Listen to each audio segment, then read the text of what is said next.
The video you're about to watch chronicles the life and death of infamous child sex trafficker Jeffrey Epstein. It is, as you've probably noticed, very long. That's because I felt it was necessary to be as in-depth as I could to go over every victim, every claim, every minute detail of Epstein's mysterious death.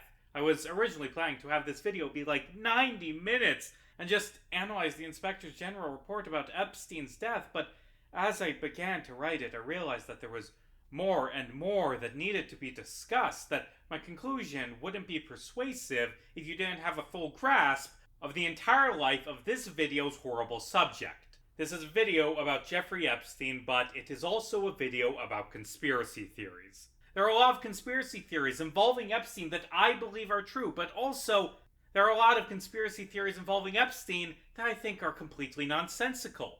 I'm going to be honest, I don't like conspiracy theories. I think that the growing belief in conspiracy theories is genuinely one of the biggest threats to this country.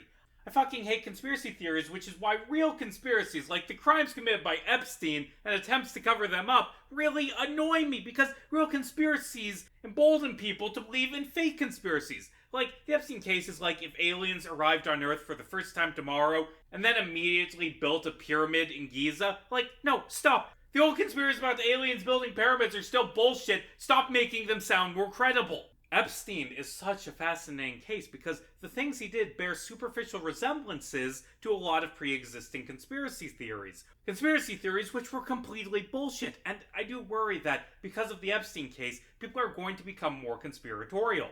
The truth about Epstein is going to make people more likely to believe lies in the future, and that worries me. Hell, people already believe lies about Epstein. The Epstein case, as it exists in the popular imagination, is filled with so much bullshit and half-truths stapled onto an actual conspiracy. Like, the fact that Epstein was an actual child sex trafficker doesn't mean that someone ranting on 8chan that Epstein worked for the Satan-worshipping Jewish deep state as part of their scheme to harvest adrenochrome to create an elixir of youth isn't full of shit. There are so many different Epstein-related conspiracies that are cartoonishly untrue, and I will be debunking as many of them as possible in this video. And to be clear, the prevalence for believing in untrue Epstein-related conspiracies isn't exclusive to the right. The right has completely lost the plot regarding Epstein, but sorry, fellow leftists, to quote Garfield, you are not immune to propaganda. The Epstein case is suspicious. His connections to rich and famous people, him avoiding prison for so long, the mysterious circumstances of his death, these things scream conspiracy. The cameras being off, the guards not checking the cell, the broken hyoid bone, these things genuinely justify taking a closer look and questioning the official story. I believe that there is a genuine conspiracy involving Epstein, but that doesn't mean every conspiracy theory that attempts to provide a different story than the official government account should be trusted. I'd like to lay down a few ground rules before we start. An important thing to acknowledge as this video begins is that there are a lot of details about the Epstein case that we do not know. There are a lot of details about Epstein that we will never know, and that sucks, and that's unsatisfying, but it's just the nature of the case. Like, we'll never know the exact victim count because there's a good chance that there are other victims out there who have stayed silent. There are so many holes in this story, places where I just have to throw up my hand and say, I don't know what's true. And I know that's unsatisfying. I know it's disappointing when a video says we don't know and we'll never know, but that's just the reality in this case.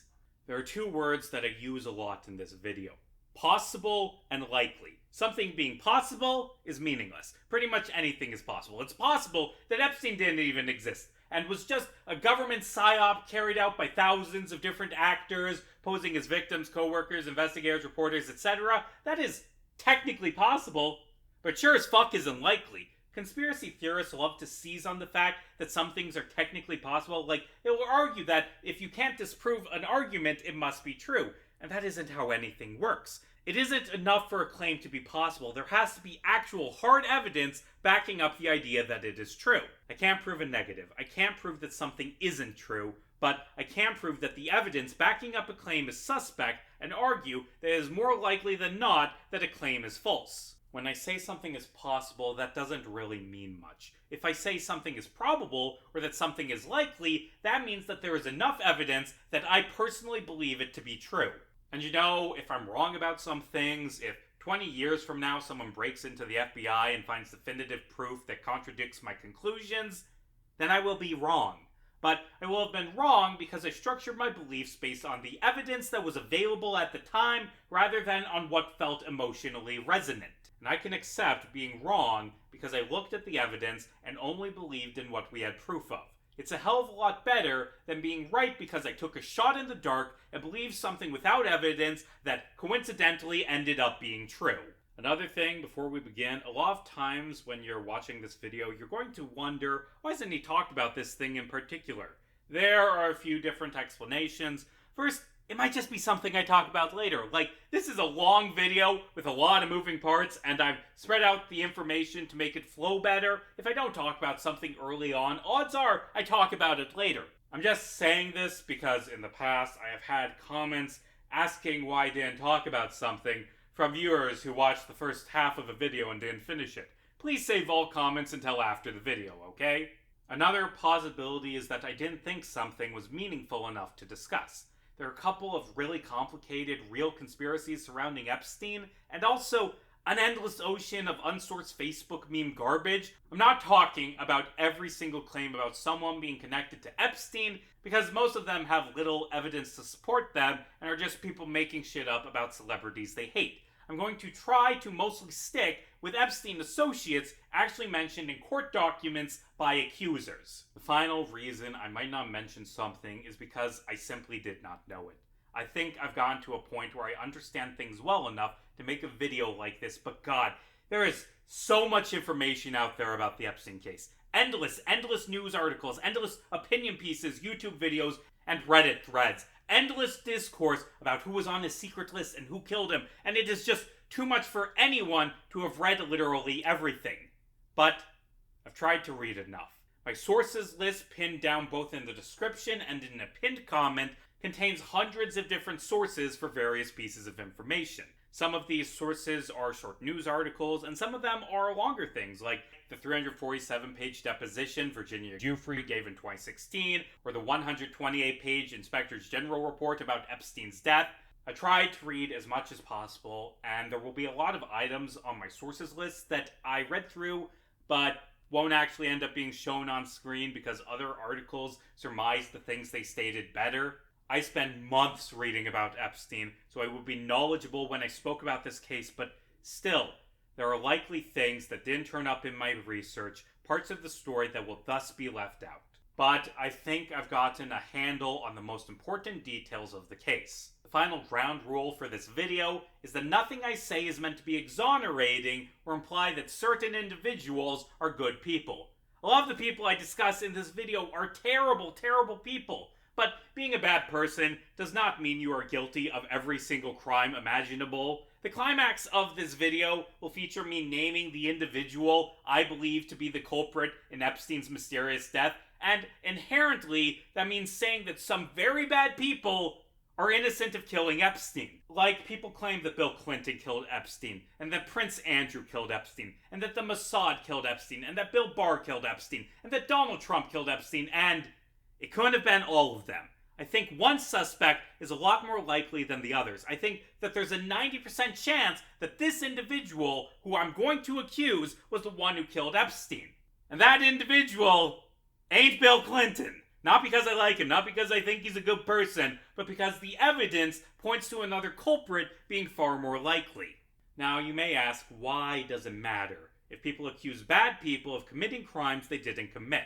Why am I going out of my way to shoot down conspiracy theories that are aimed at people who deserve contempt? Why am I spending my time arguing that evil men who I know are guilty of other crimes, aren't guilty of the specific crimes the conspiracy theorists accuse them of? Because the truth matters. I believe deep within my heart that the truth is sacred, that falsehoods should be corrected, and that beliefs should be based on evidence. We live in a post-truth world. We live in the world of alternative facts, where lies are official government policy.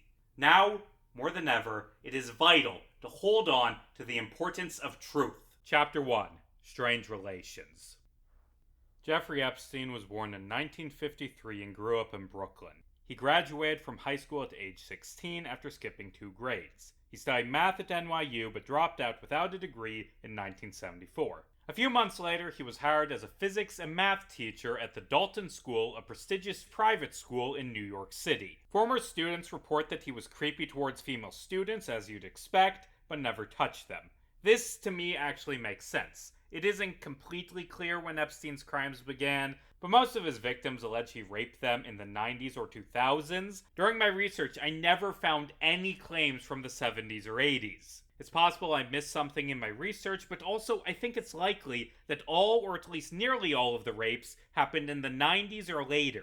Remember, Epstein was a man who used his wealth and power to escape justice. A prerequisite for that is having wealth and power, which he did not have as an underqualified 21-year-old college dropout in 1974. Oh, side note, one article I read, which we'll go through much more thoroughly in a bit, described Epstein as a teacher as being like Robin Williams' character in Dead Poet Society. I haven't seen that movie, but I'm like 90% sure that it doesn't end with Robin Williams' character being arrested for sex trafficking. Epstein worked at the Dalton School for 2 years. The reason I'm bringing up his time as a teacher is not because it's especially relevant to the story of Epstein, but because other people think it is important. Specifically because when Epstein worked at the Dalton School, the headmaster was Donald Barr, father of William Barr, Donald Trump's attorney general at the time of Epstein's death. This fact gets shared a lot as evidence of a conspiracy, and my response is always, and? No, seriously, and? What is the claim that you believe this fact proves? Proving two people are connected 6 degrees of Kevin Bacon style is a thing you see a lot in conspiracy theories. It's a thing that looks good on a Facebook meme, like just a list of disparate facts thrown out with the implication that they all point to the conclusion that the poster wants to make. But very often, random listings of facts do not actually lead to a coherent argument. What conclusion is meant to be drawn from the fact that Donald Barr was Jeffrey Epstein's boss? That William Barr killed Epstein because he was his dad's ex-co-worker? I sure hope none of my father's former co-workers die under suspicious circumstances, because if that happens, oh shit, the police are gonna kick down my door. Often, the connection to Donald Barr is framed as a rhetorical question. Conspiracy theorists ask a lot of rhetorical questions. It's obnoxious. They bring up the Donald Barr connection by asking, why did Donald Barr hire Epstein to be a teacher despite him being unqualified, and expect your brain to intuit some sinister conspiratorial explanation? Why did Barr hire Epstein? I don't know, maybe because they were short-staffed, or maybe because Epstein lied on his resume, or maybe Donald Barr, a man who made a point of hiring teachers with unconventional backgrounds, hired Epstein because he liked the cut of his jib. And that's assuming that Barr hired Epstein at all. It isn't actually clear if Barr was the one who made the decision to hire Epstein. Maybe Epstein was hired by other school staff. Let's say, for the sake of argument, that Donald Barr hired Jeffrey Epstein despite him being unqualified. Again, I ask, and? What is the sinister claim that you're making? That he hired Epstein because Epstein was a child sex trafficker? Because he didn't, because Epstein wasn't Epstein yet. I mean, he was a guy named Jeffrey Epstein, but he wasn't the billionaire sex trafficker that comes to mind when you hear the name Epstein. He was just some random college dropout. What, are we arguing that Epstein walked into Barr's office, said, in 20 years, I will be the most horrific sex criminal on the planet, and I will let you in on that if you hire me to teach high school math? And then Donald Barr said, oh cool, sounds good to me, you're hired. Is the claim that Donald Barr committed sex crimes at Dalton and Epstein covered them up, and then Bill Barr murdered Epstein to protect his father? Because there is no evidence whatsoever that Donald Barr was a rapist. There aren't even allegations. The only thing that points to this conclusion is that he was an acquaintance of a guy who later committed horrible, horrible sex crimes. But like, I have acquaintances who are bad people. There's a guy I went to high school with who, and this is not me making this up, I went to high school with a guy who is currently serving a 30-year sentence for beating an infant to death. But that guy being an acquaintance of mine doesn't really say anything about me whatsoever, especially because his crimes happened years after I lost contact with him. The Epstein/Donald Barr posts usually point to the fact that they were both CIA agents, arguing that Barr was the one who recruited Epstein into the CIA, except the claim that Epstein was a CIA agent is, at best, an unproven assertion, and Donald Barr flat out was not a CIA agent. He worked for the Office of Strategic Services during World War II, and that agency was a precursor to the CIA, but he didn't work for the OSS anymore in 1974. There's a big difference between having worked for military intelligence in World War II and being a CIA spook in the 70s. Conspiracy theories about Donald Barr like to point to one fact about the man as a smoking gun, and I'm sorry, it's just so dumb. So, in 1973, 1 year before he even met Jeffrey Epstein, Barr wrote Space Relations, a slightly gothic interplanetary tale. I'm not going to read this book. It sounds terrible, but its Wikipedia plot summary makes it sound like Bill Barr's dad wrote a schlocky sci-fi novel about how he wants to be stepped on. And in this fetish novel, there is frequent rape of teenage sex slaves, which is like what Epstein did, except not really. Like, we'll go over Epstein's crimes later, but he didn't literally enslave teenage girls and sell them as property. He groomed them, raped them, and sometimes let his rich friends rape them. And that's horrible. It's horrible. But he did not transfer girls between planets so they could live out the rest of their lives as sex slaves owned by his buyers. This only resembles the Epstein case if you haven't actually read anything about the Epstein case. Also, there are bug aliens in it, something that I don't think there were at Epstein's Island. But still, the book features child sex trafficking, so space relations shows up in a lot of conspiracy theories, something that made the book jump in price from $6 to $300. Conspiracy theorists sure do love spending hundreds of dollars to read a shitty book about Bill Barr's dad wanting to be stepped on. I'm sorry, but this is all just so fucking dumb. What does this have to do with Epstein? Why should I care that a year before Epstein got hired at Dalton and 20 years before Epstein became a child sex trafficker, the headmaster at Dalton wrote a dogshit sci-fi novel? I don't think Donald Barr was psychic. I don't think that he could see the future. I don't think he wrote about child sex trafficking because he knew that a year later he would hire a man who would 20 years later rape teenage girls. And I don't think that Epstein based his crimes off a book his old boss wrote, especially because, again, his crimes only bear a passing resemblance to the book. And even if they match the book better, that still wouldn't mean jack shit because, newsflash, it's possible to write a book where a crime happens without personally having committed that crime. Like, I don't think Stephen King secretly dresses up like a clown and murders children in the sewers because I understand that fiction writers write fiction. I don't think Donald Barr was a child rapist because he wrote a fiction book, and I certainly don't think that he taught Epstein all his dirty tricks like people claim because there's no fucking evidence of that. The reason I'm spending so much time on the stupid Donald Barr shit is because, besides being a good source of levity in an otherwise very serious video, is because it's a good encapsulation of how Epstein has evolved as a cultural touchstone. The man was a horrible, horrible rapist. There are elements of his story that give pause and can reasonably be claimed to have been part of a conspiracy. But also, so much of the stuff about Epstein is just dumb conspiratorial nonsense. Again, one of the goals of this video is to separate the parts of this story that are genuinely suspicious from things that are dumb as hell, and that Donald Barr thing is dumb as hell. No, it isn't suspicious that Epstein was a co-worker of Bill Barr's dad, especially because he wasn't. I lied earlier. They weren't co-workers because Donald Barr resigned before Epstein began working at Dalton.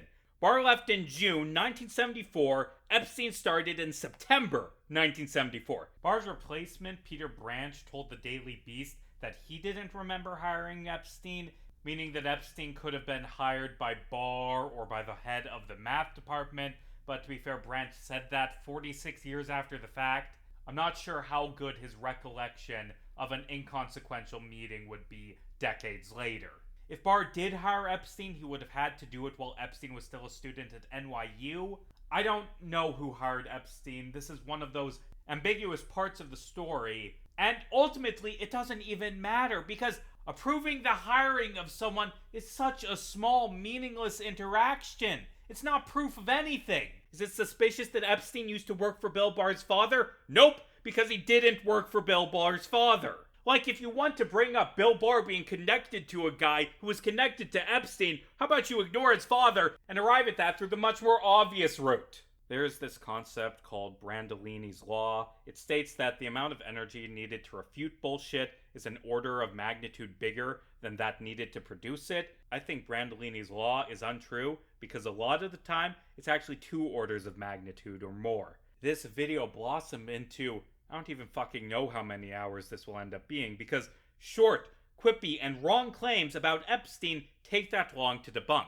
Epstein was fired from the Dalton School in 1976 for poor performance. As it turns out, college dropouts with no education experience who keep acting creepy towards students do not in fact make good teachers. Unfortunately, his time at Dalton led to Epstein meeting and charming Alan Greenberg, the father of one of his students and an executive at the investment bank Bear Stearns. Epstein was a talented stockbroker at Bear Stearns, making partner by 1980, but in 1981 he was forced to resign over a Regulation D violation. Essentially, he lent money to a friend to buy stock, which is illegal according to the articles I read, I think. I don't know the specifics of SEC laws. I'm not a finance guy. Man, I sure hope this Reg D violation was the worst crime Epstein ever committed. Otherwise, this video is probably gonna get really dark.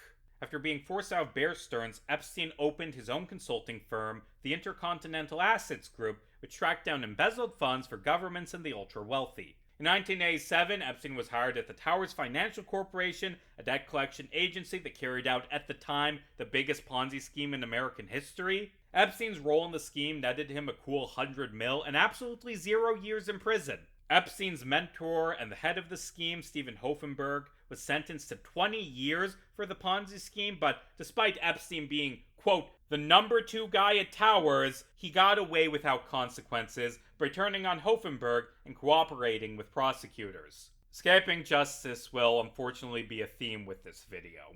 In 1988, Epstein opened a financial management firm, J. Epstein and Company, which, according to Epstein, exclusively managed the fortunes of billionaires. Now, Epstein might have been lying to make himself sound more influential when he made that claim, but he definitely managed the finances of at least one billionaire, Les Wexner, the CEO of L Brands, the conglomerate that at the time owned Victoria's Secret and Bath & Body Works. In the late 90s, Epstein moved his firm to the Virgin Islands for tax purposes and also probably for other reasons.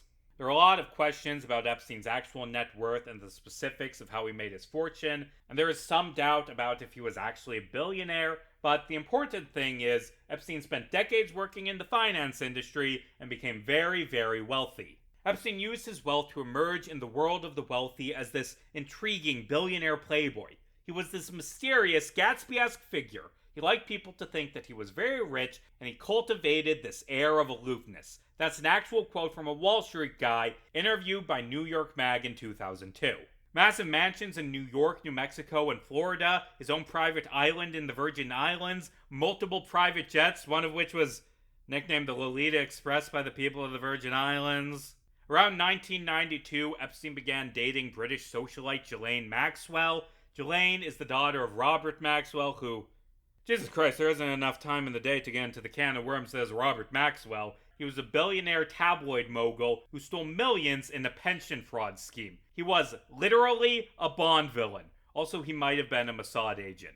Maybe. That hasn't been definitively proven, and I haven't done enough research into Robert Maxwell for me to have the same confidence in saying whether or not he was a spy that I have for Epstein. Oh, also, Robert Maxwell died under mysterious circumstances that led to a debate if his death was a suicide or an assassination. Damn sucks to be Ghislaine, having this happen to 2 important men in your life. What did she do to deserve such misery? There is heavy overlap in Epstein conspiracy theories and Robert Maxwell conspiracy theories, and I am going to brush past all of them because there isn't much evidence of a connection. Maybe Ghislaine began her relationship with Epstein because she was involved with her father's possible spy connections. It's also possible that Ghislaine hit it off with Epstein because they shared interests, namely raping teenage girls. Ghislaine Maxwell was Epstein's right-hand woman for years. She brought him girl after girl and created the infamous Palm Beach pyramid scheme that a massive chunk of the Epstein victims were drawn into. So many different victims point to her as the one who recruited them, and a lot of them also accuse Maxwell of personally raping them. Actually, this segues nicely into a conjecture I have about Epstein. During my research, I only found a single victim, Jess Michaels, who alleged that she had been raped before Epstein's relationship with Maxwell began. Given the fact that only one of the victims alleges she was raped by Epstein before he met Maxwell, and the fact that Ghislaine Maxwell was so heavily involved in his child raping organization, I think there's a high likelihood that Epstein's crimes did not begin on a large scale until he met Maxwell. This isn't something I can back up with evidence, this is just conjecture, but the dates match up pretty well. I personally think there is a high probability that meeting Maxwell was what allowed Epstein to create his child trafficking organization. Is it because she recruited him as a Mossad agent to run a secret blackmail operation? Maybe, but there's no evidence of that, and I lean towards believing that Maxwell and Epstein began raping children because they were fucking monsters who wanted to rape children. And it's worth noting that even if there was Mossad connections via Epstein dating the daughter of a guy who might have worked for the Mossad, maybe, that doesn't mean that Epstein himself was a Mossad agent, nor does it mean that he was murdered by the Mossad. You know, spies can die from things other than being assassinated. Spies usually die from things other than being assassinated. Being a spy doesn't magically prevent you from having a heart attack, or falling off a boat, or, yes, from taking your own life. Hell, I think there's a very real possibility that even if he was a spy, Robert Maxwell took his own life because he was facing a lengthy prison sentence for financial fraud. He had every reason to want to take his own life, while on the other hand, I've never seen a good explanation of why the Mossad would want him dead. Epstein might have worked with Robert Maxwell on some finance stuff and maybe some spy stuff, if Hoffenberg is to be believed, but I'm hesitant to put much trust into the claims of a man who spent decades in prison for being a con man, and that debt work happened before Maxwell died, and thus, based on the fact that time was linear, before any of Epstein's victims were raped. Look, I'm not saying it's impossible for Epstein and Robert Maxwell to have worked together on a blackmail operation, but there isn't any evidence. And while absence of evidence is not evidence of absence, the fact is, we do have girls who have come forward about being raped by Epstein in the 90s, and we do have girls who have come forward about being raped by Epstein in the 2000s. If Epstein ran a blackmail operation with Robert Maxwell in the 80s, then every single one of the victims from that period have all stayed completely silent, even as later Epstein victims have come forward, and that sounds unlikely to me. I think that if Epstein did run a blackmail operation, he would have had to begin it in the 1990s at the earliest, after Robert Maxwell had already died. And we'll discuss if Epstein was a spy or if he ran a blackmail organization later. But first, let's talk about how the public first became aware of Epstein through his friendships with powerful men. Chapter 2. Friends in High Places. After becoming rich, Epstein used his wealth to begin hanging out with rich and famous people. He hung out with so many rich and famous people. Actors, politicians, princes, billionaires. His circle of friends was vast. There are so many fucking famous people who hung out with Epstein. Like, what I'm showing right now, it is footage of me scrolling through an Intelligencer article listing off every famous person Epstein knew. So, here's the thing. Having hung out with someone at a party doesn't necessarily mean that you took part in the crimes they committed. Being photographed with someone once doesn't mean you committed a crime.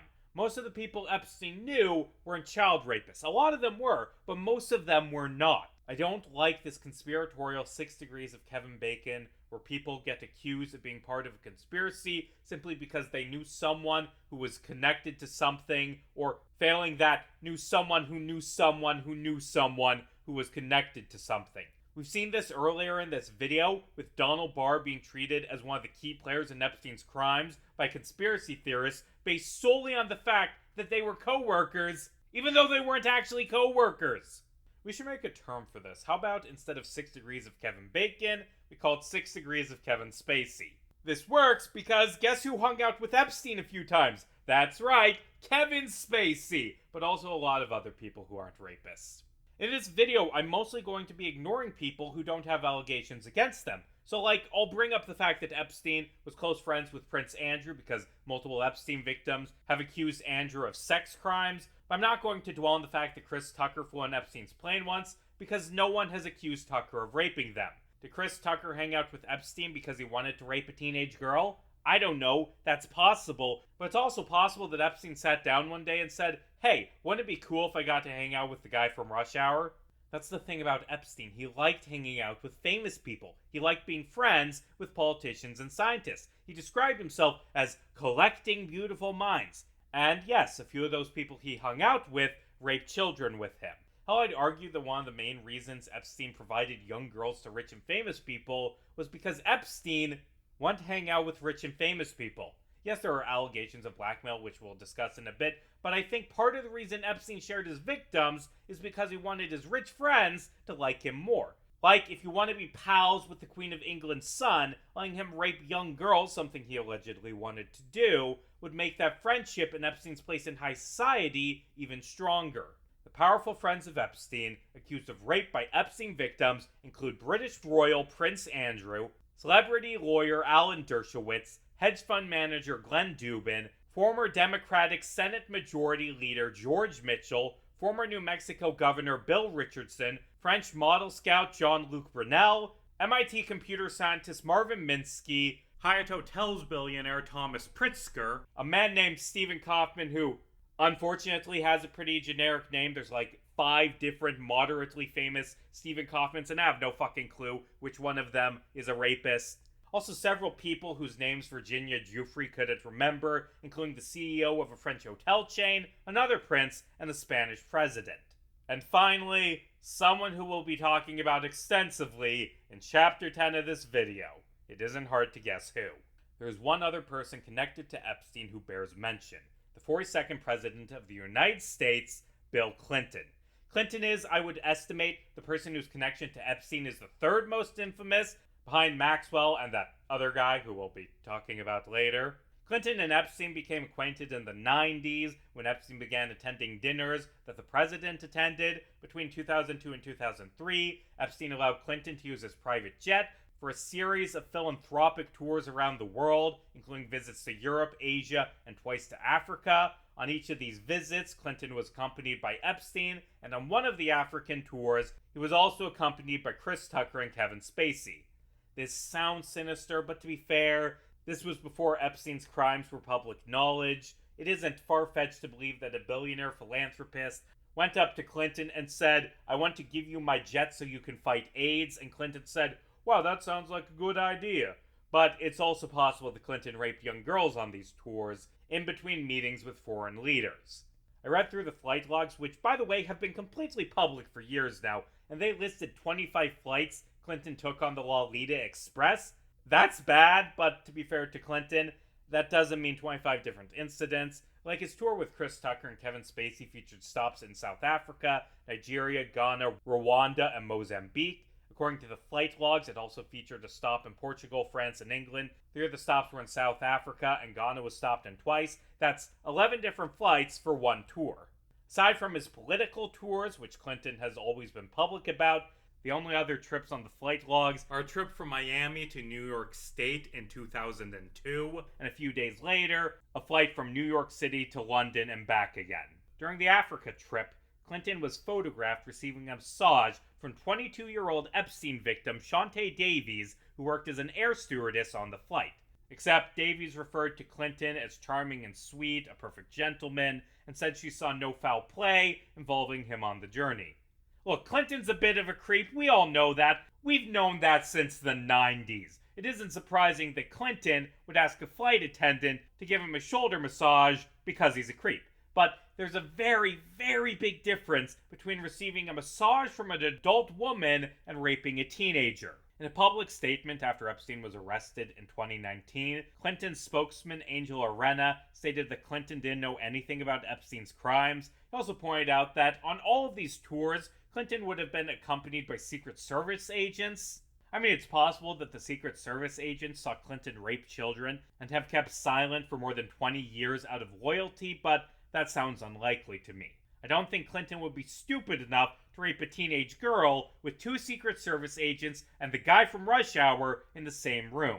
So I guess we can dismiss the allegations against Clinton. Wait, this just in! Some of the flight logs do not mention the Secret Service agents. They mention Secret Service agents for most of the trips, but Secret Service agents are not listed for a May 2002 flight from Siberia to Japan and from Japan to Hong Kong. Boom! Checkmate! Except that Palm Beach Post story I just showed is wrong. Yes, there weren't any Secret Service agents on that flight from Novosibirsk to Atsugi, but that makes sense because Clinton wasn't even on that flight. Still, there is no record of Secret Service agents being on the flight from Atsugi to Hong Kong, nor are they mentioned on the subsequent flights to Sichuan, China, Singapore, or Bangkok, Thailand. But to play devil's advocate, it's possible that the pilots didn't think to write down that the Secret Service agents were traveling with Clinton, or maybe they did write them down, but didn't write Secret Service agent like they did in the past. In his Asia tour, Clinton was accompanied by several people without names, including Passenger 6, MCXG question mark, and Janice question mark. Maybe Janice question mark is a Secret Service agent. Janice question mark and MCXG question mark notably only flew on the flights where Clinton didn't have any Secret Service agents listed on the flight logs. I do think that this is the most likely explanation, because the other explanation is that Bill Clinton said, "Hey, I'm gonna go visit Thailand. Please don't do your job and bodyguard me, Secret Service agents." And then the Secret Service agent shrugged and said, "Okay, sure, we'll just keep chilling in Japan." I don't think that's very likely. And really, the thing is, regardless of if there were Secret Service agents with him, this doesn't even really matter, because the flight logs aren't really the be-all end-all of evidence when it comes to determining Clinton's guilt, because nearly all of the rapes happened at Epstein's mansions, not on the Lolita Express. Both Epstein and Clinton lived in New York City in the early 2000s. Clinton didn't need to fly aboard the Lolita Express to rape an Epstein victim. He could have taken a taxi. In theory. Again, I'm just discussing possibilities. It being theoretically possible that Clinton raped a child is not the same thing as proof that Clinton raped a child. I don't feel right accusing a man of a crime based solely on the fact that I can't prove he isn't guilty of it. In 2019, Clinton claimed to have not spoken with Epstein in over a decade and to have never visited Epstein's homes in the Virgin Islands, New Mexico, or Florida. Slight problem with that, it contradicts testimony by Epstein victim Virginia Giuffre, who claimed that Epstein held a dinner for Clinton at his island. Now, to be fair, it's possible Giuffre remembered things wrong. In her 2016 lawsuit against Maxwell, Giuffre admitted to having remembered exact details like dates incorrectly in the past. Maybe this dinner happened at Epstein's New York mansion, or maybe Mr. "I did not have sexual relations with that woman" is a lying cunt. Anyway, regardless of if Clinton ever visited the island, Giuffre testified that she was not raped by Clinton and that she had no knowledge of Clinton ever raping any of Epstein's other victims. Now, that doesn't necessarily exonerate Clinton. Both Epstein's crimes and his friendship with Clinton began years before Giuffre entered his orbit. Joanna Schoberg, another one of Epstein's victims, testified that Epstein told her that Clinton, quote, "likes them young." That's disturbing, but also it's secondhand hearsay, and one of the people involved in that chain is a dishonest serial rapist. Even if Schoberg is accurate in her recollection, anything Epstein says should be taken with heavy scrutiny. And, much like Giuffre, Schoberg has denied ever being raped by Clinton. Hell, she never even met Clinton. And that is to be expected. Epstein had dozens, likely hundreds, of different victims. It's ridiculous to assume Clinton flew down to Palm Beach once a month so he could ensure he raped each and every Epstein victim. Clinton not raping Schoberg in 2001 does not disprove speculation that he raped other Epstein victims in 2003. Giuffre and Schoberg are some of the most famous victims, but there are endless other Jane Does. So, has Clinton been accused of rape by any of Epstein's other victims? Sorta. One of Epstein's accusers is a South African woman named Sarah Ransom.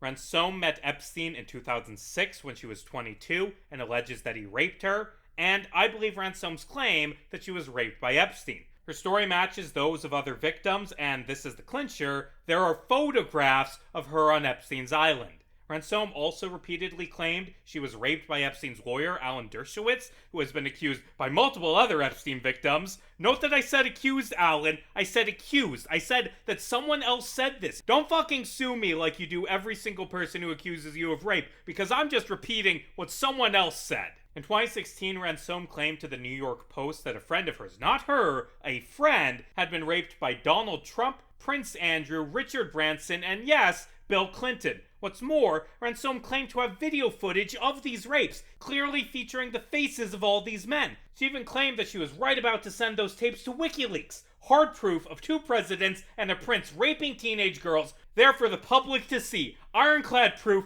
released in a way where it could never be covered up.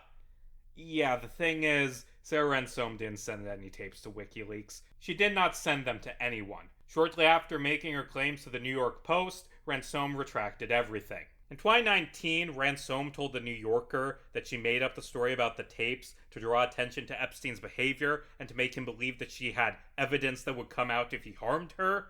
Now, it's possible that Ransom did genuinely have the tapes and was threatened into not releasing them. that's a possibility. Hell, Ransome originally claimed that the reason she was the one approaching the New York Post, not her unnamed friend, was because Hillary Clinton directly ordered Special Forces agents, scratch that, Special Agents Forces men, to rough her friend up, and then made her sign a confidentiality agreement promising to never come forward. Except, that isn't how anything works. Like, senators and former presidents can't just call up the Green Berets and order them to commit crimes to help them win elections. That isn't how the armed forces work. American soldiers do horrible things all the time, but they do them when ordered by commanding officers in the chain of command, not when told to commit crimes on American soil by a former First Lady. Also, that isn't how confidentiality agreements work. You are legally allowed to break NDAs to report crimes, and contracts signed under threats of violence are not legally enforceable because, of course they aren't. They should be obvious, but you can't just make someone promise to keep quiet about a crime by forcing them to sign an agreement to stay quiet. The law isn't set up like that because that'd be stupid. And if it was set up like that, then the loophole of you aren't legally allowed to tell anyone about this, but you can tell your friend about it and she can tell other people wouldn't work. That'd count as breaking the confidentiality agreement. Like, why did she bring up the stuff about a confidentiality agreement? She could have just said her friend was threatened into silence. Hell, in those emails, Ransome says that she can't release the tapes because that would endanger her friend's safety, but also, wouldn't publicly revealing that the tapes exist also endanger her unnamed friend's life? Like, are we meant to assume that if the friend exposed Bill Clinton being a rapist via a loophole the Clintons didn't think of, they would have gone, "Aw shucks, you outsmarted us, so we aren't going to kill you." Also, if Ransome did release the videos, then her friend wouldn't have been in danger because game over. The Green Berets already don't work for former presidents, but they definitely wouldn't carry out an assassination for a former president who was in jail for child rape. If the tapes exist, and it should be obvious by now that I find that idea unlikely, but if they existed, any power the Clintons had would have evaporated the moment they were released. God, there are so many holes in this story. Again, it is possible Ransome retracted her claims after being threatened and also lied about her reasons for doing so when she spoke with the New Yorker, but I think that is unlikely. Ransome's emails to the New York Post, which by the way were later made public as part of the files of Jeffrey V. Maxwell that were released in 2024, that's how we know this. Her emails are, how to phrase this, erratic. They're filled with conspiracy theories and grandiose statements and talk about getting the Moscow police to arrest Hillary to keep her from being elected? That isn't... what? They also give us the wonderful phrase, "I'm super fucked off right now," which I want to start incorporating into my vocabulary, except, like, that's the quote of a rape victim. That would just feel wrong. I don't think Ransome was in the most stable headspace when she contacted the New York Post, and, like, the things that she alleges happened to her were horrific. That kind of thing is going to leave you with some trauma. And I think Ransome genuinely believes the men she claimed to have raped her friend are guilty. Not because she personally witnessed the rapes, but because she had heard that these men were connected to Epstein. I think Ransome was honest when she told the New Yorker that she made it up to draw attention to Epstein. If people aren't taking your rape case seriously enough, why not lie and claim a guy you think is probably guilty was also involved? Why not make the story bigger to draw more eyes to it? Because even with good intentions, even if aimed at people you're sure are monstrous, a lie is still a lie. The truth matters. That's what this video is about. Ransome is a complicated part of the Epstein case because, again, she was almost certainly raped by Epstein. She is a victim, and she is also a blatant liar who has lied so much that, quite frankly, nothing she ever says about Epstein should be trusted. I don't think she's a bad person. I think Sarah Ransome is someone who suffered horrible injustices that went unaddressed for years and tried to get justice through the only way she thought was possible. But the way she went about it ruined her credibility, making any insight she has into the crimes of Jeffrey Epstein essentially worthless. Because how can we trust anything she says when she's lied so much in the past? Now, to be clear, Ransome's lies do not exonerate any of the men she accused, and certainly do not mean that other Epstein accusers are liars. It is possible for both A, Clinton raped Epstein victims, and B, Ransome lied about having footage of him doing so to be true statements. But in this video, I'm focusing on people who have allegations against them, and in all of the hundreds of hours of research I did for this video, the only accusations I ever found against Bill Clinton came from Ransome, who later recounted them. Chapter 3. body counts. This is a video about conspiracies, and the interesting thing is that so many of the people involved in the Epstein story are themselves conspiracy theorists. Ransome's claims about Hillary Clinton ordering special agents forces men to threaten her friend into silence were based off already existing Clinton body count conspiracy theories. Ah, the Clinton body count conspiracy theory. Your uncle, who only watches Fox News, definitely believes in this one, as do millions of Americans. Basically, the theory purports that the Clintons have, for decades, been carrying out covert assassinations to stop political scandals. The conspiracy theory is normally presented in the form of a lengthy list of names. How many names varies from list to list, but they tend to share a few key alleged victims like Vince Foster, Ron Brown, Seth Rich, and of course, Jeffrey Epstein. The first list was published in 1994, 25 years before Epstein died, but as you'd imagine, an infamous serial rapist with connections to Bill Clinton dying under odd circumstances fits right into these conspiracy theories. And it isn't just random people on Facebook sharing this shit. President Donald Trump began claiming that Epstein had been killed by the Clintons the literal day of his death. To quote a tweet Trump retweeted, died of suicide on 24/7 Suicide Watch? Yeah, right. How does that happen? Hashtag Jeffrey Epstein had information on Bill Clinton and now he's dead. I see hashtag Trump body count trending, but we know who did this. Retweet if you're not surprised. Hashtag Epstein suicide. Hashtag Clinton body count. Hashtag Clinton crime family. There is so much fucking irony in Donald Trump, of all people, retweeting that. Also, correction, Epstein wasn't on suicide watch at the time of his death. You know, conspiracy theories often get promoted as being a way to stick it to the government, a way to stand up against the messaging of the state. But and I'll talk about this a lot more later, but our current government is ran by conspiracy theorists. High-ranking members of the US government with a long history of deceit want you to believe that the Clinton body count list is real. And the thing is, it isn't. The Clintons have never ordered the murder of an American citizen to cover up a scandal. They simply haven't. Now, this isn't me saying that the Clintons are good people or even that they aren't murderers. It's me saying that these lists are bullshit. Like, Bill was president for 8 years and Hillary was Secretary of State for 4. They have blood on their hands because, of course they do. But when a conservative pundit calls Hillary Clinton a murderer, they aren't talking about CIA drone strikes in Pakistan.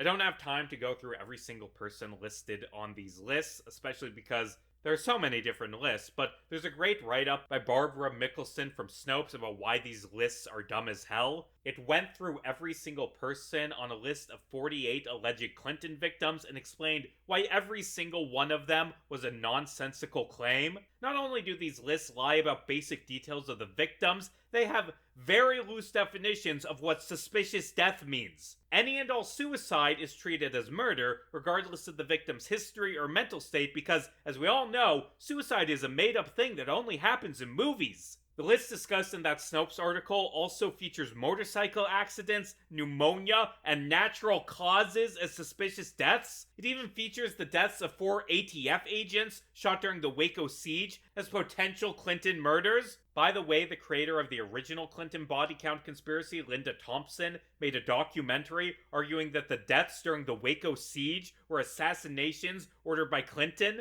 This documentary was shown during the trial of Timothy McVeigh to help back up his argument that murdering 167 people, including 19 children, in the Oklahoma City bombing was morally justified. Jesus Christ.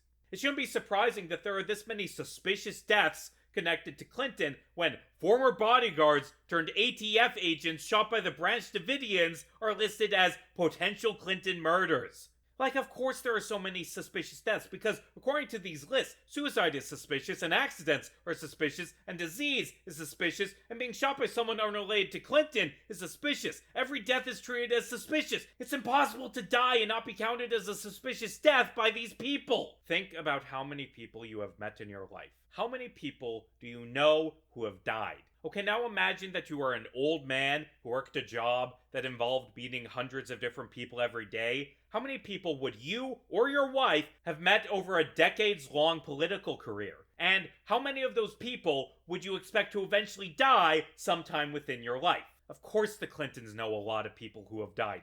Everyone knows a lot of people who have died. I know people who have died from disease, people who have died from accidents, even people who have killed themselves. That doesn't mean I murdered them because, newsflash, suicides happen. Having worked for a president once doesn't magically give you perfect mental health for the rest of your life. Now, to be fair, there is a single genuinely suspicious case listed in a lot of these body counts: the deaths of Don Henry and Kevin Ives. In 1987, two teenagers were run over by a train while they were lying on the tracks covered by a tarp. Their deaths were ruled an accident, with the medical examiner claiming it was because they smoked marijuana and passed out on train tracks under a tarp. Remember, kids, don't smoke weed because it makes you fall asleep on train tracks, apparently. Now, I'm not an expert on this case. I'm not going to make any claim to whether or not Henry and Ives were murdered because I haven't done the extensive research on that case I did for this one, but sure, that sounds suspicious. So that's two genuinely suspicious deaths on the list. Except we should ask ourselves, what is the connection to Clinton? Well, you see, Henry and Ives died in Arkansas, and Bill Clinton was the governor of Arkansas at the time. What, were you expecting more to that claim? There isn't. These boys died in Arkansas when Bill Clinton was governor. QED, he killed them. What? That's an ironclad argument if I've ever heard one. Hey, I got a list of some more suspicious murders I think Clinton did. John Benet Ramsey, Nicole Brown Simpson, Kurt Cobain, John Candy, and Archduke Franz Ferdinand. I think Clinton killed Archduke Franz Ferdinand and started World War I, and I think that should be added to these lists just to make sure we have all the fucking victims on them. There's this air quotes documentary called The Clinton Chronicles that argues that maybe Clinton was involved with alleged drug smuggling at an airport, and maybe these boys who lived 120 miles away somehow witnessed it and Clinton ordered their deaths, but it doesn't provide any evidence for any of these claims. Like, you can't just say Clinton killed them to cover up his drug smuggling. You have to A, prove that Clinton smuggled drugs, and B, prove that the boys knew about it. And there's no evidence for either of those claims.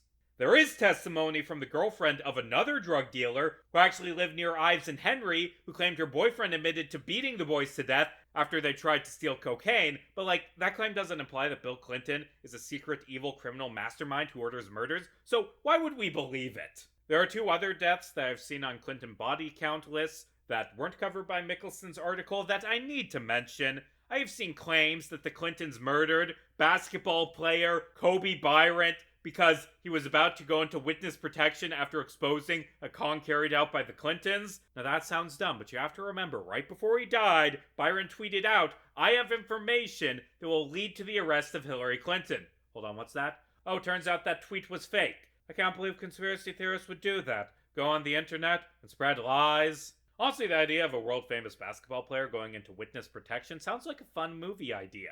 Like, hey, aren't you one of the most famous basketball players in history? Nope, I am just a simple, ordinary 6'6" Cinnabon manager. You can tell that I am that because of my fake mustache. I mean my real mustache that I grew with my face. What is this Lakers you speak of?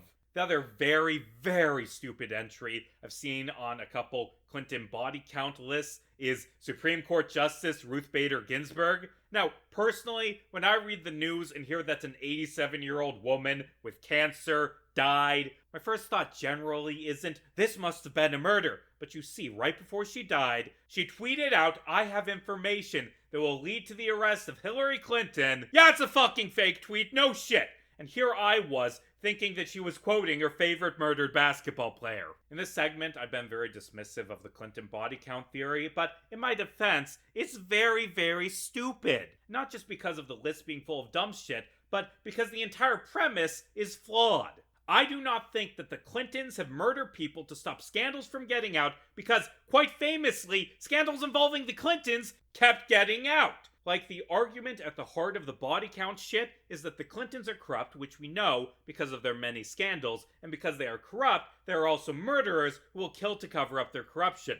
But there's a very, very big leap between lying under oath to hide an affair and ordering multiple murders to hide a scandal. And the fact that there are so many scandals which went public because the people involved in them came forward to the press kinda undercuts the idea that the Clintons will kill anyone who would cause a scandal. Like, if #Hillary kills anyone who can create a scandal, then why the fuck didn't she kill Monica Lewinsky to cover up the scandal that got her husband impeached? There are so many scandals involving the Clintons, and admittedly, a lot of those scandals are stupid bullshit the right made a big deal out of for purely political gain. Like, Benghazi and the email shit were nothing burgers, but there are genuinely serious allegations against Bill Clinton. He's been accused of exposing himself to Paula Jones, assaulting Leslie Milwee and Kathleen Wiley, and worst of all, raping Juanita Broaddrick.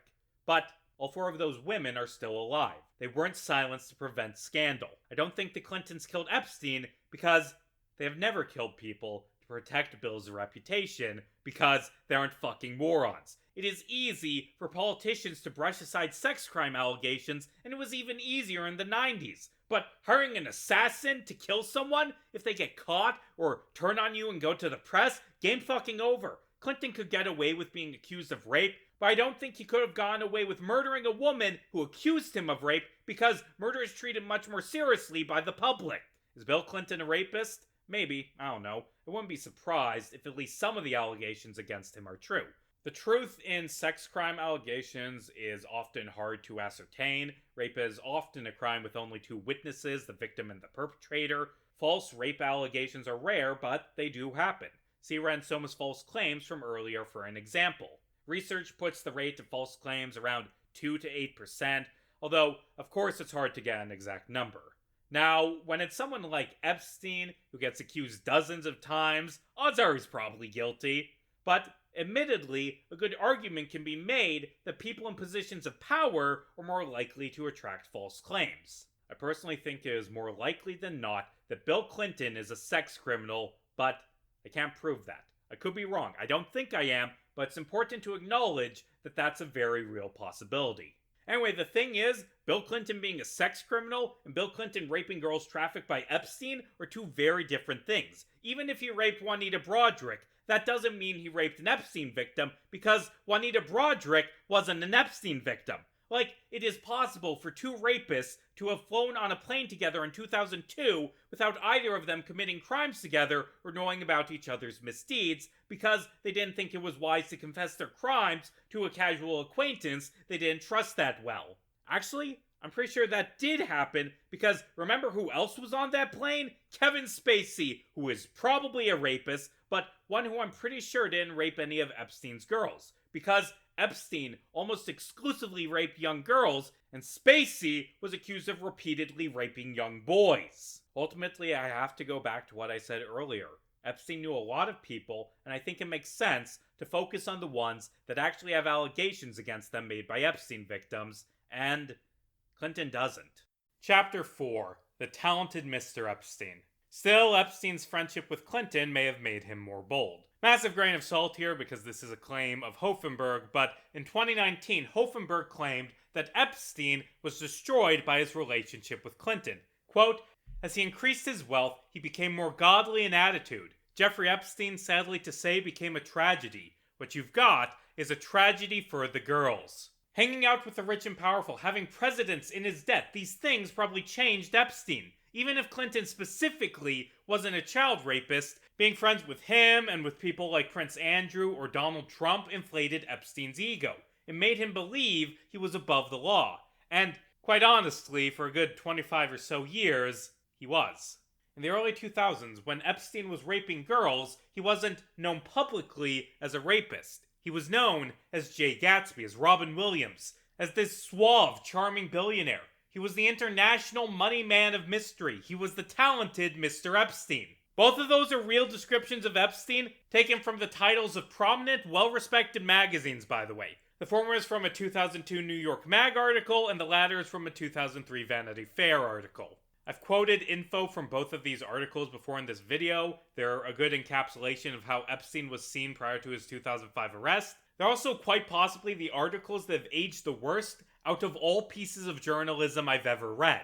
For example, the New York Mag article features this quote from one of Epstein's closest friends. I've known Jeff for 15 years. Terrific guy. He's a lot of fun to be with. It is even said that he likes beautiful women as much as I do, and many of them are on the younger side. No doubt about it, Jeffrey enjoys his social life. Wow, what a strange thing to say about Jeffrey Epstein, person who has an entire chapter later in the video dedicated to him. The New York Mag article focuses a lot on Epstein's tour with Clinton and is filled to the brim with fawning praise of Epstein. Quote, "The wizard that meets the eye is spare and fit, with a long jaw and a carefully coiffed head of silver hair. He looks like a taller, younger Ralph Lauren. A raspy Brooklyn accent betrays his Coney Island origins. He spends an hour and 15 minutes every day doing advanced yoga with his personal instructor who travels with him wherever he goes." I want to throw up after reading that. God, there's so much in this article that has aged horribly. He has a mysterious relationship with Maxwell? Yeah, well, we know what the answer to that mystery is now. There's a lot of speculation about his client list. That means something very different today. He's horrified by the recent swell of media attention he got after hanging out with Clinton and Spacey. Give it a while, Jeff. I'm sure no one will be talking about you in 20 years. I think the Vanity Fair article aged even worse, though. It features its own fair share of things that mean something different today, like, oh, Alan Dershowitz said that he would still be friends with Epstein if Epstein wasn't rich? Yeah, I bet you would, Alan. Epstein is known about town as a man who loves women, lots of them mostly young. Yeah, young was the operative word there. To be fair, unlike the New York Mag article's worship, Vanity Fair writer Vicky Ward did portray Epstein in a more sinister light. The article's opening paragraph begins by recounting Epstein's fabulous wealth, then says, "Pierce's air of mystery, and the picture changes." Later, Ward wrote, "Epstein is charming, but he doesn't let the charm slip into his eyes. They are steely and calculating, giving some hint at the steady whir of machinery running behind them. 'Let's play chess,' he said to me, after refusing to give an interview for this article. 'You be white, you get the first move.' It was an appropriate metaphor for a man who seems to feel he can win no matter what the advantage is of the other side. His advantage is that no one really seems to know him or his history completely or what his arsenal actually consists of. He has carefully engineered it so that he remains one of the few truly baffling mysteries among New York's moneyed world. People know snippets, but few know the whole." This leads to the article's ultimate bombshell. The reason that Epstein, quote, "may have a good reason to keep his past cloaked in secrecy. That Epstein committed a Reg D violation while working at Bear Stearns and was possibly involved with the Towers Ponzi scheme." Yeah, that's not the... There were other crimes. Like, I don't mean to downplay Epstein's financial fraud. That was a serious crime, but God, there were worse things going on in 2003. How could you miss that? That's the thing about the article, though. Vicky Ward didn't miss them. In 2015, after Virginia Giuffre's allegations against Prince Andrew brought the story into the limelight again, Ward wrote a follow-up for the Daily Beast where she revealed that, actually, she knew the truth way back in 2003. Back then, Ward uncovered the fact that Epstein raped sisters Annie and Maria Farmer, the latter of whom was only 16 years old. And her editor, Graydon Carter, demanded she remove the allegations from the story. Now, is this because Graydon Carter was a member of the vast child molesting conspiracy that Epstein orchestrated? No. That's where a lot of your minds went automatically, but I don't think so, and Vicky Ward doesn't either. She wrote that Carter made her drop the allegations because there wasn't any proof. It was the Farmer family's word against Epstein's, and Carter personally believed Epstein. He was wrong, clearly, but people can be wrong about something without being evil. Like, I agree completely that Carter made the wrong call, but I get why he made the decision he did. Like, I work in print journalism. It is an industry that, despite its faults, despite the mass contempt it often receives from the public, is supposed to operate at a higher standard. And requiring proof before accusing someone of a felony is part of that higher standard. Like, as a YouTuber, I can say that I think Alan Dershowitz is a serial child rapist piece of shit who deserves to rot in prison for the rest of his life, but I sure as hell wouldn't write that in my day job as a journalist because journalists have standards. I'd instead write, multiple women have alleged that Dershowitz raped them when they were teenagers. Dershowitz has denied these allegations. And part of that's because of ideals about the ethics of impartiality and all that jazz, but a lot of it is just pragmatism.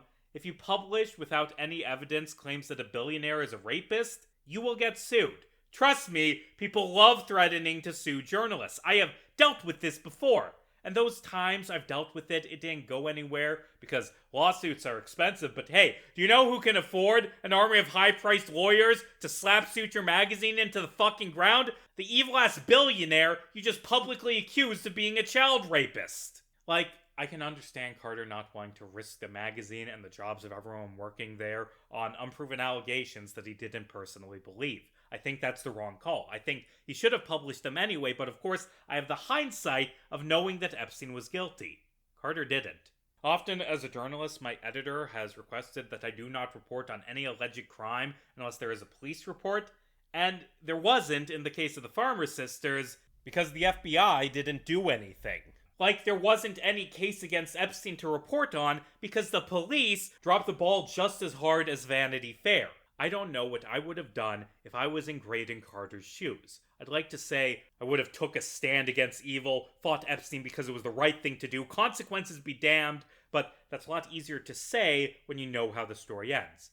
But I do still think he fucked up, because this isn't a binary situation. There's a third option between accusing a billionaire of being a child rapist based solely on one family's testimony and ignoring the allegations completely. The third option is to keep fucking digging and see if you can find more victims, because there were other victims out there. In 2005, when the parents of a single 14-year-old girl went to the police, she led them to more victims. And those victims led to more until the police had found dozens of identical allegations. That's what got Epstein arrested. Following up to find more victims. That's what Graydon Carter and Vanity Fair could have done. That's what they should have done. I don't know, maybe they did. Word doesn't mention in her article anything about trying to find other victims, but maybe she did try and couldn't find any. Epstein's 2005 arrest happened because he ran a sort of pyramid scheme in Palm Beach, forcing victims to bring in other victims, but the Farmer girls weren't part of that. They were isolated. Maybe Ward tried to find other victims but failed. I don't know.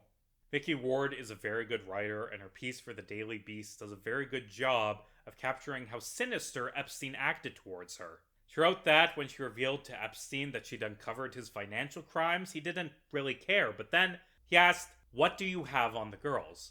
Ward told him what she knew, and his demeanor changed. He repeatedly called her, sent fabricated letters pretending to be from the Farmer girls saying that they had lied, and showed up at the Vanity Fair offices to meet with Carter. Ward was pregnant with twins when she interviewed Epstein. They were born premature, and Epstein used this fact to threaten Ward, asking what hospital the twins were born at, and allegedly telling her, "You know, Vicky, if I don't like this piece, something is going to happen to your unborn children," leading her to get security at the NICU. A few months later, he approached her at a party, licking a lollipop, and said, "Vicky, you look so pretty."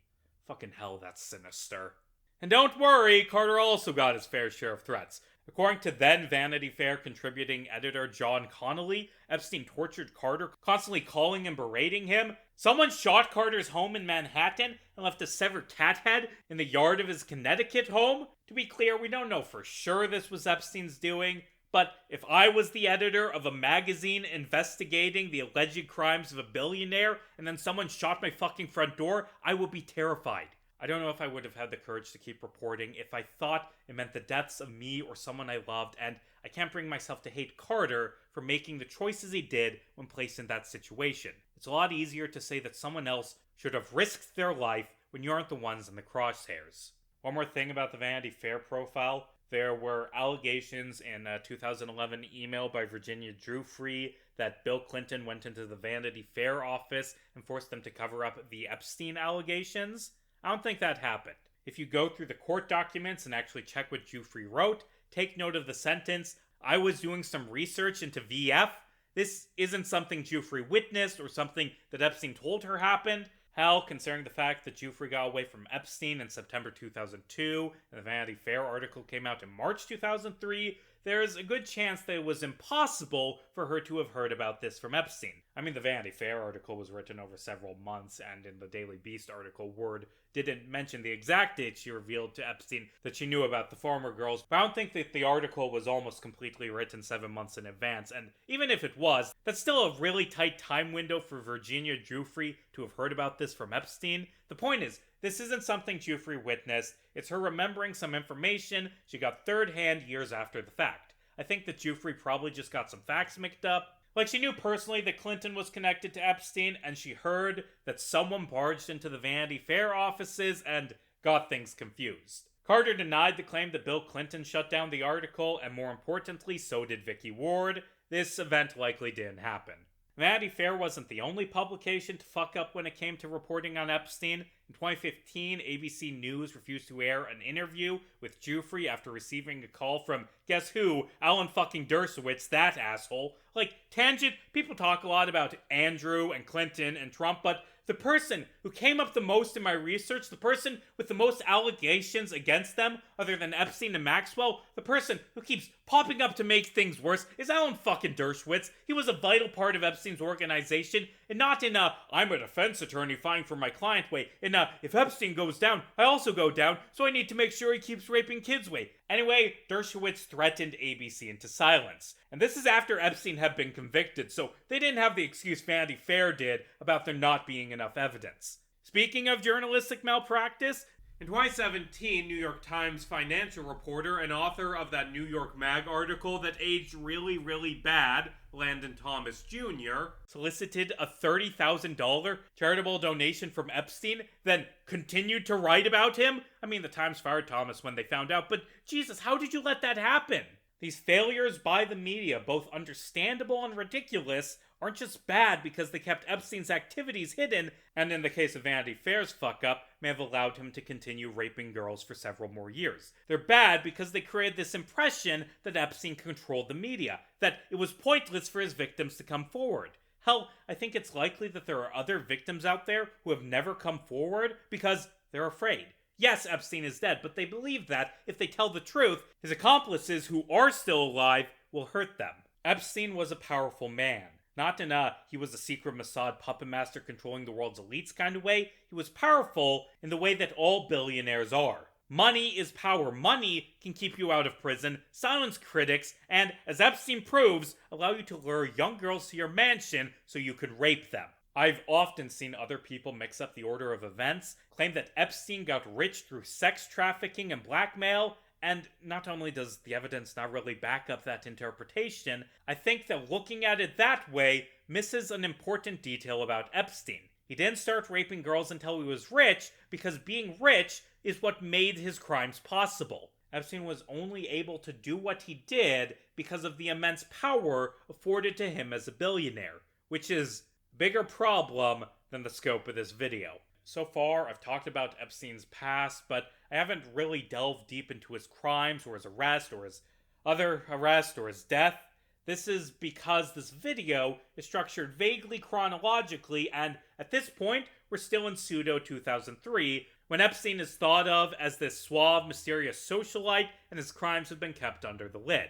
I am going to discuss Epstein's crimes in depth in a bit.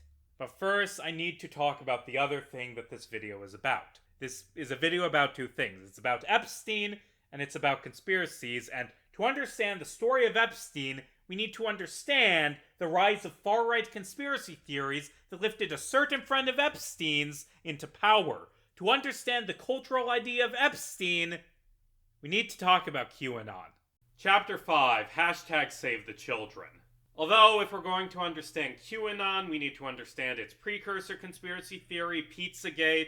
Actually, if we're going to understand Pizzagate, we need to understand its own precursor conspiracy theory, the Satanic Panic.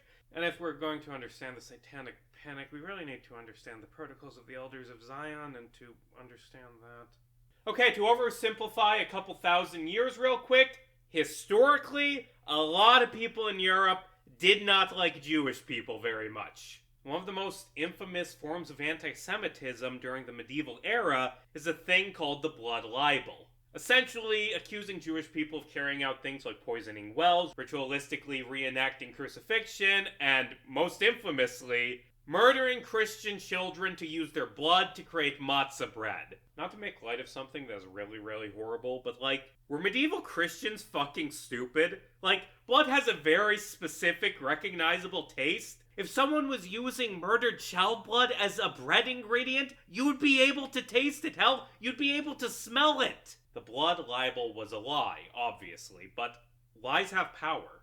The blood libel was used as a justification for horrific, horrific acts of violence. Mass killings of Jewish people happened because of bullshit about the recipe for matzah bread. And this shit continued for centuries. I'd like to pause for a moment and ask rhetorically why medieval people believed in the blood libel. A second ago I joked that they believed it because they were dipshits, but I don't actually believe that. I mean, they were dipshits, but I think more importantly, the reason they believed in the blood libel is because they wanted it to be true. And that sounds fucked up, that they would want there to be an evil group out there that's going around murdering children, but at least that gave them an explanation.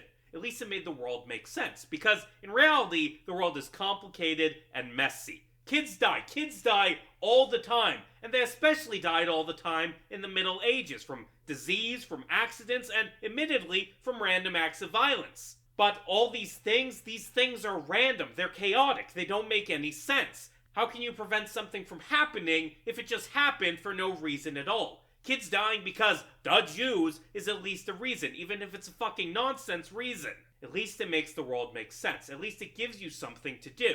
Which leads to the next reason they wanted the blood libel to be true. Because of what it justified. They already hated Jewish people, not because of the blood libel, because that was nonsense they made up, but because they were bigots, and the blood libel made their hatred righteous. It made the massacres that they carried out, let's be honest, for no reason besides of hatred and bigotry, suddenly become moral, understandable self-defense. The blood libel allowed them to be monstrous without feeling like monsters. I'm starting with the blood libel because there are some conspiracies later in this chapter that are just the blood libel with the serial numbers filed off, but also because it's the archetypal conspiracy theory. It's conspiratorial thinking boiled down to its bare essentials. It says there is a group of people out there, a group that is evil, that is out to get us, that we must destroy. And of course, if you want to make up an evil to accuse your enemies of, what evil is more horrid than harming children? There are a ton of different conspiracy theories out there, but at their core, so many of them are just a different skin on the same skeleton. They are the other, they are evil, we are justified in whatever violence we do against them. That is the core of so many different conspiracy theories.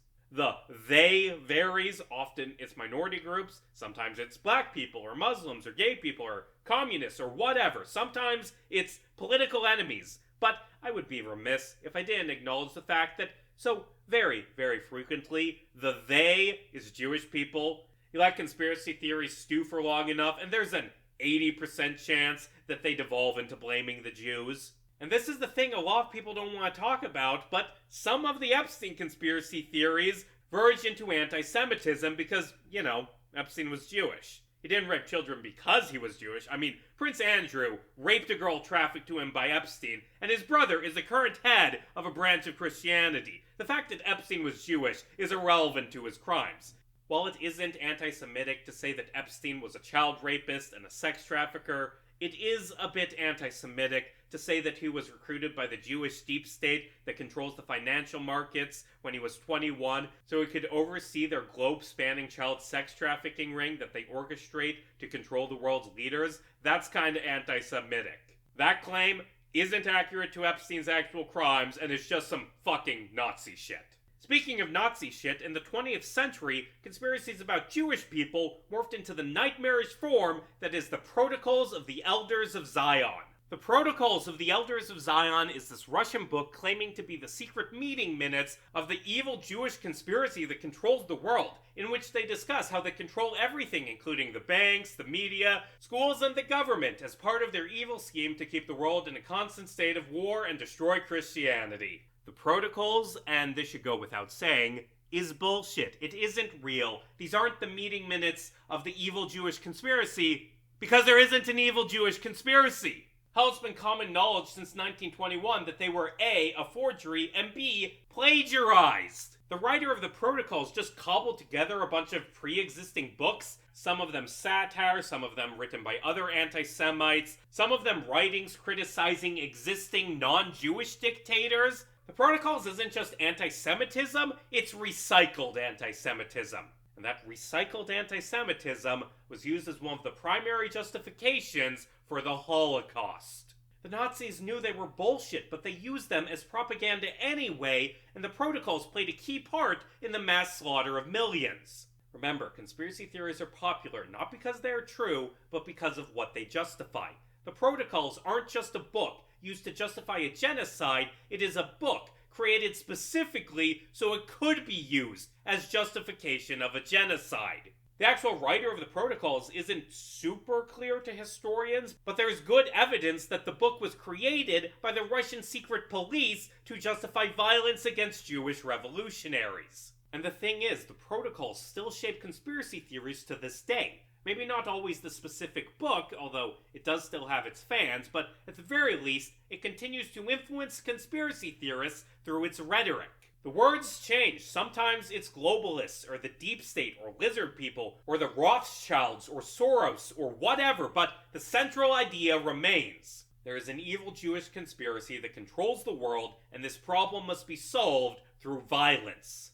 This is why I'm so hesitant about conspiracy theories, even ones aimed at people I think are evil, because conspiratorial thinking can lead to some very dark places. And so many conspiracy theories, if let simmer for long enough, evolve into just recycling the protocols. You start with believing that there's something wrong about the Twin Towers collapsing, or the Sandy Hook shooting, or the COVID vaccine, or whatever. Then you start to think that there's a cover-up because that's the only explanation for the lack of evidence supporting your beliefs. Then it becomes apparent how big such a cover-up would have to be. So you start believing in a massive group that controls the world, because that's what you need to perpetrate such a big cover-up. Then, next thing you know, you're bombing synagogues. This is a pipeline that I have seen play out in conspiracy theory circles time and time again.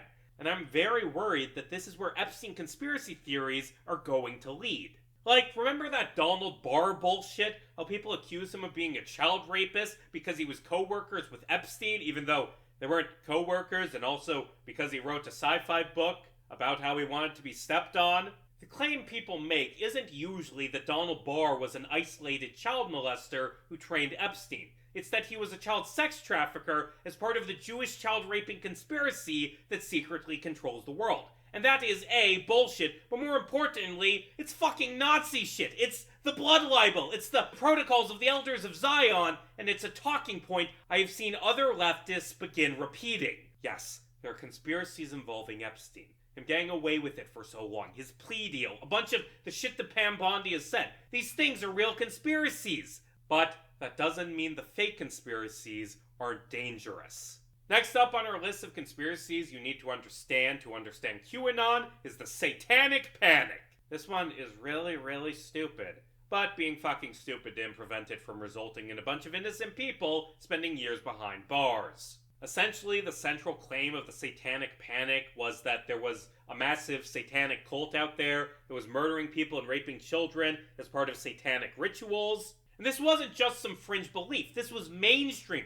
Geraldo Rivera hosted a television special where he claimed that there were 1 million secret Satanists all working as part of the same network. In 1989, Oprah Winfrey had a woman go on her show and claim that Jewish people were secretly sacrificing babies as part of occult rituals. You know, people say we need a Joe Rogan for the left, but they forget that we had a left-wing Joe Rogan for 25 years, and she fucking sucked. There were 12,000 different accusations of satanic ritual abuse, and not a single one was substantiated. This is a thing that millions of people were completely convinced existed, and there was never a single actual case, because it was nonsense. There are a lot of things that led to the Satanic Panic, like the rise of new religious movements in the 60s, the Manson cult murders, the release of movies that feature Satan and demons like Rosemary's Baby, The Exorcist, and The Omen. One big thing that helped feed the Satanic Panic was this book called The Satan Seller, written by evangelist and self-described comedian Mike Warnke in 1972. In that book, Warnke claimed that he was a member of a secret 1,500-member-strong satanic cult that went around raping people and carrying out human sacrifices. The Satan Seller, and this may come as a surprise, was complete and utter nonsense Mike Warnke made up. The Christian magazine Cornerstone did a very thorough claim-by-claim breakdown of why pretty much everything Warnke said was absolute bullshit, And I mean, that shouldn't be too surprising, because the idea of a 1,500-member secret organization that carries out a bunch of crimes, all without evidence, witnesses, victims, or people exposing the cult besides the guy selling the book, is, quite frankly, an absurd claim. One of the big reasons the Satanic Panic took root, and this is a hard pill to swallow, is because before the 80s, people didn't really give a shit about child abuse and child rape. And when the US first began treating child molestation seriously, techniques for doing investigations properly flat out didn't exist, and cops relied on unreliable pseudoscience as their primary pieces of evidence. In 1980, Canadian psychologist Lawrence Pasdar wrote Michelle Remembers, which was the spark that ignited the Satanic Panic. In it, he recounts therapy sessions with his patient-turned-wife, Michelle Smith, and right off the bat, that's a pretty big red flag. Psychologists are not supposed to marry their patients.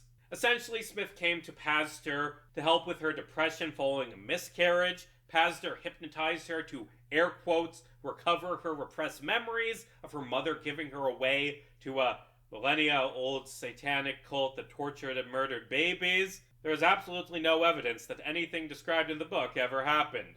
Worse, there are photographs of Smith at school during the time she claims she was held hostage by Satanists. My favorite part about Michelle Remembers is that in it she claims that the satanic cult surgically gave her horns and a devil tail, and that raises the obvious question, if the cult gave you a devil tail, why don't you have a devil tail, Michelle? Or any other surgical or torture scars? And why didn't you remember this until you met your new husband?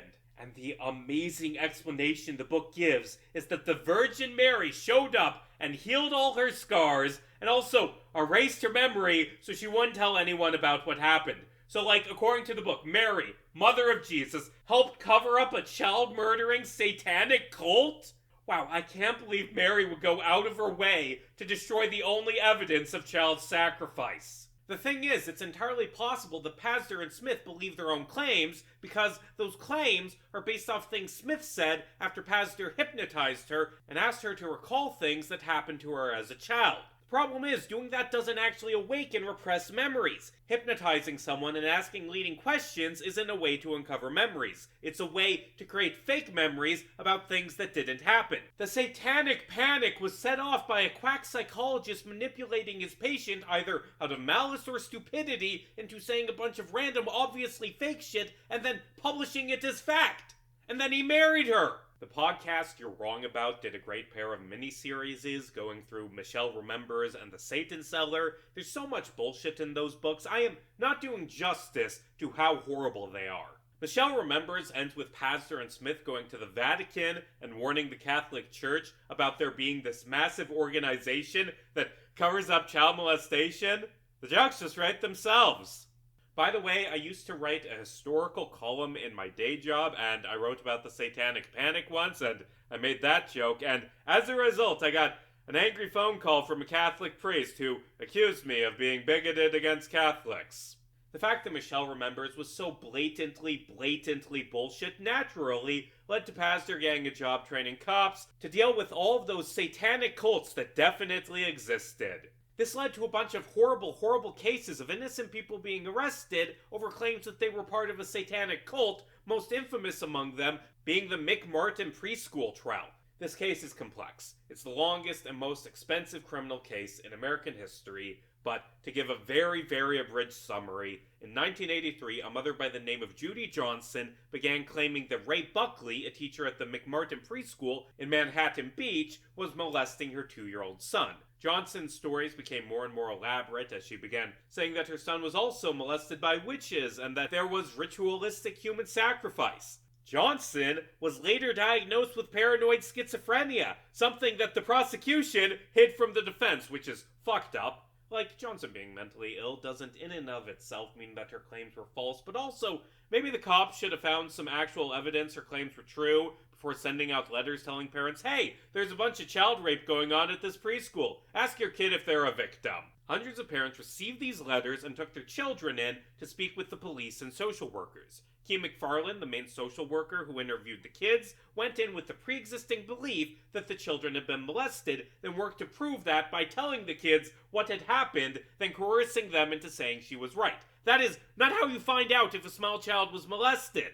Obviously, some of the kids said this didn't happen, but McFarlane and the other social workers and police continued pressing them until they said it did. Then they began asking kids to add more details, resulting in the kids saying a lot of really dumb bullshit, like that they were flown around on airplanes, something that you'd think would have been noticed by somebody, or that the children attended orgies at car washes, which, as we all know, are the best place to have an orgy. Or that Chuck Norris was one of the Satan worshippers. They didn't mention that part in the Ultimate Showdown of Ultimate Destiny. Ray Buckley and 6 other McMartin employees were arrested, with prosecutors claiming that 360 different children had been abused. 6 years and 2 trials later, the McMartin case ended without a single conviction because, say it with me now, it was all bullshit. This was after Ray Buckley had already spent 5 years in jail for a crime that he very obviously did not commit. Like, the satanic panic was bullshit, but that doesn't mean there weren't victims. The McMartin preschool teachers had their lives ruined, and they weren't the only people who were victimized by the satanic panic.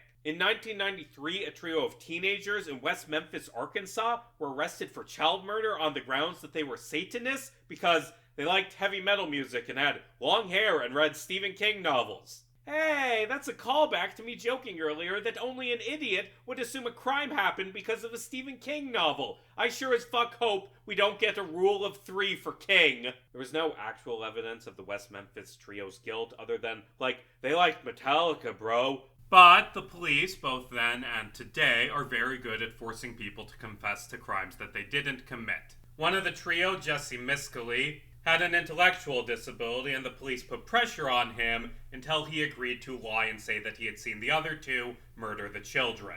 The trio were quickly tried, with Miscali given a life sentence, and the other 2, Damien Echoes and James Baldwin, being sentenced to death. Fortunately, they were acquitted in 2011 before the government could murder them for wearing the color black as edgy teenagers. 12,000 cases without any evidence doesn't mean 12,000 cases where no one was hurt, because the people arrested for things they didn't do were, by definition, harmed. And perhaps worst of all, overzealous prosecutors convinced countless children that they had been molested. They made them into victims because they believed in satanic panic bullshit. I know I just spent 3,000 words talking about things that seem irrelevant to our topic, but trust me, I'm building towards something. A more modern mutation of these ideas we've been discussing came in 2016 with the Pizzagate conspiracy. In March 2016, WikiLeaks obtained 20,000 pages of emails from Clinton campaign manager John Podesta. These emails were likely given to WikiLeaks by hackers working for the Russian government who, I cannot stress this enough,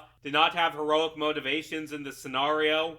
Instead of dropping the emails all at once, WikiLeaks proceeded to release them bit by bit over the weeks leading up to the election because they want the public to have access to the truth and have no other ulterior motives. On October 7th, the Access Hollywood tape was released to the public. You know, that tape where Trump brags about how he can get away with sexual assault because he's rich. 30 minutes after the Access Hollywood tape came out, WikiLeaks released the first batch of stolen emails. I sure do love how WikiLeaks staggers their information releases, specifically to create October surprises and help fascist sex pests get elected. What a bunch of heroic outsiders fighting against the political establishment. I also love how right before the election, WikiLeaks founder Julian Assange pretended that Hillary Clinton had assassinated Seth Rich because he leaked stuff to WikiLeaks, even though Assange knew for a fact that Rich never leaked anything to him. What a great guy, whose rape accusations are definitely made up, I bet. What a great guy who, if you asked him, I think there's a 90% chance he would say a certain group of people is responsible for those allegations.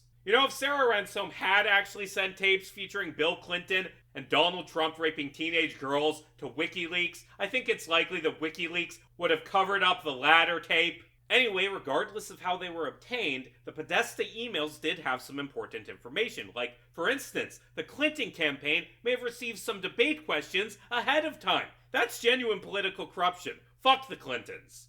Hey, just because I think the idea that Bill Clinton orchestrated the Waco siege as part of an elaborate scheme to assassinate a couple of ATF agents is a stupid fucking idea doesn't mean I like the Clintons. They're corrupt, but I prefer to criticize them for the actual corruption they did and not stupid bullshit that they didn't. Anyway, conspiracy theorists on 4chan and Reddit dug through these emails and then proceeded to completely ignore everything they actually discussed, in favor of fixating on stupid bullshit, conspiracy theorists came to the conclusion, based on these emails, that the Clinton campaign was actually secretly running a child sex trafficking ring out of a Washington, D.C. pizza place. Obvious question, how have they come to that conclusion? Well, you see, several of the emails mention pizza. Do I need to explain the rest? Oh, I do? Okay, so on 4chan, cheese pizza is a slang term for child porn. 4chan has slang terms for child porn because it is a very normal website with a perfectly ordinary user base. Pizzagate conspiracists seized on the mention of pizza, not cheese pizza, just the word pizza, assuming it to be a code word used in the campaign's secret child sex trafficking. So like the article I'm showing right now, it features a 4chan post explaining this, and it claims that pizza means girl, and cheese means little girl, which I guess means that cheese pizza means not child porn, as it traditionally does on 4chan, but little girl? Pasta also means child sex trafficking? Jesus, I had no idea the Italian place in my hometown was so sinister. Like, the idea that the Clinton campaign was behind a secret satanic child sex trafficking ring is already a big claim, but to be honest, the claim that the campaign chief for Miss Let's Pokemon Go to the Polls would litter his emails with 4chan slang terms is an even bigger stretch. Hillary Clinton's people don't reference 4chan memes because they're tech-illiterate boomers. The centerpiece of the conspiracy theory was Comet Ping Pong, a DC pizza place that was used for campaign fundraisers by a lot of Democrats, which makes the coded language claims even dumber. So, half the time when they talk about pizza, they mean children, and half the time they mean actual pizza? Why didn't they choose a different code word? There is so much dumb bullshit wrapped up in this theory, like asserting that the logo of Comet Pizza has stars and moons on it because of satanic imagery, because as we all know, stars are never used to represent anything except Satan. And also, as we all know, secret Satan crime organizations like to put signs in front that say, "We are secret Satanists," apparently. Ooh, or how about the assertion that the children were kept in the basement of the pizzeria, even though it doesn't have a basement? Or claiming that this is a photo of Obama at Comet Ping Pong? That's a photo of Obama playing ping pong very clearly at the White House that is hanging in Comet Ping Pong. That isn't a photo of him at Comet Ping Pong. Are these people capable of reading? This shit is so stupid, which explains why 14% of Trump supporters believed in it completely, and one of them showed up at Comet Ping Pong with a gun. Also, I'd be remiss if I didn't point out that the owner of Comet Ping Pong is a gay man. Like, Trump fans didn't choose him specifically at random. There is a very long history of accusations of pedophilia being lobbed at queer people by the far right. Say it with me now, not because they actually believe the accusations, but because of what they justify.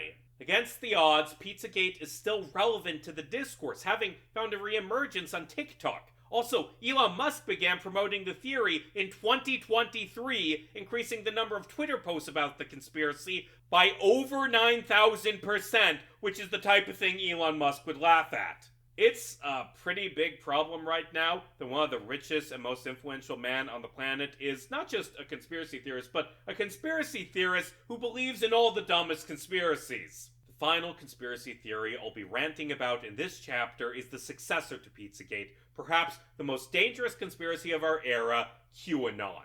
QAnon is a conspiracy that began during the first Trump presidency, and it's one of those big tent conspiracies that has a bunch of different claims. What specific QAnon believers think varies heavily, but there are two primary beliefs at the core of QAnon. Number one, Donald Trump is a hyper-competent super genius who is only pretending to be dumb as part of his scheme to defeat everyone that QAnon fans hate. And number two, that there is a vast worldwide conspiracy consisting of Democratic politicians and actors who are mean to Donald Trump on Twitter, who are all secret Satan worshippers who control the government and run a child sex trafficking ring. Also, Donald Trump is a hero who is going to stop them because when I think of people who are really dedicated to stopping child sex trafficking, the first person who comes to mind is Donald Trump. QAnon began, of course, on fucking 4chan. In 2017, a 4chan poster calling themselves Q began posting cryptic, rambling posts containing a mix of vague nonsense and specific verifiable claims, like that Hillary Clinton was about to be arrested. That prediction sure did come true. By the way, that name Q, it's a reference to the Department of Energy's top secret level security clearance. That sounds impressive until you learn that there are like 100,000 people with Q clearance. Also, it's weird that Q claimed to be a high-ranking Department of Energy employee. Like, nuclear scientists sometimes know top-secret intel, but that intel usually isn't who the Department of Justice is planning to indict. Also, it sure is fucking weird that an apparent high-ranking government employee would release top-secret information on 4chan, the shitty Nazi forum, and later on 8chan, which is 4chan for the people who think 4chan's rules banning child porn are too strict. First off, there is some deep, deep irony in the fact that the movement trying to root out the secret pedophiles gained so much traction on the child porn and neo-Nazi terrorist forums. And second, if you were trying to get urgent, world-changing news out to the public, why would you choose niche alt-right forums? Release this news via a press release? Nah. Release it to a reputable newspaper like Mark Felt did after Watergate? No way! Release it on a personal Substack? Are you serious? No! The only way to ensure that the public knows this vital information is via releasing it anonymously on poll. And before you say, they couldn't release it through some reputable way because this info had to be secret. If this info had to stay secret, then why the fuck did they start blasting it out to the world in the first place? Why tell 4chan users that Hillary Clinton was about to be arrested instead of just fucking arresting her? I guess this Q guy really wanted 4chan users to be special, so much that he purposefully sabotaged his work to stop the worldwide satanic child-raping cult that controls everything but also still let Donald Trump be elected for some reason. You may be asking, who is Q? And the answer to that is, I don't give a shit. He's a random fucking 8chan guy, not an actual government employee who gives a shit. Q made a lot of predictions that, and this may come as a shock, did not come true. Now, given the fact that all of those other conspiracy theories that were really dumb I talked about in this chapter were embraced and became incredibly influential, it shouldn't surprise you that a lot of people took Q really, really seriously. There have been multiple QAnon-related murders and kidnappings. It cannot be ignored that QAnon radicalized a lot of the people who took part in the attempted insurrection back in 2021. One of the more common QAnon claims is that the satanic pedophile cabal is harvesting this psychoactive drug called adrenochrome to use it as an elixir of life. The problem with that claim is that adrenochrome isn't real. I mean, there is a real chemical called adrenochrome, but it isn't a psychoactive drug, and if it was the secret to an immortality elixir, there wouldn't be a satanic cult harvesting it through ritualistic murder, because adrenochrome is very easily synthesized. Like, you could just buy adrenochrome. $76.80 plus shipping for 25 milligrams? That's a steal. That's way cheaper than buying a pizzeria. Well, by the way, when I wrote this bit in August of last year, it cost $75 per shipping, but it went up to $76.80 by the time I recorded this scene in November. I'm terrified to see how expensive adrenochrome will be when this video comes out. See, that's the real problem with inflation. That's making it too expensive for the child-raping satanic cult to make their elixir of immortality. Anyway, adrenochrome doesn't get you high. That's a myth. So, why does QAnon believe it does? Because in Fear and Loathing in Las Vegas, adrenochrome is the name of a powerful drug that is extracted from the human body. Fear and Loathing in Las Vegas is a fiction book. It is not a description of real things that happened because it is a piece of fiction created by a fiction writer. Adrenochrome is also mentioned as a drug in A Clockwork Orange and The Doors of Perception, but hey, those books are also fiction! You know, there's something to be said about conspiracy theorists and not being able to tell the difference between fiction and reality. We've seen this with the Donald Barr space relations theories, with the satanic panic taking root because of movies about satanic cults, with the West Memphis Three being arrested for their music and literature tastes, and more broadly, I would argue that a lot of conspiracy theories are based not on an understanding of the world, but on assuming things in movies are true. Like aliens landing at Roswell, or Bigfoot being real, or there being a secret global conspiracy that controls the world. These aren't things that exist in real life, but they exist in movies. The claims of QAnon or Pizzagate are laughably unrealistic, but they're the type of shit you'd see in a schlocky spy thriller, and conspiracy theorists can't tell the difference. Here's the thing about QAnon. It began in 2017, but it isn't a new conspiracy theory. It's Pizzagate in a new coat of paint. But it's also every other conspiracy we've discussed in this chapter. It's the Satanic Panic. It's the Protocols of the Elders of Zion. And yes, it is just a fucking blood libel all over again. There's a new spin about adrenochrome, but it's still, at its core, the same fucking bullshit. It's the belief that the evil other is hurting children because they are monstrous, because they're inhuman. And yes, a big chunk of QAnon believers flat out state that they think the other is the Jews because nothing ever changes. They don't believe QAnon because it's convincing. They believe it because it justifies doing what they already wanted. And what they want is fascism. What they want is nightmarish. What they want is a dictatorship with Donald J. Trump sitting on his golden throne ordering the deaths of everyone they hate. And QAnon isn't just some fringe bullshit. It's the new face of the Republican Party. Before he was suspended from Twitter, Trump constantly retweeted QAnon accounts. When Trump was asked about QAnon in 2020, he praised the theory's adherents as people who love our country and said, "Yes, I, Donald Trump, am going to save the country." Like, I don't think Trump actually knows many specific details about what QAnon is. He mostly just likes it because they pet his ego. When asked, he claimed to know nothing about QAnon other than that they are fighting against pedophiles, something he claims to support.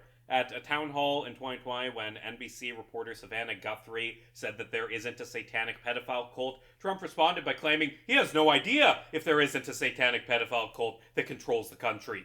Honestly, the mystery about Donald Trump that always gets me is the question, does he actually believe his own bullshit? Like, did he actually believe the 2020 election was stolen? Did he actually believe COVID-19 wasn't a big deal? Did he actually believe that Kilmar Abrego Garcia had MS-13 tattooed on his fingers? And the usual answer people give is yes, he knows the truth, but he's lying because he's a corrupt fascist. But the vibe that I've always got from Trump is that he's a dumbass conspiracy theorist who believes everything he sees on Fox News. Like, he'll lie, and then his sycophants will repeat the lie, and that will cause him to start believing the lie that he started. Like, I think there's a very high probability that Donald Trump genuinely believes that Jeffrey Epstein was murdered by Bill Clinton. He was lying when he claimed it back in 2019, but his brain has turned to mush in the past 6 years, and now he believes his own lies. In 2020, 97 QAnon followers ran for election. One of them, fascist asshat Marjorie Taylor Greene, got elected.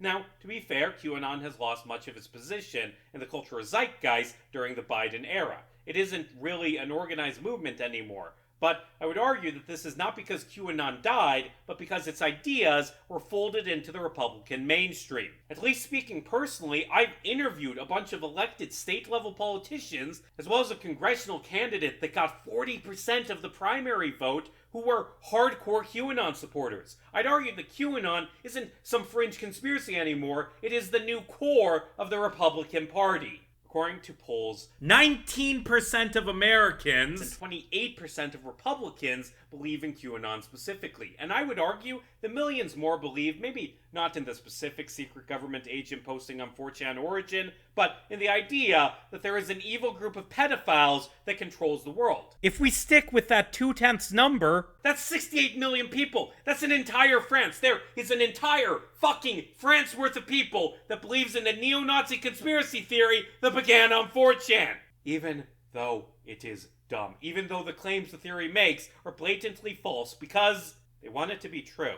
Because, hating Democrats because of environmental regulations or tax rates or government spending on welfare, that doesn't feel heroic. Hating them because of them supporting queer rights or slightly looser immigration policy, that makes you feel deep down like a bigot. But hating them because they're child-raping pedophiles, that isn't partisan politics. That's taking a grand stand against injustice. Believing that Democrats are pedophiles and that Donald Trump is the second coming of Christ makes voting straight-ticket Republican for tax breaks an act of selfless political courage. The hashtag they use when they talk about QAnon is Save the Children. Not because they ever saved a child, not because they even give a shit about children, but because they want to feel like they do.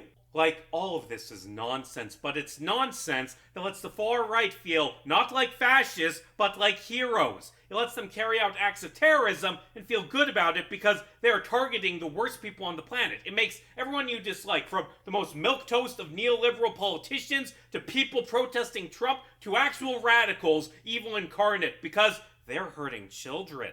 There's this quote from Lawrence Wright, the author of The Satanic Panic Recounting Remembering Satan, that sums this up pretty well. They see themselves as heroic. And how can you be heroic in today's world? Well, you protect the children. You protect the children against this cabal that is out to turn them into sex slaves. How could there be anything more important than that? So many conspiracies, from the blood libel to the satanic panic to QAnon, are centered on children because children are innocent. They're this perfect vessel to fight for. To quote historian Margaret Peacock, children carry a vast amount of weight in any society, but especially modern ones, where they're expected to survive past the age of 5.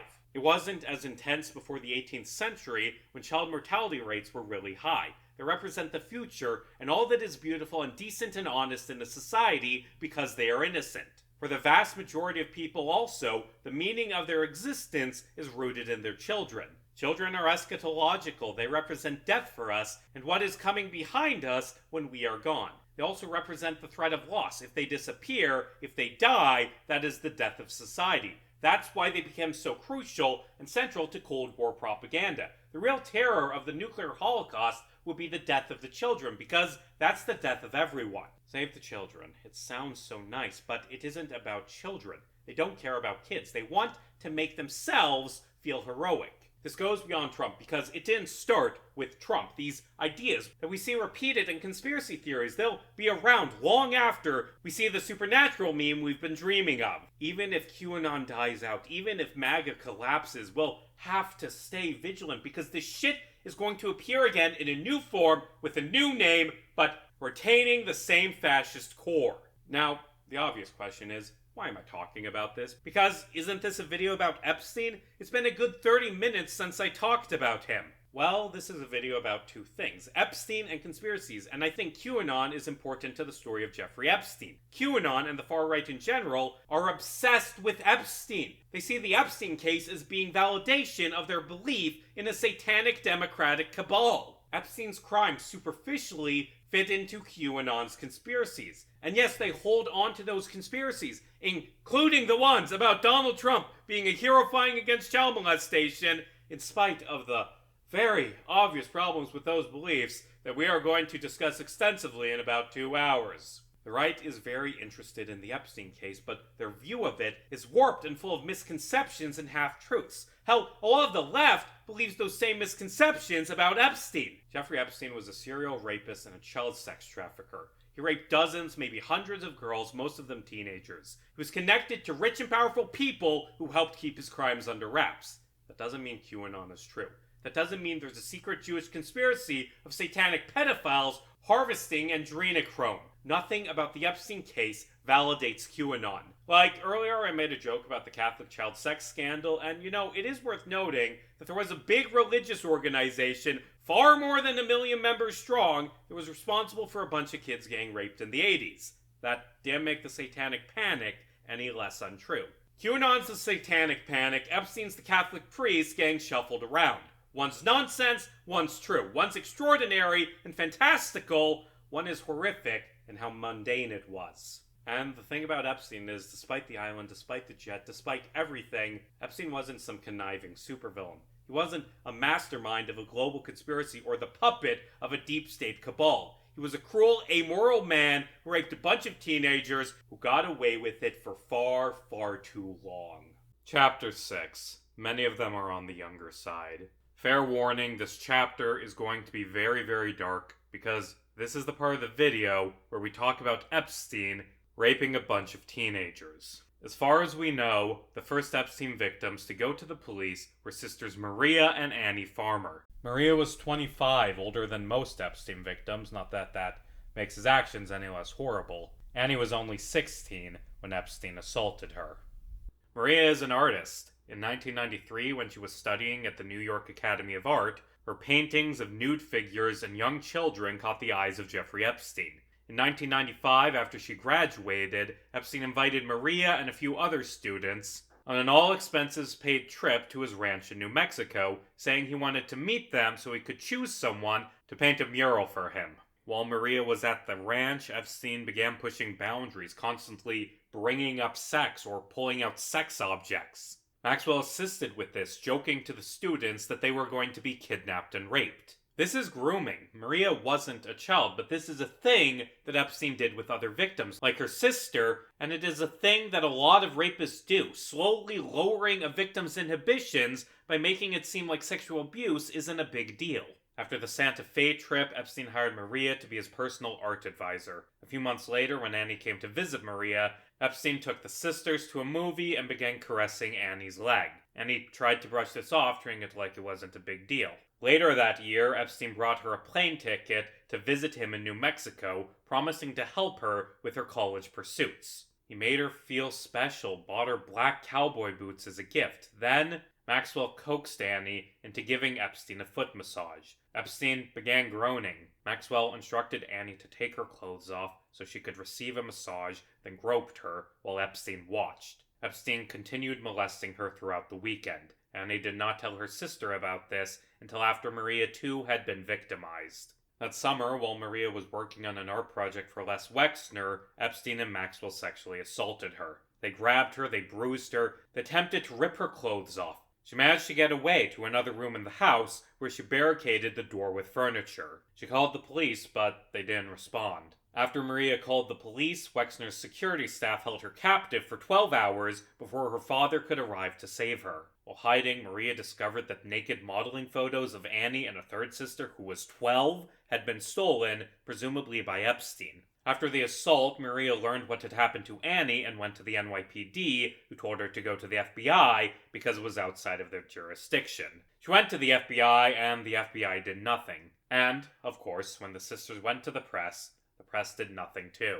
After the Vanity Fair article was censored, Maxwell threatened Maria, telling her to watch her back as she drove down the highway. Epstein and Maxwell used their influence over the art community to destroy Maria's career, leading her to abandon art for years, although she has picked it up again in recent years. Most notably, she created her Survivor series, featuring paintings of Epstein's victims, of which she was one of the first, but far from the last. Jennifer Arauz was 14 when she met Epstein, 15 when he raped her. She was grieving her father, who had died of AIDS when she was 12. A recruiter approached her and told her about Epstein, saying he was a great guy, almost like a father figure. At the time, Arauz's family was on food stamps. The recruiter said Epstein could help her financially and help with her career as an actress. She visited Epstein a few times without incident. He gave her money and gifts to ensure she came back and talked about donating to AIDS charities. He began asking her to give him massages. She felt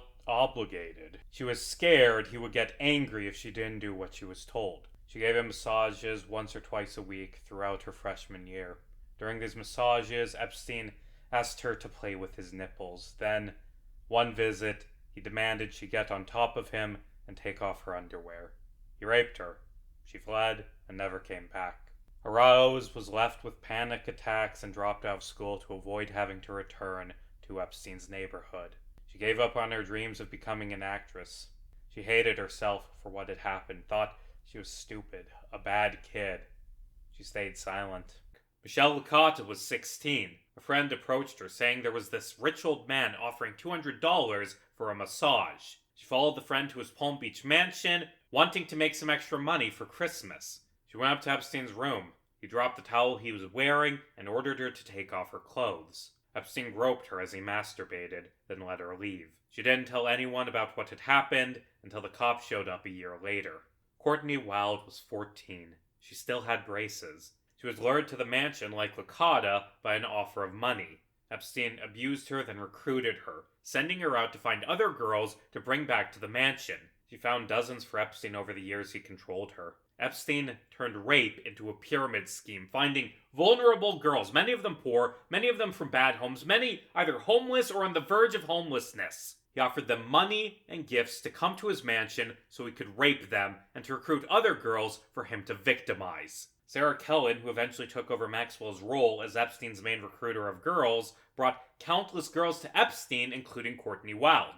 But she alleges that she herself began as a victim who was repeatedly raped by Epstein. And maybe that was a lie, but I don't have a hard time thinking that Epstein victims could be groomed into becoming vital parts in Epstein's machine. Nadia Marcinkova was given over to Epstein by her parents when she was 15 to, quote, be his sex slave, but years later, she raped other Epstein victims while Epstein watched. Was Marcinko a victim? I don't know. I don't know at which point in the process of grooming a victim into an accomplice, she becomes the villain. Kellen and Marcinko are free right now while Maxwell went to prison. Is that right? I don't know. The story of so many different Epstein victims is him exploiting their poverty to rape them, then exploiting it again to make them bring him new victims. Shantae Davies was 21. She was studying massage. Her teacher introduced her to Maxwell, who invited her to take a private plane out to Epstein's Palm Beach mansion and work as a masseuse. During the massage, Epstein began touching himself. Davies had a background of abuse, so she said okay, because she didn't know what else to say. When Epstein was done, Davies blamed herself, felt she had betrayed Maxwell. Over the next couple months, Maxwell repeatedly flew out to LA to schedule appointments with Davies, where nothing happened. She did this to build loyalty, to make Davies feel like Maxwell was her friend.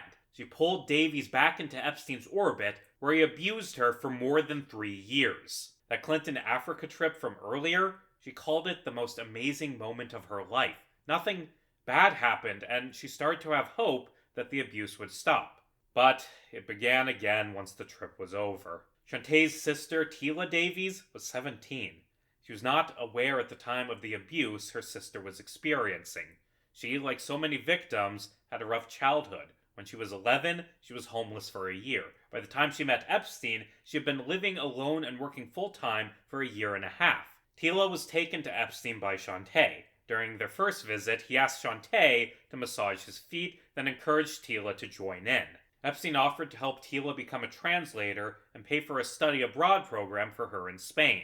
He flew her out to his ranch. Kellen was there, and Epstein asked her for a massage. Tila joined in. Epstein began fondling Kellen, then sexually assaulted Tila. Tila went along with it because she had nothing. If Epstein, quote, decided to rethink his generosity, she would have been homeless. She had no choice but to submit. Over the next year, Epstein repeatedly flew her out to his various mansions. Again and again, Epstein raped Tila.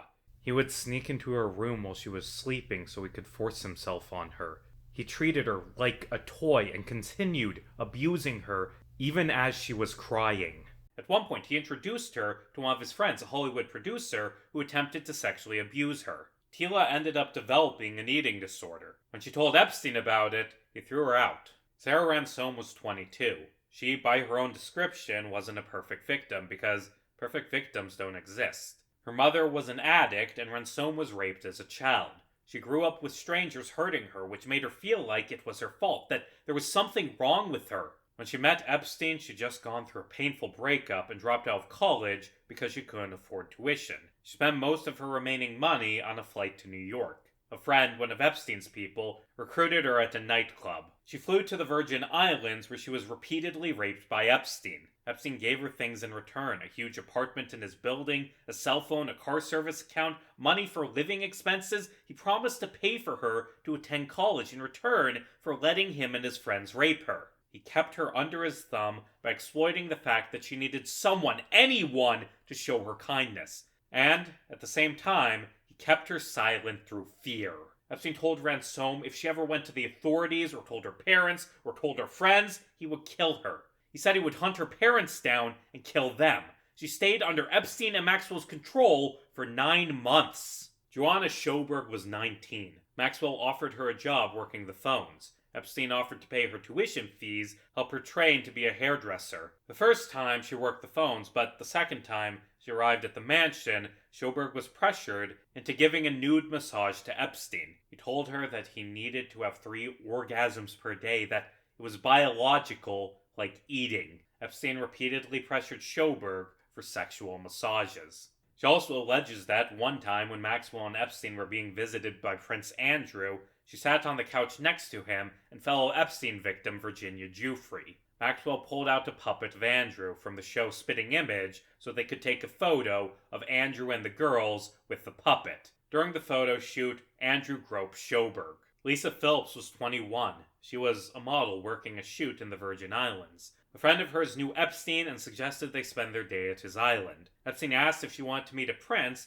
then introduced her to Prince Andrew. That night, she was instructed to give Epstein a massage. Phillips and her friend gave Epstein a massage, then he sexually assaulted them. Epstein called a few months later, offering her a modeling job. She thought he must have felt bad about what he'd done. She went back to Epstein, visiting monthly. He regularly assaulted her, and also set up introductions with men in the film industry who also abused her. Teresa Helm was 22. She was recruited by Sarah Kellen to be interviewed to be a traveling masseuse. Epstein asked for a foot rub. She began and he moved his foot to her genitals. When she tried to leave, he grabbed her and sexually assaulted her. Juliette Bryant was 20. She was an aspiring model. Epstein flew her to the Virgin Islands, then repeatedly raped her. Ava Cordero was 16.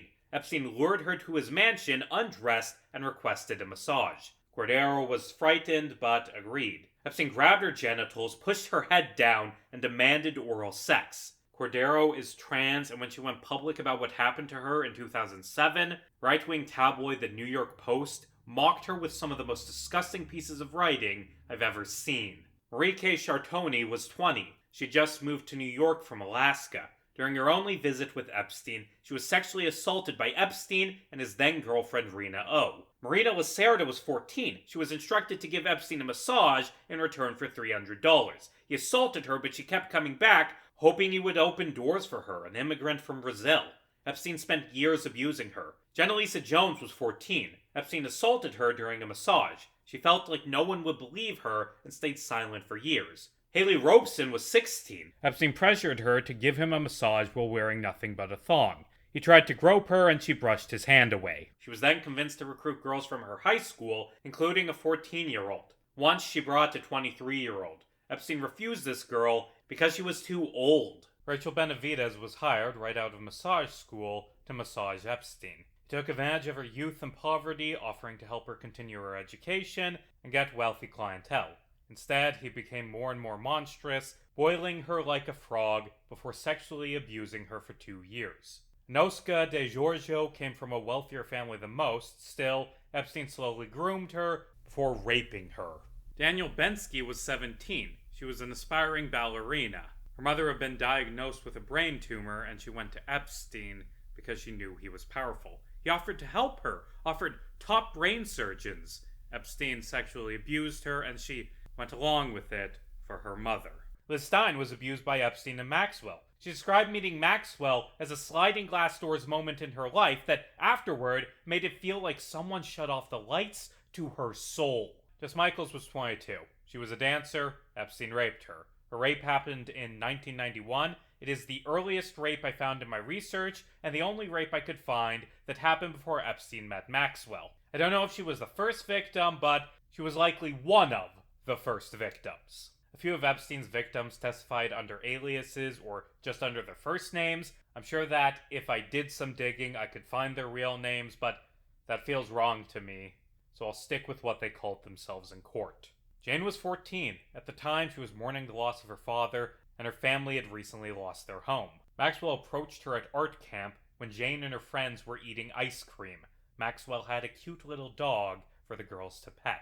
When the other students left, Epstein arrived. He told Jane he was a donor for the camp and offered to help with her art career. Jane and her mother were invited to Epstein's home.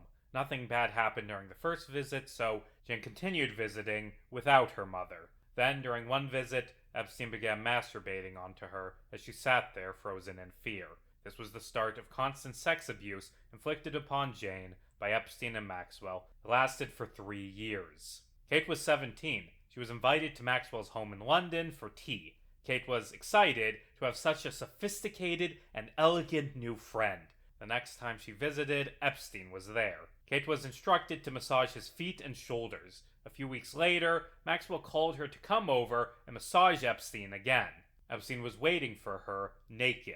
Maxwell closed the door and Epstein assaulted Kate. Maxwell praised her afterwards, saying she did such a good job. She was called over to be abused by Epstein several other times. During one abuse session, Maxwell ordered Kate to dress in a schoolgirl outfit. She did as ordered, and Maxwell told her that she was a good girl, one of his favorites. Maxwell also Kate if she knew any other cute, young, and pretty girls because Epstein needed to have sex 3 times a day. Kate continued spending time with Epstein and Maxwell despite the horrors because she thought Maxwell was going to be her friend.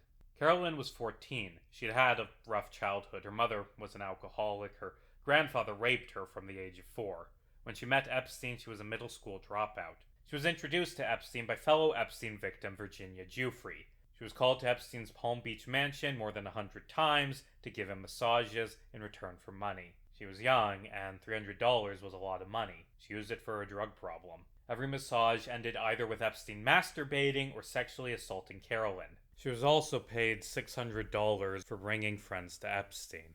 Eventually, when she was 18, she returned to Epstein again because she needed money. But by then, she was too old for him. Lisa was 17, Priscilla was 20. Epstein offered to advance their dance careers, then abused them. MH was under 17. Epstein hired him as an intern, then induced him into sexual conduct. Notably, he was the only male alleged victim I found in my research.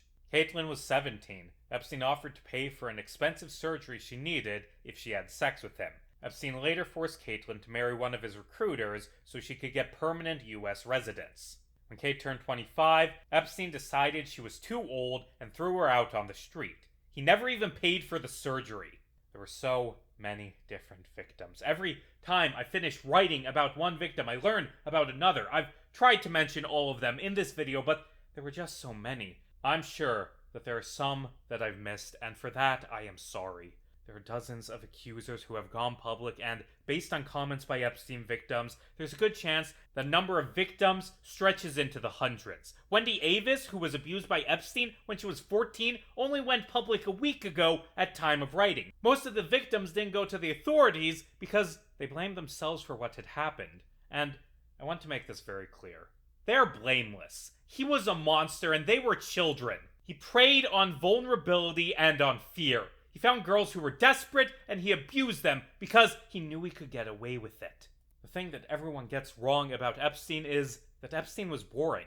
The case has become this cultural black hole because of the juicy bits that sound like a movie. The plane, the island, the connections to rich and powerful people, but for most of Epstein's victims, that wasn't the story. Their abuse wasn't grand and exotic. It was cruel and mundane, special solely by the high number of victims. Epstein wasn't QAnon. He was a middle-aged man who paid teenage girls to give him massages, then raped them.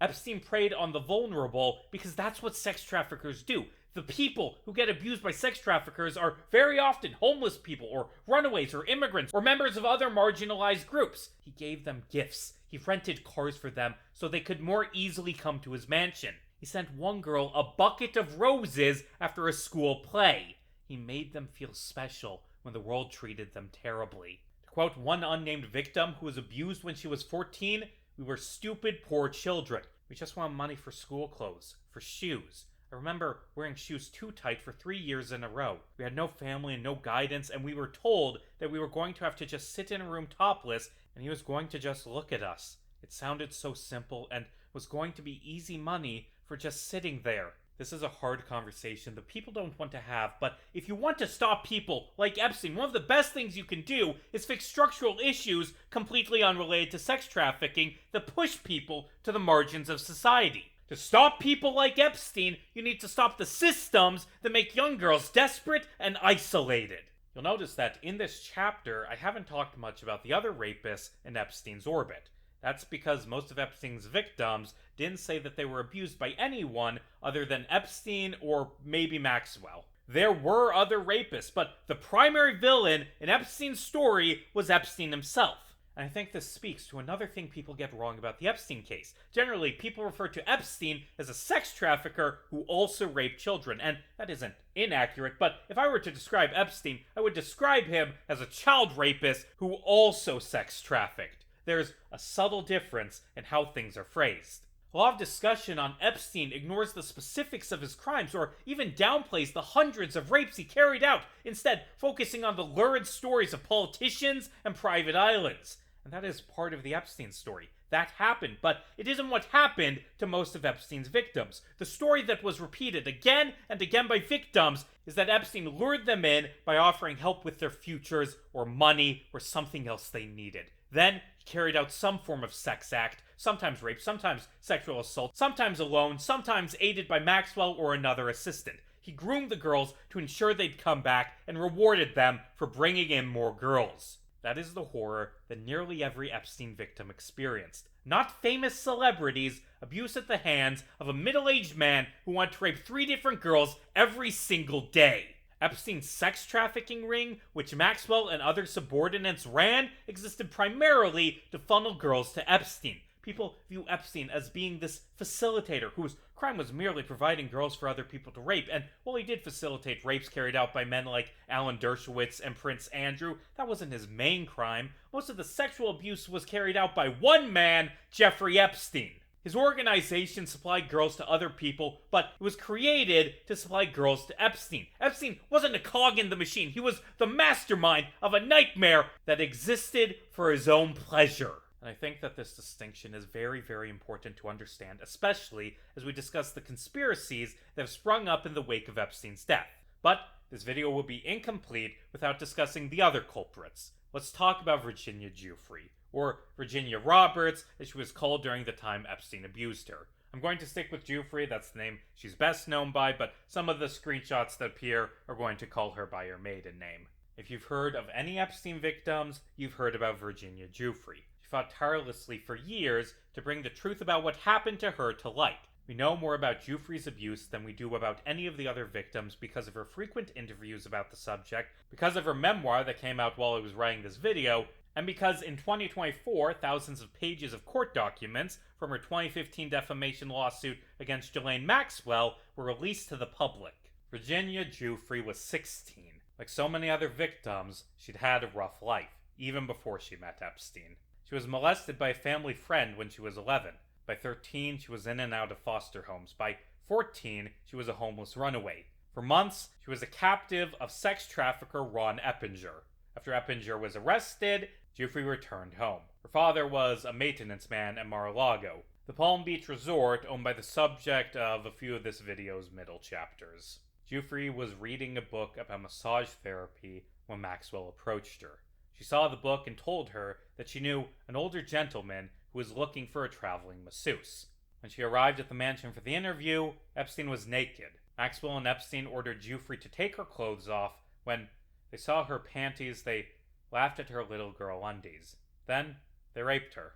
They raped her again and again for years. She felt like they held her in with invisible chains. Epstein told her that she couldn't run, couldn't tell anybody because he owned the police. At one point, Epstein and Maxwell told Giuffre that they knew where her brother went to school, saying she knew what the outcome would be if she didn't do as they said. And it wasn't just Epstein and Maxwell. She was also allegedly raped by Epstein's girlfriend, Rena O, as well as a long list of powerful men connected to Epstein. Men like Prince Andrew, Alan Dershowitz, Glenn Dubin, George Mitchell, Bill Richardson, Jean-Luc René, Marvin Minsky, Thomas Pritzker, Stephen Kaufman, and several people whose names Virginia Giuffre couldn't remember, including the CEO of a French hotel chain, a prince, and a Spanish president. They passed her around between wealthy men like a platter of fruit. I have pet theories about who the three unnamed rapists were, but I'm not going to accuse a public figure of rape based on very little evidence. You'll notice that these names are familiar. All but one of the people I mentioned in Chapter 2 was accused by Giuffre. Andrew and Dershowitz were accused by other people in addition to Giuffre, but most of the men accused of having girls trafficked to them by Epstein were just accused by Virginia Giuffre. I don't think Giuffre was the only girl raped by Epstein's rich friends. Giuffre herself said that there were other girls offered to rich men, but I think Giuffre was special to Epstein. Based on all the victim testimony I've read, Giuffre was the one Epstein grabbed when he wanted to offer a girl to someone else. She was his go-to. She was the victim he used to secure friendships with terrible, terrible men. Again, there were likely other girls who were raped by men other than Epstein, but no one was raped by as many different men as Virginia Giuffre, or at the very least, no victim who has gone public was. Like other victims, Giuffre was coerced into luring in new girls. His appetite was insatiable. He wanted new girls, fresh, young faces every single day. That was just the sickness he had, she told the Miami Herald. Eventually, when Giuffre turned 19, Epstein lost interest. She was too old for him. She convinced him to pay for masseuse training so she could move on. But before she left, Epstein had one last task for her. He asked her to pick up a girl for him from Thailand. But thankfully, Giuffre didn't bring this girl to Epstein. While she was in Thailand, she met a man named Robert Giuffre, who she married and moved to Australia with. I think the most disturbing thing about Epstein, it isn't even the rape, it's the coercion, it's the singling out of vulnerable girls. Girls from broken homes, girls from poverty or facing homelessness, girls who needed the world to treat them better. He found these girls and he molded them to be what he wanted them to be. He stole their lives and then he made them his accomplices. He made them hurt other girls, made the cycle continue, and for years, he got away with this. Giuffre never got to see Epstein or most of her other rapists be found guilty by a jury, both because of Epstein's death and because of her own. More on that later. Now, at this point, I'd like to ask a very important question. Why? Why did Epstein do this? And the urge a lot of people have is to say, because he wanted power, because he wanted to blackmail rich people. And I don't agree with that assessment, because there are so many victims who were just raped by Epstein. I think it's clear that if Epstein ran a blackmail operation, that was an occasional side business. I would argue that the primary reason Epstein raped young girls is because he liked raping young girls. And I'm sure he justified it to himself. Like, deep down he knew he was monstrous, but I think he made justifications internally. After all, the girls came back to him willingly. He paid them, and a lot of them went back. A lot of them brought in other girls. Why would they do that if they didn't like what was happening? Epstein lied to himself. Still, even if he ran a sex trafficking ring primarily to traffic girls to himself, he did traffic to other rich men. The question we need to ask is, why did he do this? And the obvious answer is the blackmail explanation, which I will discuss in the next chapter, but I do think there's a possibility that he trafficked girls, and this is horrible, but he did it for the same reason he had parties and let famous people take trips on his jet. Because he wanted people in wealthy circles to like him. He considered offering a girl to rape as no big deal, as him being a good friend to Andrew or Dershowitz, or yes, to that person we're going to talk about in a bit. After all, Epstein didn't think what he was doing was wrong. In 2018, Epstein spoke with New York Times writer James B. Stewart. I'm just going to quote this directly. Mr. Epstein made no secret of his own scandalous past. He'd pleaded guilty to state charges of soliciting prostitution from underage girls and was a registered sex offender, and acknowledged to me that he was a pariah in polite society. At the same time, he seemed unapologetic. His very notoriety, he said, was what made so many people willing to confide in him. Everyone, he suggested, has secrets and, he added, compared with his own, they seemed innocuous. People confided in him without feeling awkward or embarrassed, he claimed. He said that criminalizing sex with teenage girls was a cultural aberration and that at times in history it was perfectly acceptable. He pointed out that homosexuality had long been considered a crime and was still punishable by death in some parts of the world. Epstein justified what he did to himself under the grounds that it wasn't a big deal, that everyone was okay with what he did deep down, that lots of other men would do what he did if they had a chance, and he wasn't wrong. After all, so many different men took that opportunity when Epstein offered it to them. There is a long history of societies being okay with fucking teenagers. And hell, I'd argue that the modern-day United States is far too often okay with old men having sex with teenage girls. There are so many celebrities who have had sex with teenagers, like, to steal another person's list real quick, Jerry Seinfeld, Steven Tyler, Don Johnson, Jerry Lee Lewis, Fergie, Bill Wyman, Caroline Flack, Jimmy Page, Elvis Presley, R. Kelly, Woody Allen, Paul Walker, Chad Michael Murray, Prince, Doug Hutchinson, Wilma Valderrama, Kobe Bryant, Joel Madden, Milo Ventimiglia, and Tyga all had relationships with teenagers, with age differences ranging from dating a 17-year-old when he was 21 in Kobe's case, to Rolling Stones bassist Bill Wyman having a relationship with a 13-year-old when he was 48. How many years of an age gap is too many? I don't fucking know. I will say that I'm 26, and the idea of me dating a high schooler just disgusts me, because that's a fucking kid. And to be clear, none of these people are accused of raping girls supplied to them by Epstein. Epstein was horrific in scale, but he was far from the only rich guy raping teenagers in the 90s and 2000s. Epstein didn't even try to hide his crimes from his friends. He filled his home with sexual shit and openly told journalist Michael Wolff years after his first arrest that he liked young girls. To quote Wolff, "Jeffrey is living a life that once might have been prized and admired and valued, but its moment has passed. I think the culture has outgrown it. You can't describe it without being held to severe account. It's not allowed. It may be allowed if you're secretive and furtive, but Jeffrey is anything but secretive and furtive. I think it represents an achievement to Jeffrey. This is starting to change. There is much more backlash against middle-aged men going after teenage girls in 2026 than there was in 1996. But still, there are millions of men who would do what Epstein did if they could, if they had his money to acquire girls and his lawyers to sue people into silence. Epstein wasn't the head of a satanic cult. He wasn't the mastermind of a global conspiracy. He was that old guy at a high school basketball game who leers at the girls a bit too much. He was that guy on Reddit counting down the days till a child star becomes legal. He was the high school headmaster who fantasized about teenage sex slaves. He was a man who escaped justice for close to 30 years, even though countless people either knew or at the very least heard rumors about what he was doing. And some of those people stayed silent because he paid them, but so many others said nothing because their reaction to Epstein wasn't horror, but awe and jealousy. There's this famous bit by comedian Gianmarco Cerezi about R. Kelly. Paraphrasing this, technically speaking, R. Kelly isn't a pedophile. He was an ephebophile. Pedophiles are attracted to those who are prepubescent. Ephebophiles are attracted to those who are in the later stages of puberty. But we don't make those distinctions because it's very hard to explain that without sounding like a pedophile. That's a funny joke, and I do agree that attempting to argue about the exact legal definitions of the word pedophile makes you come across like a creep. But I do think that there is a very big distinction between ephebophilia and pedophilia. The difference is, ephebophilia is legal. This is a map of the age of consent by state. Blue states is where it's 16. That is the most common age of consent and is what the age of consent is in my home state of Iowa. The most famous Epstein victim is Virginia Giuffre. He raped her in Florida when she was 16, and that is horrible. That is a crime. Florida has an age of consent of 18. But if he lived one state north in Georgia or Alabama, then having sex with Virginia Giuffre wouldn't have been a crime. It wouldn't have been rape.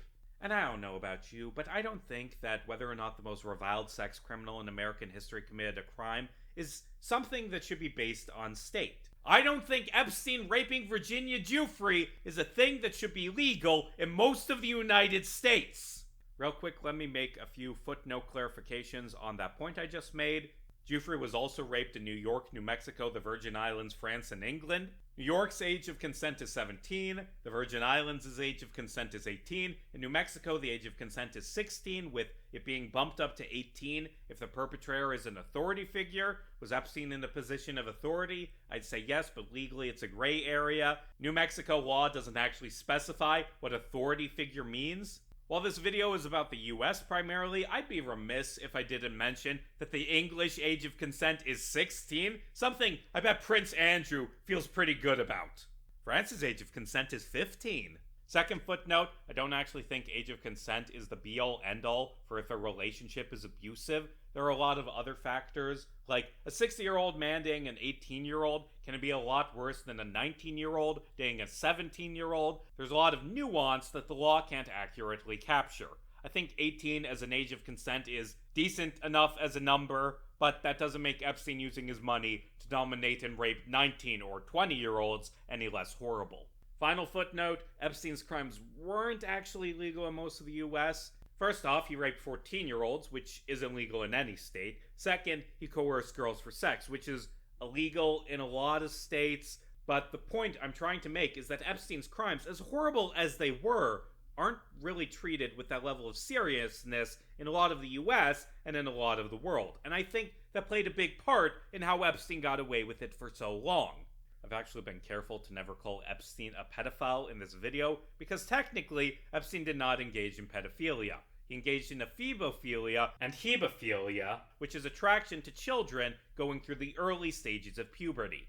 And I've been careful about this because I think being specific in language is important. Epstein was not a pedophile. He was a child rapist, though, and I've called him that repeatedly, both because those 16-year-old girls he raped were still children, and because I think the term child rapist has more oomph behind it than a ephebophile or hebephile. People call Epstein a pedophile even though he wasn't, because that sounds worse. Raping children sounds worse to the average person than raping teenagers, even though I would argue that teenagers are still children.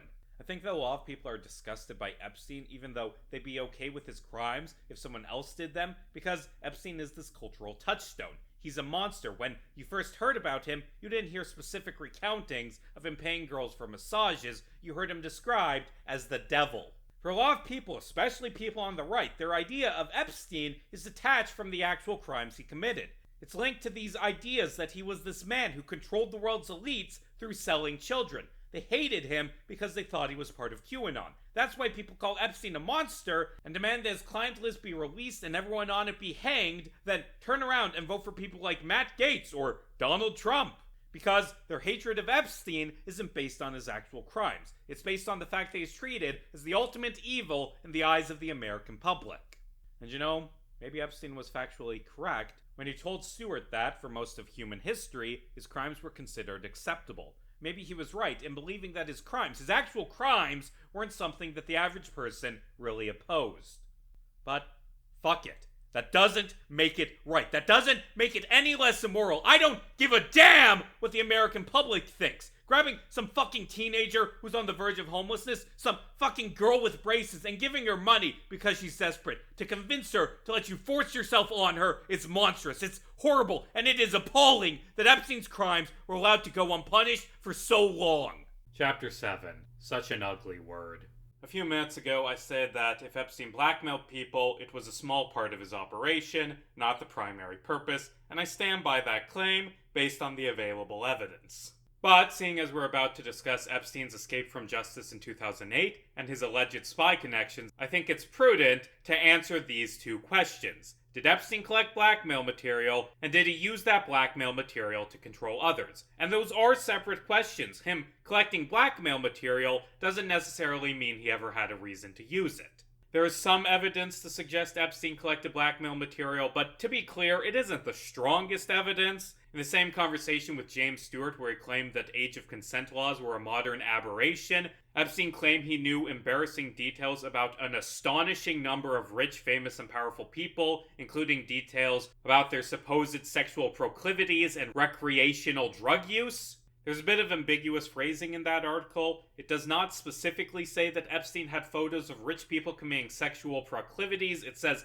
Epstein had photos that prove that he knew rich people and that he knew about their sexual proclivities. It isn't clear from how it's phrased if Epstein meant, for example, that he had photos of him hanging out with Prince Andrew, or if he meant that he had photos of Andrew raping Virginia Giuffre. And those are two very different things. One of those is something that we already have access to, and one of them is hard evidence of a horrible crime. Based on the way Stewart phrased things, I think that he meant the former, that Epstein had proof he was friends with rich people, which is something that's never been in question. Later in that article, Stewart mentions that Epstein showed him photos of him with Mohammed bin Salman, Bill Clinton, and Woody Allen, three famous men with massive skeletons in their closets, but not men who have been accused of raping Epstein victims. Like, the article doesn't say Epstein showed Stewart photos of Clinton raping a child. It says that he showed him photos of him standing next to Clinton, which is nothing new. We've had those photos for 20 years, and they don't prove shit.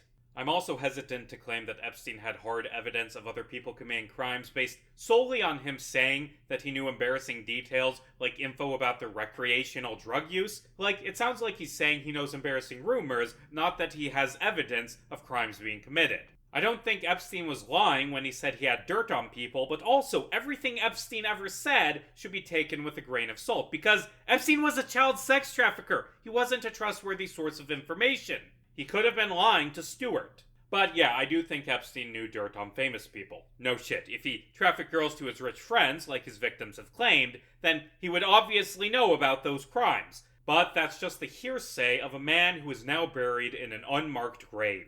The real question is, did he keep photos, or better yet videos, of other people raping his victims? And the answer to that is, probably? I think it's likely he kept tapes of some crimes being committed. According to Vanity Fair, Maxwell told a friend that Epstein's island was wired with cameras to collect blackmail to be used as insurance policy. That was an article from 2019, by the way. After other people exposed the Epstein story, Vanity Fair suddenly decided to do actual fucking journalism. Now, I believe Maxwell was honest about keeping blackmail material for insurance purposes, but of course, much like Epstein, Maxwell is not a reliable source of information. Still, the idea that Epstein filmed things is supported by his victims. Maria Farmer stated that Epstein's New York mansion had an extensive security system with cameras focused on toilets and beds. Giuffre alleged the same cameras were found in Epstein's other mansions, and that the reason Epstein offered girls to his rich friends was so he'd have something on them and they'd give him favors. When the police raided Epstein's New York mansion in 2019, they found a massive cache of child sex abuse material in a safe. But before you get excited, I don't actually think the feds found Epstein's blackmail material. The court documents don't say, the police found photos of insert rich person here raping a child. They say they found an extraordinary volume of photographs of nude and partially nude young women or girls. Yeah, that isn't the blackmail collection. That's Epstein's porn stash. He collected naked pictures of his victims for pornographic reasons, unrelated to any blackmail scheme he may or may not have perpetrated. Remember Epstein stealing naked photos of the Farmer sisters? That's what the police found. Maybe not those specific photos, but other photos of other victims that Epstein kept either for his own gratification or as trophies. The police did find a disc labeled name plus name, but that likely means this features photos of two different girls, not this features evidence of one of my friends raping the listed girl. Like, if the safe contained Epstein's blackmail material, then the police would have had to cover it up. And I'm not saying that police cover-ups don't happen, but if you believe a specific group of cops covered up evidence, then you can't use them as a source. You can't simultaneously argue, we know that Epstein has a safe full of child sex abuse material because the police said so, and at the same time say that there was also blackmail material in that safe, but the cops are covering it up. Either the cops are telling the truth or they aren't, and if they aren't, then they can't be used as a source. The point is, it's likely that Epstein kept child sex abuse material. And it is possible that that was the motive for keeping the cameras around his mansions, solely as a way to collect more child sex abuse material. I think that's unlikely, but it is a possibility. But yes, I think it's likely that Epstein collected blackmail material on the people he trafficked girls to. We don't have this blackmail material, we don't have hard evidence that it existed, but statements from his victims point to it being likely that this material exists. Now, the obvious question is, why? What did he gain from having blackmail material? There are three primary motives I've seen people suggest Epstein had for collecting blackmail material, and I'm going to be honest, only about 1.5 of them make any sense. The first reason people usually throw out is that Epstein built his fortune using blackmail, and I don't really think that fits with the timeline. The first rape Epstein committed that we know about happened in 1991, after he was already wealthy. He began managing the fortune of Victoria's Secret owner Les Wexner in 1987. He began working for the Towers scheme the same year, and he didn't begin offering Virginia Giuffre to his rich friends until 2000. I don't think it makes any sense to claim Epstein made his fortune through blackmail. If he did, then that means that he would have had a completely different set of victims in the 70s and 80s who he managed to control through completely different methods than the offering of money to vulnerable girls he exploited like he did in the late 90s and early 2000s. And it would require every single victim from the 1970s to have kept quiet for 50 years, even after Epstein died, even after dozens of other Epstein victims came forward. That just doesn't sound likely to me. Now, it's possible that he used blackmail to expand his fortune. I would not be surprised if Epstein managed to get insider information or favorable deals from the men he trafficked girls to. But at the same time, it needs to be noted that he was already incredibly rich. People were willing to give money to Epstein even before he started sex trafficking because he was thought of as a financial genius. Like, I do think that it is likely that he received political favors or insider information from the men he trafficked to, and that this helped him expand his fortune. Not that he was directly paid for supplying girls, but that his friendships with rich men helped him with his stock trades. But the point is, the idea that he built his fortune through blackmail doesn't mesh with the dates we have. He didn't become rich through blackmail. He maybe became richer through blackmail, but he didn't become rich in the first place through blackmailing people. The second theory I see tossed around is that Epstein was a secret agent of the Jewish deep state and lured powerful men into committing child rape so it could blackmail them into advancing the goals of Israel. So that theory is just Nazi shit. That's just a remixing of those anti-Semitic canards from Chapter 4. I hesitate to even analyze this theory because it's so cartoonishly anti-Semitic. But a lot of people believe that Epstein was a Mossad agent who acquired blackmail for Israel, meaning I am obligated to mention it.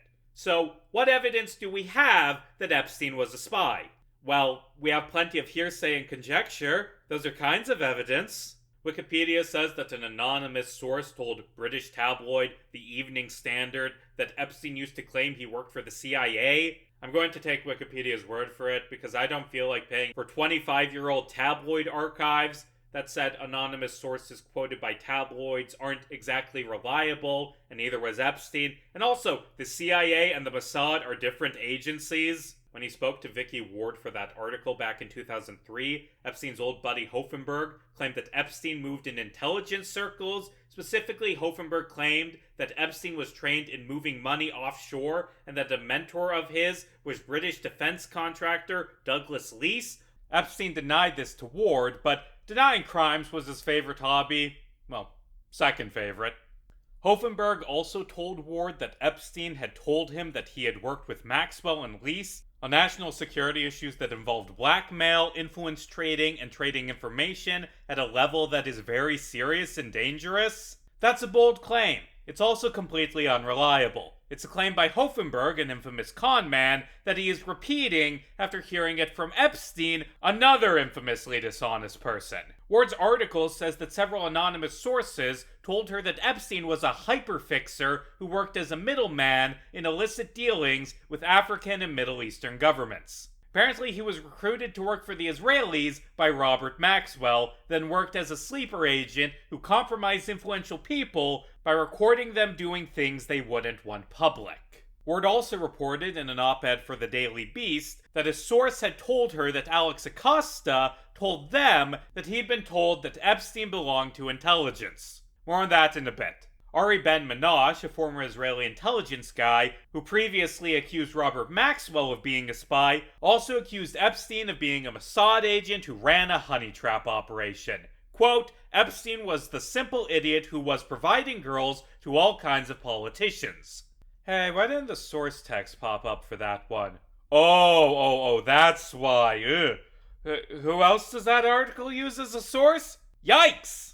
Yeah, I'm gonna ignore everything Ben-Menashe ever said, because I don't trust exclusive interviews with the fucking National Enquirer. In that same article, the National Enquirer claimed that on his deathbed, Hoffenberg told them that Epstein and Maxwell were sending tapes to the deep state Jewish cabal. And again, I'm not gonna put much stock in that, because this was published exclusively by a far-right tabloid that covers up things for the far-right and has a history of making shit up. I do think that Ward is a better reporter than any of the National Enquirer guys, and I think that Rolling Stone and Daily Beast have better journalistic standards, but I do have some of the same problems with her writing about Epstein being a spy. Extraordinary claims require extraordinary evidence, and what we have is hearsay and conjecture. A few untrustworthy men claiming something without giving any evidence to back it up, and a few anonymous sources that I cannot assess the reliability of because they are anonymous. It isn't much. It's the bedrock of endless Epstein theories, but it's very, very weak, and it's so vague! If Stephen Hoffenberg said that in insert specific year here, Epstein honey-trapped this specific politician using this girl to get said politician to support this specific measure, then we'd have a claim we could investigate. If we had documents or financial records, then we could check their veracity. If we had a single person involved in Epstein's alleged spy activities, instead of just secondhand accounts from people claiming they'd heard about it from someone else, then we'd have something. But we don't have that. We have hearsay and conjecture. Was Epstein a spy? I don't fucking know. Maybe? But I'm not so sure. The problem I have with the idea that Epstein blackmailed politicians into supporting Israel is that you don't need to blackmail American politicians to make them support Israel. They'll do that for free. American politicians fucking love Israel, and it isn't because of Epstein blackmailing them. American politicians didn't fund the Gazan genocide because they were being blackmailed. They funded it because they're genocidally racist towards Muslims. You don't have to blackmail an American politician to get them to support shooting Arab children. And also, this steadfast devotion to Israeli war criminals by American politicians has been a thing for decades. And maybe there was an earlier child sex trafficking ring before Epstein, except, hold on, Epstein's ring created mountains of evidence. Why didn't a hypothetical earlier conspiracy leave any evidence? Why aren't there any victims? Like, I see the Epstein-Israeli conspiracy theories becoming more and more common on the left, and that worries me because those theories frequently veer very close to fucking Nazi shit. Can we all just be normal about Israel? There isn't some fucking Jewish deep state that runs the world. The Jewish deep state doesn't exist. Do you know what does exist? A country run by a bunch of fucking racists using a terrorist attack as an excuse to carry out systematic killings of a group of people they think are inferior.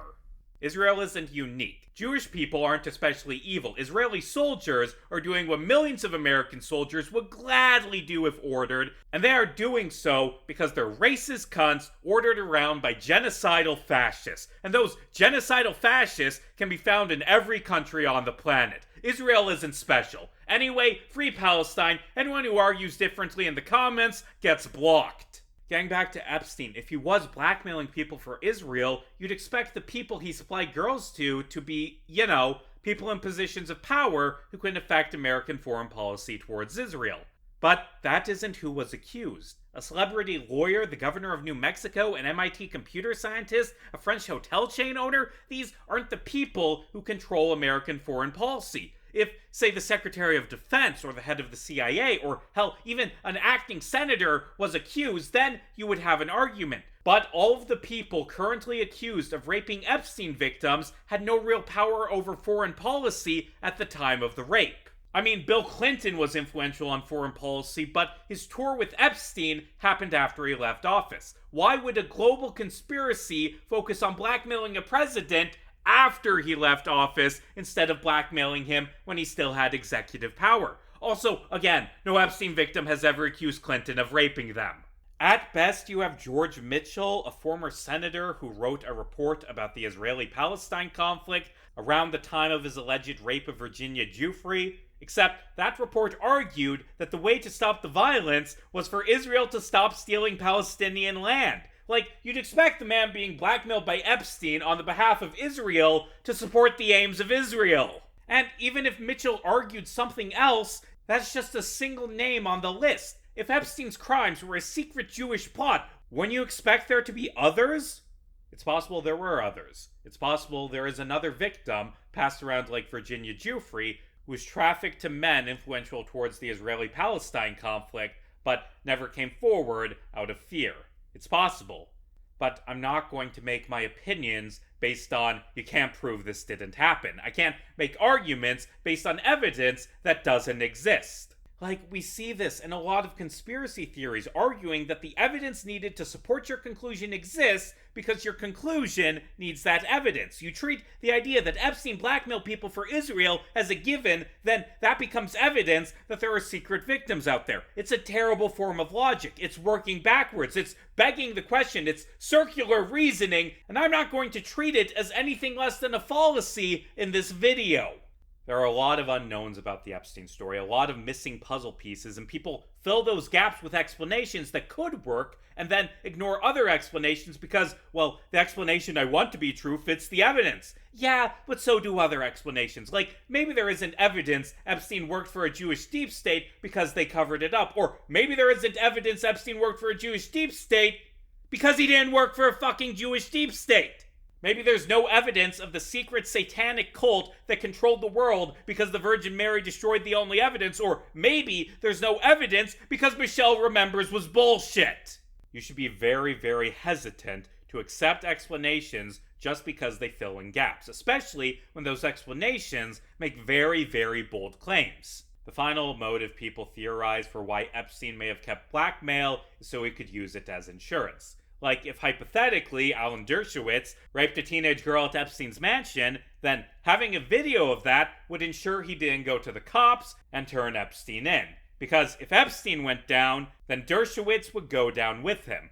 Hypothetically. Don't sue me, lawsuit-happy lawyer who was best friends with the child rapist. This is the explanation that I think is the most sensible. I personally think it is likely Epstein kept insurance on his rich friends he provided girls to. To be clear, there's no hard evidence of this. It's not like we have a tape labeled blackmail to use against Prince Andrew if he ever runs his mouth. But circumstantial evidence points to Epstein likely having kept insurance on his rich friends. He likely used this blackmail to extort favors from his rich friends or to convince them to keep him out of jail. Like, if you have blackmail on the governor of New Mexico, then you could, hypothetically, threaten him into shutting down any investigation into you. Now, to be clear, there isn't any evidence Richardson ever shut down an investigation into Epstein, and I think there is a more likely explanation for why the Florida investigation fell apart, to be discussed next chapter, but this is a motive for trafficking girls to a governor that sounds reasonable. Still, it should be noted, having blackmail to use as insurance didn't work. Sure, the men he trafficked to didn't turn on him, but Epstein's blackmail didn't stop the girls from revealing the truth. Epstein was arrested because his victims went to the police. That's the thing about blackmail. It could hypothetically have stopped a few specific people from turning on Epstein. But he didn't have blackmail on every single person working in law enforcement. He didn't have blackmail on the cops who arrested him in 2005 or on the FBI agents who arrested him in 2019. Whatever blackmail Epstein had, it wasn't enough to keep him from being arrested. It wasn't enough to stop those guards from opening his cell to find his corpse hanging from his bed frame. But that came later. That came after his second arrest. Let's talk about the first. Chapter 8. Crime Without Punishment. Given how blatant Epstein was about his crimes and how many different victims he had, it shouldn't be surprising that his house of cards eventually collapsed. In March 2005, a mother in Palm Beach learned that her 14-year-old stepdaughter had been molested and called the police, setting off a 7-month-long police investigation. The girl led to other victims who led to more victims, and before long, the police had identified 35 different girls. They put the work in. They filmed Epstein's home, they dug through his trash, they monitored Epstein's private jet. The cops managed to get both Epstein's assistant Haley Robeson, who helped recruit girls, and Epstein butler Alfredo Rodriguez, who cleaned up after Epstein and paid the girls, to tell what they knew. They raided Epstein's house, finding naked photos, hidden cameras, and a girl's high school transcript. They also found messages and phone numbers linking Epstein to the girls. Unfortunately, most of Epstein's hard drives and cameras were gone, with the wires left dangling when the police arrived. If Epstein had blackmail material, the cops didn't find it in 2005. There aren't a lot of heroes in this story. It's a story about these girls being failed by the system, about people turning a blind eye to Epstein's evil. A lot of cops and prosecutors dropped the ball with Epstein, but Palm Beach Police Chief Michael Ryder and Detective Joseph Ricari went above and beyond. They uncovered his crimes even in the face of adversity. Epstein hired private investigators to discredit the investigation. The PIs dug through Ryder's trash for dirt, interviewed victims while posing as cops, tracked down Ryder's grade school teachers, and tailed Ricari when he drove home from work. They threatened victims, tried to pay victims into staying silent, and even attempted to run the father of one victim off the road. But despite this, Ricari, Ryder, and the Palm Beach Police Department amassed a mountain of evidence against Epstein. It should have been enough to put him away. It should have been enough. It wasn't. Placed in charge of prosecuting the case was Palm Beach County State Attorney Barry Krischer. Krischer was initially gung-ho about stopping Epstein, but then he met with celebrity lawyer, man accused of child rape, and piece of shit who I grow to hate more and more every fucking second, Alan fucking Dershowitz. Dershowitz showed Krischer all of the information he collected that undermined the victims, like a MySpace page where one was holding a beer bottle. So this shouldn't have to be said, but drinking a beer once does not make you magically immune to rape, and it also doesn't have any relevance to the validity of anything you say. But Dershowitz's gambit worked. Krischer stopped believing the victims and began undermining his own case. Krischer and the prosecutors working under him stopped returning Ryder's calls and agreed to let Epstein plead guilty to felony aggravated assault. Under this deal, Epstein would stay out of jail and have his criminal record erased if he complied with the terms of his probation. But even this cartoonishly generous deal wasn't enough for Epstein, who fired Dershowitz and attempted to negotiate a new deal. Why didn't Epstein like the bullshit zero jail time deal? Because there was a chance it would have forced him to register as a sex offender. Christ, this man was awful.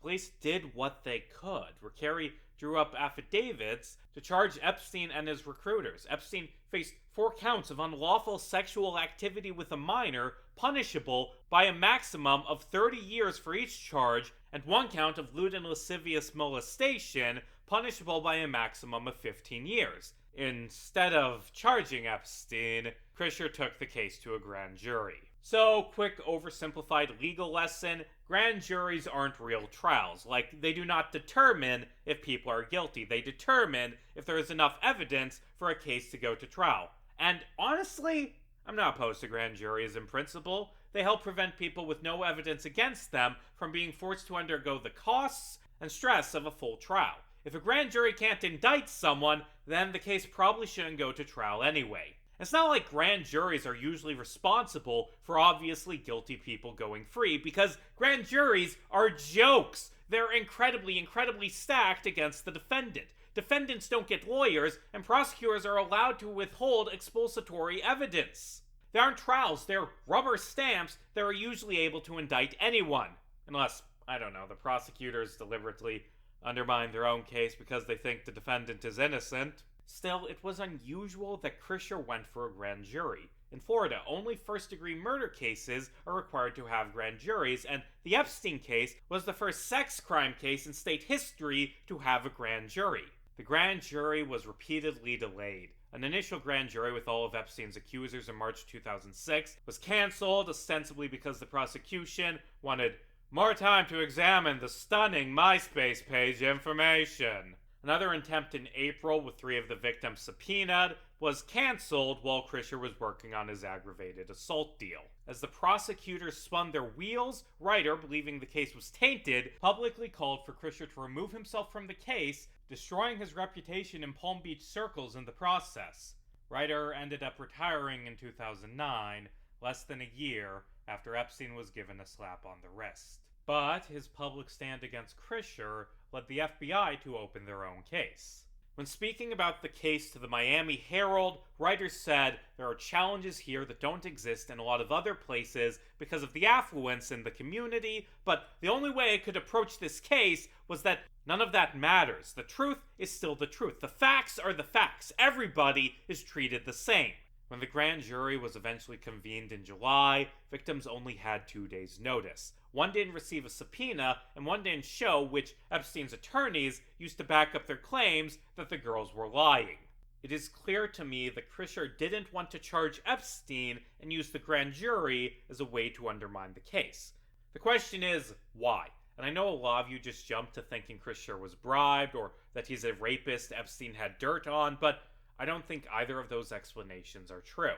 I think that Barry Krischer torpedoed the case because he's an asshole.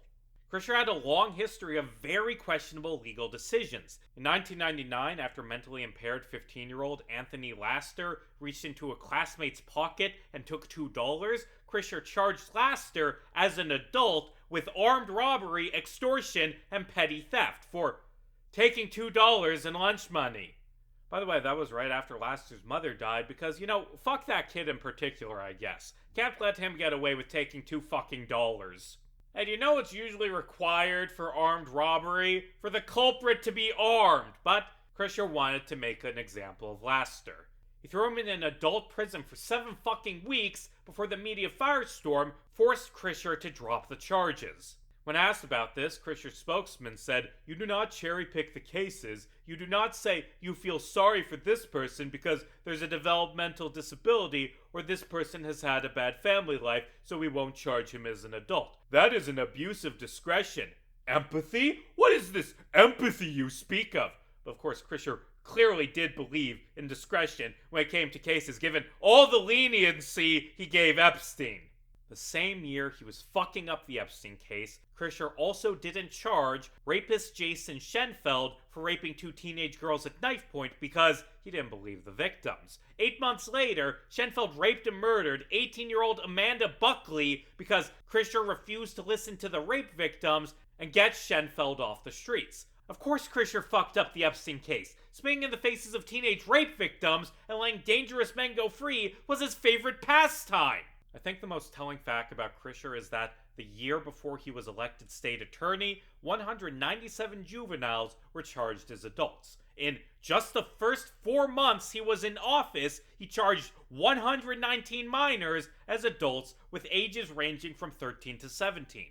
Charging teenagers as adults is very common in this country, and I would argue that it should never be allowed. Either they're a child and thus less responsible for their actions, or they aren't. We can't, as a society, say teenagers are less responsible for their choices unless we personally dislike them. It doesn't make any fucking sense. Krischer, a man who roughly doubled the number of teens charged as adults, is exactly the type of person who you'd expect to not care about Epstein's crimes. Of course he thought it was fine for Epstein to rape 14-year-old girls. After all, on an almost daily basis, he went into court and argued that actually 13-year-olds are adults and should be treated as such. Krischer and the other prosecutors never even spoke with any of the victims. They didn't care. They just didn't care. Krischer flat out told Reiter that it wasn't the policy of the state's attorney's office to charge for consensual molestation of 16 and 17-year-olds. And that's a load of shit. A, it wasn't fucking consensual, and B, there were younger victims. What Epstein did was horrible, but ignoring cases like Epstein's was common at the time.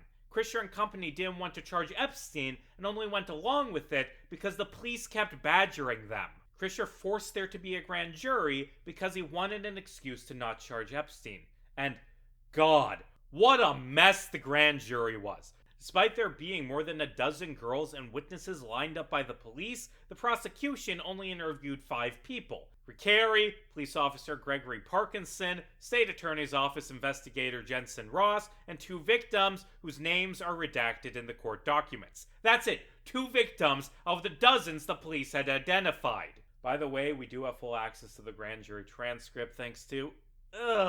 please don't make me give that man credit. He's a fascist. But yeah, the transcript went public in 2024, and it is enlightening to see how much of a shit show the grand jury was.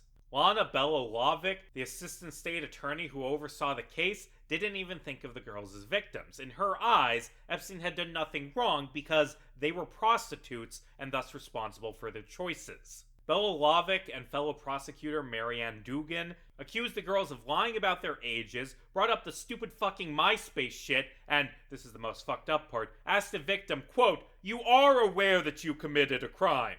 Belolovic sabotaged the case because she blamed the victims for what had happened to them. She didn't see them as victims, she saw them as prostitutes, and she hated prostitutes. Honestly, there's something to be said about how the criminalization of sex work actually hurts human trafficking victims. If going to the police after being raped can result in you being further victimized by the police, then no one is going to go to the police. Like, I am not a lawyer, but from my reading about the case, this isn't how grand juries normally go. The prosecution doesn't normally discredit their own case. Now, to be fair, I have seen some lawyers argue that they pushed back against the victims as a road test to make sure they were ready for the trial. And to be fair, the girls would have had to answer these same exact questions in an actual trial when they were being asked them by the prosecution. Jack Scarola, a lawyer who represented one of the victims, said it was not at all unusual. And maybe he's right, but the grand jury incident fits into a consistent pattern of behavior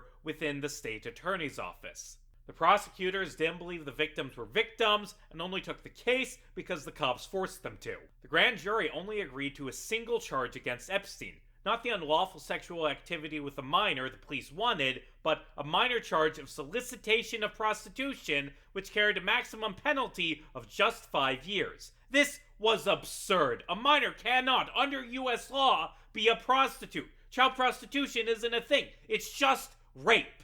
To quote Spencer Cooven, lawyer for one of the girls raped by Epstein, she was taken advantage of twice. First by Epstein and then by the criminal justice system that labeled a 14-year-old girl as a prostitute. The case ultimately ended up in the hands of federal prosecutor Alexander Acosta, who negotiated a plea deal for Epstein. Now, the fact that Epstein got a plea deal isn't surprising. Trials aren't really a thing in the US. 98% of all cases in federal courts end up with a plea bargain.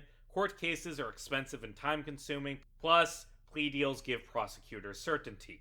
A murderer definitely getting 10 years is better than a murderer having a 50-50 shot at going free. Now, the prevalence of plea deals often results in innocent people getting threatened into pleading guilty, and that's horrible. You should not face a longer prison sentence for asserting your right to a fair trial. It's also worth noting that, because the entire American criminal justice system is stained by racism, that black defendants tend to be threatened even harder by prosecutors because a statistically significant percentage of prosecutors are fucking racist. But the point is, plea deals are incredibly common. Acosta arranging a plea deal isn't the problem.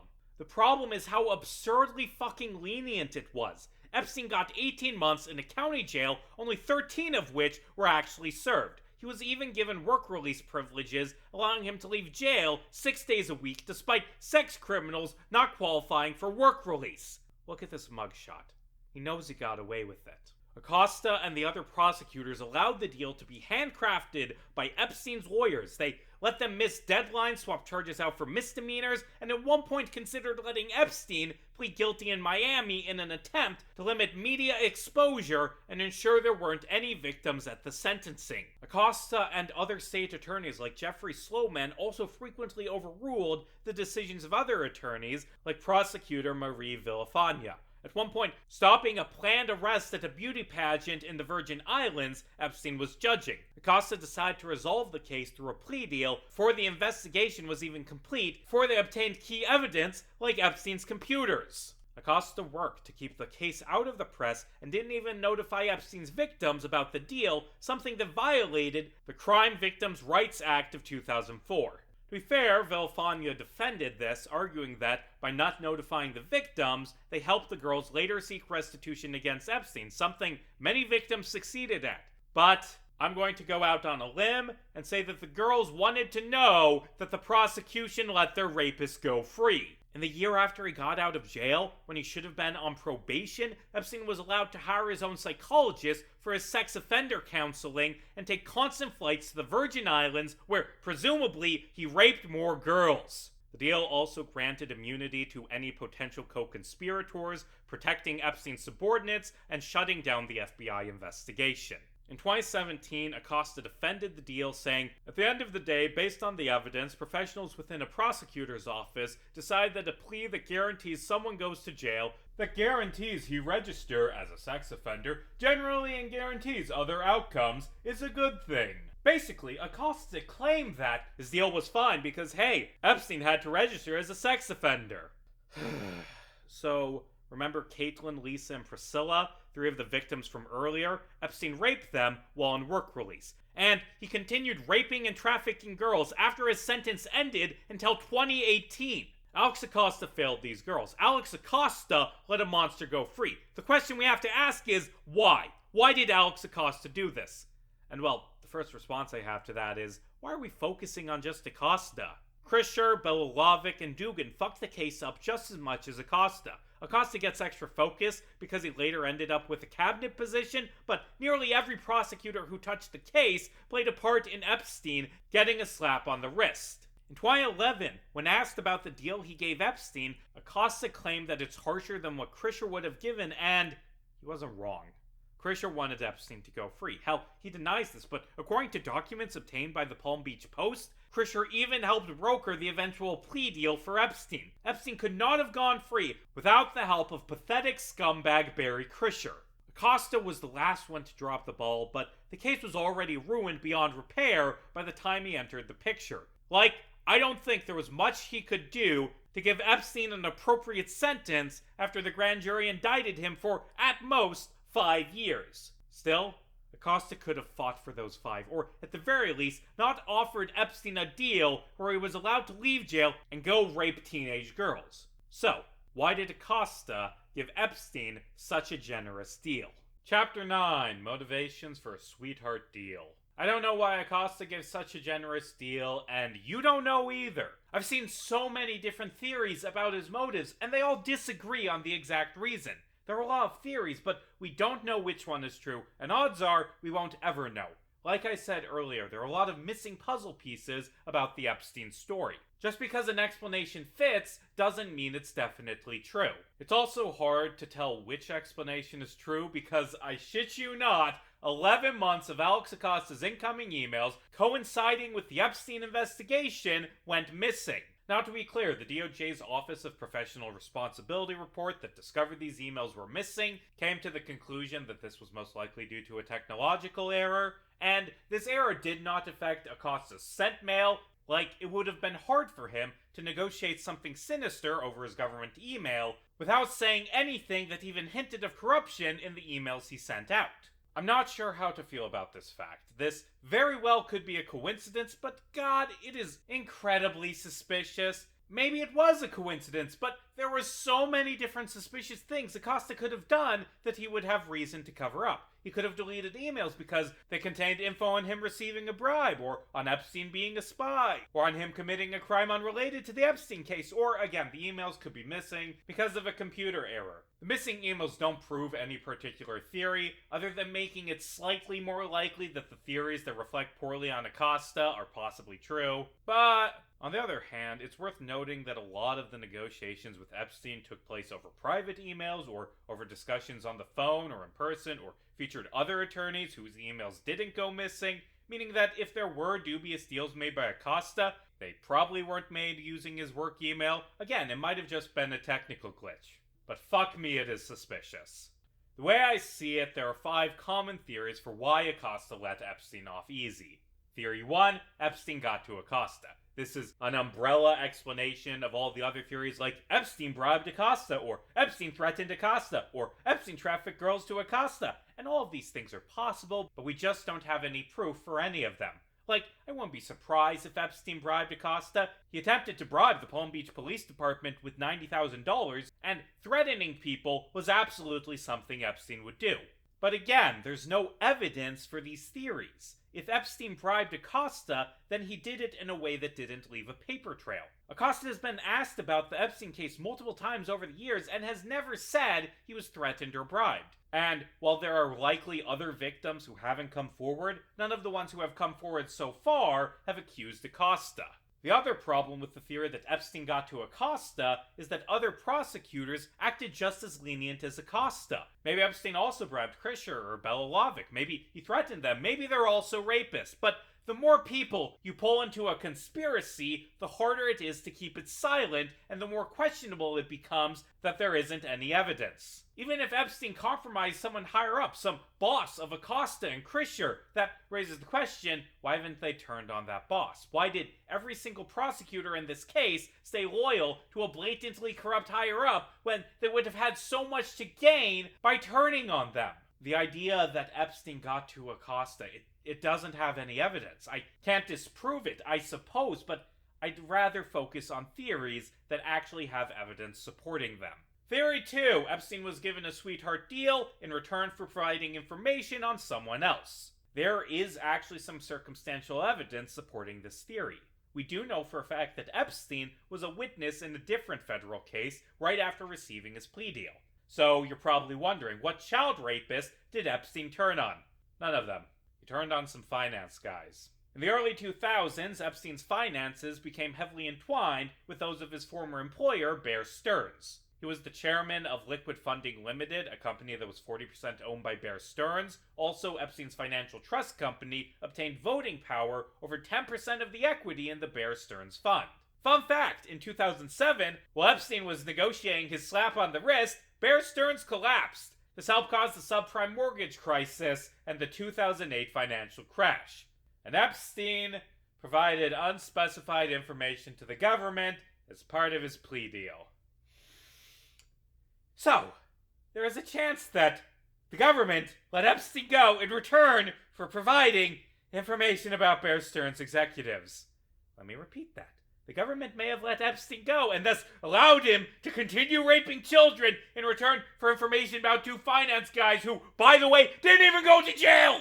Oh, Jesus, I hate how well this fits. Because, yeah, federal prosecutors probably would have treated making banks collapse as a more serious crime than child rape. Imprisoning the guys responsible for the Great Recession was probably a bigger priority at the beginning of the subprime mortgage crisis than imprisoning Epstein. And I mean, to be fair, the financial crisis was horrible. Like, there are countless people who are dead because funds like Bear Stearns nuked the economy, thus taking away their jobs, their health care, and their housing. The financial crisis hurt people indirectly, but yeah, it hurt more people than Epstein.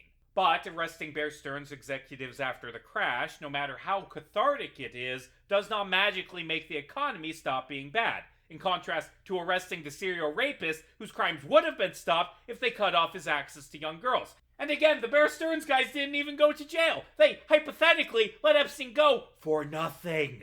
Ugh. I think this theory is compelling, but there are problems with it. The prosecutors from the Bear Stearns case have denied the claim that Epstein ever cooperated with them, and I do think there are other, more likely explanations for why Epstein went free. Early on, when I was doing my initial research for this video, I was actually going to present this as my big conclusion to this chapter, the plot twist explanation of why Epstein got a slap on the wrist. But after reading through the grand jury transcript, another theory became more and more likely, at least to me. Still, it's odd that people don't talk about the Bear Stearns explanation more. Then again, it does get overshadowed by another theory. Theory 3, Epstein was a spy. I talked about this theory a lot last chapter, but I want to zoom in on the origin of the claim that Acosta let Epstein go because he was a spy.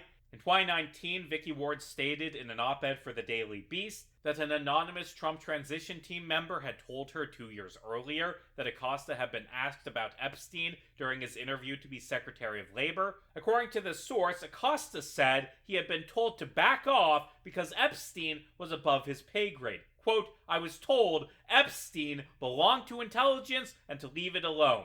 That's Alex Acosta flat out stating that he let Epstein go because Epstein was an intelligence asset. Case closed, right? I'm not so sure. The problem with this explanation is that it's very removed from the original conversation. It's Vicky Ward saying that 2 years ago, an anonymous Trump White House person said that Alex Acosta said that 10 years ago, a superior said that Epstein was an intelligence asset. That's a pretty long chain, which leaves a lot of room for information to either get garbled by the game of telephone or alternatively for one of the people involved to lie. I don't think Ward is lying, but I don't trust anonymous Trump White House people, and I certainly don't trust Alex Acosta, and I have no idea who the person who told Acosta that Epstein was an intelligence asset even was, assuming they exist, so I can't trust them. For this to be true, then 3 different, very untrustworthy people all need to be telling the truth, and that's certainly possible, but I'm hesitant to trust the word of the man who let Epstein free without skepticism.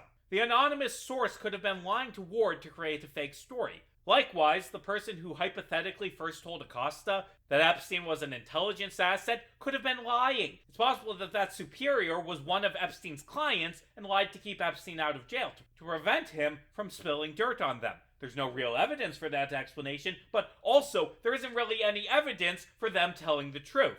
What gets me about this story is how vague it is. There's no mention of who it was that told Acosta Epstein was intelligence. Was it a higher-ranking attorney? Was it someone in the Department of Justice, CIA, Department of Defense? There's no mention of what intelligence work Epstein provided the government, just that he was intelligence. Did the same high-ranking official who spoke to Acosta also speak to Krischer? If so, is it just a coincidence that Krischer did the same unprofessional bullshit on the Schenfeld case? Why didn't Epstein's handlers intervene sooner to stop the cops from investigating? Why wasn't they shut down 3 years earlier before Acosta even got involved? This explanation raises a lot of questions, and that doesn't mean it's false, but God, it's a frustrating explanation because it doesn't explain anything. It answers a mystery that already has a more compelling explanation, which we'll discuss later in this chapter, by giving an explanation that does give the conspiracy dopamine, but also just creates more mysteries. And that doesn't mean the explanation isn't true. An explanation not having much evidence to support it does not necessarily mean that an explanation is false. But lackluster evidence sure does make it hard to believe an explanation. And the thing is, this isn't even an explanation Acosta has ever admitted to publicly. When Acosta was publicly asked about the intelligence claim, he said, "So there has been reporting to that effect, and let me say, there's been reporting to a lot of effects in this case, not just now, but over the years, and again, I would hesitate to take this reporting as fact. This was a case that was brought to our office. It was brought based on the facts, and I look at the reporting and others. I can't address it directly because of our guidelines, but I can tell you that a lot of reporting is going down rabbit holes." Christ, what a non-answer! A lot of people have seized on the fact that Acosta didn't outright deny the story and use that as evidence that Epstein was a spy, but it should be noted that Acosta didn't confirm it either. He kept it ambiguous. Maybe he was genuine in not wanting to break prosecutorial guidelines, but I don't think so. If, hypothetically, Acosta was lying when he said Epstein was an intelligence asset, but wanted the public to think Epstein was an intelligence asset, this is exactly the thing he would say. Because confirming a rumor opens you up to scrutiny. It opens you up to follow-up questions that can lead to evidence that you're lying. But saying nothing while hinting something's true, that, as we saw, would make people believe the lie even harder. I'm going to be honest, I think Acosta played the media like a fiddle. When the OPR investigated Acosta's role in the Epstein case, he told the OPR that Epstein wasn't an intelligence asset. The OPR also stated that they found no evidence Epstein was an intelligence asset. And maybe I'm biased because I was already skeptical of the Epstein spy story, but I do think that Acosta would be less likely to lie to an FBI-supervised investigation team than to the Trump White House. Because the OPR would have asked follow-up questions like, who told you Epstein was an intelligence operative? What intel did he provide? Do you have any proof of this? They would have followed up, something that the Trump team didn't do. While we're on the topic of the OPR, they also found no evidence of the Bear Stearns witness theory, which is another knock against that idea. Actually, come to think of it, if Epstein did give the government intel about Bear Stearns, it could be possible that Alex Acosta misremembered things and conflated memories of Epstein providing intelligence with Epstein belonging to intelligence. Or maybe he remembered it accurately and the anonymous source or Vicky Ward misquoted him after the story got telephoned through multiple people. This is a possibility, albeit one that I do not personally believe. The Epstein case is ongoing and there have been a few updates while I was working on this video. Literally the exact day I began writing this section of the video, Alex Acosta was grilled about this by the House Oversight Committee, and you know what Acosta didn't say? That Epstein was a spy. He didn't bring up the intelligence asset claim. He stood by the deal and said that they didn't have faith in the victims, their stories, or their ability to tell their stories. He claimed that if the case had gone to trial and he lost, it would have sent the message that Epstein had escaped accountability and could continue committing offenses. That's bullshit, but it's a different bullshit than the spy claim. The point is, Acosta is untrustworthy. He's told multiple contradictory accounts, which means nothing he says can be trusted. Was Epstein a spy? Maybe. I'm not going to base a theory solely on the word of a known liar. Do you want my honest opinion of what the truth is? I think Acosta told the truth when he told the OPR that the intelligence story was just a story. And I also think that he told the White House transition team that Epstein was an intelligence asset. I think he lied during his Secretary of Labor interview. And I think this because out of everyone in Vicky Ward's chain, Acosta had by far the biggest motivation to lie. Because the idea that Epstein was a spy, that exonerates Acosta. It isn't Acosta's fault. He was just following orders. He was just doing his job. Someone else is really responsible for Epstein going free, not Alex Acosta, someone else. Let's say for the sake of argument that Acosta had a corrupt reason for letting Epstein go.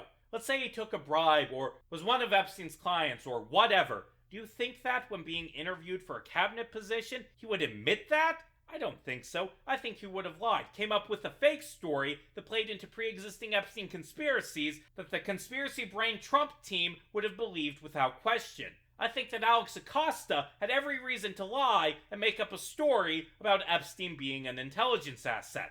Because this was a job interview. He wouldn't have been made labor secretary if he admitted to taking a bribe. He wouldn't have been made labor secretary if he admitted to being a child rapist. He wouldn't have been made labor secretary if he told them that he let Epstein go, not because of pressure from his superiors, but because he flat out did not think that Epstein should have gone to prison. Which leads to our next theory. Theory 4, Alex Acosta is an asshole. This, I think, is the most compelling theory, because it fits perfectly with everything we know about early 2000s Florida prosecutors. Why did Acosta let Epstein go? Because he's an asshole. Because, much like Barry Krischer and Lana Belazovic, he blamed the girls for being raped. He gave Epstein a slap on the wrist because he thought that was a fair sentence for Epstein's crimes. This theory is that Alex Acosta, like so many Americans, was okay with raping teenage girls. I think this theory is very compelling, but there's one more theory that's worth discussing. Theory 5. Epstein was given a generous deal because that's the best the prosecution could do. What I'm about to say is a very bold claim, and I'm not sure if I even believe it myself, but as I read through the Miami Herald and Palm Beach Post's excellent recounting of how Epstein escaped justice, an idea began solidifying in my head. This idea became even stronger in my mind after I read that grand jury transcript. I've never once seen another person make this argument. It feels dirty to even say it out loud, but I think it's an argument that needs to be said. I don't think Epstein could have been convicted in 2008. Even if the prosecution did everything right, I don't think he would have gone to prison. I don't think it was possible to get a jury to find Epstein guilty in the year where he was first arrested.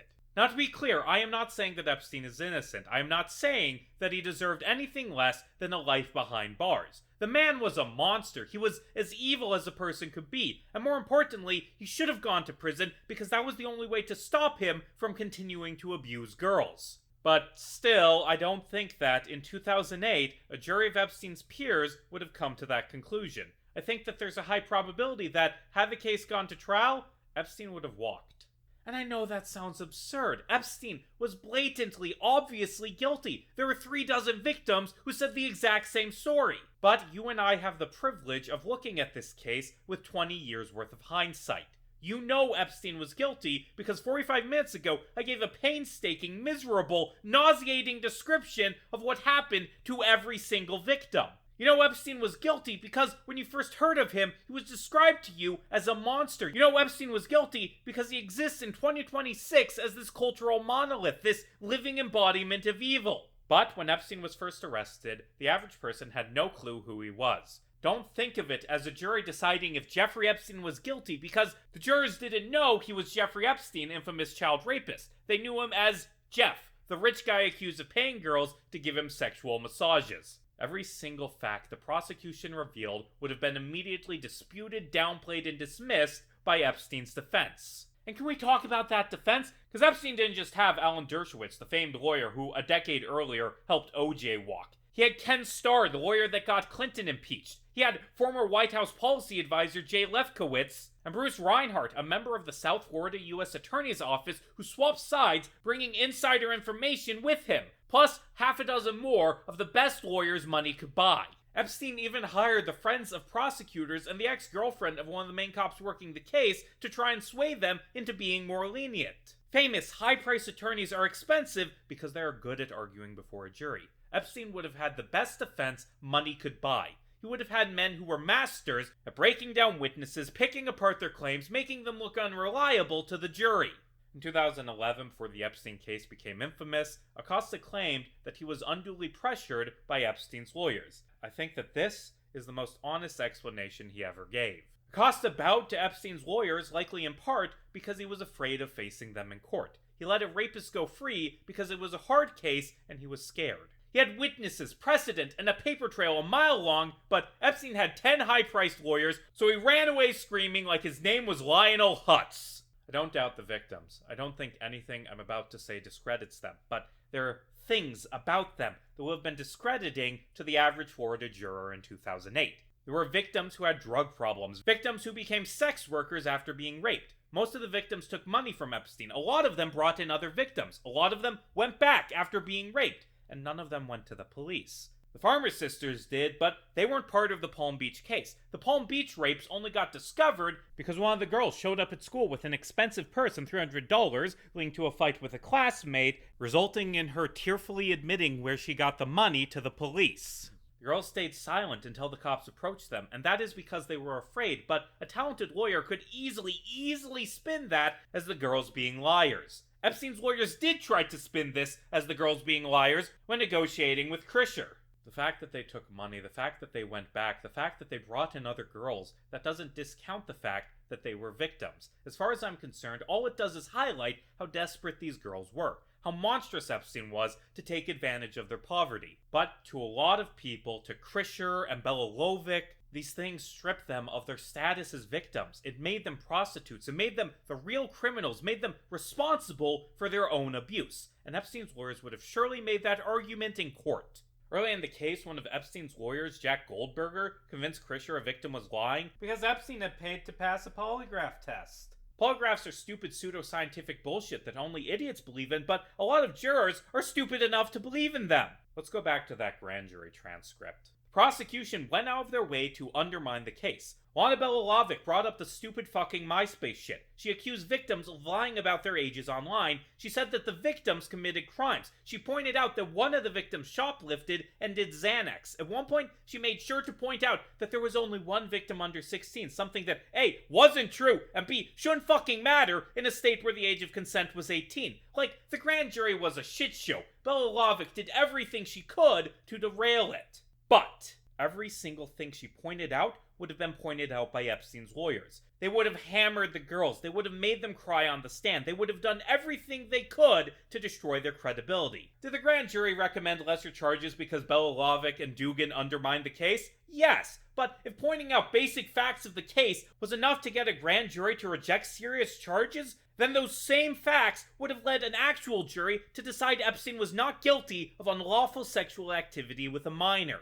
And there are other problems in the grand jury transcript. At one point, Recarey admits that some of the girls lied and said they were over 18. This is because they were instructed to lie about their ages by Epstein's subordinates, and it doesn't actually matter under Florida law, but God, that would look terrible in front of a jury. Recarey mentions Epstein stopping in the middle of raping a girl when she shouted no, which doesn't make it any better, but for some jurors, that probably would have convinced them that Epstein wasn't such a bad guy. Recarey also mentioned that all of the footage the cops collected was too blurry to identify victims, which is something that the defense would definitely have made a stink out of. I think the biggest revelation from the transcript wasn't the words of the prosecutors or the police, it's what the jurors said.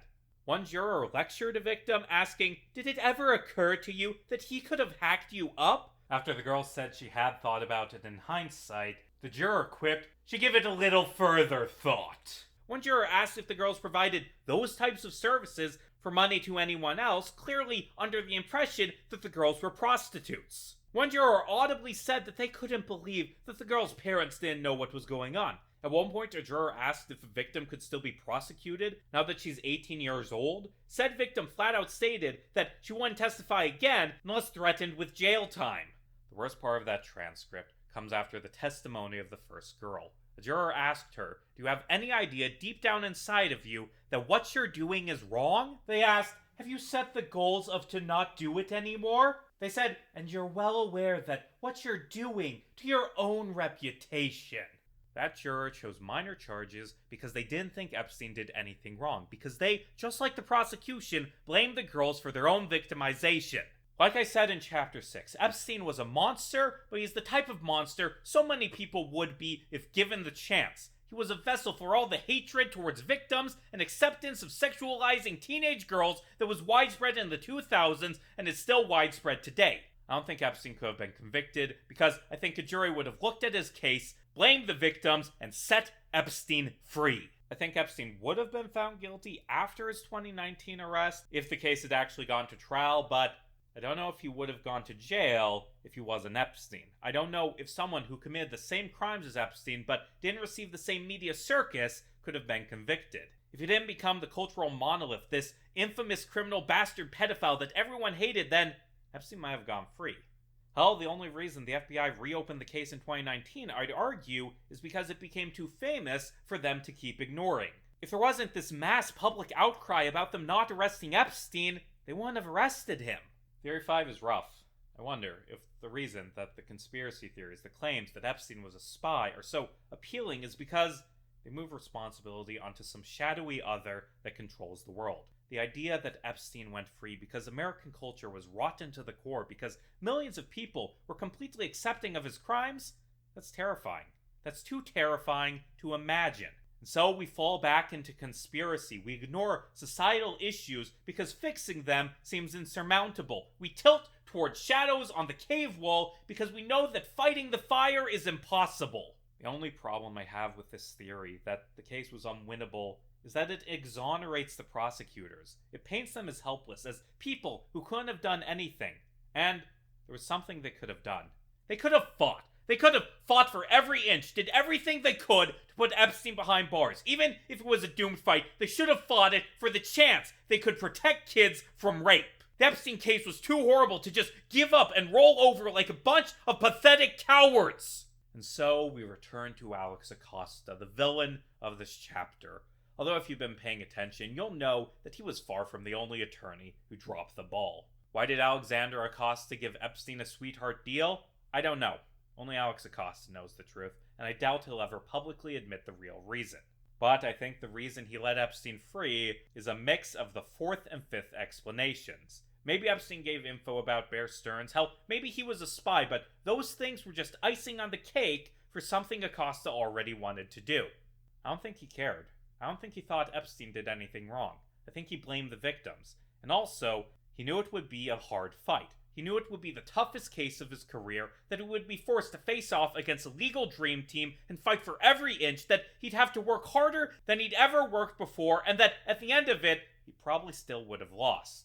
So, he caved. He gave up, because he wasn't willing to work his ass off for a case he didn't give a shit about. That's what I think about Alex Acosta. In 2017, Alex Acosta was made United States Secretary of Labor. In 2019, following Epstein's second arrest, Acosta resigned in disgrace. Ironically, Acosta did actually play a key part in taking Epstein down, albeit unintentionally. When he was appointed Secretary of Labor, it led Julie K. Brown of the Miami Herald to write her excellent Perversion of Justice series, which was a major source for this video. It's popped up on screen more times than I can count. Brown's writing pushed the feds to reopen the Epstein case. When interviewed about this, she was humble. "This is a search for the truth," she said. "This is about sexual abuse and power and people who cover it up. Sexual abuse doesn't discriminate on political party." This chapter has been going on for a while now, but there's one more thing we should probably ask before we stop talking about Acosta's plea deal. Did Acosta get made Secretary of Labor specifically because he let Epstein go? And to be honest, I don't think so. He was a mildly famous Republican lawyer, the exact type of person who got cabinet positions during Trump's first term. Hell, he wasn't even Trump's first choice. Still, this is a question that deserves to be brought up, because there's a pretty big reason the Trump admin might look favorably on the man who let Epstein go. Because Chapter 10, Trump and Epstein, BFFs. You know, this is a bit of a hot take. I'm saying something controversial here, but I do not care for Donald Trump. I think he is a bad person and an even worse president. Donald Trump sucks. Look, it's been 4 hours of dancing around the elephant in the room. Let's just cut to why you're all here. Donald Trump might be a child rapist who raped a girl trafficked to him by his close friend Jeffrey Epstein. That's what we're building to. Donald Trump might be a child rapist. And despite the fact that we've known this fact for a decade, Donald Trump is still the president of the United States! In like 40 minutes, we're going to be talking about the allegations that Donald Trump raped a 13-year-old girl, and in a couple hours, I'm going to talk about the allegations that Trump assassinated Epstein, but before I get into that, I want to make something clear. In terms of assessing Donald Trump as a person, these allegations don't change anything. Even if he was innocent, both of the child rape and the assassination, he would still be a horrible, horrible person. In 2019, when Noel and Thomas opened that cell door and found Epstein dangling, Trump was already a fucking monster. He was already as evil as a person could be. Killing Epstein would have been a rounding error on the chart of evil deeds carried out by President Donald J. Trump. And I'm saying this because in the past year, Trump's handling of the Epstein scandal has caused a lot of his most diehard supporters to turn on him. And I mean, I guess that's good. Donald Trump losing support is a good thing. But fuck, it bugs me that this is the straw that broke the camel's back. Like, Christ, man, you should have turned on him years ago. He's done so much fucking horrible shit, so many things that are arguably worse than any of the allegations related to Epstein. And MAGA was fine with them. Remember how last year Trump effectively gave hundreds of immigrants life sentences in an El Salvadoran torture prison without trial? Remember how 90% of them had zero fucking criminal record aside from the immigration stuff? Remember that? Remember him pulling out of the Paris Climate Change Agreement? Remember him pulling out of it again? Remember him banning refugees from predominantly Muslim countries from immigrating to the United States? Remember him ordering military strikes on fishing boats? That's killed dozens of people at the time of recording. I wonder how many it will have killed by the time this video comes out. Remember when he shut down aid to Puerto Rico after a massive hurricane that killed close to 3,000 people? That's a 9/11's worth of people, but he didn't give a shit because they weren't white and thus aren't real fucking Americans, apparently. Remember his constant emboldening of white supremacists, ranging from him defending the guys who marched on Charlottesville chanting, "The Jews will not replace us," to encouraging people to shoot George Floyd protesters, to claiming that Haitian immigrants steal and eat dogs? Remember that? Remember how, after he lost the 2020 election, he called Georgia Secretary of State Brad Raffensperger and ordered him to find the exact number of votes he needed to change the result of the election, threatening retaliation if he didn't? Remember how, when that didn't work, he riled up a bunch of angry fascists into storming the Capitol building and trying to hang Mike Pence and overturn the election? And how he fucking pardoned every single one of them, including the ones who committed violent crimes, sending a clear message that they will not face consequences if they commit crimes on his behalf in the future? Remember that? Because either the people turning on Trump now and only now don't, or they do and they just don't care. They only started caring once the Epstein stuff became a hot button issue, and even then, that's the only thing he's done that they've turned on him over. The worst thing Trump's ever done is something that went under the radar, but it is more evil than the human mind is capable of comprehending. Last year, right after taking back the presidency, Trump shut down the United States Agency for International Development, usually shortened to USAID, which handles foreign aid. The services USAID provided were vital. They fed children, distributed HIV medication, and did 1,000 other vitally important jobs. They reduced the death rate in parts of the globe by 15% and the deaths of children in those areas by 32%. They saved 91 million people since the program was founded in 1961. After Trump ordered the funding cuts, a Lancet study estimated that these cuts would result in 14 million people, 4 to 5 million of them children younger than 5 years, dying by 2030. And these estimates are reasonable. By November of last year, the US aid cuts had already killed an estimated 600,000 people. During his first term, a lot of people, including our current vice president, compared Trump to Hitler. And you know, perhaps at the time that was hyperbolic, but now that we've reached the point where he's ordering the deaths of 14 million people, I'm gonna be honest, the comparison is becoming pretty fucking apt. 14 million human lives snuffed out on a whim to save pennies. Or, more accurately, to save $35 billion, which is a lot, but nothing compared to the $175 billion he advocated spending to keep brown people from immigrating to the US. We spend $1 trillion with a TR on the military, but $35 billion to save millions, something the US military only dreams of doing. That's unacceptable to conservative ghouls. And getting back to the point, conservatives, even the ones who turned on Trump over Epstein, don't give a shit. They don't fucking care because non-white foreigners aren't human beings to them. All this talk about Epstein and Trump being a child rapist, hey, if you have a problem with Trump raping kids but would cheer on him murdering them, then you're a fucking asshole. You aren't on the right side of this because you suddenly decided to care about something. The US aid cuts are the worst thing Trump has ever done in terms of impact. But there's another Trump horror that deserves mention, and it's his constant encouraging of conspiratorial thinking. This one won't have the same direct impact as the US aid cuts, but I think it bears mention because this is the evil that allows Trump's other evils to happen. You don't get January 6th without Trump promoting conspiracy theories. You don't get people supporting his monstrous attacks on immigrants without him promoting conspiracy theories. You don't get Donald Trump being elected president without millions of Americans being diehard conspiracy theorists who believe every single bullshit claim Trump ever makes. Donald Trump constantly espouses conspiracy theories, from birtherism to the Clinton body count to racist bullshit about Muslims cheering on 9/11 to calling global warming a hoax to claiming that fucking wind turbines cause cancer. Every time that fascist opens his mouth, more conspiracy theory drivel comes out and his dumb fuck supporters believe every word of it. Like, in my day job, I work as a journalist in a very red county, as in 75% voted for Trump red. And in 2024, I attended a debate about whether or not wind turbines should be banned in the county, and there were people there arguing the wind turbines would make you sick because Trump said so. Trump has destroyed the minds of conservatives. Trump advocates the most racist conspiracy theories possible, Nazi shit, like the Great Replacement theory, and this leads to millions of Republicans believing in it. He's constantly promoted other fascist conspiracy theorists like Kanye West, Alex Jones, Laura Loomer, Jack Posobiec, Elon Musk, Marjorie Taylor Greene, the list goes on. And the fact that so many conspiracy theorists are fascists is not a coincidence. I would argue that fascism, with its fear of difference, its belief in enemies both strong and weak, its New Age syncretism, its hatred of intellectualism, cannot exist without conspiracism. Core of fascism is the conspiracy, the belief in the shadowy cabal of minorities responsible for all the world's evils and the glorification of violence carried out under the pretense of destroying that conspiracy. Donald Trump isn't a conspiracy theorist because he's an idiot, or at least he isn't a conspiracy theorist just because he's an idiot. He's a conspiracy theorist because it benefits him. I don't know how much of his bullshit he actually believes, and honestly, it doesn't matter. The important thing is that his fans believe the conspiracies. The important thing is that his fans will show up at a pizza place with a gun, or try to hang Mike Pence, or join ICE in droves because they believe the conspiracy theories the president told them to believe.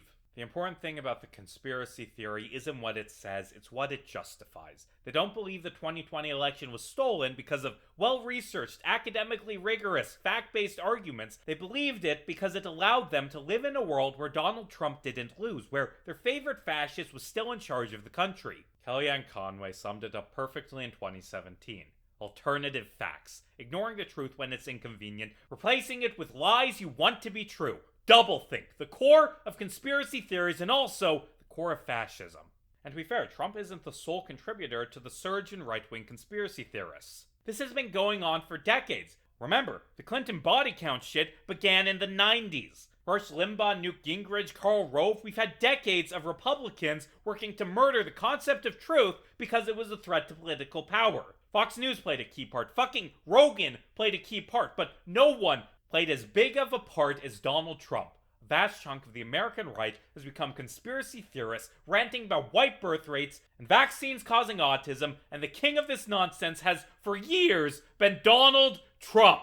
And this causes real problems. Trump's conspiracism resulted in horrible destruction of our medical system. He constantly lied during the COVID-19 pandemic, ignoring scientists in favor of nonsensical conspiracies, downplaying the danger to absurd degrees. And people listened to him, and people died. And now, after being re-elected, he's put an anti-vaxxer who doesn't believe in germ theory in charge of the Department of Health and Human Services. The guy in charge of Medicare believes in miasma theory. People are going to die. Just like they did when they listened to RFK Jr. about vaccines in the American Samoa, which caused a measles outbreak that killed 83 people, most of them children. Hey, where are all those hashtag save the children people? Still voting for Trump? Yeah, that tracks.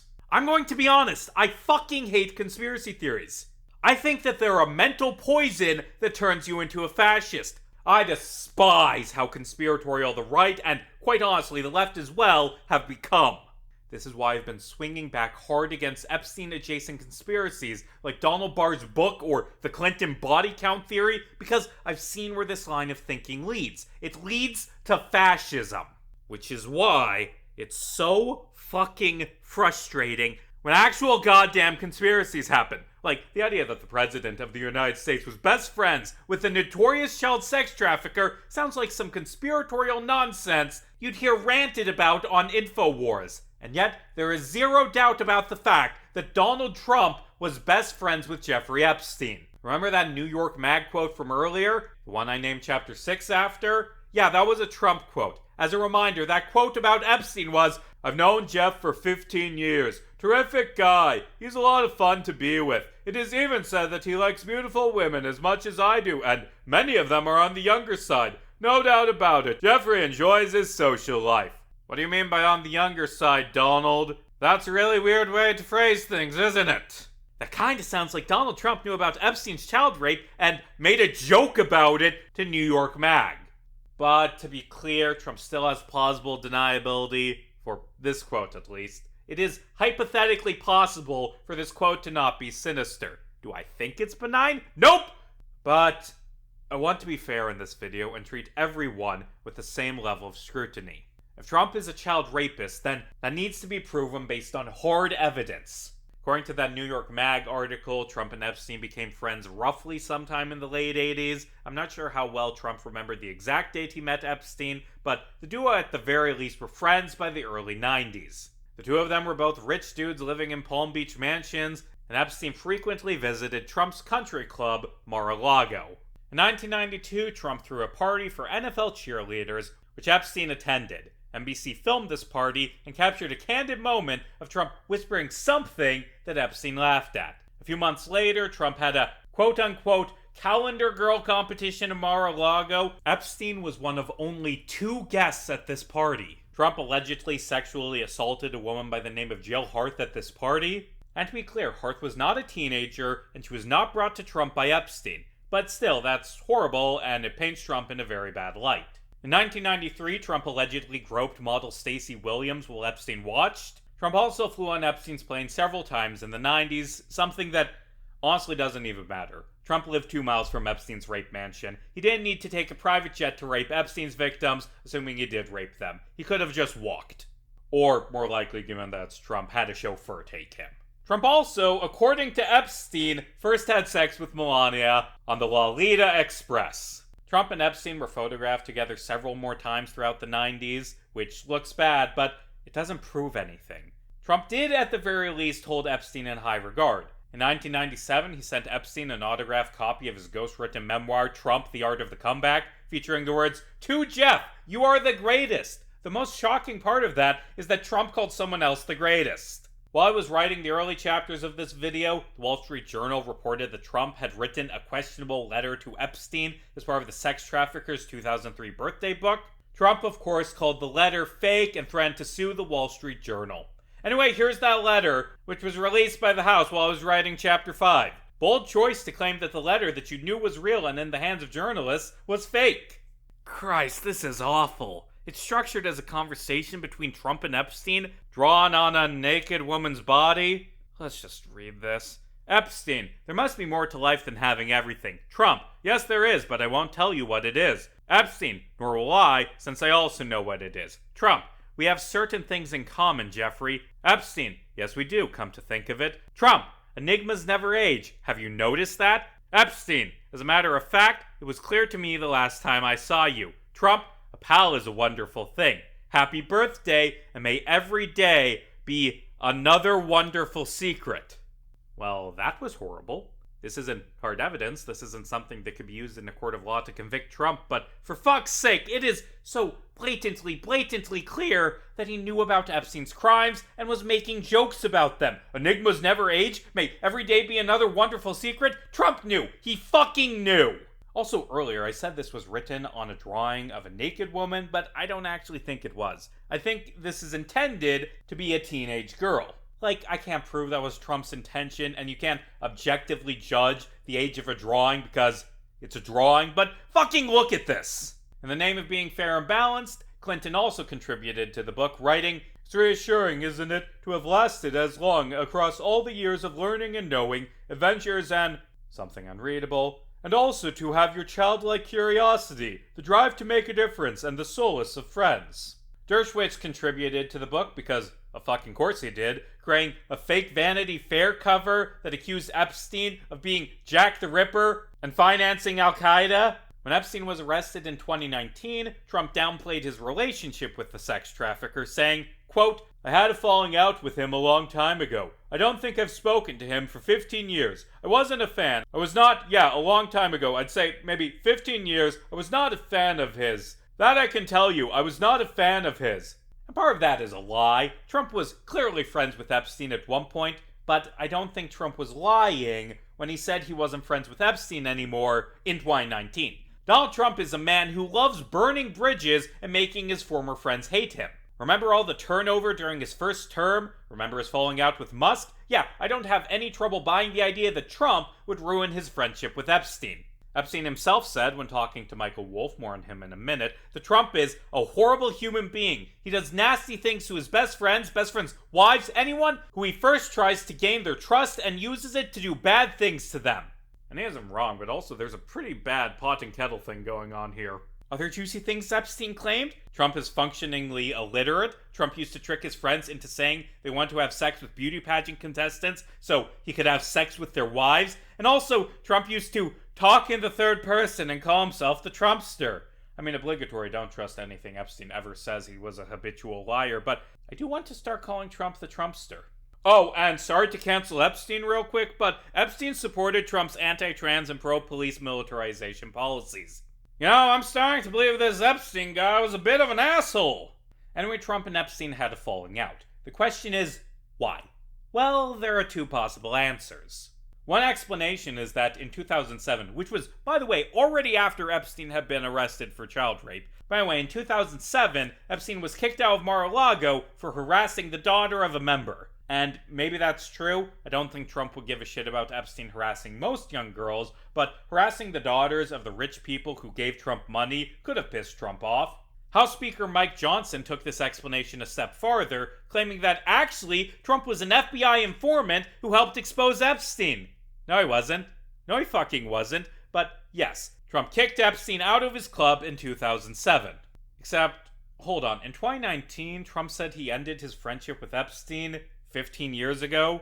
So that's around 2004, assuming Donald Trump isn't too stupid to do first grade level subtraction. So assuming their friendship did end in 2004, what caused their falling out? Was it Epstein's child sex pyramid scheme? Was it the police beginning to investigate Epstein? Was it for a good reason? Yeah, no. Trump ended his friendship with Epstein because they got into a bidding war over a mansion. The last time they interacted that we know of is via a pair of phone messages left after Trump outbid Epstein for a mansion in Palm Beach. Yeah, that tracks. Anyway, getting back on topic, there is circumstantial evidence, not hard evidence, but circumstantial evidence that suggests that Trump may have known about Epstein's crimes, maybe. But him knowing about Epstein's crimes doesn't necessarily mean Epstein trafficked girls to Trump. So, do we have evidence Trump raped Epstein victims? Well, right off the bat, the idea that Trump raped Epstein victims isn't hard to believe because Donald Trump has been accused of sex crimes again and again and again and again and again over his life. Chapter 11. Grab him by the pussy.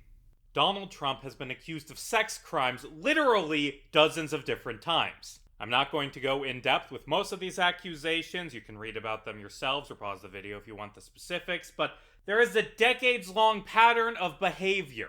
Again and again and again and again, women have accused Donald Trump of assaulting them. Most of these assaults, admittedly, were just groping or forcible kissing, but still, that's horrible and should have been disqualifying for Donald Trump's political career.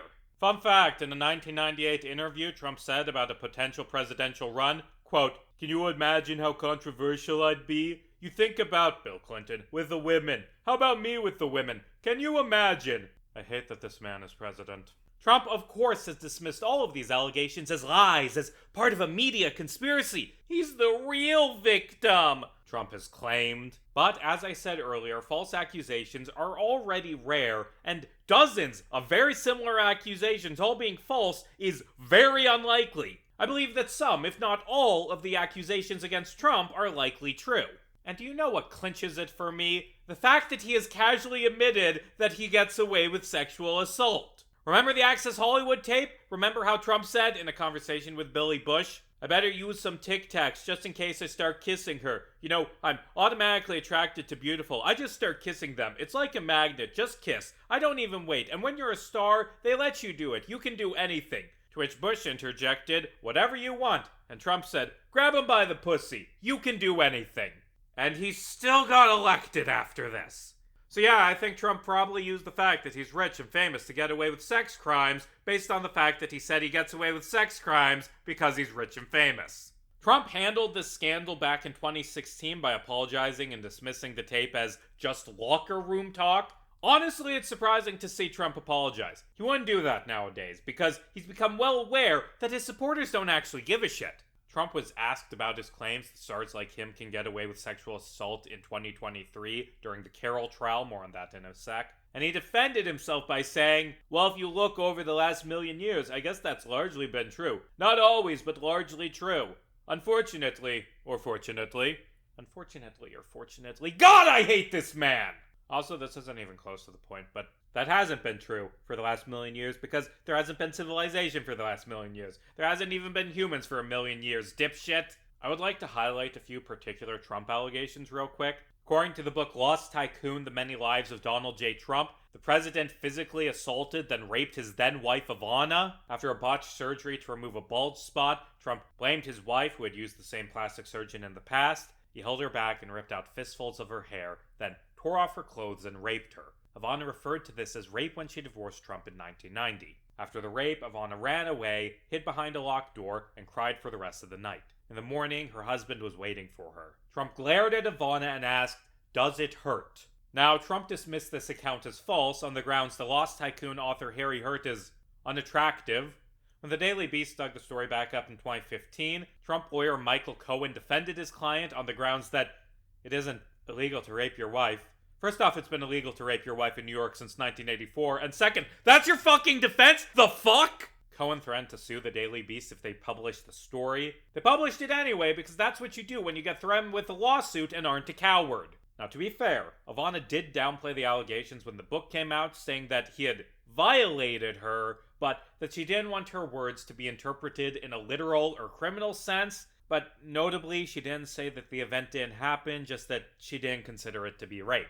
The other really infamous Trump sex crime is his alleged sexual assault of E. Jean Carroll in the mid-90s. According to an article Carroll wrote for The Cut in 2019, Donald Trump forced himself on her in the dressing rooms of the Bergdorf Goodman department store. He lunged at her, shoved her head into the wall, and held her down as he placed his fingers around her genitals. He then inserted his penis halfway into her vagina. Trump called Carroll's claims lies, so she sued him. She later also sued him for battery. Trump defended himself by arguing that Carroll wasn't his type. Not that he wasn't a rapist, that he wouldn't rape her in particular. What a wonderful defense! Here's the punchline. During his deposition, Trump was shown a photo of Carroll and mistook it for a photo of his ex-wife Marla Maples. So, yeah, I think she was your type, Donald. The jury ultimately found Trump liable for sexually abusing E. Jean Carroll. According to the jury, he is a sex criminal. Now, to be fair, civil trials have significantly weaker standards than criminal trials, and the jury came to the conclusion that Trump had not raped Carroll, just sexually abused her, and I find this perplexing. So basically, the jury came to the conclusion that Trump inserted his fingers into Carroll, but were unsure if he inserted his penis. At the time, New York's legal definition for rape was narrow and only considered penis insertion to be rape, even though I would argue that inserting your fingers is still rape. Anyway, I don't know how the jury would come to this conclusion, because Carroll claimed that Trump inserted his penis. Either she was telling the truth or she wasn't. I think that the only logical conclusions are either that Carroll was telling the truth and was raped by Trump, or that she was lying and none of the charges happened. This decision is perplexing. And it should be noted that even the judge of the case said, yeah, he raped her, under the common understanding of the law. Still, Trump sued ABC and settled for $15 million after George Stephanopoulos said that the jury found Trump liable for rape. And I don't want to be sued, so I'm going to choose my next words very carefully. Donald Trump did not rape E. Jean Carroll. He just forcibly had sex with her against her will, okay? He only forcibly had sex with her against her will. He did not rape her, he just did things that most people would call rape. All he did was something that, as of 2024, is legally considered to be rape in New York. I've had a nickel for every time Trump's lawyers defended his rape accusations by saying, hold on, he's not a bad guy, because rape used to be illegal. I'd have 2 tiny pictures of a child rapist in my pocket. So, what do you think Trump's response was to being accused of raping E. Jean Carroll? He called it a scam. He called it a Democrat conspiracy to interfere with the 2024 election. He called the trial he lost rigged. This is how Trump responds to every allegation of sex crimes. And evidently, a lot of people are swayed by that defense because 77 million Americans saw the Carroll case, heard the allegations, and then shrugged and voted for Trump anyway. Donald Trump is right about very few things, but he was factually correct when he said, when you're a star, they let you do it. You can do anything. Of course he believes that. The American people have time and time again proven him right. I've talked a lot in this video about how Epstein got away with horrible, horrible crimes for so long, and I stand by my answer of, because the American people don't think rape is bad, because clearly, Republican voters, at the very least, do not care about rape. So far, I've proven that Trump was close friends with Epstein, and I've proven that Trump is a sex criminal, but to play devil's advocate, that doesn't mean that Trump raped Epstein victims specifically. Sort of like how Bill Clinton is probably a sex criminal, and he was friends with Epstein, but There aren't even allegations that he ever raped Epstein's victims. Maybe Trump and Epstein were just two different New York billionaire rapists who moved to Palm Beach and loved rape, but never mentioned it to each other. Now, do I believe that? Nope! But I'm trying to be fair in this video. I'm trying to be non-biased and intellectually honest. And it should be noted that most of the women who have accused Trump of sexual assault were adults at the time. Carol was in her 50s. There aren't a lot of allegations of Trump raping teenage girls, which was Epstein's MO. But I'm going to go out on a limb and say that while he does have a long history of assaulting adult women, Donald Trump is exactly the type of person who would also assault a teenage girl. And my evidence for this is that he, by his own admission, is sexually attracted to teenagers and has done shady shit to act on that attraction. From 1996 to 2015, Trump owned the Miss Universe beauty pageant and its related pageants, Miss USA and Miss Teen USA. A bunch of different contestants from both Miss USA and its teen sister pageant have accused Donald Trump of strolling through the backstage area to stare at the half-naked contestants, some of them as young as 15. Trump has also been accused of forcefully kissing then 21-year-old 1997 Miss Utah Temple Taggart.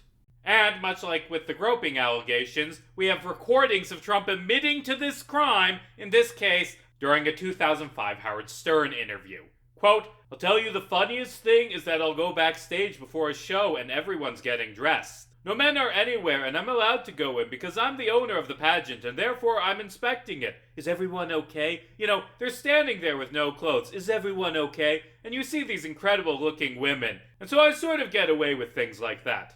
Oh, and shout out to Howard Stern, national treasure that he is, for joking with Trump about him pressuring the contestants into sleeping with him. Trump said that that would be a conflict of interest, the joke that actually, as the owner of the pageant, he could be argued to have an obligation to pressure young women for sex. The tape also contains some fun and not at all creepy discussions of how hot Trump and Stern thought Trump's daughter was, and whether or not Trump was okay with sleeping with black women. Ugh. Now, to be fair, I don't think Trump ever actually had sex with a Miss Teen USA contestant. I think he was joking. None of the contestants have alleged that Trump ever even asked for sex. Some of the stuff he said to Stern were just jokes. But it's interesting that this is what Donald Trump thinks is funny. Like, he doesn't view young women as people. He views them as sex objects that exist for his own pleasure. He'll barge backstage when teen girls are changing, he'll grab a woman's breast at a party, he'll force himself on a woman in a changing room because he doesn't think those things are wrong. He thinks women, and yes, girls, exist to be sex objects, exist for his gratification. So even if none of the Epstein victims said anything, I would still be suspicious of Trump because he is exactly the type of person who would rape one of Epstein's victims. According to Maria Farmer in 1995, when she was working for Epstein, Trump came to Epstein's office, he stared at Farmer's legs, and Epstein told Trump, no, she's not here for you. That's creepy, but Maria Farmer hasn't accused Trump of anything.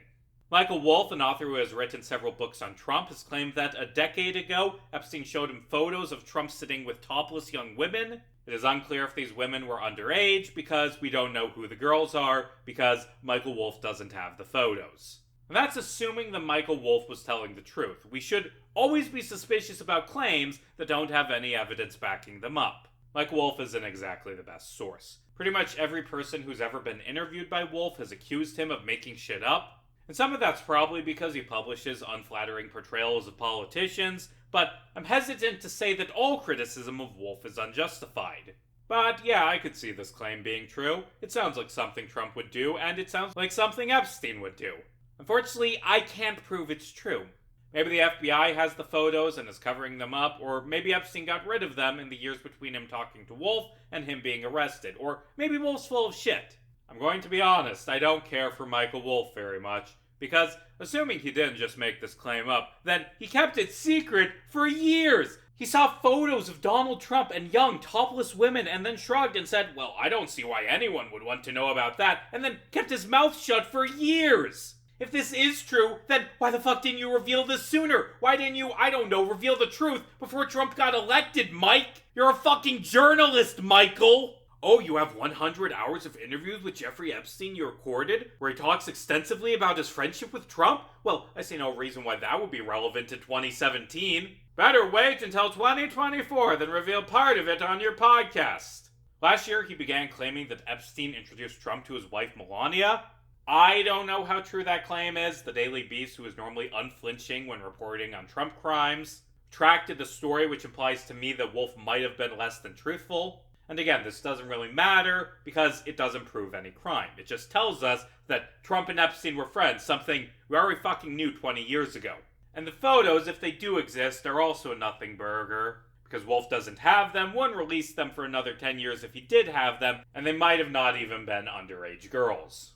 Also, if we're talking about people being friends with Epstein, we should probably acknowledge that Michael Wolff was close friends with Epstein. They became friends in the 90s, and by Wolff's own admission, he knew about Epstein's crimes, and he sure as hell didn't go to the police. Oh, Jeffrey told me that he likes young girls. Call the fucking cops, you goddamn hack! In 2003, Wolff partnered with Jeffrey Epstein, Harvey Weinstein, and Mort Zuckerman to try and buy New York Mag. Wolff is a journalist who thought, hey, it'd be cool if this child rapist I'm friends with was able to own his own influential magazine. Who needs to threaten journalists into silence when your shithole friend Mike tries to make the journalists writing a profile on you your employees? As previously mentioned, the Epstein story has continued developing as I wrote this video. About a month after I finished writing this chapter, which featured that long rant about Wolff, the House released a 2015 email exchange between Wolff and Epstein. He warned Epstein that he'd heard rumors that CNN would ask Trump about his relationship with Epstein at the Republican primary debate. Epstein asked for his advice, and Wolff said, I think you should let him hang himself. If he says he hasn't been on the plane or to the House, then that gives you a valuable PR and political currency. You can hang him in a way that potentially generates a positive benefit for you, or if it really looks like he could win, you could save him generating a debt. Of course, it is possible that, when asked, he'll say, Jeffrey is a great guy who has gotten a raw deal and is a victim of political correctness, which is to be outlawed in a Trump regime. In 2015, Wolff was secretly giving his convicted child rapist friend advice on how to blackmail a future president. Fuck Michael Wolff. When asked about this on his podcast, Wolff gave the amazing defense of what emails sound like. Would one have rewritten them in hindsight? Yeah, of course. Emails always are, oh, that's embarrassing. The Wolff emails released by the House also featured a smoking gun, a January 2019 email that is proof of what we suspected all along, that Trump knew. Quote, of course he knew about the girls as he asked Ghislaine to stop. This email is redacted, there's some parts missing, but it appears to be Epstein talking about girls being recruited from Mar-a-Lago. Of course he knew about the girls. Michael Wolff knew this for years and covered it up. What a piece of shit! Wolff has tried to defend his friendship with Epstein by arguing, well, I've got to cozy up to my subjects because that's the only way to get this information, which I then cover up because I'm a cunt. Speaking of journalistic malpractice, those files released by the House revealed that right after Epstein was first arrested, then New York Times journalist Landon Thomas Jr. offered to do an interview with Epstein to get out ahead of the scandal and create a story that becomes the last public word on Jeffrey Epstein. Landon Thomas Jr., why is that name familiar? Oh, god damn it! It's the international money man and mystery guy, the hack who wrote a fawning paragraph about how much he wanted to fuck Epstein, then got fired for taking a bribe from him. Fuck! In 2015, Epstein asked Thomas if he wanted photos of Trump with girls in bikinis, potentially the same photos Wolff saw. Thomas replied, yes! Exclamation mark.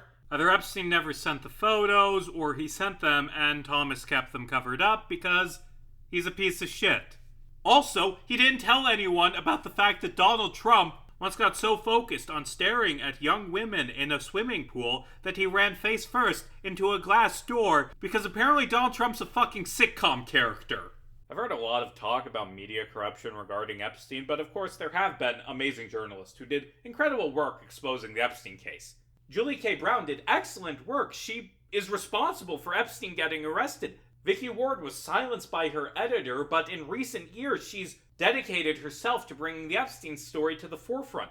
The problem is there's like 3 or 4 guys who were buddies with Epstein and kept covering shit up for him. I've gone off topic. This should have gone in chapter 4, but this stuff wasn't public knowledge when I edited that chapter. Let's get back on track to the discussion of if Donald Trump raped a girl supplied to him by Epstein. There's only a single person who has ever alleged that Epstein trafficked her to Trump. Chapter 12. Katie Johnson, plaintiff. We don't know this woman's real name, but she filed a lawsuit under the pseudonym Katie Johnson in 2016, alleging that Trump and Epstein raped her when she was 13 years old. Normally in this video, I summarize things, but in this part, I'm just going to read the allegations directly. The plaintiff, Katie Johnson, alleges that the defendants, Donald J. Trump and Jeffrey E. Epstein, did willfully and with extreme malice violate her civil rights under 18 U.S.C. 2241 by sexually and physically abusing plaintiff Katie Johnson by forcing her to engage in various perverted and depraved sex acts by threatening physical harm to plaintiff Johnson and also her family. Plaintiff Katie Johnson alleges that the defendants, Donald J. Trump and Jeffrey E. Epstein, also did willfully and with extreme malice violate her civil rights under 42 U.S.C. 1985 by conspiring to deny plaintiff Johnson her civil rights by making her their sex slave. The plaintiff, Katie Johnson, alleges she was subject to extreme sexual and physical abuse by the defendants, Donald J. Trump and Jeffrey E. Epstein, including forcible rape during a 4-month time span covering the months of June through September 1994, when plaintiff Johnson was still only a minor of age 13. The plaintiff, Katie Johnson, alleges she was enticed by promises of money and a modeling career to attend a series of underage sex parties held at the New York City residence of defendant Jeffrey E. Epstein and attended by defendant Donald J. Trump. On the first occasion involving the defendant, Donald J. Trump, the plaintiff, Katie Johnson, was forced to manually stimulate defendant Trump with the use of her hand upon defendant Trump's erect penis until he reached sexual orgasm. On the second occasion involving the defendant, Donald J. Trump, the plaintiff, Katie Johnson, was forced to orally copulate defendant Trump, placing her mouth upon defendant Trump's erect penis until he reached sexual orgasm. On the third occasion involving the defendant, Donald J. Trump, the plaintiff, Katie Johnson, was forced to engage in an unnatural lesbian sex act with her fellow minor and sex slave, Maria Doe, age 12, for the sexual enjoyment of defendant Trump. After this sex act, both minors were forced to orally copulate defendant Trump by placing their mouths simultaneously on his erect penis until he achieved sexual orgasm. After zipping up his pants, defendant Trump physically pushed both minors away while angrily berating them for the poor quality of their sexual performance. On the fourth and final sexual encounter with the defendant, Donald J. Trump, the plaintiff, Katie Johnson, was tied to a bed by defendant Trump, who then proceeded to forcibly rape plaintiff Johnson. During the course of the savage sexual attack, plaintiff Johnson loudly pleaded with defendant Trump to please wear a condom. Defendant Trump responded by violently striking plaintiff Johnson in the face with his open hand and screaming that he would do whatever he wanted as he refused to wear protection. After achieving sexual orgasm, the defendant, Donald J. Trump, put his suit back on, and when the plaintiff, Katie Johnson, in tears asked defendant Trump what would happen if he had impregnated her, defendant Trump grabbed his wallet and threw some money at her and screamed that she should use the money to get a fucking abortion. On the first occasion involving the defendant, Jeffrey E. Epstein, the plaintiff, Katie Johnson, was forced to disrobe into her bra and panties and give a full-body massage to defendant Epstein while he was completely naked. During the massage, defendant Epstein physically forced plaintiff Johnson to touch his erect penis with her bare hands and clean up his ejaculated semen after he achieved sexual orgasm. On the second occasion involving the defendant, Jeffrey Epstein, the plaintiff, Katie Johnson, was again forced to disrobe into her bra and panties while giving defendant Epstein a full-body massage while he was completely naked. The defendant, Donald J. Trump, was also present as he was getting his own massage from another minor, Jane Doe, age 13. Defendant Epstein forced plaintiff Johnson to touch his erect penis by physically placing her bare hands upon his sex organ, and again forced plaintiff Johnson to clean up his ejaculated semen after he achieved sexual orgasm. Shortly after the sexual assault by the defendant, Jeffrey E. Epstein, on the plaintiff, Katie Johnson, plaintiff Johnson was still present while the two defendants were arguing over who would be the one to take plaintiff Johnson's virginity. The defendant, Donald J. Trump, was clearly heard referring to the defendant, Jeffrey E. Epstein, as a Jew bastard as he yelled at defendant Epstein that clearly he, defendant Trump, should be the lucky one to pop the cherry of plaintiff Johnson. Third and final sexual assault by the defendant, Jeffrey E. Epstein, on the plaintiff, Katie Johnson, took place after plaintiff Johnson had been brutally and savagely raped by defendant Trump. While receiving another full-body massage from plaintiff Johnson while in the nude, defendant Epstein became so enraged after finding out that Donald Trump had been the one to take plaintiff Johnson's virginity that defendant Epstein also violently raped plaintiff Johnson. After forcing plaintiff Johnson to disrobe into her bra and panties while receiving a massage from the plaintiff, defendant Epstein attempted to enter plaintiff Johnson's anal cavity with his erect penis while trying to restrain her. Plaintiff Johnson attempted to push defendant Epstein away, at which time defendant Epstein attempted to enter plaintiff Johnson's vagina with his erect penis. This attempt to brutally sodomize and rape plaintiff Johnson by defendant Epstein was finally repelled by plaintiff Johnson, but not before defendant Epstein was able to achieve sexual orgasm. after perversely sodomizing and raping the plaintiff, Katie Johnson. The defendant, Jeffrey E. Epstein, attempted to strike her about the head with his closed fists, while he angrily screamed at Plaintiff Johnson that he, defendant Epstein, should have been the one who took her cherry, not Mr. Trump, before she finally managed to break away from defendant Epstein. Plaintiff Katie Johnson was fully warned on more than one occasion by both defendants, Donald J. Trump and Jeffrey E. Epstein, that were she ever to reveal any details of the sexual and physical abuse that she had suffered as a sex slave for defendant Trump and defendant Epstein, that Plaintiff Johnson and her family would be in mortal danger. Plaintiff Johnson was warned that this would mean certain death for herself and Plaintiff Johnson's family unless she remained silent forever on the exact details of the depraved and perverted sexual and physical abuse she had been forced to endure from the defendants. Tiffany Doe, a former trusted employee of defendant Jeffrey E. Epstein, has agreed to provide sworn testimony in the civil case and any other future civil or criminal proceedings, fully verifying the authenticity of the claims of the plaintiff Katie Johnson. Witness Tiffany Doe was employed by the defendant Jeffrey E. Epstein for more than 10 years as a party planner for his underage sex parties. Despite being subject to constant terroristic threats by defendant Epstein and Trump to never reveal the details of these underage sex parties, at which scores of teenagers and preteen girls were used as sex slaves by defendant Epstein and defendant Trump, witness Tiffany Doe refuses to be silent any longer. She's agreed to fully reveal the extent of the sexual perversion and physical cruelty that she personally witnessed at these parties by defendants Epstein and Trump. Material witness Tiffany Doe fully confirms all of plaintiff Katie Johnson's allegations of physical and sexual abuse by defendants Donald J. Trump and Jeffrey E. Epstein. Tiffany Doe was physically present at each of the 4 occasions of sexual abuse by defendant Trump upon the person of plaintiff Johnson, as it was her job to witness all of the sexual escapades of defendant Epstein's guests at these underage sex parties, and later reveal all of the sordid details directly to defendant Epstein. Defendant Epstein also demanded that Tiffany Doe tell him personally everything she had overheard at these parties, explaining to her that knowledge was king in the financial world. As a result of these underage sex parties, defendant Epstein was able to accumulate inside business knowledge that he otherwise would have never been privy to, in order to amass his huge personal fortune. Material witness Tiffany Doe will testify that she was also present or had direct knowledge of each of the 3 instances on which defendant Jeffrey E. Epstein physically and sexually abused the plaintiff Katie Johnson. Tiffany Doe will testify to the fact that the plaintiff Katie Johnson was extremely fortunate to have survived all of the physical and sexual horrors inflicted upon her by defendants Epstein and Trump. The plaintiff Katie Johnson asked the court for relief against the defendants Donald J. Trump and Jeffrey E. Epstein in the amount of $100 million as a result of the defendants' aforementioned acts upon which they willfully and maliciously violated the civil rights of the plaintiff as stated in 18 U.S.C. 2241 by sexually and physically abusing the then 13-year-old plaintiff Johnson under the threat of harm to her and her family, and 42 U.S.C. 1985 by the defendants conspiring to deny the civil rights of plaintiff Johnson by making her their sex slave. That's what Katie Johnson alleged.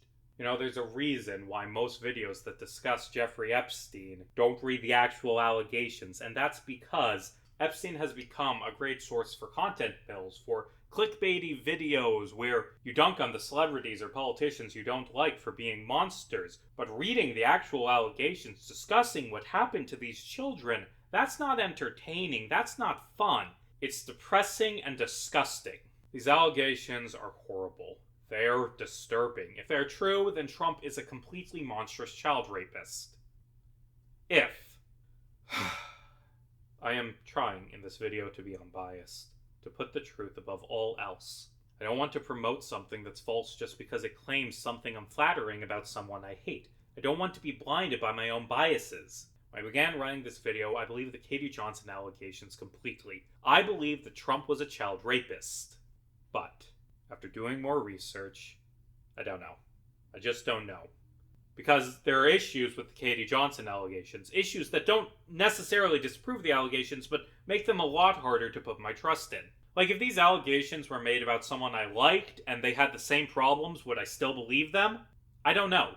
First off, Johnson remained anonymous when she made her accusations against Trump.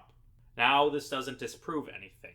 There is a very good reason she'd want to stay anonymous. Trump supporters have a tendency to be very, very hostile towards people who criticize their favorite serial rapist. Remember when they tried to hang Mike Pence? If you are a threat to Trump, there is a not insignificant chance that his supporters will try to murder you.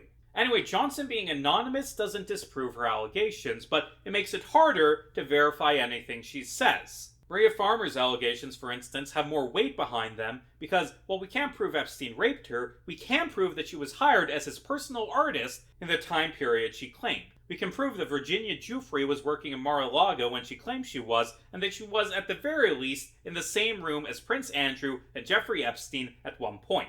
We can prove that Shantae Davies was a flight attendant on Epstein's flights with Clinton. We can't prove she was raped by Epstein, but the fact that she isn't anonymous and we have hard evidence that at least part of her story is true makes it a lot more credible. We don't have that with Johnson. Johnson's anonymity made the media hesitant to report on Johnson's claims because they don't want to be responsible for promoting big claims that are later proven to be false. And honestly, that's not a bad stance. We've seen what happens when the media reports on questionable claims without any scrutiny. We get the satanic panic. While on the other hand, when the media has too much scrutiny, we can get situations like we did with Vanity Fair, covering up what happened to the Farmer sisters because they were hesitant to publish something they couldn't prove. And that's a big conundrum for the media. The way a lot of people see it, the answer to the question, should you report on allegations that don't have any evidence, is yes, if they are true, no, if they are false. But obviously, journalists have a pretty tough time telling which evidence-free allegations are factual. And if they report on more allegations that are unproven, you're going to get stories like Epstein's going public sooner, but you're also going to get allegations against completely innocent people be treated as fact. And I don't know what the correct answer is. If the anonymity was the only problem with the Johnson allegations, I would probably still believe them. But there are other issues. What I read earlier, that was the first lawsuit. This one was thrown out on technical grounds. The second suit, filed months later, contained most of the same details but removed some claims, like the claim that Trump threw money at Katie Johnson for an abortion, the allegation that Trump called Epstein a, quote, Jew bastard, and Johnson's request for $100 million in damages. These small details don't matter that much, but what's interesting is that the first lawsuit featured a fake address. Johnson listed a foreclosed, abandoned house as her home address. That's weird, right? Here's the big thing. Central to the Katie Johnson story is a publicist calling himself Al Taylor. Taylor funded her lawsuit and acted as the main intermediary between Johnson and the media. The problem is, there is no Al Taylor. That's a fake name. Taylor's true identity is former Jerry Springer Show producer Norm Lubow.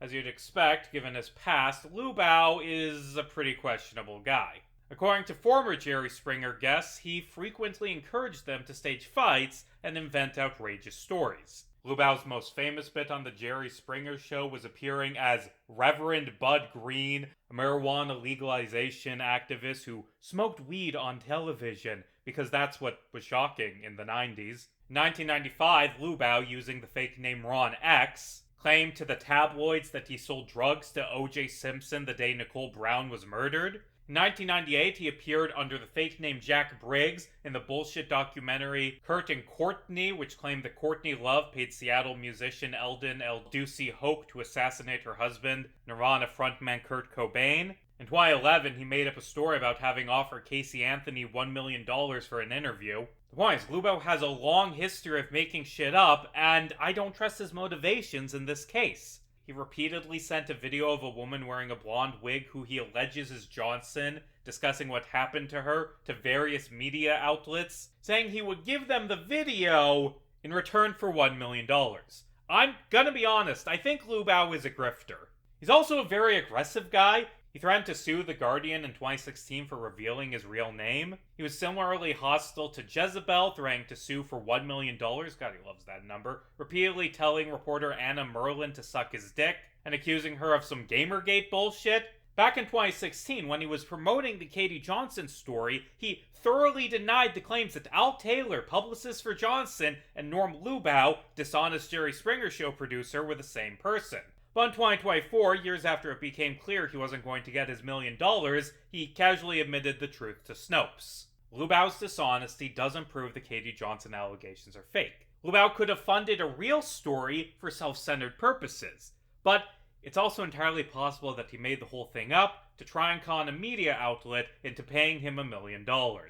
The other person responsible for promoting the story is Steve Bayer, a failed governor candidate and reverse mortgage salesman infamous for constantly filling the inboxes of DC power brokers with email campaigns. His main political impact, besides being involved with the Johnson allegations, is spreading rumors that Kevin McCarthy had an affair with a colleague, which led McCarthy to withdraw his 2015 candidacy for Speaker of the House. Baer believed Johnson and became her most ardent promoter, paying thousands of dollars to Lubau, who said he would give it to Johnson.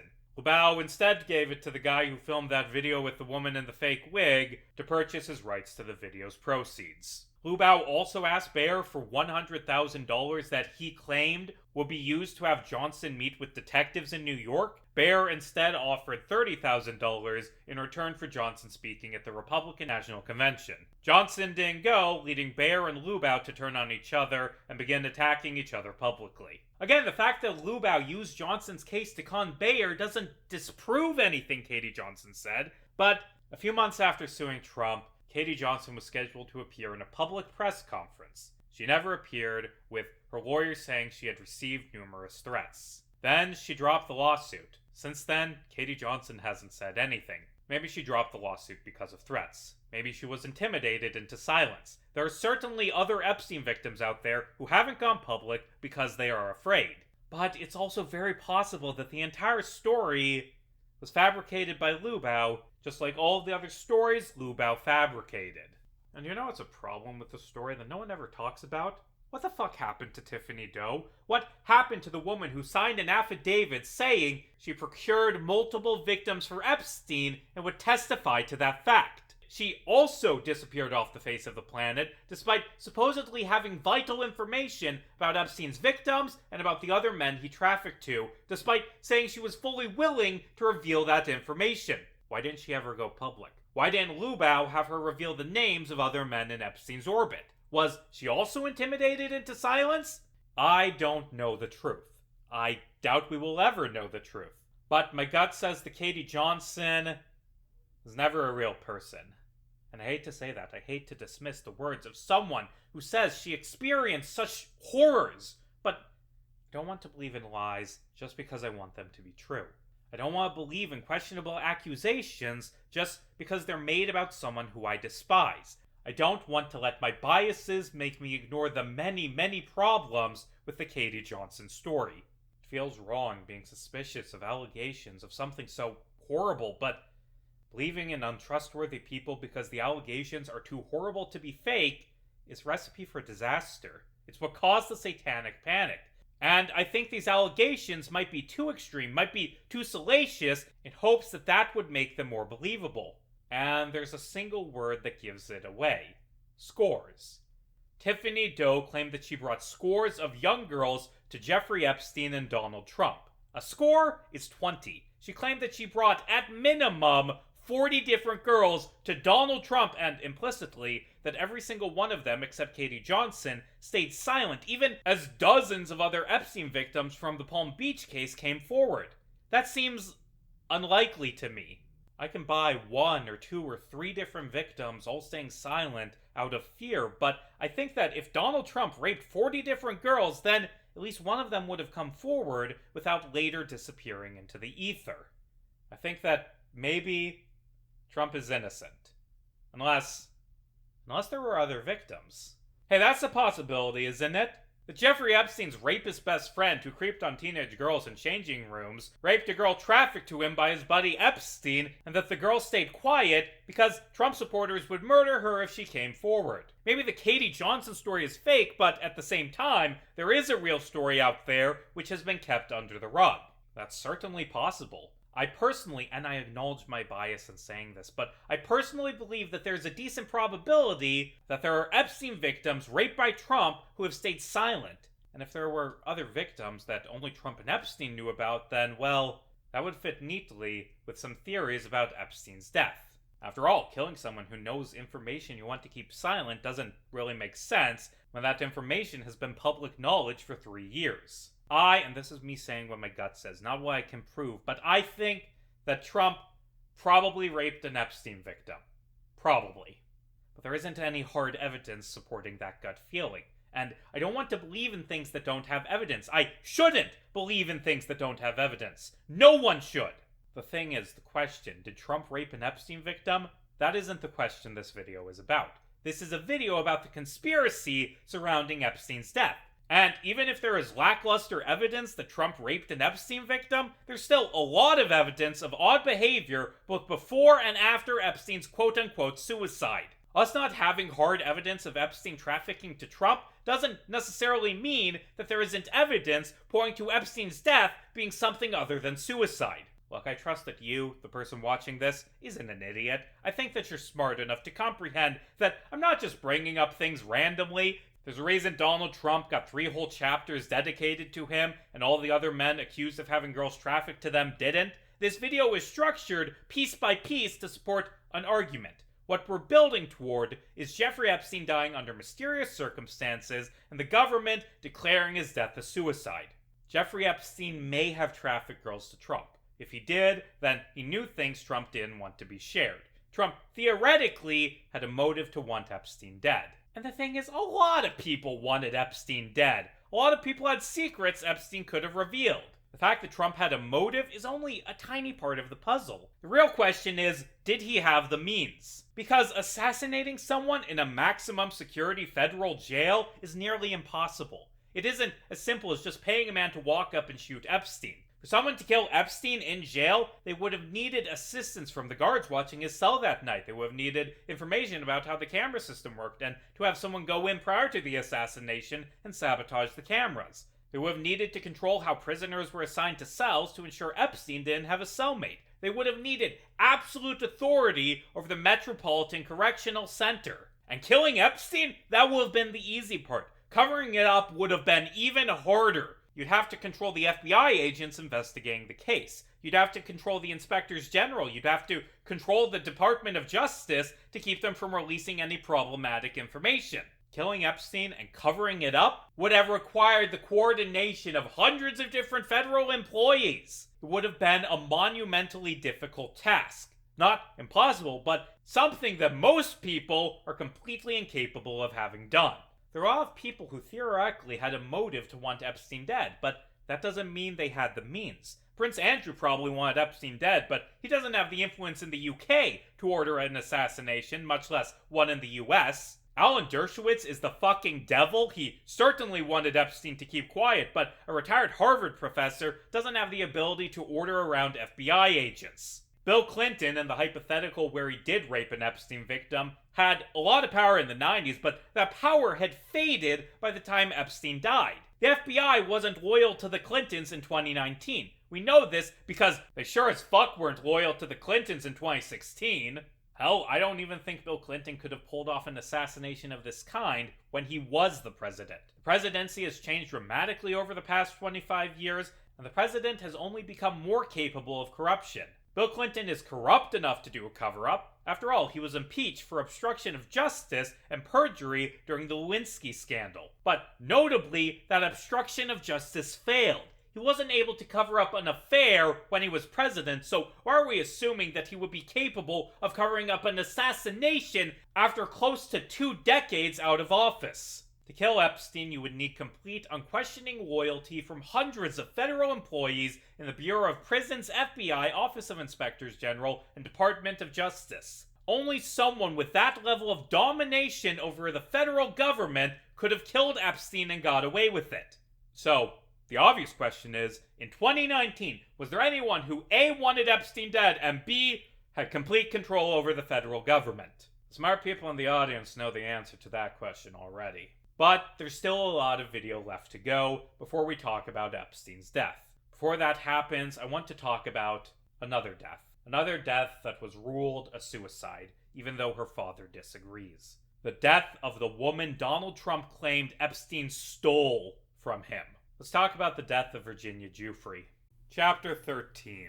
Nobody's Girl. In 2008, Epstein escaped justice. But in 2019, he was arrested by the FBI at a New Jersey airport on charges of sex trafficking. So the obvious question is, what changed? Why did Epstein's luck run out? So I'm not a lawyer, I may be wrong on this, but as far as I understand it, While Acosta's plea deal did effectively shut down the FBI investigation, it didn't actually legally bar the FBI from investigating. In other states like New York and New Mexico, the deal only applied to the rapes committed in the Miami area, which admittedly was most of them, but not all of them. For instance, there was the Farmer Sisters case, which the FBI knew about. Like Epstein pleading guilty to one of his rapes, which Acosta reframed as soliciting a prostitute, didn't prevent Epstein from being arrested for one of his many other rapes. There's no double jeopardy because while these crimes were part of the same pattern of behavior, every single victim was a different crime. Like, I'm pretty sure that the FBI could have arrested Epstein the moment he got out of prison. They certainly had the evidence, but that would have been rude. Like, and this is me speculating on motives, not something that's ever been confirmed by anyone, but I think that even if FBI agents thought that the plea deal was too lenient, the case was over. Epstein was in jail. The FBI doesn't make a habit of stepping on other law enforcement agencies' toes and reopening cases that they've closed. Is that kind of ridiculous, given how absurd Epstein's plea deal was and the fact that he was still raping girls while he was on work release? Absolutely! The FBI should have arrested him for one of the many other rapes he hadn't been convicted for. But they moved on and they focused on other cases. Technically, they could have arrested Epstein at any point in the subsequent decade, but they didn't because they were focusing on other things. Like, the FBI doesn't investigate every single case they could hypothetically investigate. They are limited by budget and manpower. They prioritize some crimes over others, and based on how I see this story, they didn't think a guy that had already been sentenced by a federal prosecutor was a priority. At least, not until there was this massive public backlash that forced them to reopen the case. That, I believe, is what led to Epstein being arrested. The case went from being an obscure local crime to being infamous across the nation, so big it couldn't be ignored any longer. Earlier I said that it was Julie K. Brown's excellent Perversion of Justice series that forced the FBI to arrest Epstein, and while Brown's writing certainly played a part in Epstein's downfall, I don't think it was the sole thing that took out Epstein. The way I see it, there were a few things that happened in a few short years in the 2010s that made the Epstein case so famous, the FBI was forced to do their damn jobs and arrest him. First off, there's the Me Too movement, which became mainstream in 2017. There was this nationwide backlash against powerful rapists with heavy focus on the actions of serial rapist film producer Harvey Weinstein, who by the way was very close with Epstein, but also against other rapists working in the entertainment industry, business world, and the government. In 2017, millions of people came together to say, hey, maybe rich people shouldn't be allowed to be rapists. And I don't think it's a coincidence that attention towards Epstein became stronger around Me Too. I think that the Me Too movement represented a big shift in American culture. In 2008, you probably couldn't have convicted Epstein, but a decade later, the odds of a jury looking at Epstein's crimes and agreeing, hey, that's fucked up, were much higher, I would argue. Now, this isn't a complete cultural shift. There were a lot of people in the early 2000s who were disgusted by rape, and of course, there was a massive conservative backlash to Me Too. America isn't 100% rape is bad in 2025. There are still a lot of people who, if Epstein didn't have the cultural baggage he does, would find Epstein's actions morally fine. But I don't have hard data for this, so grain of salt. But I assert that overall, the Me Too movement made Americans less forgiving towards rapists. That said, it wasn't just Me Too that brought down Epstein. Like, here's a Google Trends page for Jeffrey Epstein. Now, here it is, cut off right before Epstein's 2019 arrest to keep that from overshadowing things. You'll notice a few distinct peaks. This November 2018 peak coincides with the Perversion of Justice series. The next peak, in February 2019, coincides with the judge finding that Acosta's plea deal violated the rights of Epstein victims. Earlier in Chapter 4, and then again in Chapter 11, I talked about how the media failed and allowed Epstein to get away with his crimes, and then in Chapter 9, and again in this chapter, I'm talking about how media focus on Epstein played a key part in taking him down. And that may seem paradoxical, how this video has the media both as a villain and as a hero, except I don't see it that way because the media isn't a person. The media is millions of different people, some good, some bad. There are some journalists who failed, who became accomplices to Epstein, and there are some journalists who went above and beyond and played a key part in defeating him.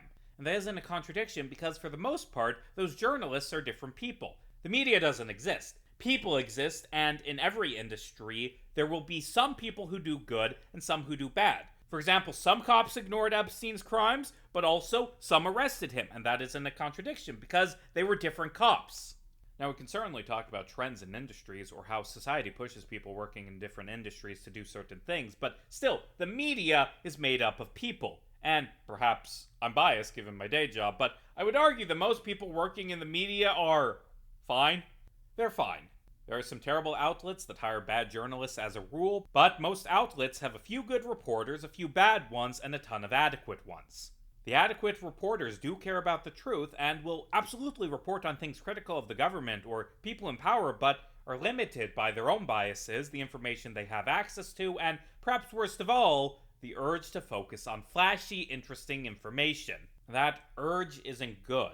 There's been so much coverage of the flashy bits in the Epstein case, the connections to presidents and the islands, and the tantalizing spy theories, and very little focus on what actually happened to the victims. This, I would argue, has been, in the past decade, the biggest media failure towards Epstein. The prioritization of things people want to read. But still, for the most part, the media has been fine.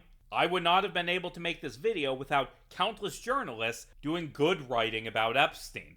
Anyway, Brown's writing and the backlash against Acosta made these two peaks. But go back a few years and we can see two other peaks before the Perversion of Justice series came out. There are a few small peaks in 2016 leading up to a massive peak in November 2016. That peak was the election. The 2016 American presidential election was between Donald Trump, Epstein's best friend, and Hillary Clinton, whose husband was also close with Epstein. This led to heavy discussion of Epstein. Suddenly, his friendship with politicians, which Epstein thought made him invincible, became a rope around his ankle, dragging him down into the abyss. Because, of course, the connections to presidents, that's flashy. That gets clicks and cable TV viewers.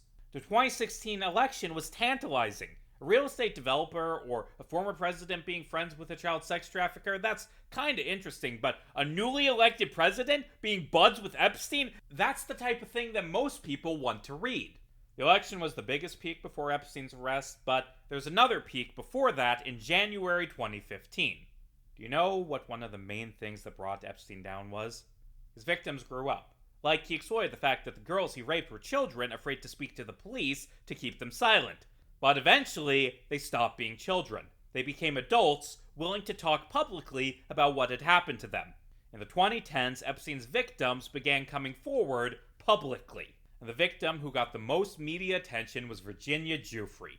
That 2015 spike, that coincides with Giuffre making allegations that Epstein's friends had raped her in court filings. She had made allegations towards Andrew earlier via tabloids in 2011, which went under the radar, but the 2015 court filings were what led to this massive surge in public attention towards Epstein. And admittedly, I think that Giuffre is the only one who could have created that public attention. Because Virginia Giuffre was the one who Epstein lent out to his powerful friends. Most of Epstein's victims were only raped by Epstein, but Giuffre was the one he passed around like a party favor.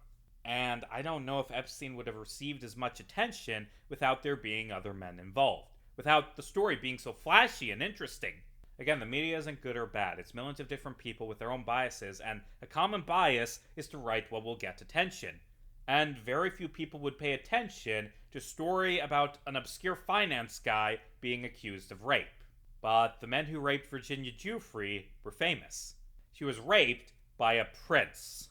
That's why she received so much attention, because she was raped by someone people had heard about. The Epstein story probably wouldn't have gone mainstream if it didn't feature famous people. Like, I use a lot of different sources for this video, and what's interesting is to contrast how British and American press have covered the case. The American press almost always focus on Epstein's friendship with Trump and also Clinton so they don't look biased, but British news media, it's all about Andrew. They focus on Andrew as the central figure in the case, while the American news treats him as an afterthought. Because British readers care about Prince Andrew more than American ones, and the news media is influenced by what stories people care about. And I kinda hate that. It feels exploitative. And yes, reporting on Andrew's crimes is important to do, but at the same time, people like George Mitchell or Marvin Minsky or Bill Richardson or Glenn Dubin get a pass because they're less famous. I don't think it's great that people only care about the rapists who they've seen in a tabloid before. Now, something that's worth noting is that I have seen questions about Giuffre's trustworthiness because in 2022, she walked back her claim that Dershowitz had raped her, saying she had made a mistake in identifying him. This came after a years-long legal fight between Giuffre and Dershowitz, which ended without money being awarded. Yeah, I think she retracted her claim because he sued her for defamation. I still find Virginia Giuffre to be more trustworthy than Mr. I would still be friends with Epstein, even if he went bankrupt. Hey, while we're dunking on Dershowitz, guess what his thoughts on statutory rape laws are? That isn't hard evidence of anything, but it's also not surprising given his history. By the way, I'm going to be skipping past all of the civil cases related to Epstein. Giuffre either sued or was sued by a lot of her rapists and a bunch of other Epstein victims like Courtney Wild, Sarah Renso, Maria Farmer, and Jennifer Aroaz also sued Epstein. Most of these lawsuits were settled out of court. The point is, getting back on track, Virginia Giuffre and the other victims made Epstein a household name. They made the case inescapable. It took a few years, but Epstein got arrested. Finally, victory. Finally, Epstein's empire began to crumble. Finally, his victims would get to see Jeffrey Epstein marched into a courtroom, get to testify about how he abused them, get to listen to the jury declare him guilty. But this day in court never came. 35 days after he was arrested, someone killed Jeffrey Epstein. And that sucks. It would have been nice to watch a prosecutor tear into Epstein during a trial. That would have been cathartic for a lot of Epstein's victims. This has been a really depressing video. It has rarely featured me joyfully reciting how someone evil was defeated. So many people connected to Epstein got away with their crimes, and that's horrible. But I do want to highlight one simple fact that a lot of people gloss over. Epstein lost. He lost. He was taken down by his victims. He lost everything. He was arrested, and had he not died, he almost certainly would have spent the rest of his life in a small cell. Like, the story of Epstein is the story of a horrible, horrible monster repeatedly escaping justice. He escaped justice for his Ponzi scheme in 1993 by betraying Hoffenberg. He escaped justice for raping the Farmer sisters in 1996 when the FBI ignored their allegations, and again in 2003 when Graydon Carter bowed in the face of legal threats. He escaped justice in 2008 thanks to a very generous plea deal. But in 2009, Epstein's luck ran out. 11 years isn't that long, but it's long enough for culture to change dramatically. 11 years ago, the idea of Trump being president was ridiculous. Now look at us. 2019 was after Me Too. 2019 was after Americans began mildly giving a shit about rape. 2019 is after Epstein became a household name, after everyone in the country knew he was a monster. There would be no prosecutors treating the case like a joke and giving a generous deal in 2019. Epstein was fucked. The moment he was arrested, it became clear his life had only one final destination: death in prison. He was 66 years old and facing multiple counts of child sex trafficking. He wasn't getting out. Now, there were a few different roads to get to that death in prison. He could have rotted away for 20 years, he could have hanged himself, and, of course, he could have been assassinated. But regardless of how he got there, Epstein's destiny from the moment he was arrested was to die in prison. Prince Andrew got away with it. Alan Dershowitz got away with it. Glenn Dubin and George Mitchell got away with it. It is, in my opinion, unlikely that these men will ever see the inside of a jail cell. They got away with it, and that's horrible, and it makes me angry, but Epstein didn't get away with it. He died a monster in a shitty fucking jail cell, a rope around his neck. Virginia Giuffre didn't manage to take down all of her rapists, but she beat Epstein. Never forget that. In the end, she beat him. I hope that fact gave her some solace at the end of her life. I'm going to talk about Epstein's death soon, but as I said at the end of the last chapter, I think it's time to talk about how Virginia Giuffre died. As previously mentioned, in 2002, when she was 19, the woman then named Virginia Roberts went to Thailand to attend massage school. There, she met and married Robert Giuffre, a martial arts trainer. The pair had 3 children together. Giuffre became a stay-at-home mom, while her husband worked construction odd jobs. In 2010, after the birth of her daughter Emily, Virginia Giuffre began the battle for justice that would consume much of the rest of her life. In 2015, she founded Speak Out Act Reclaim, a charity that helps sex trafficking survivors. In 2019, Giuffre tweeted, "I am making it publicly known that in no way, shape, or form am I suicidal. I have made this known to my therapist and GP. If something happens to me and the sake of my family, do not let this go away and help me to protect them. Too many evil people want to see me quieted. On April 25th, 2025, Virginia Giuffre died, according to a statement from her family, by suicide. But 1 week later, Giuffre's father went on Piers Morgan to say that there was no way she could have committed suicide and that somebody got to her. In July 2025, amidst massive public backlash over his handling of the Epstein files, Trump said that Epstein, quote, stole Virginia Giuffre from him.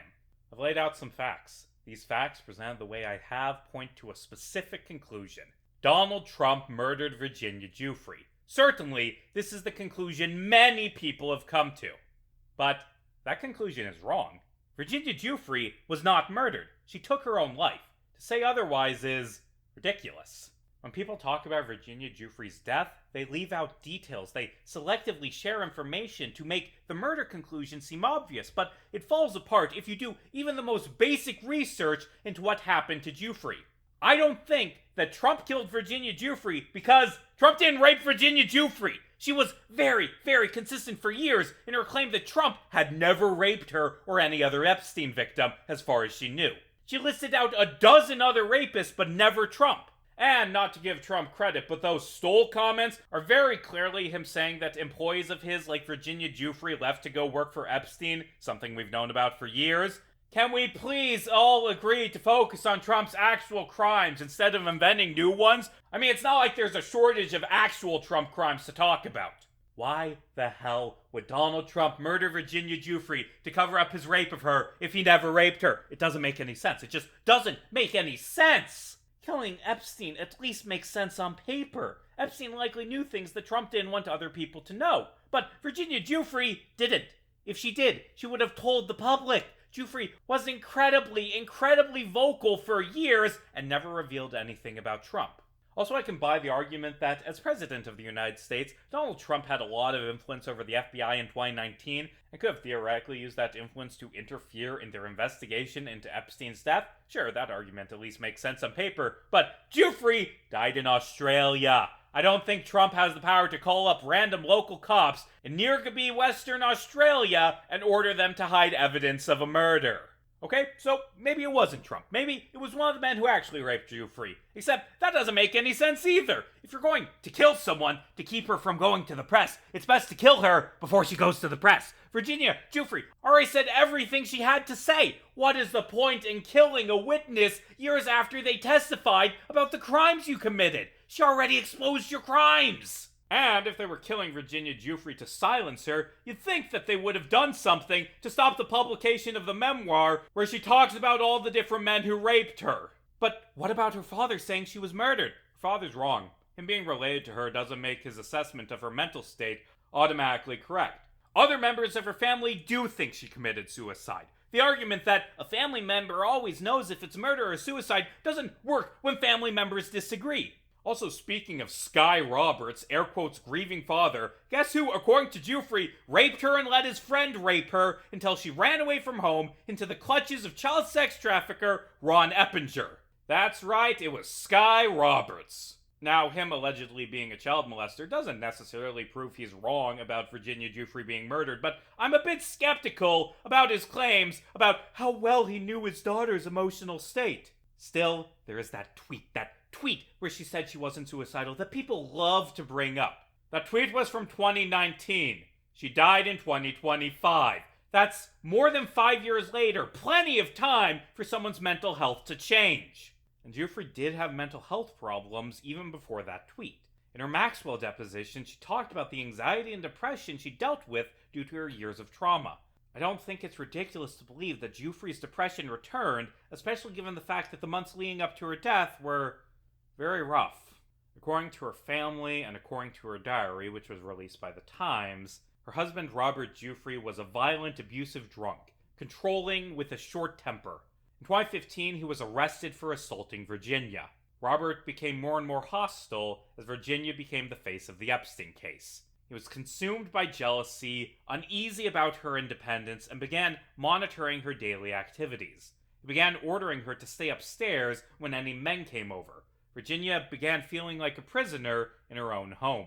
In 2023, she told her family she didn't love Robert anymore. They separated the next year. On January 9th, 2025, 15 years after Virginia vowed to fight for other sex trafficking victims, she reunited with Robert on their daughter's birthday. He asked for sex. When she said no, he beat her until she had to go to the hospital.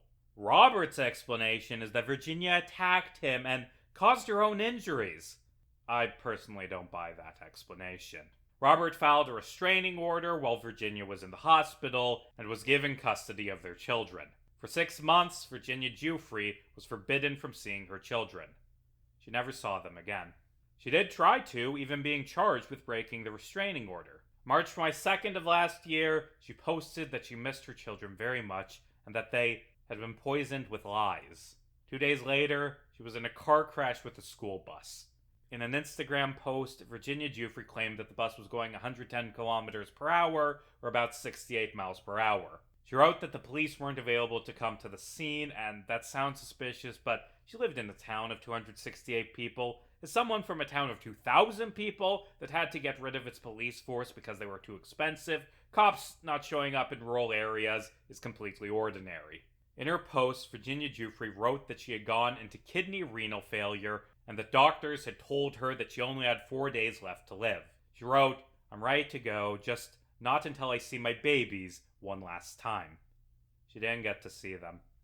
After her death, Virginia's brother Sky said, "I've never seen my sister as physically broken down as she was then. She was really struggling emotionally and physically. She could face a lot of things, but the idea of not seeing her children broke her." On April 25th, Virginia Giuffre's brother Sky found her unconscious in her room. He attempted resuscitation for 45 minutes before paramedics arrived.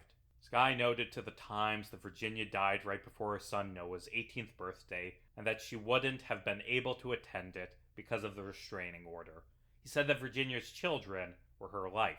After her death, Virginia's lawyer, Dini Van Moefeling, revealed that Virginia had told her she had decided to commit suicide and had even chosen the method. Van Moefeling said she was very clear that the pain was just too deep. She just couldn't take it anymore. It wasn't a dramatic conversation, it was very matter-of-fact. In her diary, Virginia left a final message for her children. "Every day that I don't see your faces has a little less light. The world is dimmer without you in it. It'll be all right, you'll have a rainbow over your head, angels by your side, and God in your heart. I'm here for you, here and everywhere." I don't think Virginia Giuffre was murdered. I don't think her death is even remotely suspicious. I think that the final years of her life were just a sad continuation of what came before, of a lifetime of abuse that began when she was 7, of horrible, horrible people taking advantage of her, treating her like their property. By Jeffrey Epstein, of course, but also by her father, and by Ron Eppinger, and by Ghislaine Maxwell, and Prince Andrew, and every other man she was trafficked to, and finally, by Robert Giuffre. She was abused. Her lifetime was an endless string of abuses. Her children kept her going, but then they were taken away. And then she was given a death sentence. A few days of life. She held out for an entire month. She kept fighting against oblivion for an entire fucking month, and still, she didn't get a chance to say goodbye. And then, only then, did she take her own life. Her child molester father said that she was too strong to commit suicide, but fuck, man, I can't imagine anyone without a will of steel holding on for that long. I couldn't have gone through everything she went through and kept fighting. And when she finally took her own life, she was already dying. She was presumably in a lot of pain with little chance of survival. Virginia Giuffre didn't decide she wanted to die. She decided that she wanted to shorten the time frame. That fact is the final nail in the idea that Virginia Giuffre was murdered. Why on earth would you assassinate a woman who was dying of renal failure? Why not just wait a week for her to die on her own?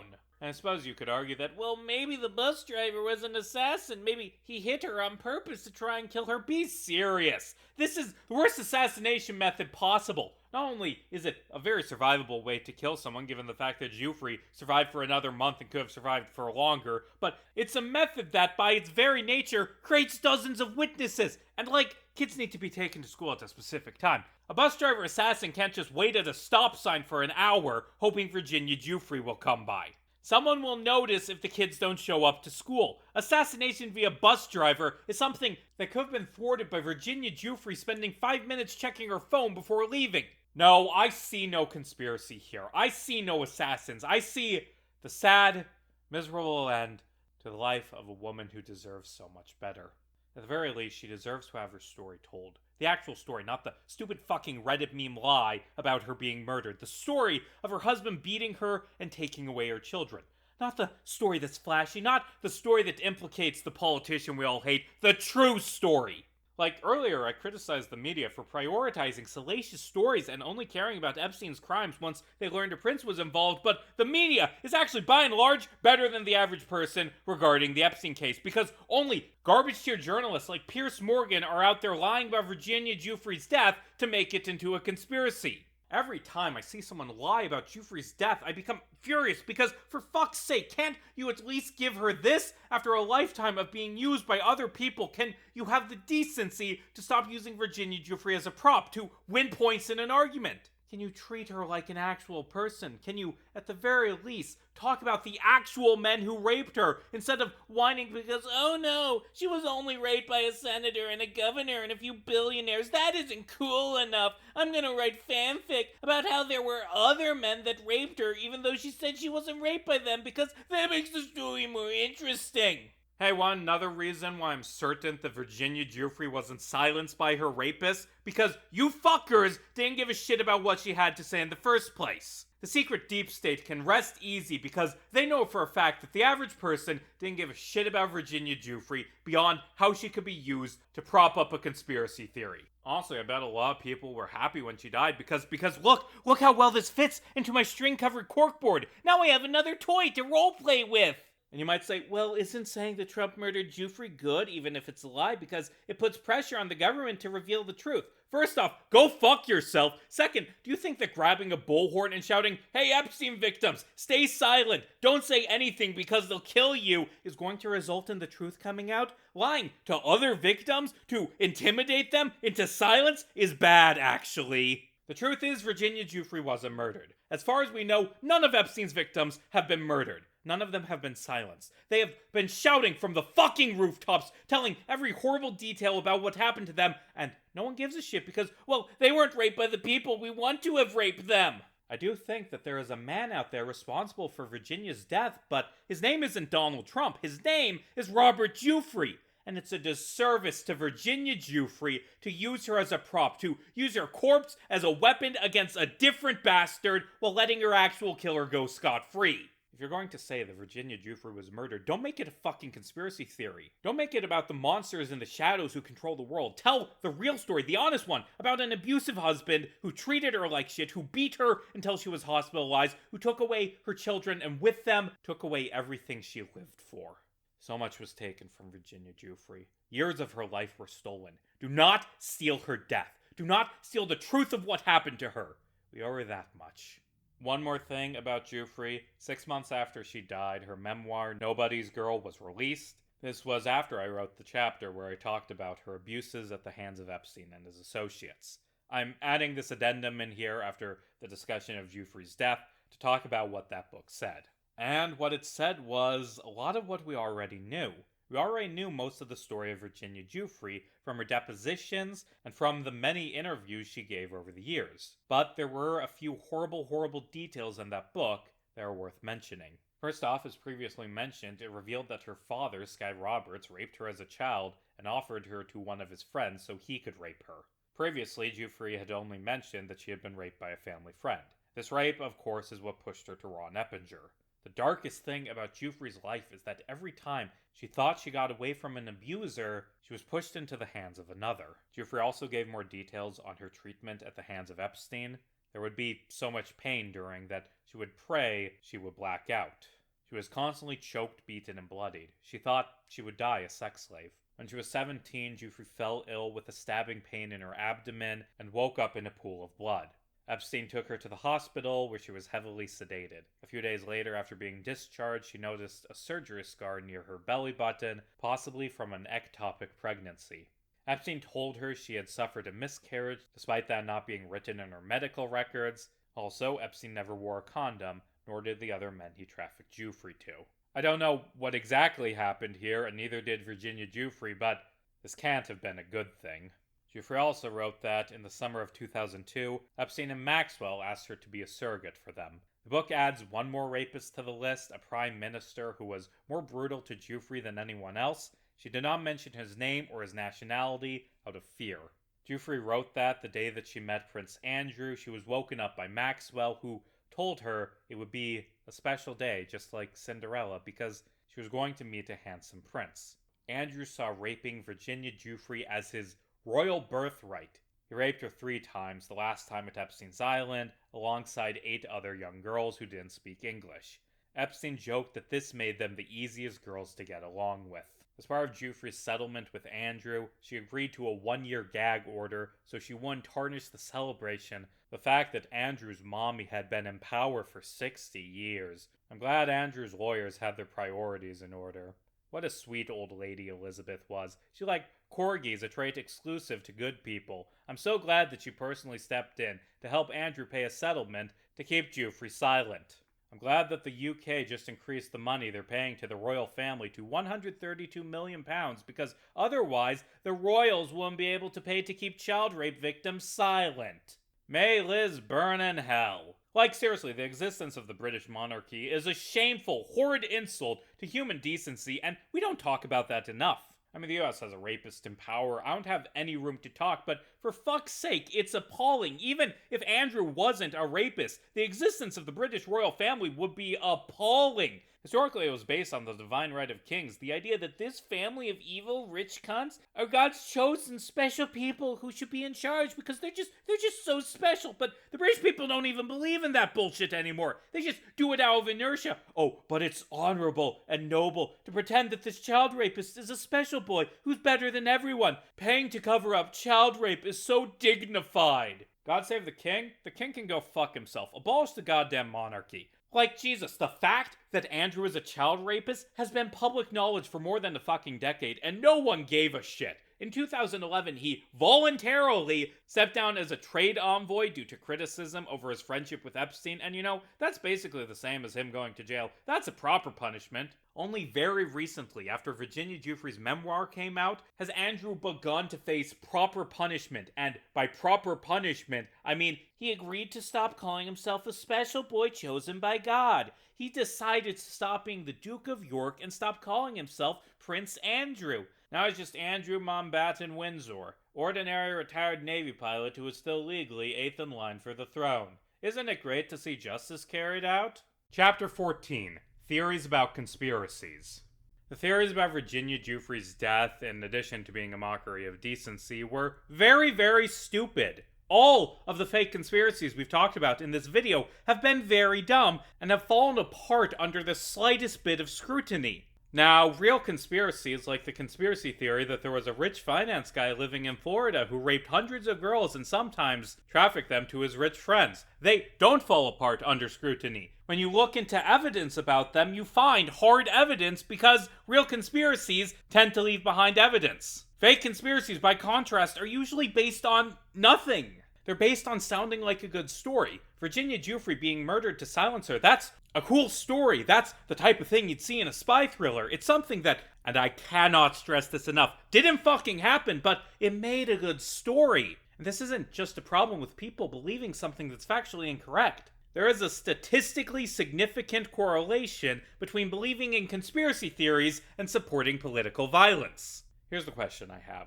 Why do people believe in things that are not true? Why do they believe in dumbfuck untrue conspiracy theories? Why do most Americans believe in JFK theories? Why do 1/3 of Americans believe global warming is a hoax? Why are the Donald Barr mentor theory, the Clinton body count, or the Virginia Giuffre assassination theory so popular? Why is QAnon so popular?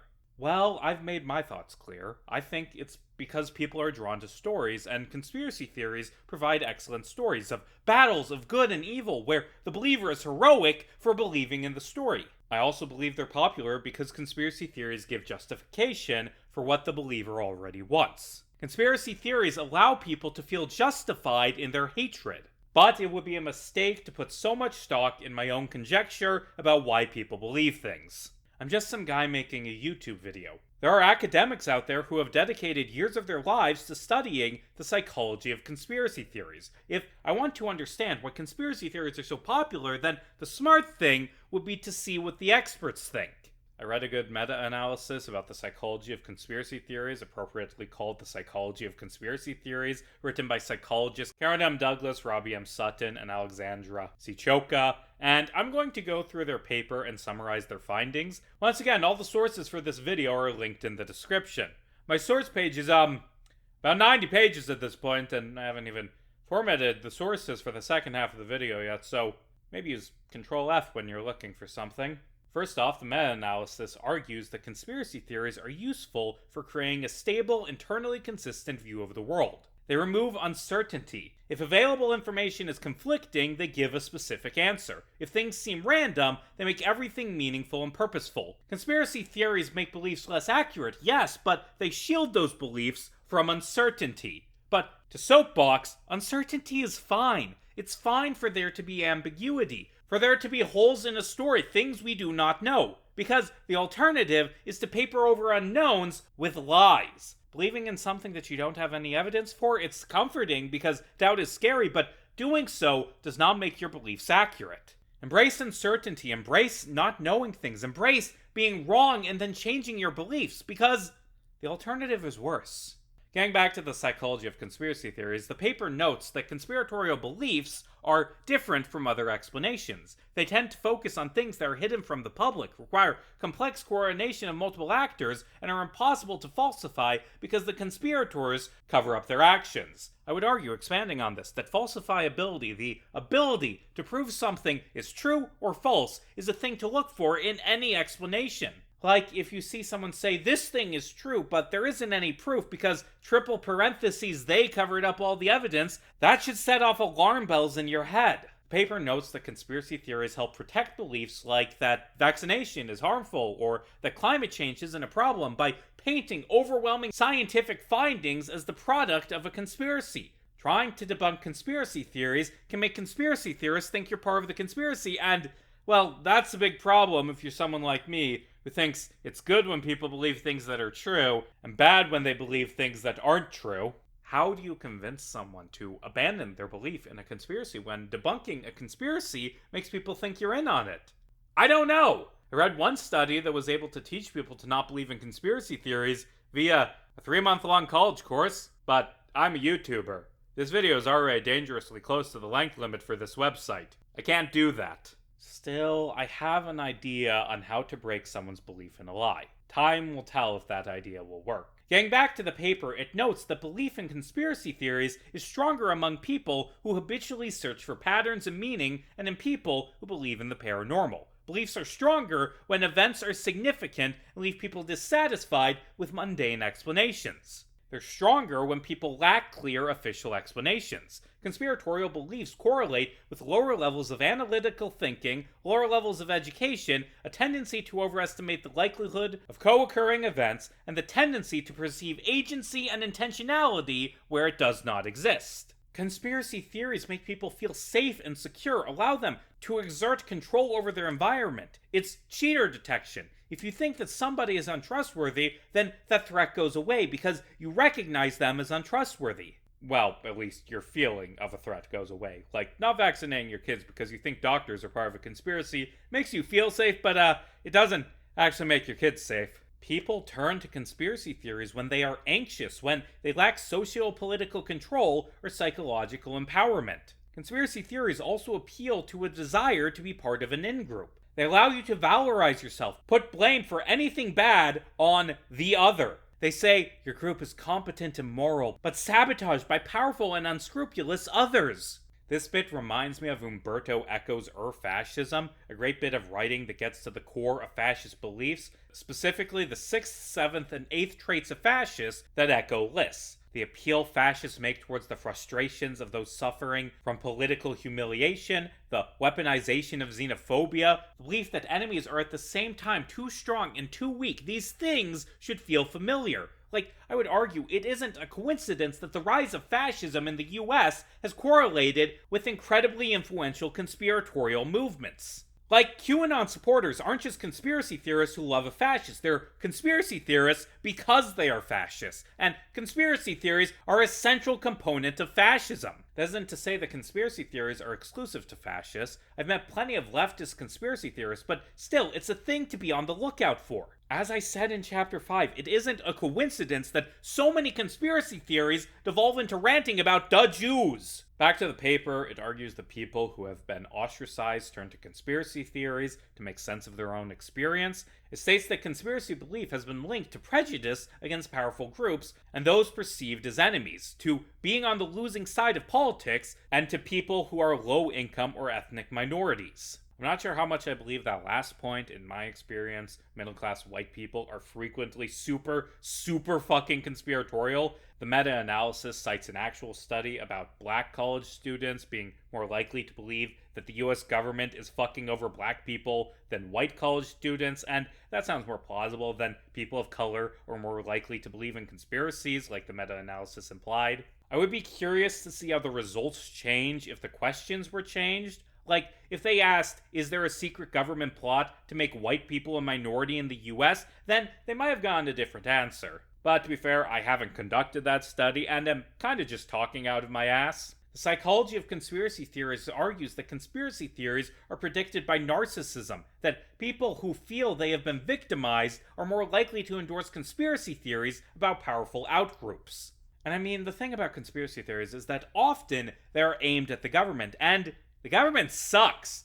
And I feel like there is a tendency, especially on the left, to be incredibly distrustful of the government, to believe any anti-government conspiracy on the justification that the US government is evil and manipulative, and thus believing any anti-government conspiracy theories will protect you from being manipulated by the government. And I want to hammer this point in. Being distrustful of the government does not prevent you from being manipulated by the government. Like, let me give an outlandish example to demonstrate this point before pivoting back to something more on topic. UFO conspiracy theorists famously do not trust the government. They think the government is covering up the existence of aliens, and that is absolutely fine for the government. Like a lot of classic UFO conspiracy theories are likely people seeing things the government doesn't want to go public and then thinking it's aliens. Like Roswell was a military spy balloon. Area 51 is the Air Force base where they used to test out spy planes. And conspiracy theories see these things and ignore what they are in favor of shouting aliens.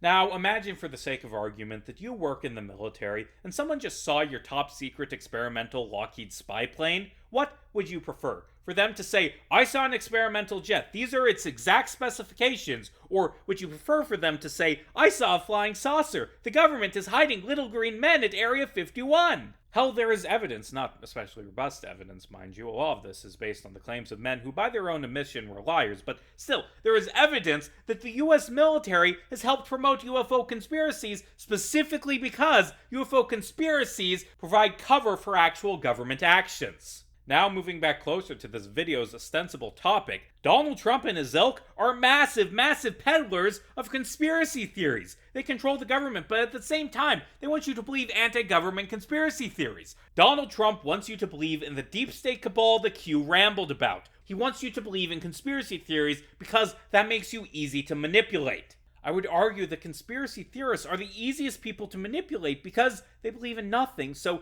you can very easily make them believe in anything. If you're an oil company that wants people to stop worrying about climate change, well, just tell conservative conspiracy theorists that climate change is a conspiracy made up by all those dastardly scientists. If you're a president who wants absolute, unquestioning loyalty, well, just convince your sycophants that any reporting on you being a rapist are concocted by the lying fake news liberal media who are conspiring to take you down. I would argue that it makes sense that the far right has become so conspiratorial because doublethink is the only way to believe in such obvious lies. The only way to think that climate change is a hoax, or that vaccines are poison, or that Donald Trump is anything more than a selfish, amoral con man is to believe that there is a conspiracy, to believe that millions of people are working in the shadows to trick you into believing things you don't want to believe are true. There's this quote from Milo Rossi, host of the archaeology channel Mini Minutemen, that I think sums it up perfectly. You don't need to make up an invisible shadow government to be mad at. You can just be mad at the actual government. Another paper I read by Dutch psychologist Jan Willem van Pruijen argued that believing in conspiracies protects people's egos. It makes you feel special and unique, like you're uncovering something important. Because of this, people are more likely to turn to conspiracy theories after a significant loss. They help rationalize and legitimize your beliefs. If you don't want to vaccinate your kids, well, hey, now that's rational because the conspiracy you made up is trying to trick you into doing so. And this is the important part. Believing in conspiracy theories is fun. It's exciting and makes the world more attention-grabbing and spectacular. It gives you that wonderful hit of dopamine. Believing in conspiracy theories makes you feel alive. If a conspiracy theory is fun and entertaining, then people are more likely to believe in it. And that's a problem because, as I keep hammering in, actual conspiracies are sad and boring. Actual conspiracies aren't exciting, so people make them more exciting. A woman abused by different men for decades taking her own life after her kids were taken away? That isn't exciting enough. Let's add in a story about her being assassinated to silence her. That'll make it more fun. I think the thing that scares me about conspiracy theories, the thing that makes me so skeptical towards them, if I'm being honest, isn't just because I want to be factually correct or intellectually honest. It isn't just because I want to feel superior to dumb people who believe in things that are lies. It's because conspiracy theories bring about this sort of existential horror in me. Because if you aren't believing in something because of evidence, then you're believing in it because you want it to be true. Because reality is whatever you want it to be. Because you control the world and get to decide what is truth. And that idea, it bothers me in a way I can't really articulate. Anyway, we've discussed why people believe in conspiracy theories. The question is, how do you keep yourself from being swept up into believing in nonsense? How do you tell an actual conspiracy like Watergate or COINTELPRO from something fake like QAnon or Flat Earth? How do we, and this is the real reason I took a 30-minute long break from talking about Epstein to talk about why conspiracy theories are so appealing, how do we tell if the conspiracy theory that Donald Trump murdered Jeffrey Epstein to silence him is a genuine thing that happened? Well, we keep on the lookout for the flaws we see in a lot of conspiracy theories that we know are untrue.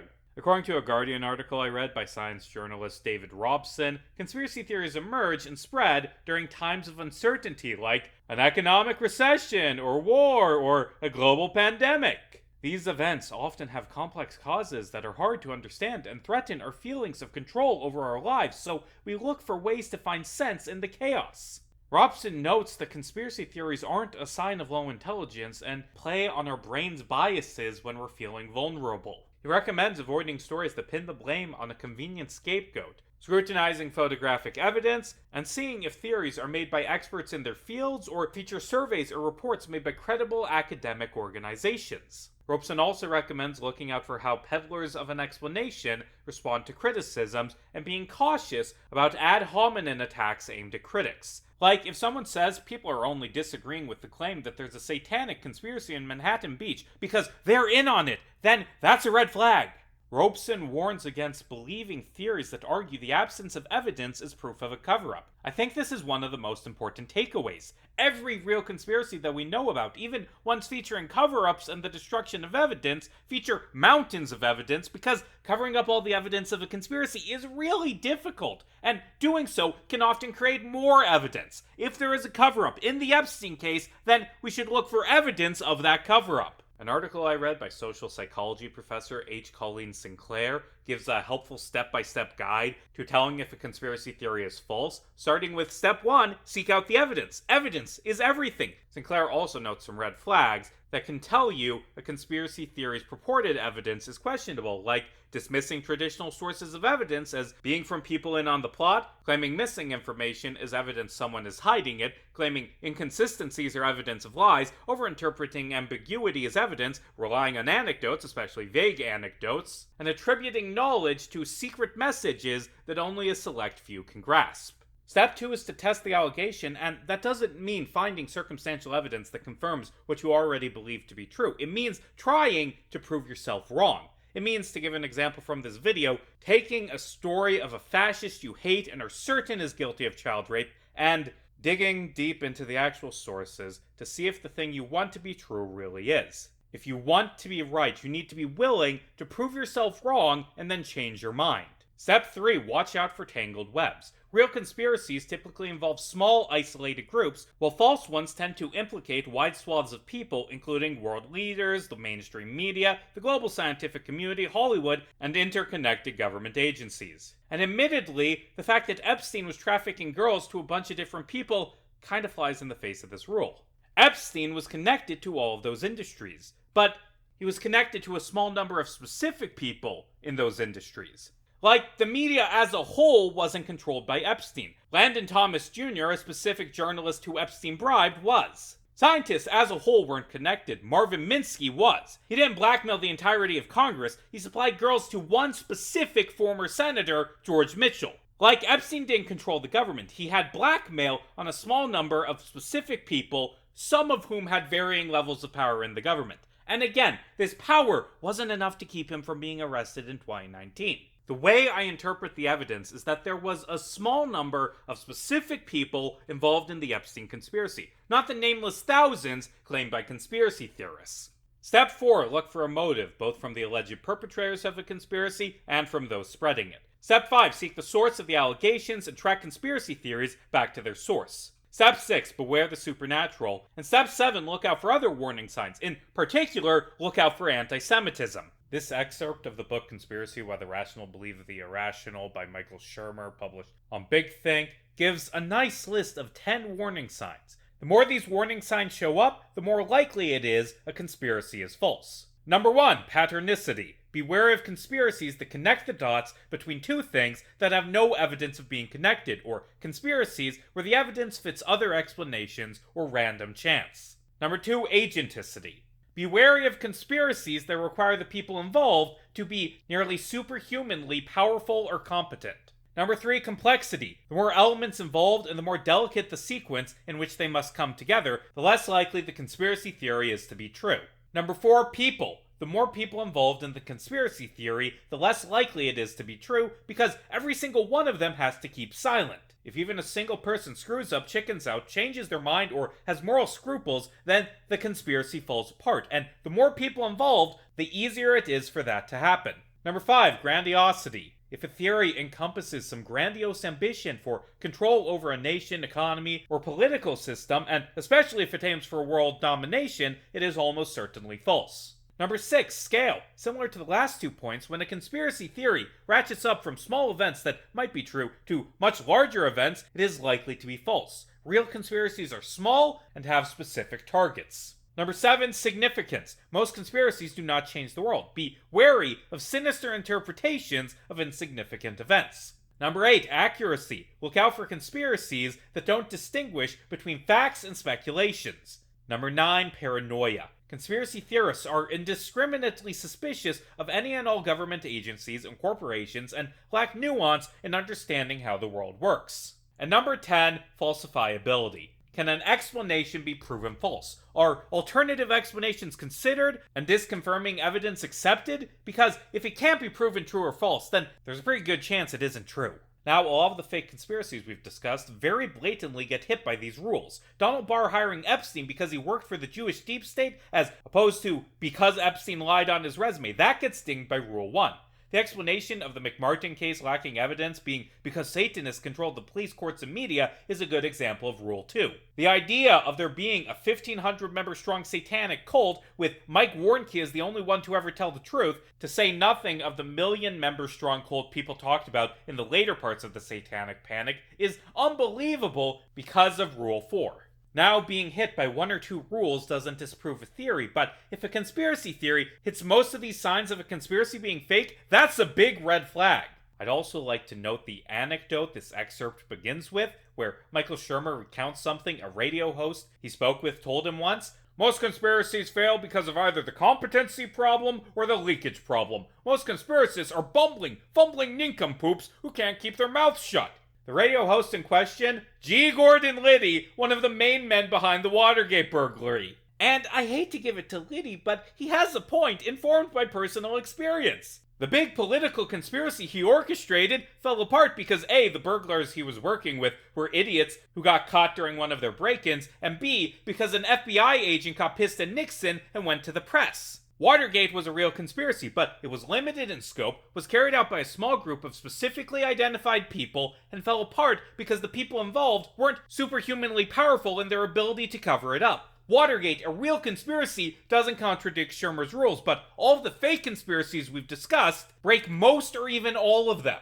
Now, remember this list because we will be revisiting it later when we judge the validity of the theory that Epstein was assassinated. If it is a true conspiracy, then you'd expect it to slip past these rules without issue. One last thing in this chapter, I read through a European Commission guide on identifying conspiracy theories that was made during the COVID-19 pandemic. It mentions a few new red flags that are worth noting. Like, if a conspiracy theory promoter presents their information as the only valid truth, raises questions instead of providing answers, or uses a subjective, emotionally charged tone, you should be wary. These things don't necessarily disprove an argument, and admittedly, I've gotten emotional from time to time in this video, but it says you should trust sources that acknowledge the complexities of topics and discuss alternate perspectives, something I hope I've done well enough. The guide also gives tips on how to combat conspiracy theories. For example, don't overwhelm people with information. I didn't pay attention to that tip. It also recommends clearly stating that the conspiracy theory is wrong before quoting a conspiracy theory, and yeah, that's something I have made the mistake of not doing a few times in this video. In my defense, I've been operating under the assumption that viewers came in with a basic knowledge of Epstein theories, like you probably already heard about Virginia Giuffre's death and believed it was an assassination before you clicked on this video titled, The Epstein Conspiracy! My other justification is that I'm trying to avoid scaring off viewers. Like, I figured that if I approach something pretending to agree with them about that Virginia Giuffre conspiracy that I didn't actually believe in, and talked about the details to get them to trust me, then when I dropped the plot twist that actually it wasn't a murder, then hopefully they would keep watching because they trusted what I had to say more than they would if I told them they were wrong from the start. I don't know how effective this trick will be, but hopefully if you listened to me for long enough to reach the point where I revealed that plot twist, then you would only have done so if you trusted me enough to change your mind. The guide recommends encouraging open debate and questions, using a variety of sources, going step by step, and not ridiculing people. And the ridiculing people thing is something I've struggled with, because making fun of the really dumb conspiracies is fun. Like, I did some mocking of Pizzagate because that one was ridiculous. But me making fun of Pizzagate isn't going to convince someone that Pizzagate is fake. It's not going to sway the believers in that conspiracy. Then again, my goal isn't to change the minds of the people who believe in Pizzagate. It's to make people who would mock MAGA Republicans for believing in QAnon, then turn around and post about how Donald Barr recruited Jeffrey Epstein to be a Mossad spy, realize that they aren't much better, that they're falling into the same pitfalls in hopes that they will realize their folly and start believing in things that are true. The guide makes heavy note of the importance of showing empathy, and I struggle to extend that empathy to the far-right conspiracy theorists, to the QAnon people, but I have a lot of empathy with the people I hope will make up most of this video's audience. I have a lot of empathy for vaguely left-leaning young people who are rightfully so incredibly distrustful of the Trump admin, but allow that distrust to shut down their sense of reason and let them be tricked by lies. The Virginia Giuffre murder theories anger me. They disgust me, but I don't think the average person who falls for them, the average person who dislikes Trump, and here's something about her tweeting she wasn't suicidal, then repeats it without question, is a bad person. I think they're misled, and I want them to stop being misled, but I don't think you're a bad person for being distrustful of Trump. I do think you are a bad person if you go so deep into conspiracies you start believing in things like QAnon or the blood libel, but I hope this video that stresses reason, that stresses skepticism, can prevent people from going farther down that path. I hope this video helps at least a few people on the left focus their attention on the real crimes, the real conspiracies, and help make them more resilient to the fake conspiracies they'll see in the future. Originally, I was going to have this part of the video be twice as long and apply these rules we've learned to some other famous conspiracies like the JFK assassination or the idea that 9/11 was an inside job. I was even going to debunk some conspiracies that a lot of leftists unquestionably believe in, like the idea that Gary Webb was murdered. He wasn't. At the same time, I will have explained a few real conspiracies to show that real conspiracies, like the assassination of Fred Hampton, while superficially similar to your JFKs and your 9/11s, are different because they have mountains of hard evidence. And who knows, maybe I'll split that segment off as its own video. But, and I say this as someone who has a tendency to ramble, I've strayed too far from our topic for that to be justifiable. We're close to 6 hours into this video about the death of Jeffrey Epstein. I know what you want me to talk about. I know what information you clicked on this video to receive. Enough preamble, enough background information, enough Geraldo Rivera-style edging. It's time to get to the firework factory. It's time to talk about Chapter 15, The Death of Jeff. The next 3 chapters will be devoted to Jeffrey Epstein's death, with the final chapters of this video being dedicated to the fallout of Epstein's death, the fight to release the Epstein files, and the revelations within them. The primary source for this chapter, as well as Chapter 16, is this: Investigation and Review of the Federal Bureau of Prisons Custody, Care, and Supervision of Jeffrey Epstein at the Metropolitan Correctional Center in New York, New York, published by the Office of the Inspector General in June 2023. The Office of Inspector General is an internal government auditing agency that investigates fraud and mismanagement within the federal government. This 128-page report is part of them doing that duty. Epstein died in a federal prison, and this report is a thorough breakdown of every single fuck-up and act of corruption carried out by the jailhouse guards in the days leading up to, and especially on the night of, Epstein's mysterious death.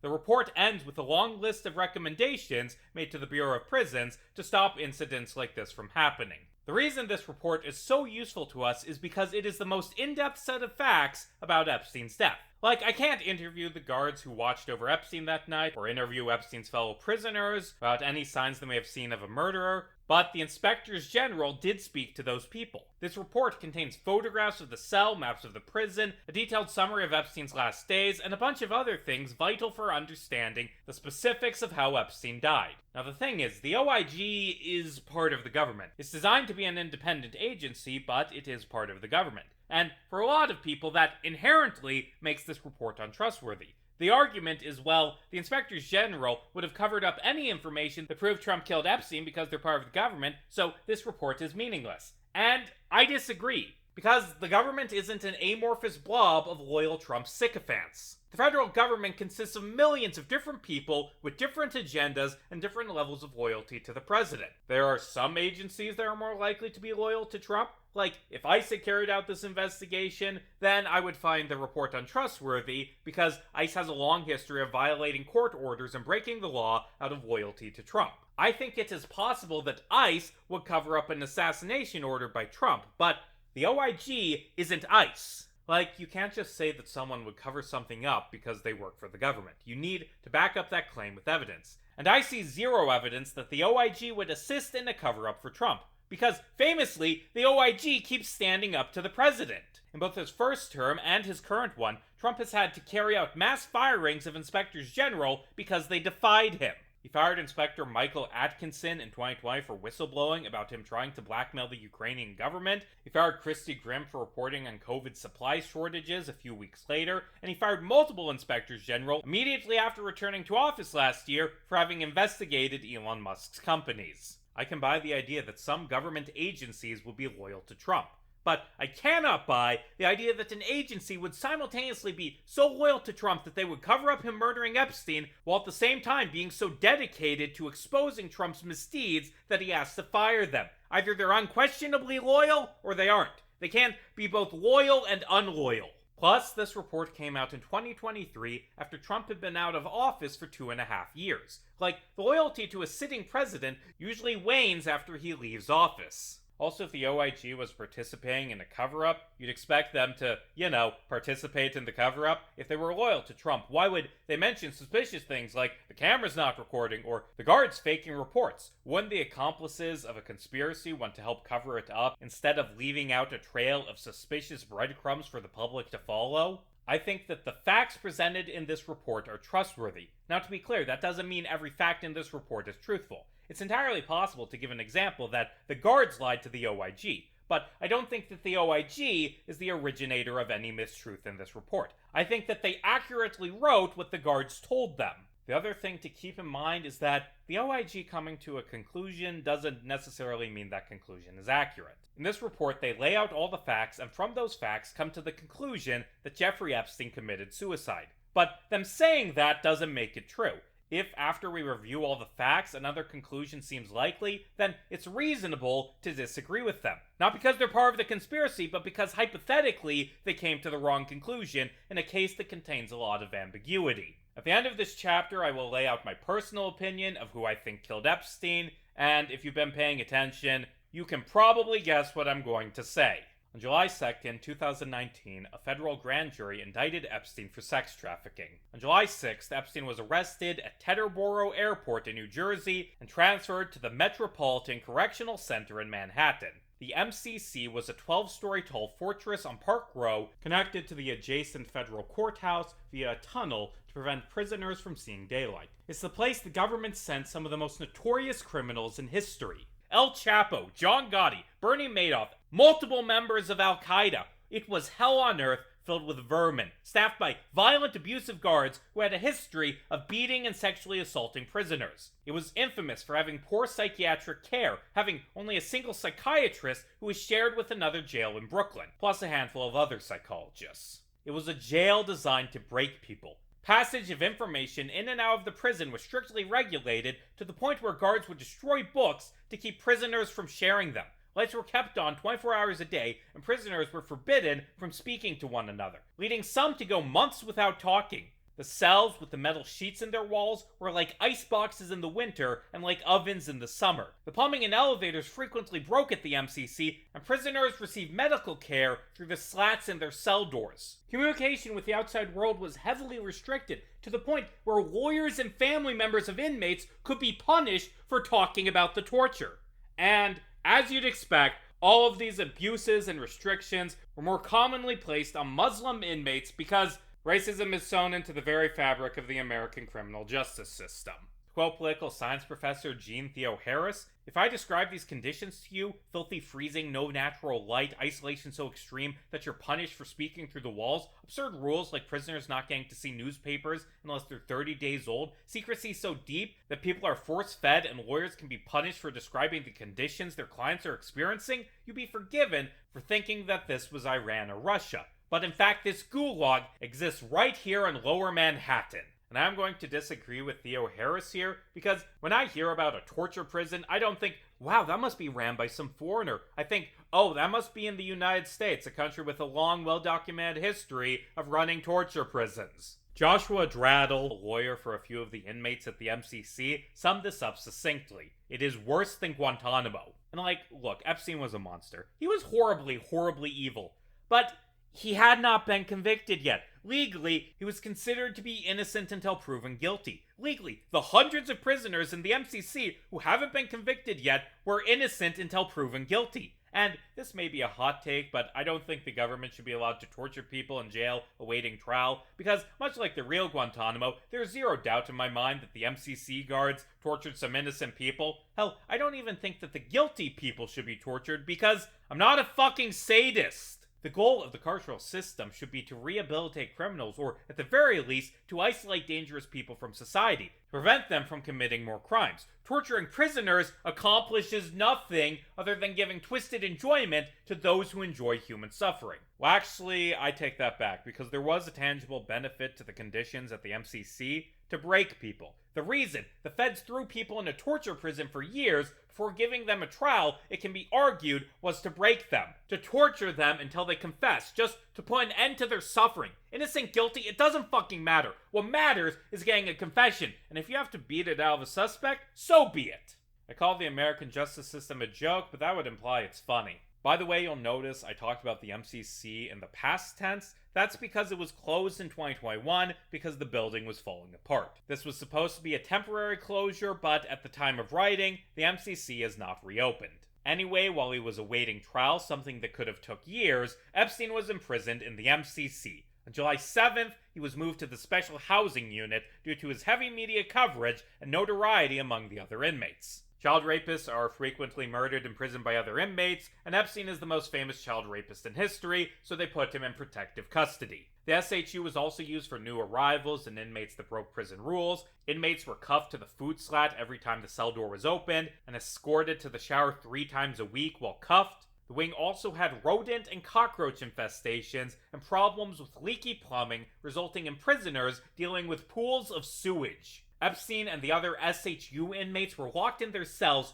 23 hours a day. On July 8th, Epstein pleaded not guilty. On July 15th, at his detention hearing, Epstein requested to be placed under house arrest. The court denied this request due to the seriousness of his crimes, Epstein's history of intimidating and tampering with witnesses, his lack of compliance with registered sex offender obligations, and the fact that Epstein was a massive flight risk. During his time at the SHU, Epstein met with his lawyers constantly, all day long, on all but one of the days he was imprisoned, something that prevented other lawyers from meeting with their clients. The OIG report contains a lot of useful photos and diagrams of the SHU, which make one thing very clear. Escaping from the Metropolitan Correctional Center would have been nearly impossible. In addition to the security measures presumably existing on other floors, the SHU could only be exited by going through multiple sets of locked doors, 2 to enter via the main entrance and 3 to enter through the secondary entrance on the upper level. Regardless of the route, an escapee would need to go both through a door locked by a key held by a guard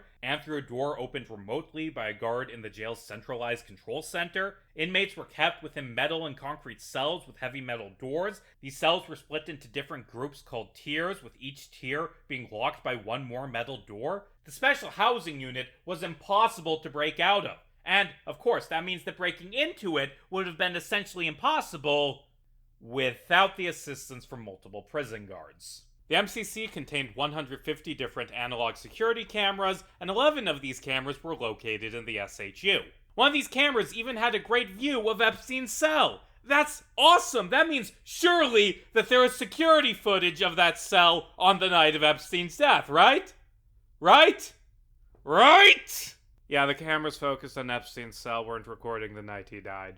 9 of the 11 cameras in the SHU weren't recording. Now, to be fair, these weren't the only cameras that weren't recording. Roughly half of the MCC's cameras weren't recording the night Epstein died. This is because the MCC only had 2 DVRs for storing security footage, and one of these DVRs crashed on July 29th. Now, they were streaming the footage to the security office, where the cameras were monitored by a couple of guards. Live footage from the cameras were streamed to the jail's control center that night, although the guard watching the cameras told the OIG that they only watched the camera showing the SHU common area, not the one showing Epstein's cell. Also, theoretically, said guard could have been part of the conspiracy. The crash was discovered on August 8th after 2 jail staff members attempted to review some unrelated footage. The staff did contact a company to repair the DVR after the crash was discovered, but it wasn't repaired until after Epstein's death. The electronics technician told the OIG that he had attempted to repair the DVR on August 9th, but the only guard with the key to the DVR room refused to let him in and watch over him as he fixed the DVR because it was 4 p.m. and the shift was ending. According to the technician, there was a history of being told by supervisors it was fine to hold off repairing things until the next day. The technician showed up at 6 a.m. the next day to fix the DVR system, but as soon as he arrived, an alarm went off in the SHU because something had happened. Hey, guess what that thing that happened was? Anyway, the camera by Epstein's door wasn't recording, but there were 2 cameras in the SHU that were functioning. The first camera was located in the elevator bay. Footage from this camera has not been released publicly. The second camera was located on the upper level of the SHU, pointed at the officer's station. When I started writing this video last year, we did not have this tape, meaning I would have had to write this bit based solely on the OIG summary. But then some shit that I'll talk about in Chapter 20 happened, and the DOJ released the tape! You've been watching it all along! Damn, this tape fucking sucks, doesn't it? Like, you may think, this is the door to Epstein's cell. Yeah, no, that's the secondary entrance to the SHU. Okay, well, maybe Epstein's cell is up these stairs. Nope! Epstein's cell is hidden in the camera's blind spot. Now, the OIG report made a big deal out of the fact that the stairway to Epstein's cell was in the camera's view, allowing them to make a detailed report of every time someone went up to Epstein's cell, except, I'm sorry, I don't see a staircase. I've looked at this footage of, it's gotta be over 100 hours at this point, and I can't make out anything. I think you could probably climb up those stairs to get to Epstein's cell without being spotted by the cameras. This footage allows you to kind of make out the guards, I guess, but it's useless for seeing anything about Epstein's cell. That's suspicious, that the cameras were down the night Epstein died in a way that left his cell completely out of view.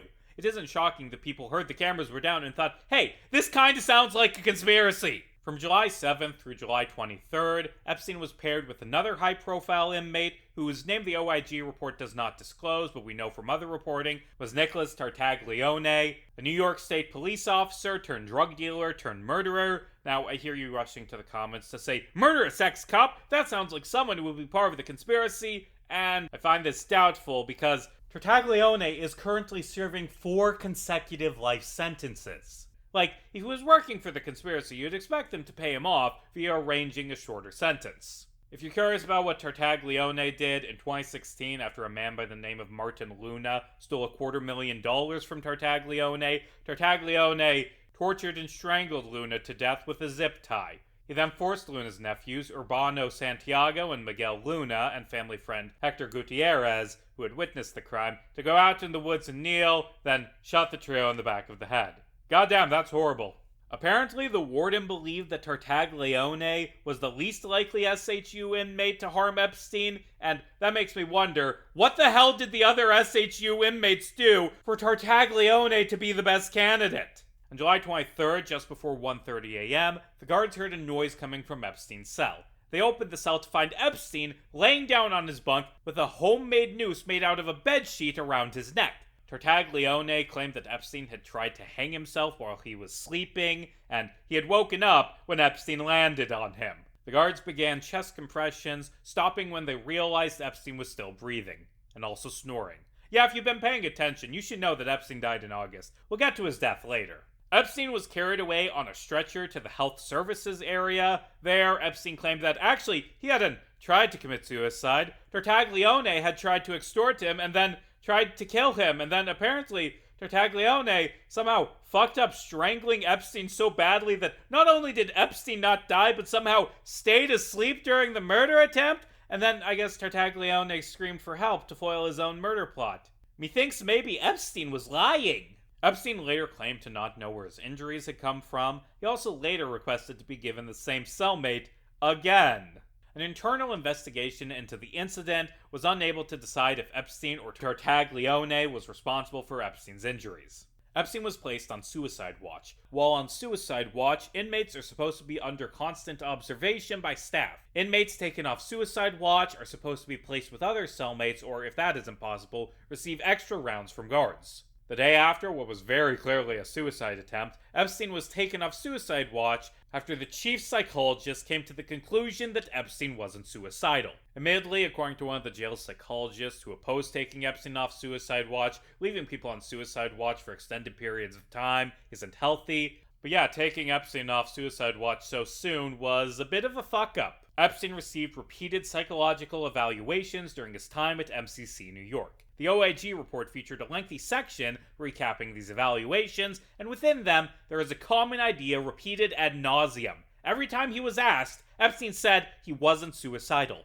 Again and again, he said, "I am not suicidal," even mocking a jail psychologist for suggesting he was. Various MCC psychologists know that Epstein lacked a history of mental health symptoms. He didn't have a history of substance abuse or suicidal ideation, attempts, or self-harm. On the other hand, they noted a lot of risk factors with Epstein. The fact that he was involved in a high-profile case with heavy potential for bad news was worrying. On July 8th, Tartaglione was assigned to keep a log of Epstein's activities in 15-minute increments. The chief psychologist came to the conclusion that Epstein had a number of protective factors that would decrease his risk of suicide, like his willingness to engage in treatment, view of death as a negative, and the fact that he said he wasn't suicidal. They also provided him with coping strategies and told him about self-help books and audio tapes, something I'm certain was helpful. After the July 23rd suicide attempt, Epstein again denied being suicidal. The chief psychologist considered 3 possible explanations for what had happened.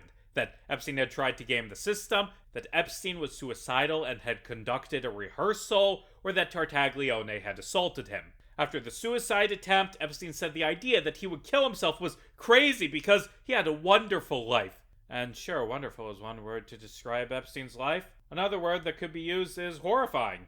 Or monstrous. On July 24th, the day he was taken off suicide watch, Epstein claimed to not remember the attempted hanging. Not to tell the MCC psychologist how to do her job, but that kinda sounds like a red flag to me.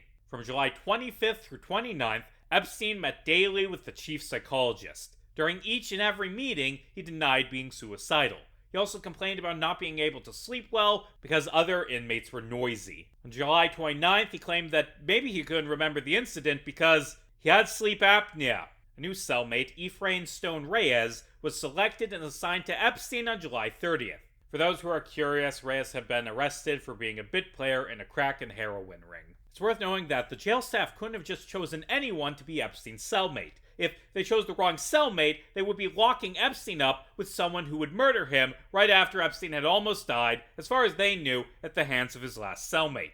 Things were so bad that the chief psychologist recommended Epstein be placed with another sex offender. He wasn't, but this was a thing that they considered. Reyes was the only SHU inmate they'd vetted to bunk with Epstein. If he was replaced, then they'd have to review other candidates, something that would take time. Epstein was also assigned a medical device, presumably a sleep apnea machine. This device required electricity, leading Epstein and Reyes to be moved to that cell that we can't see because of the massive fucking blind spot. To be fair, this new cell was the closest cell to the officer's station, sitting in a direct line of sight only 15 feet away.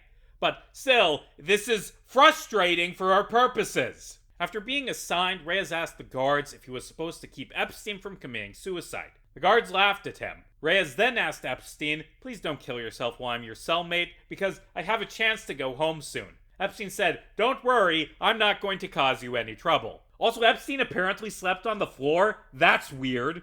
According to a later case transcript involving Reyes, he and Epstein got along very well, to the point where he hesitated when being transferred to a different jail because of his friendship with Epstein. Also, Epstein smuggled Reyes sleeping drugs. According to Reyes, the guards walked on eggshells around Epstein, allowing him extra blankets and pens, which inmates weren't allowed to have.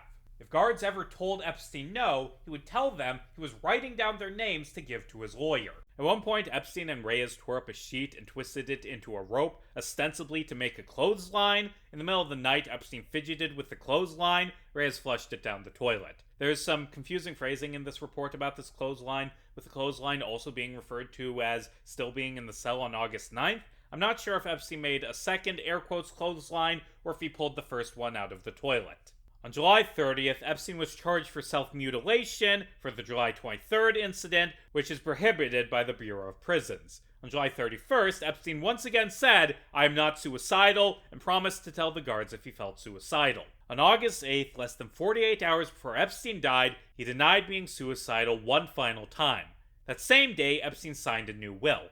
The prison psychologist was unaware of this at the time. When interviewed by the OIG, she admitted, "Yeah, that was a red flag." August 9th was the final day of Epstein's life. Epstein spent most of August 9th outside of his cell, meeting with his lawyers from roughly 8 to 9 a.m. to 6:45 p.m. On that day, a couple different things happened all at once. First off, 2,000 pages of documents from Jeffrey v. Maxwell were released, exposing a lot of Epstein's most heinous crimes to the public. That same day, one of Epstein's lawyers requested Epstein be housed without a cellmate. Another lawyer requested Epstein be moved out of the SHU. Both requests were denied. That same day, Reyes was transferred to a jail in Queens. In their interviews with the OIG, several MCC staff members claimed that they were unaware of the transfer, instead thinking that Reyes was at court that day, despite the fact that they had been emailed about the transfer. Maybe they're lying, or maybe they just didn't check their email that day. After Reyes was moved, the officer in charge, apparently one of the only guards who actually knew that he had been moved, held off on assigning a new cellmate because in the past there have been times when inmates were sent back the same day they were supposed to leave the SHU. At 2 p.m., while Epstein was still meeting with his lawyers, this officer ended his shift. He claimed to have told the officer who took over from him to give Epstein a new bunkmate before leaving. The evening officer in charge claimed to not remember this. It's entirely possible that one of these officers lied to the OIG. Again, I am not saying that everyone questioned by the OIG was truthful. I'm saying that the OIG was truthful in their report on what they were told by the guards. The day watch officer in charge also told the OIG that the evening shift officer should have assigned a new cellmate before the 4 p.m. inmate count, except because Epstein was meeting with his lawyers until 8 p.m., the guards thought that they had more time to find a cellmate. The day shift officer did not follow up and verify that Epstein had received a cellmate after leaving. By the way, I hate that this report only lists the names of Noel and Thomas, who we'll discuss in a bit. This section is kind of hard to read because, hey, the Evening Watch Operations Lieutenant and the Acting Evening Watch Activities Lieutenant and the Evening Watch SHU Officer in Charge have pretty similar job titles. Anyway, Epstein wasn't assigned a new cellmate. One of the guards, the captain, theorized that they didn't assign Epstein a new cellmate because he spent all day meeting with his lawyers, and no one even thought about Epstein until he got back a little before 8. The Evening Watch Officer in Charge claimed to have realized Epstein didn't have a cellmate when he brought Epstein back to his cell. He then discussed, hey, we should get Epstein a new cellmate with the other guards. And then, they didn't. They did not assign Epstein a new cellmate. And the question is, why? Why didn't they give the man who was required to have a cellmate because of his likely suicide attempt a new cellmate? And my best guess is that they didn't assign a new cellmate because they were lazy. Like, it's possible that the Evening Watch officer was bribed by the conspiracy or whatever, but I think it's more likely that he and the other guards were just lazy. Put yourself in his shoes. It's 8 p.m., your shift ends soon, and you discover that the guy who was in charge that morning fucked up and didn't do his job. Like, a task he was supposed to do 10 hours ago still isn't done. And this is a task that will take time and effort. So aren't you all the inmates finding the one least likely to murder Epstein moving them when all you want to do is go home? In that situation, when you get the urge to just say, fuck it, and let someone else handle it in the morning? Like, it's one night. What's the worst that could happen? I think that's the explanation that makes the most sense. The day officer didn't assign a cellmate because it would have been a lot of work, and he didn't want to do it if Epstein's bunkmate was going to come back anyway. And then the evening officer didn't assign a new cellmate because it was late and he was tired and didn't want to do something that someone else should have done that morning. I think that laziness and incompetence are realistic explanations. The guards were also supposed to conduct 5 different cell searches that day and conduct a cell search every time an inmate left their cell. Only one cell search was logged on August 9th, and it was an Epstein cell. The day watch officer in charge claimed that all of the cells had been searched, but the only one search had been logged because it was tedious to enter cell searches into the system, and he was busy. The guards also failed to remove Reyes's blankets and linens from the cell, leaving Epstein with an excessive amount of material to make nooses out of. Although, to be fair, he could have probably made a noose just using his own blankets. Jumping back a bit, at 6:58 p.m., Epstein was allowed to make a phone call, ostensibly to someone in Manhattan, although the OIG report notes that there are ways to have made a call to another country, return the Manhattan area code. This phone call was not monitored, and there is no record of who was called or what was discussed. Now, calls inmates make were supposed to be monitored and recorded. In fact, the MCC had a special inmate telephone system that monitored phone calls. But Epstein told one of the guards, the unit manager, that he hadn't been able to fill out the paperwork to use the inmate telephone system because he was spending so much time meeting with his lawyers. This was a lie. He had filled out the paperwork. Epstein told the unit manager that he just wanted to call his elderly mother, and the manager decided, well, ensuring inmates have family socialization is part of my job, and decided to let Epstein make an unmonitored phone call. I mean, it's just a phone call. What's the big deal? Hey, fun fact, Epstein's mother died in 2004. You know, it's taken me a while to reach this conclusion, but I'm starting to think that Jeffrey Epstein wasn't a very honest person. A man's voice answered the phone, but the unit manager didn't bother to ask Epstein who he was talking to. Then his shift ended, so he just left instead of monitoring the call. We don't know what the call discussed, but the OIG was able to identify the person Epstein called, who claimed to have been in Belarus at the time of the call. I think it's likely that the call was made to Epstein's girlfriend at the time, Belarusian dentist Karina Shuliak. Shuliak's attorney claimed that Epstein told her that the press had gotten crazy, that the guards were trying to keep him safe, that the case would take just a little longer than he thought, that he wouldn't be able to call for another month, to be strong, and that he loved her. Is that actually what Epstein said? Fuck if I know. After the phone call, Epstein was locked in his cell for the night. At this point, I would like to introduce 2 key players to our story: Correctional Officer Tova Noel and Material Handler Michael Thomas. These are the guards that were watching over Epstein the night he died, and they are the people who found his body. They get names in the OIG report because they fucked up really, really bad. They fucked up so bad they got arrested, although those charges were admittedly eventually dropped. Noel and Thomas were the only guards in the SHU after midnight. Noel worked 2 shifts back-to-back from 4 p.m. to 8 a.m. for a total of 16 hours. She had worked 5 days of overtime leading up to her shift. Thomas also worked an overtime shift that night from midnight to 8 a.m. instead of his normal hours. This was the 12th overtime shift he'd worked in the time Epstein had been at the SHU. Policy at the MCC was to conduct formal counts of inmates at midnight, 3 a.m., 5 a.m., 4 p.m., and 10 p.m. In addition, the guards were supposed to go around and check on each inmate roughly every 30 minutes. This was especially important with Epstein because of the whole failed suicide attempt thing, something Noel and Thomas should have been well aware of because there was a sign hanging in the officers' area that said, "Mandatory rounds must be conducted every 30 minutes on Epstein as per God!" 4 exclamation points! Noel and Thomas didn't.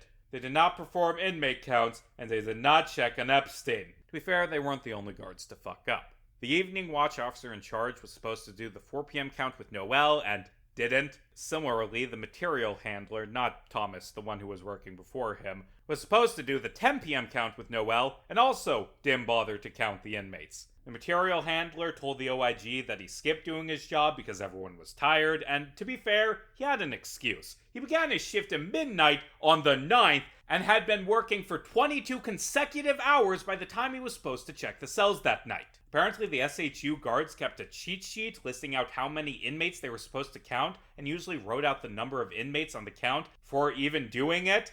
I see no way that would cause problems. Oh, it resulted in them listing an inmate that had been transferred to a different part of the jail as still being there? Shocking. Noel did check the cells around 10:30 p.m. after already filling out the inmate count. Cameras show someone, presumably Noel, taking either linens or inmate clothing up to L tier at 10:39 p.m. She was back within the camera's view by 10:41 p.m., so it's doubtful to me that anything happened while she was there.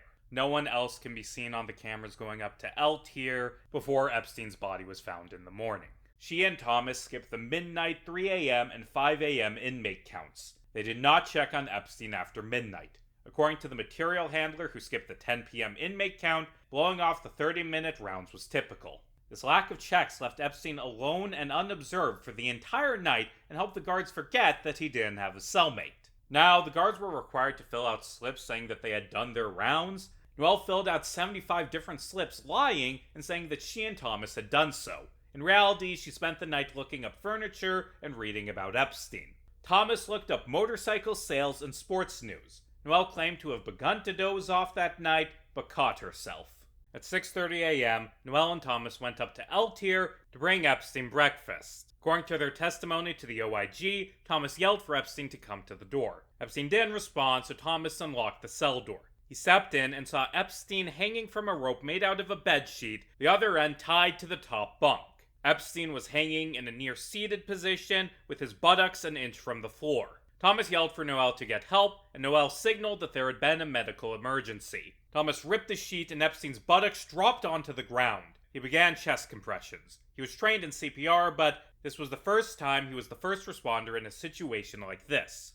Thomas said, "Breathe, Epstein, breathe, and we're going to be in so much trouble." Medical personnel arrived a minute later. They tried chest compressions and an AED, but Epstein had already been dead for 1 to 2 hours before his body was found. Thomas accompanied Epstein's body to the health services unit. When the lieutenant who responded to the alarm asked what had happened, Thomas said, "It wasn't Noel's fault, and we fucked up." He also said, "We didn't do the rounds, we messed up." After Epstein's body was taken away, another inmate said to Noel, "You killed him. You weren't making rounds, you killed him."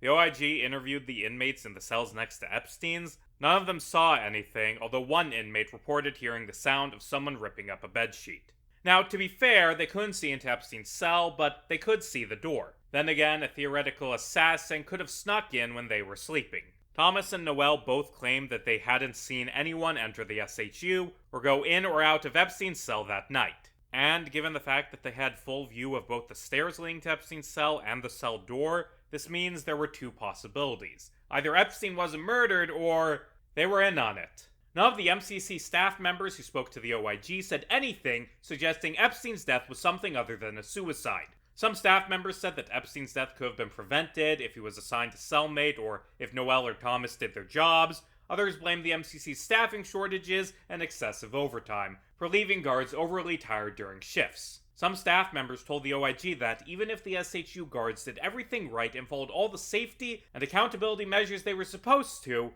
an inmate who wanted to take his life would have found a way to do so. I disagree with this claim. Prior to Epstein's death, there hadn't been a suicide at the MCC in 21 years. Epstein's death was very, very unusual. Epstein's cell wasn't inspected properly after his death.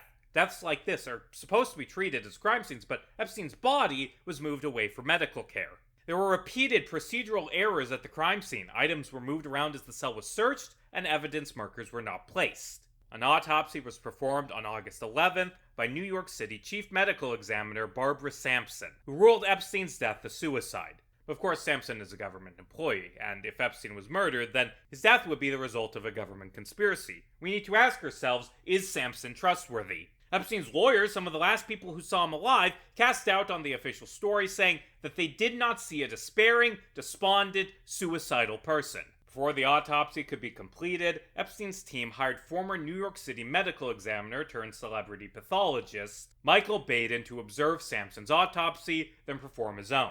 Baden's autopsy disagreed with Sampson's, instead coming to the conclusion that Epstein's death had been murder via strangulation. His proof of this? 3 unusual fractures he saw on Epstein's neck. Quote, there were fractures of the left, the right thyroid cartilage, and the left hyoid bone. I've never seen 3 fractures like this in a suicidal hanging. Sometimes there's a fracture on the hyoid bone or a fracture on the thyroid cartilage. Very unusual to have 2 and not 3. And going over 1,000 jail hangings, suicides in the New York City state prisons over the past 40 to 50 years, no one had 3 fractures. Baden also claimed that the noose and the wounds on Epstein's neck didn't match, and noted how strange it was that Epstein hung himself with a bedsheet instead of the cord to his sleep apnea machine. There are so many weird things about Epstein's death. Quote 60 Minutes correspondent Sharon Alfonsi, so Epstein's taken off suicide watch. The day before he kills himself, his roommate is removed from the cell. The cameras on his tier are not working. The guards fell asleep. It seems almost impossible to think all of those things could happen in that way. A man who potentially had dirt on the President of the United States died in prison under suspicious circumstances. It's reasonable to look at that and be suspicious. And millions of people are suspicious. Per a 2019 survey, 45% of Americans believe that Epstein was murdered, and only 16% of Americans believed he died by suicide. I think that, at this point, you should be able to come to the correct conclusion about what happened to Epstein. There's more evidence, which we'll discuss later, but right now you should know what happened to Epstein, assuming I've led you down the right path. I hope that after listening to me ramble about Epstein for 6 hours, you agree with me on my big conclusion about Epstein. So, who do I think killed Epstein? Well, I've certainly hinted at a certain suspect. I've shown a certain image many times when referring to the man who killed Epstein, but I've never said what I actually believed. I've given you the puzzle pieces that point to a specific conclusion. Of course, the same evidence can often justify 2 different conclusions. Sometimes you need to look beyond the one puzzle piece that suggests something and look at the bigger picture. The man who killed Jeffrey Epstein was Jeffrey Epstein. He committed suicide. To say otherwise is absurd. And I believe this for many reasons, but to give one of the strongest pieces of evidence to the claim that Epstein killed himself, he was suicidal. No one argues with the fact that Epstein was suicidal. He attempted suicide 3 weeks before he died. Epstein's lawyers do not dispute this claim. Trump does not dispute this claim. Hell, back in 2019, he tried to use it as evidence that Epstein was murdered. Died of suicide on 24/7 suicide watch? Yeah, right. How does that happen? Well, Donald, it's simple. When people are suicidal, they're more likely to die via suicide. That's how a suicidal man commits suicide, by being suicidal and hanging himself. And again, he wasn't on suicide watch because prisoners are only very rarely kept on suicide watch for extended periods of time. But even if he was, the first response I have when I found out that someone on suicide watch died by suicide is not to speculate they were murdered, it is to say, wow, the people watching over them fucked up. And we know for a fact that they did fuck up. They admitted that they fucked up. They didn't check the cell. How did a man under constant supervision die of suicide? Well, they didn't keep him under constant supervision. That's how. This is the simple, obvious solution. The suicidal man killed himself because he was suicidal, end of story. Now, I have seen fringe claims that Epstein wasn't suicidal and that the first suicide attempt was an attempted murder. Well, if it was an attempted murder, why wasn't it successful? Like, if the guards locked Epstein in a tiny cell with an assassin, then how did Epstein survive? Why would Tartaglione call for help, and why would the guards come running to provide medical care? Because, remember, for Epstein to be murdered, then dozens of different MCC employees would have had to be in on it. Or maybe the first suicide attempt never happened. The guards made it up to make the second one sound more likely. Except, hold on, the first suicide attempt was widely reported. Epstein met with his lawyers daily. He received news from the outside world from his lawyers. If you were Epstein and you just found out that the jail you're imprisoned in made up a story about you being suicidal, what would you do? You make a giant stink about it. You go to a judge. You'd sue everyone involved. You certainly wouldn't just say, oh, that's weird, and ignore the clear signs that someone was plotting to kill you. And Epstein's lawyers, who constantly talked to the press about how they didn't think Epstein had been murdered, would have surely mentioned, oh, by the way, Epstein said that the guards made up a story about him trying to commit suicide. And before you say, well, his lawyers were in on it, A, damn, this conspiracy is becoming vast, and B, if they were in on it, then why would they say he wasn't suicidal? Why would they hire Baden to dispute the autopsy? Why would members of the conspiracy do everything they could to expose the conspiracy? Epstein was suicidal. He tried to hang himself on July 23rd. He was stopped by his cellmate. On August 10th, he didn't have a cellmate. I think it's pretty obvious what happened, and I'm sick of this conspiracy, this theory that is on par with the Clinton body count and Pizzagate and the satanic panic and how obviously fake it is, being the thing that everyone believes is true. I'm sick of everyone I know believing that Epstein was murdered, because he wasn't. He just wasn't. But there are those lingering oddities, those suspicious things that make people think Epstein was murdered. The cameras, the guards' behavior, and the autopsy. 3 apparent smoking guns proving Epstein was murdered. 3 very, very stunning pieces of evidence. Well, let's make a deal. Arguments are based on evidence. The argument that Epstein was killed rests on these 3 pillars. If I can convince you that all 3 of the pillars are weak, that none of them even come close to proving that Epstein was murdered, then the tower collapses. With the evidence removed, the argument that Epstein was murdered has no legs to stand on. I think I can take out these 3 pillars, and with them, I can topple the tower that is the idea that Epstein was murdered. Chapter 16. Jenga. Now, of the pillars holding up the Epstein assassination conspiracy theory, the easiest one to knock down by far is the guards' behavior. The guards did not do their jobs, and this is what allowed Epstein's death to happen. The conspiracy theorists usually focus on Noel and Thomas not checking on Epstein on the night he died, but of course, those 2 were not the only guards to fuck up. They were just the ones left holding the bag. The psychologist who cleared Epstein despite an obvious suicide attempt, and the officers who failed to provide a cellmate are also responsible. And you know what? It's true that Epstein could not have died if not for the negligence of MCC staff. But the conspiracy theorists then go on to argue that the only reason they would have not done their jobs is if they were in on the conspiracy. The theory argues that Noel and Thomas did not check on Epstein because they were working with his assassin.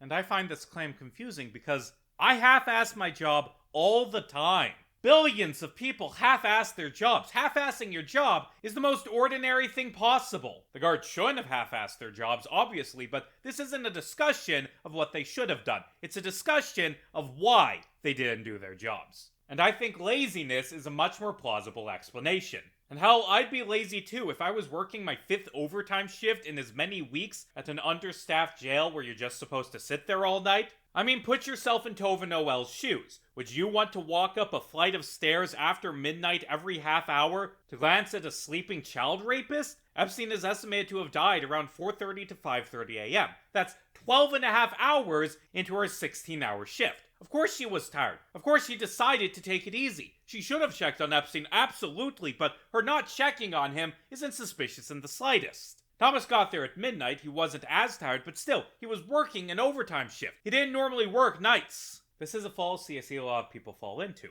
assuming that the night Epstein died was special. Like, they'll argue, what are the odds that on the one night Epstein died, the guards randomly chose to not do their jobs? And the answer is, you're only looking at one night. I'll bet you anything that on August 8th, the SHU guards half-assed their jobs. I bet they didn't check every 30 minutes on the 7th either. I bet they skipped a few head counts on August 6th. I'm willing to bet that on every night, or at the very least almost every night Epstein was at the SHU, the guards half-assed their jobs. In their interviews with the OIG, the guards flat out said that not doing the inmate count correctly was common, as was blowing off the 30-minute checks. The question isn't, is it suspicious the guards acted this way on the night Epstein died? The question is it suspicious the guards acted this way every single night? And no, that isn't suspicious. It's boring, common ineptitude, not a smoking gun of a conspiracy. And to give the guards more credit than they deserve, they didn't know in advance that Epstein was going to die that night. They didn't see it as half-assing their jobs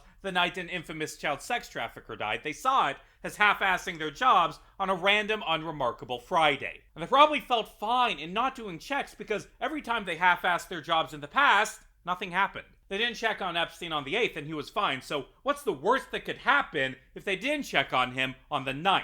What's the worst that could happen if they blew off assigning a cellmate and let the morning staff deal with it? What's the worst that could happen if they decide to fix the DVR in the morning? It's just one night. What's the worst that could happen? Epstein could die. That's the worst that could happen. But I mean, the fact that there hadn't been a suicide at the New York MCC in 21 years helped them forget that fact. Yeah, they had a sign hanging saying it was mandatory to check on Epstein, but when you see a sign every day, you stop caring what it says. I don't think the guards acted in a suspicious manner. I think overworked guards working 16-hour overtime shifts, half-assing their jobs, is a completely predictable thing to happen. I've seen a lot of people argue that if the guards weren't part of the conspiracy, they would have paid more attention to Epstein than they would to most inmates because Epstein was special. He was the most infamous, most important inmate they'd ever looked over. And no, he wasn't. Not at the time, anyway. Like earlier, when I showed that Google Trends chart to explain Epstein's downfall, I cut it off before Epstein's 2019 arrest, because if I didn't, then it would have looked like this, and things like Brown's Perversion of Justice series or Virginia Giuffre's 2015 case would have been hard to pick out. Epstein is famous now, but prior to his arrest, he was a moderately well-known sex criminal. He wasn't the center of the biggest conspiracy theory of the 21st century in 2018. Epstein didn't become that famous before his arrest, and didn't become this era-defining figure until his death. The guy famous for allegedly being murdered intrinsically wasn't as famous when he was alive. And the MCC being where the most infamous criminals were sent makes Epstein stand out a hell of a lot less. Was he a major criminal? Sure, but this is the jail where they sent Bernie Madoff. This is the jail where they sent 1993 World Trade Center bombing mastermind Ramzi Ahmed Youssef. It's where they sent El Chapo. Here's Epstein charted against El Chapo before Epstein was arrested. They would have thought of Epstein as just another inmate. Here's the big thing. If Noel and Thomas had checked on Epstein that night but he still died, would that debunk the conspiracy theory? No! Conspiracy theorists would have argued he died while they were watching him. This proves that they were in on it. Regardless of whether they checked on Epstein or not, for Epstein to have been murdered, then they would have had to be part of the conspiracy. If a fact being true and a fact not being true are both treated as evidence of the same claim, then there's something wrong with that claim. And again, it wouldn't have just been Noel and Thomas who were in on the conspiracy. You would have had to have the day shift guards in on it. You would have had to have the jail psychologists on it. You would have had to have the guards watching the security cameras, and the guards in the central office opening doors, and the other inmates, and the maintenance staff who didn't notice the cameras weren't recording, and the judge who transferred Reyes, and probably 1,000 other people I'm not thinking of, all in on it to help cover up the assassination of Jeffrey Epstein for no material benefit to any of them, and then have all of them stay silent for more than 6 years. And that, quite frankly, is impossible. The guards being lazy is probable. The guards being part of a conspiracy and staying silent is less likely than Epstein being struck by lightning when they arrested him in New Jersey. Yes, jail staff are part of the government, but that doesn't mean they'll assist the president in an assassination attempt. The idea that Donald Trump sent his goons to meet with 50 prison staff members and convince them all to secretly help with an assassination is ridiculous. Someone would have gone public if that had happened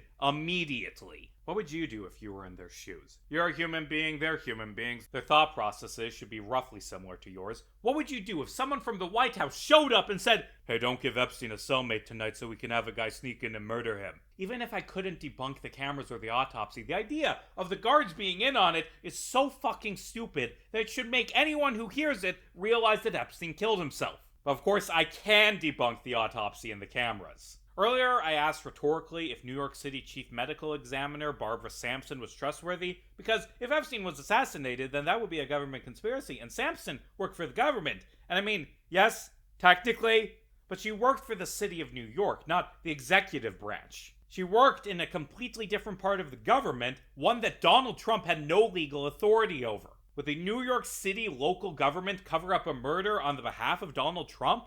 I don't think so.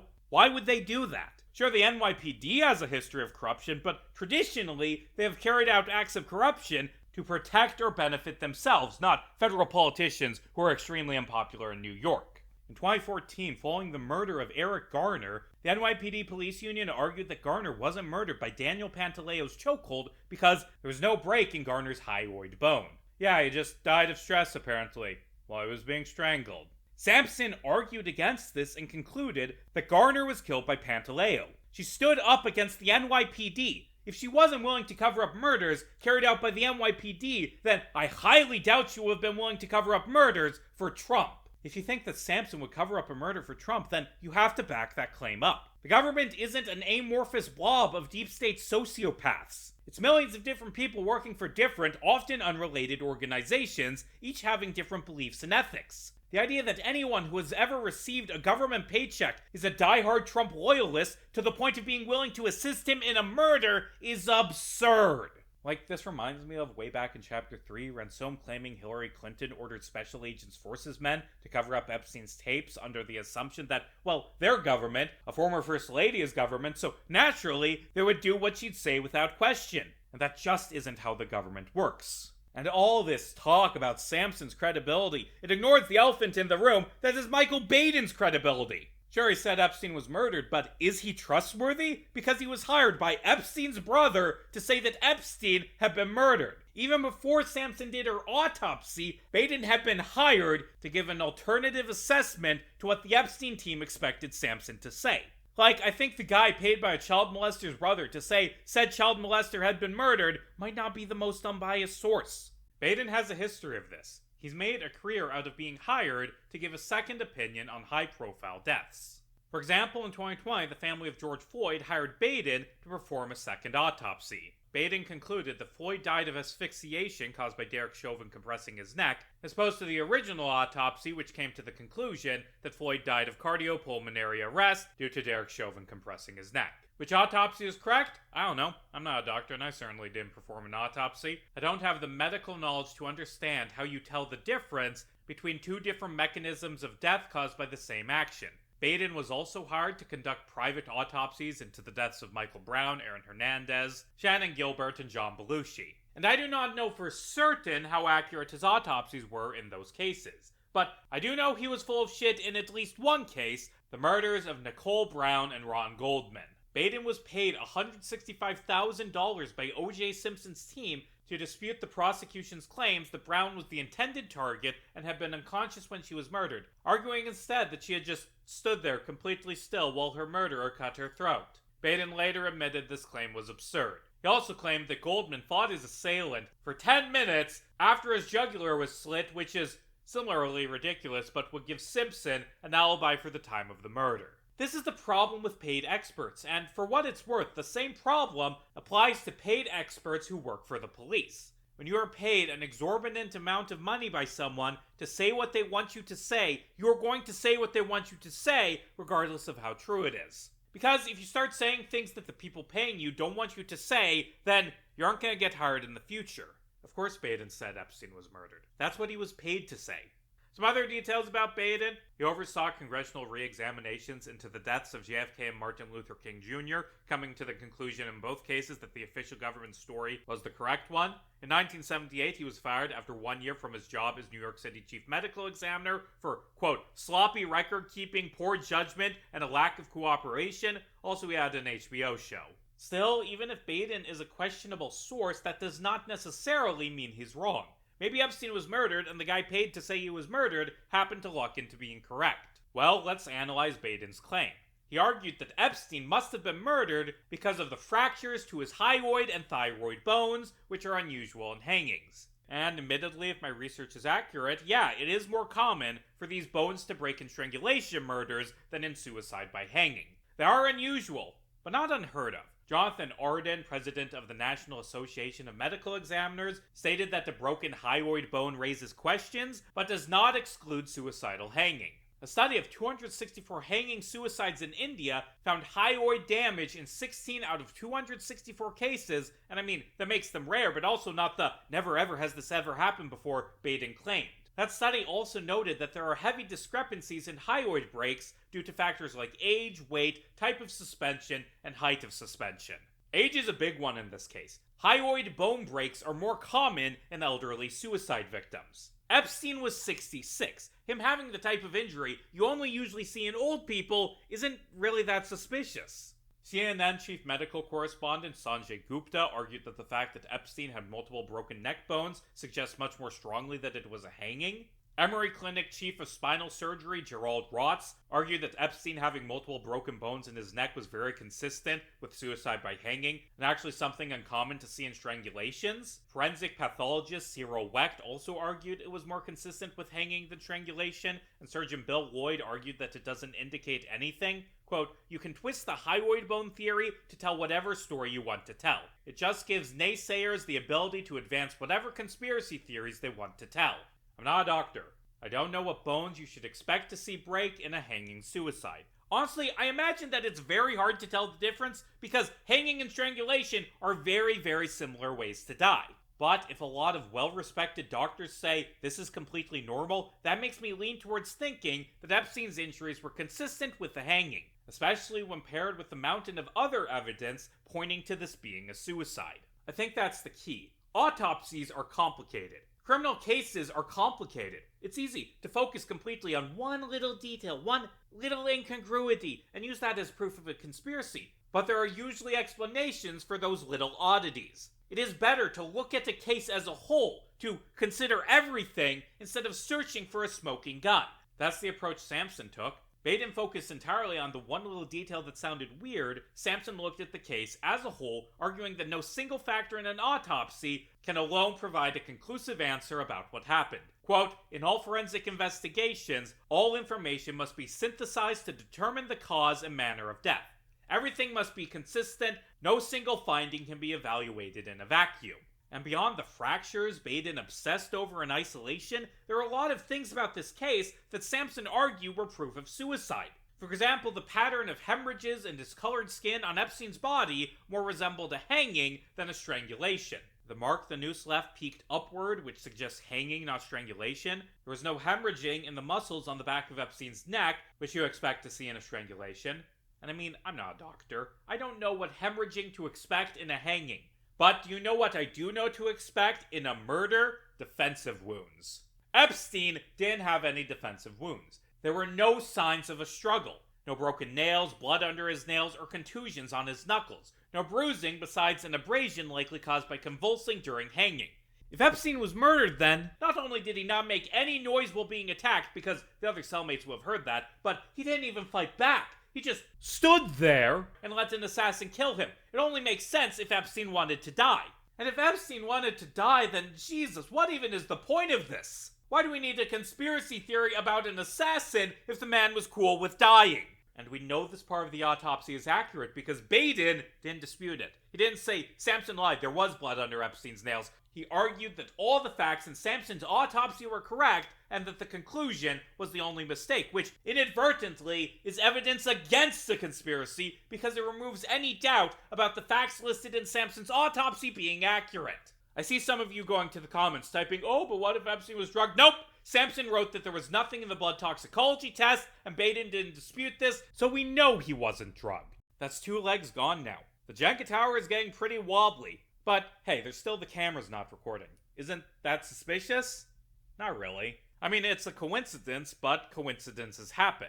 The fact that the cameras were down in and of itself isn't surprising, because Epstein died in the torture jail comparable to Guantanamo, with broken elevators and cells full of raw sewage. The MCC infamously was poorly maintained, which is why it was closed in 2021. The electronics technician, who by the way was the only electronics technician working at the MCC, told the OIG that the cameras hadn't been maintained prior to him arriving in 2016, that the hard drives in the DVRs frequently malfunctioned and needed to be replaced, and that the overall system was outdated. He provided the OIG with emails and work orders showing 9 different instances of the cameras not recording between June 2017 and 2019. The cameras were so bad that in 2018 the warden requested $800,000 to replace the entire system, which was approved by the Bureau of Prisons but not implemented before Epstein died. We have a mountain of written records from before Epstein was even arrested stating that the cameras at the MCC did not work. The cameras not working is not shocking. According to the opening paragraph of the OIG report, none of these problems were unique to the MCC. Staffing shortages, lackluster care of suicidal inmates, broken camera systems, disregard of BOP policies, these things are widespread in American jails and prisons. I'm willing to bet that for the Department of Justice OIG, for people who inspect prisons for a living, nothing they encountered in this case was remotely surprising, because this is how jails across the country are run. And yes, there's still that camera blind spot. Yes, it is technically possible for an assassin to have snuck up the stairs into L tier. If you ignore the guards not seeing anything and the inmates not hearing anything and the lack of defensive wounds, then it is possible for a killer to have gotten to Epstein if they climbed up 9 flights of stairs and entered through the SHU's primary entrance, then hugged the wall to stay in the camera's blind spot and crawled up the stairs. I concede that theoretically it was possible for someone to get to Epstein without being seen by the cameras. I can't prove that this didn't happen. But is that really what we're left with? What people are going to use as the foundation for something that is, for all intents and purposes, impossible? An argument that Epstein was murdered based solely on the fact that you can't prove it didn't happen? I don't find that compelling. I think we need better standards of evidence than you can't prove it didn't happen.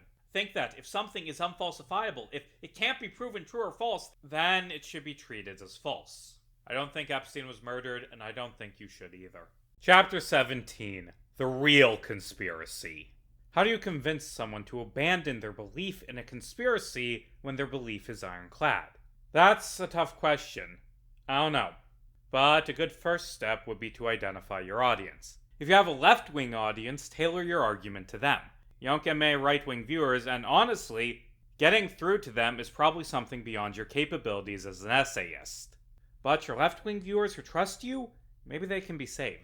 This is a gamble, it might not work, but you need to slow boil them. You need to make them get invested, make them come to the correct conclusion on their own instead of yelling at them.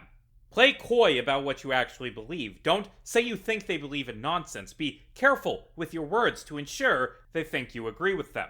I know you want to be honest and call the video, "Actually, Epstein did kill himself," but if you're open from the start, then they'll call you a bootlicker and close the video immediately.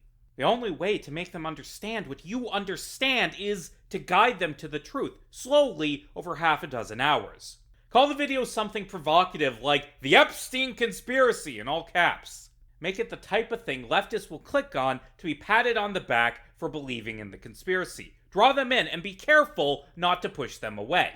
Tell the story, but pepper in some other stories. Stories of conspiracy theories. Theories like the Clinton body count, Pizzagate, QAnon, absurd, nonsensical things that conservatives believe in. Make it clear why those beliefs are foolish. Your viewers will laugh at the stupidity of Trump supporters, but hopefully they'll begin internalizing why these ideas are wrong. Why so many conspiracies are nonsensical. Tell the story, but focus on the mundane stuff. Don't focus on the plane or the island because they don't really matter. Focus on the girls, on their suffering. Lead the audience away from the spy shit and into understanding the story through a lens of systemic issues and the failings of ordinary people. Make them believe, as you do, that the story makes more sense without a conspiracy. Show them the truth of a woman whose life ended far too soon. Make them understand it wasn't a conspiracy, it was the sad result of a lifetime of abuse at the hands of different monsters. Make sure they know how cruel it is to turn her into a prop for their conspiracy theories. Teach them to spot conspiracy theories, how to know one is wrong. And then, finally, tell them the facts of his death. Be painstakingly thorough, make it clear just how poorly the jail was run. Hope that by the time you reveal the twist, they've already come to the same conclusion. Hope this works. Hope they believe the truth, that Jeffrey Epstein took his own life.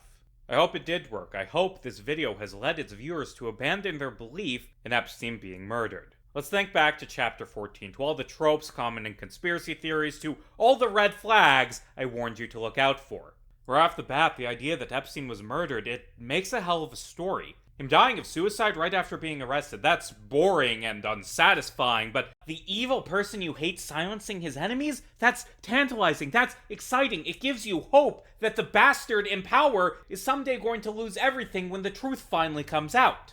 How does it make you feel to think that Epstein was murdered? Does it remove uncertainty, make random actions seem meaningful and purposeful? Is it an alternative to a dissatisfying mundane explanation? Does the Epstein murder theory overestimate the likelihood of co-occurring events? Does it perceive agency and intentionality where it does not exist? Does it make you feel safe and secure to believe Epstein was murdered because you've detected someone else's evil? Does believing in it make you part of an in-group, the good people standing up against the evil conspiracy? Does it make you feel special and unique, like you've uncovered something important? Is it exciting believing that Epstein was murdered? Does it make you feel like you're one of the few people smart enough to realize this fact? Is the idea that Epstein was murdered unfalsifiable? Is it something you can't prove is true or false because you believe all of the evidence was covered up? Does that lack of evidence get used as proof of a cover-up? I think the answer to all these questions is yes. I think that the Epstein murder theory perfectly matches the psychological profile for why people would believe a conspiracy theory described by scholarly literature. What about all those red flags we discussed? Dismissing traditional sources of evidence, claiming they are in on the plot, claiming that information is missing because someone is hiding it, even though it's common that not all facts are known completely for some time after an event, attacking apparent inconsistencies as evidence of lies, over-interpreting ambiguity as evidence. Don't these things common in false conspiracy theories sound familiar? Does the Epstein murder theory contain a tangled web implicating wide swaths of people? Because conspiracies that feature those webs tend to not be true. Remember G. Gordon Liddy's problems with conspiracy theories? The competency problem and the leakage problem? Does this theory claim that not only are the perpetrators incredibly competent, but also that all of them have stayed silent? How many of Michael Shermer's 10 rules does this theory break? Does it try to connect the dots between events that need not be casually connected? Does it claim the conspiracy is absurdly powerful? Is it incredibly complex and full of moving parts? Does it include a large number of people? Is it grandiose? Is it massive in scale? Is it world-changing? Does it commingle facts and speculation without distinguishing between the two? Is it paranoid? Is it unfalsifiable? Every fake conspiracy that we've talked about today breaks Shermer's rules. The Donald Barr theory, the Clinton body count, the blood libel, the protocols of the Elders of Zion, the Satanic Panic, Pizzagate, QAnon, the murder of Virginia Giuffre, every single one of these conspiracies breaks these rules. JFK conspiracy theories break these rules. 9/11 truther theories break these rules. Fucking flat earth breaks all of these rules. And so does the Epstein murder theory. Every single trope found in false conspiracies, every single red flag, every single thing that you'd expect to see in a nonsensical rant on InfoWars appears in the Epstein murder theory. It's just a conspiracy theory. It's no less nonsensical than QAnon. Epstein committed suicide. He was not murdered. Now there are a few more things I'd like to discuss about the death of Jeffrey Epstein before we move on to the fallout and all the nonsense that happened last year. The first is, I have seen people adjust the theory, claim that, okay, Epstein wasn't murdered, he killed himself, but he was allowed to kill himself by the conspiracy. The MCC staff were bribed so that they'd take him off suicide watch, not assign a cellmate, and not check on him that night. There is zero evidence supporting this theory. As previously discussed, the guards being lazy is the type of thing you'd expect to happen, while dozens of people staying silent about a conspiracy is ridiculous. And more importantly, what's the point of this theory? Like, you are acknowledging, yeah, Epstein killed himself, but you're also claiming that he only killed himself because of a vast government conspiracy? What is the point in believing this? It's conspiracism for the sake of conspiracism. The other claim I've heard a lot is that it was impossible for Epstein to commit suicide because narcissists don't kill themselves. Really? How do you know that? Because this isn't a thing I've seen psychologists say, it's a thing I've seen random Redditors with no psychological training say. And also, who says Epstein was a narcissist? Are you qualified to diagnose someone with narcissism? No? Well, if you were qualified, you'd know that psychologists generally don't diagnose people they've never met with mental health issues based solely on things they've heard about that stranger on the news. Was Epstein a narcissist? I don't know, maybe, but I'm not a psychologist and I never met Epstein. So I don't have any authority to decide whether he was a narcissist or not. But more importantly, the idea that narcissists never commit suicide is some pop psych nonsense. According to Psychology Today, narcissists actually have a higher rate of suicide attempts. They tend to be reluctant to seek mental health care, so when faced with threats to their self-worth, often lack coping strategies. When narcissists are confronted with evidence of their shortcomings and failures, they suffer narcissistic injuries which are linked to suicidal ideation, and can lead to narcissistic collapse where, when they become unable to maintain their grandiose self-image or bear to face others if their failures and true selves have been exposed. Quote, faced with the ultimate humiliation and devastating shame, a narcissist may choose to threaten suicide or carry out the act. Doesn't this all sound familiar? Like Epstein went from partying with princes on his private island to sitting in a tiny jail cell full of cockroaches and pipes that leaked raw sewage. He lost everything and was staring down a lifetime in hell. We know for a fact that the conditions in the New York MCC had a negative effect on prisoners' mental health. According to his lawyers, El Chapo began suffering from auditory hallucinations, depression, paranoia, the inability to remember people, places, and events, and began repeating himself often and sometimes forgetting what the discussion was about after spending a few months in the SHU. Prisons in general are infamous for breaking people's minds and leaving them with lasting mental health issues. Look at August 9th from Epstein's perspective. He'd been in jail for 1 month, and it was clear to him that it was horrible and would not be getting better. Sure, he could leave for a few hours a day to meet with his lawyers, but that was a temporary relief. The previous day, he signed a new will. On the morning of the 9th, his one friend, who he'd held off committing suicide out of a promise towards, was transferred away. The same day, 2,000 pages of documents outlining Epstein's crimes were released to the public. It became clear that the world would never regard him as anything less than a devil. It became clear that he wasn't getting out of this, no matter how many high-priced lawyers he had. That night, the guards were too lazy to assign a new cellmate, too lazy to even check on Epstein. He realized lying there on his mattress that this was his one chance, the one chance he would ever get to have any control over his life. Of course he killed himself. I struggle to think of a more clear-cut set of circumstances that would lead to a suicide. I get the conspiracy theories, like the right thinks Epstein was murdered by some QAnon Jewish deep state cabal, but the left thinks that he was murdered by Donald Trump, an untrustworthy, corrupt fascist piece of shit. I certainly think Trump is the type of person to engage in a conspiracy. I think he's the type of person who would order assassinations. He ordered the assassination of Qasem Soleimani in 2020. But we know about that assassination.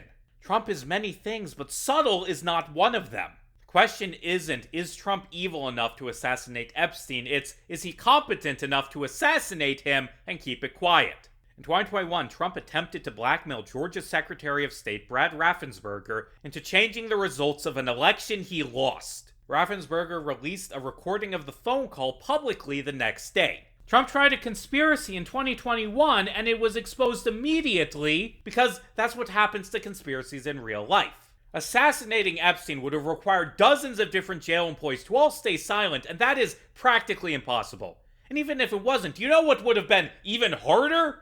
Keeping the FBI silent. Because the FBI investigated Epstein's death. And for there to be a conspiracy, they would have had to cover up evidence of Epstein being murdered out of loyalty to Donald Trump.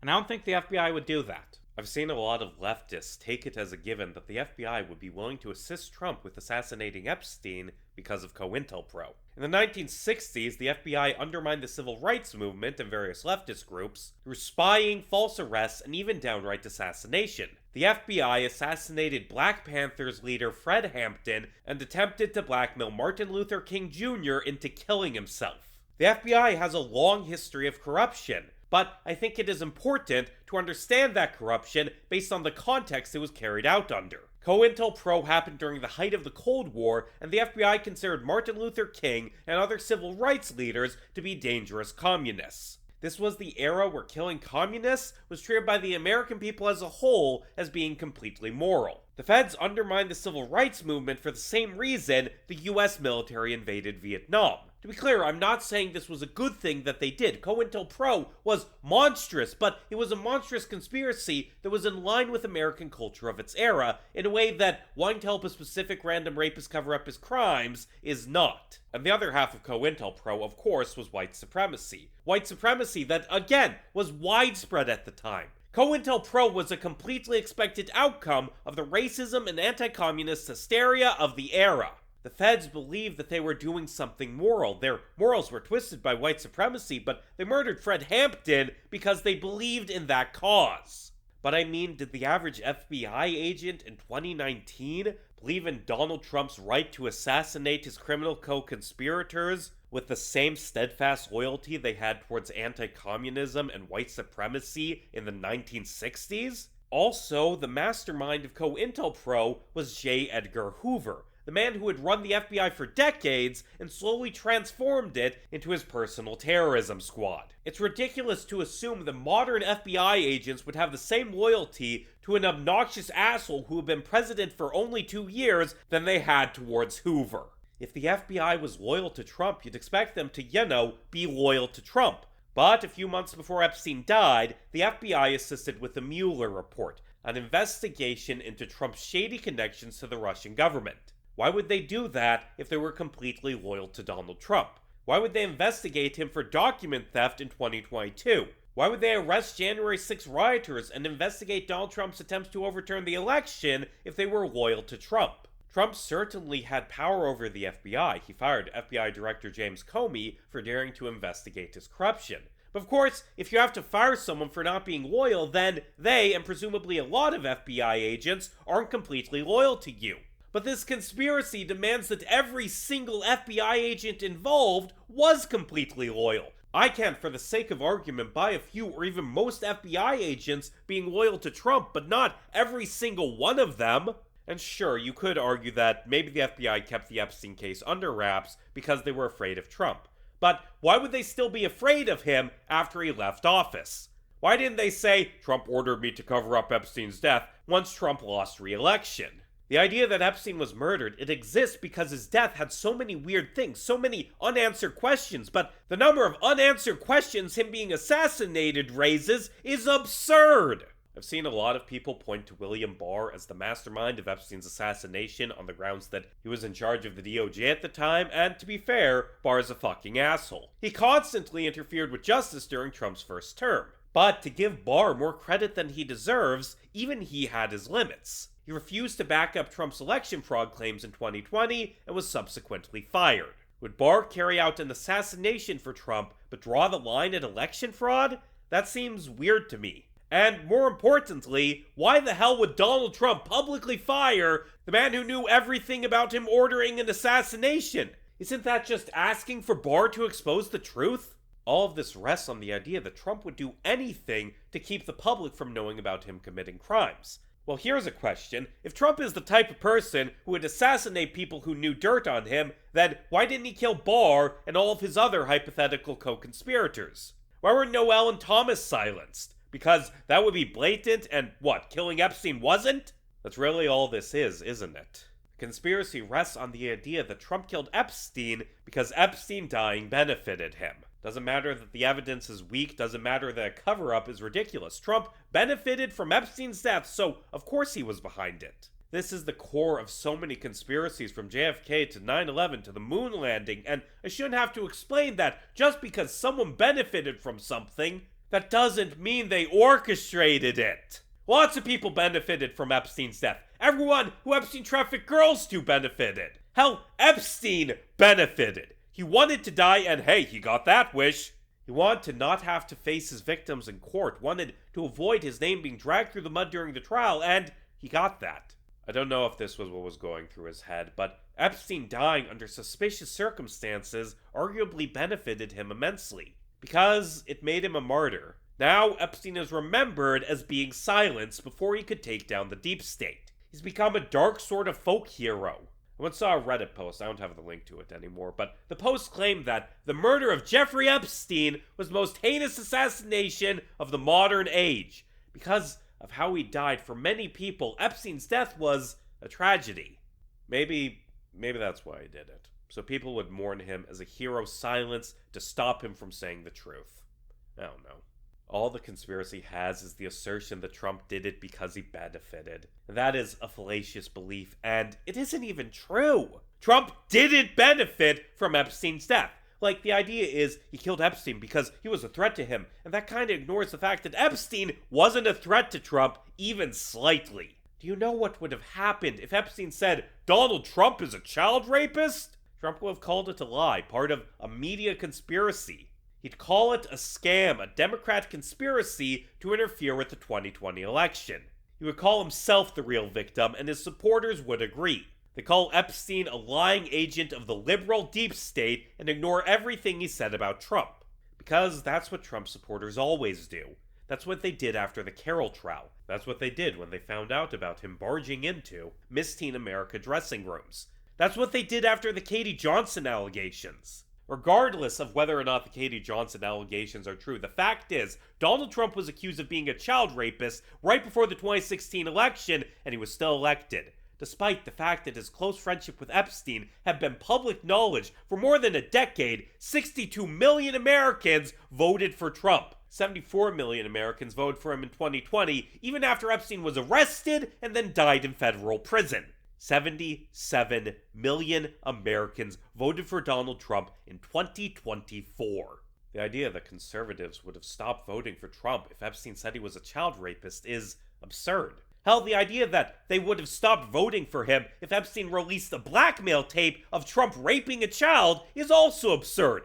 The right doesn't give a shit about accusations of child rape. They don't care. They just don't care. When you're a star, they let you do it. You can do anything. Grab him by the pussy, you can do anything.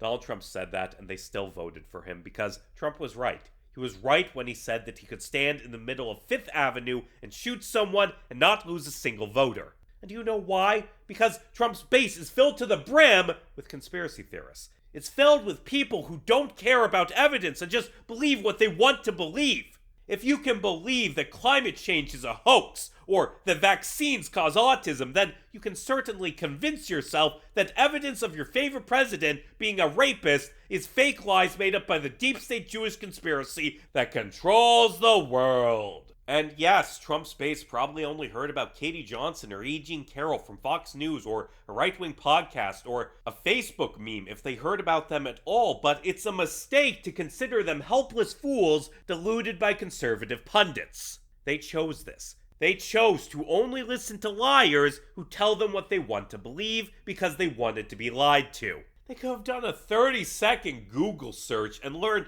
about everything bad Trump has ever done, but they have chosen not to because they don't want the truth. They want conspiracy theories. They want to be angry and hateful and think the world is out to get them. They want a president who tells them their cruelty is virtuous. Conspiracy theorists believe in nothing. That means they'll believe in anything if they want it to be true. And what they want is for Donald Trump to be president. What they want is fascism. You don't need a conspiracy when you have conspiracy theorists. You don't need to kill Epstein to silence him when your fans only believe what you want them to.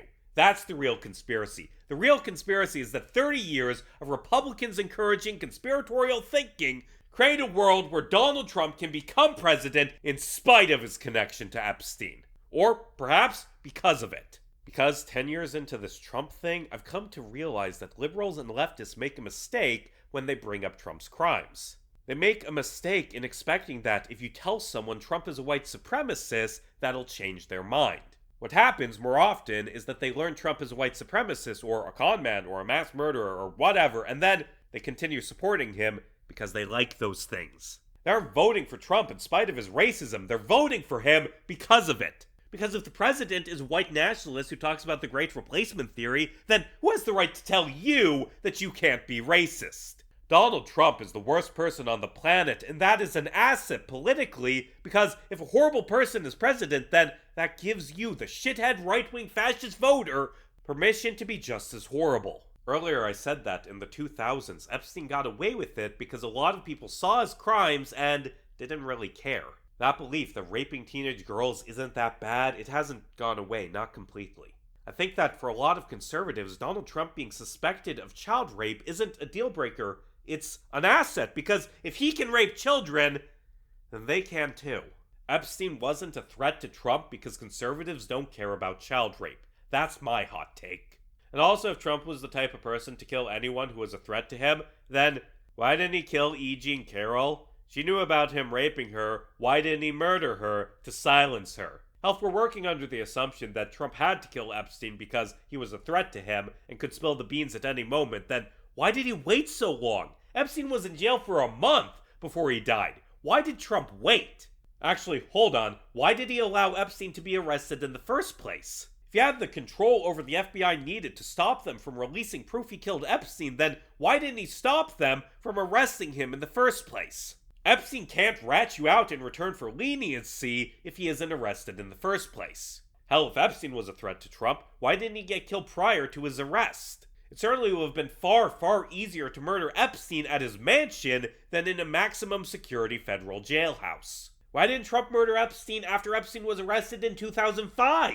Why didn't Trump murder Epstein after they had a falling out over a mansion in Palm Beach? If Donald Trump was the type of person to murder people who knew bad things about him, then why did he wait 15 goddamn years to kill Epstein? And if the answer is because he needed to be president to kill Epstein, then why didn't he kill Epstein in 2017 or 2018? The theory that Trump murdered Epstein is nonsense. It's stupid nonsense, and I'm sick of how popular it is. I'm sick of seeing people I respect, people who are normally rational, spout this conspiratorial hogwash. And why? Because apparently they needed another reason to hate Trump, as if there weren't enough of those already. The left has spent far too much time believing in fake conspiracies. Let's try to focus on the ones that are real.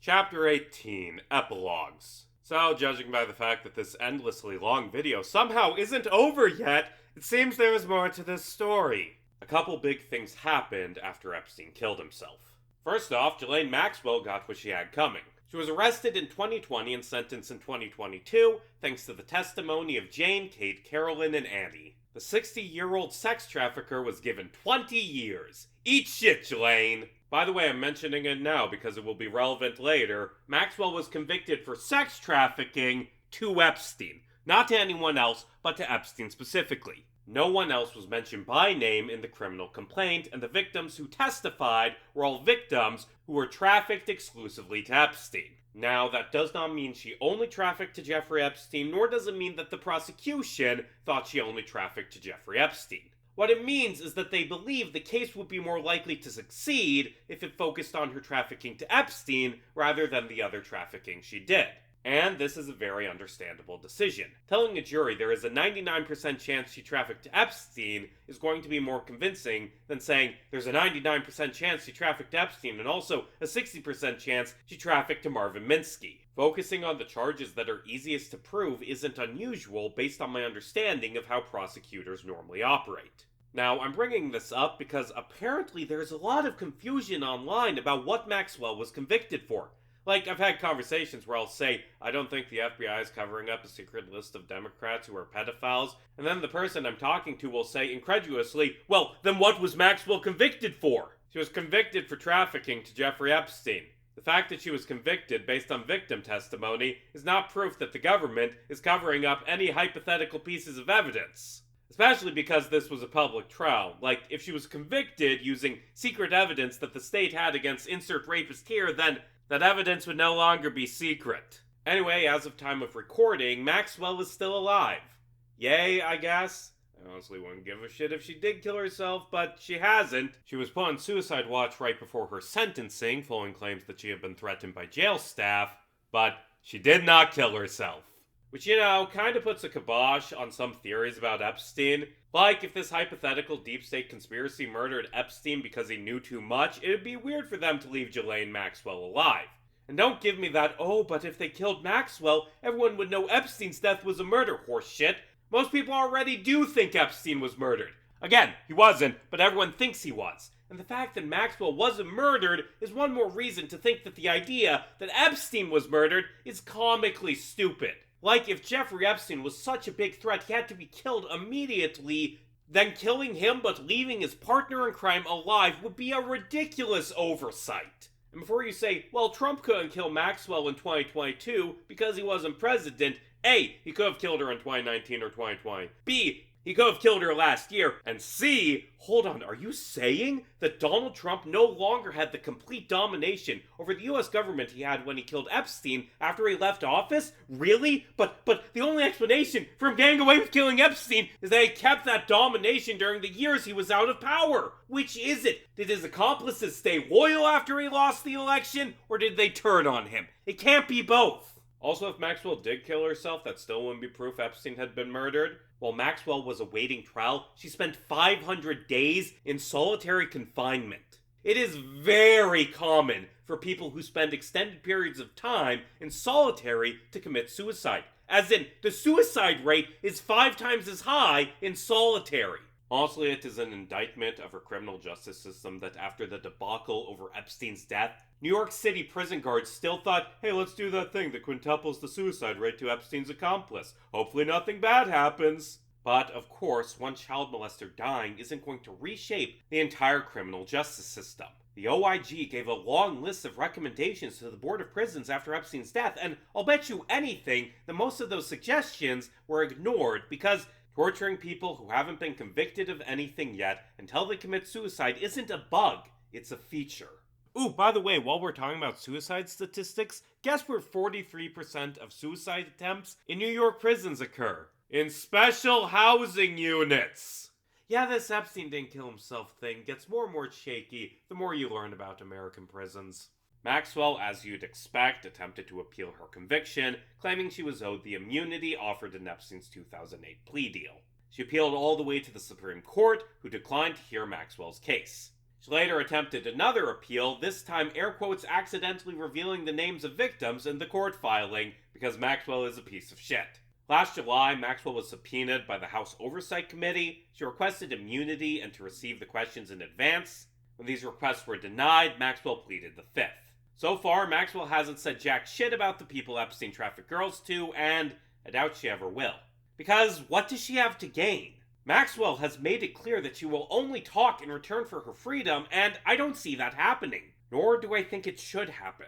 Because Maxwell saying, oh yeah, the allegations against Thomas Pritzker are true, probably wouldn't be enough to convict. Like, I don't know if a jury would convict someone based solely on the word of a dishonest child molester, nor do I think it would really be morally right for them to do so. And the same applies to Epstein, of course. People treat the fact that he was going to reveal the truth as a given, but for him to testify against someone else, then he'd need to get another generous deal. Would that be right? Would it be good for Epstein to go free, or for him to only get, 5 years in return for him giving information? Would you prefer to know the truth about Epstein if the trade-off for that was Epstein going free? Would that be better? Regardless, I cannot imagine any prosecutor giving Epstein that deal, not after all the backlash to Acosta. I don't think even if he was still alive, Epstein would have said anything. That's a hard pill to swallow, but, well, this video is about choking down big-ass pills without water.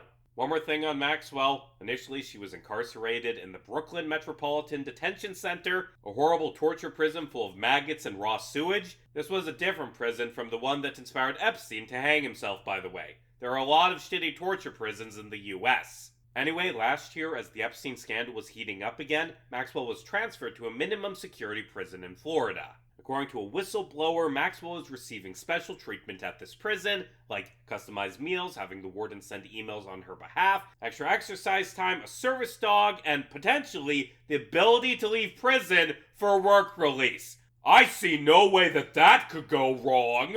The Trump admin has been cagey on why Maxwell has been transferred, but I would not be surprised if there was some Trump fuckery afoot.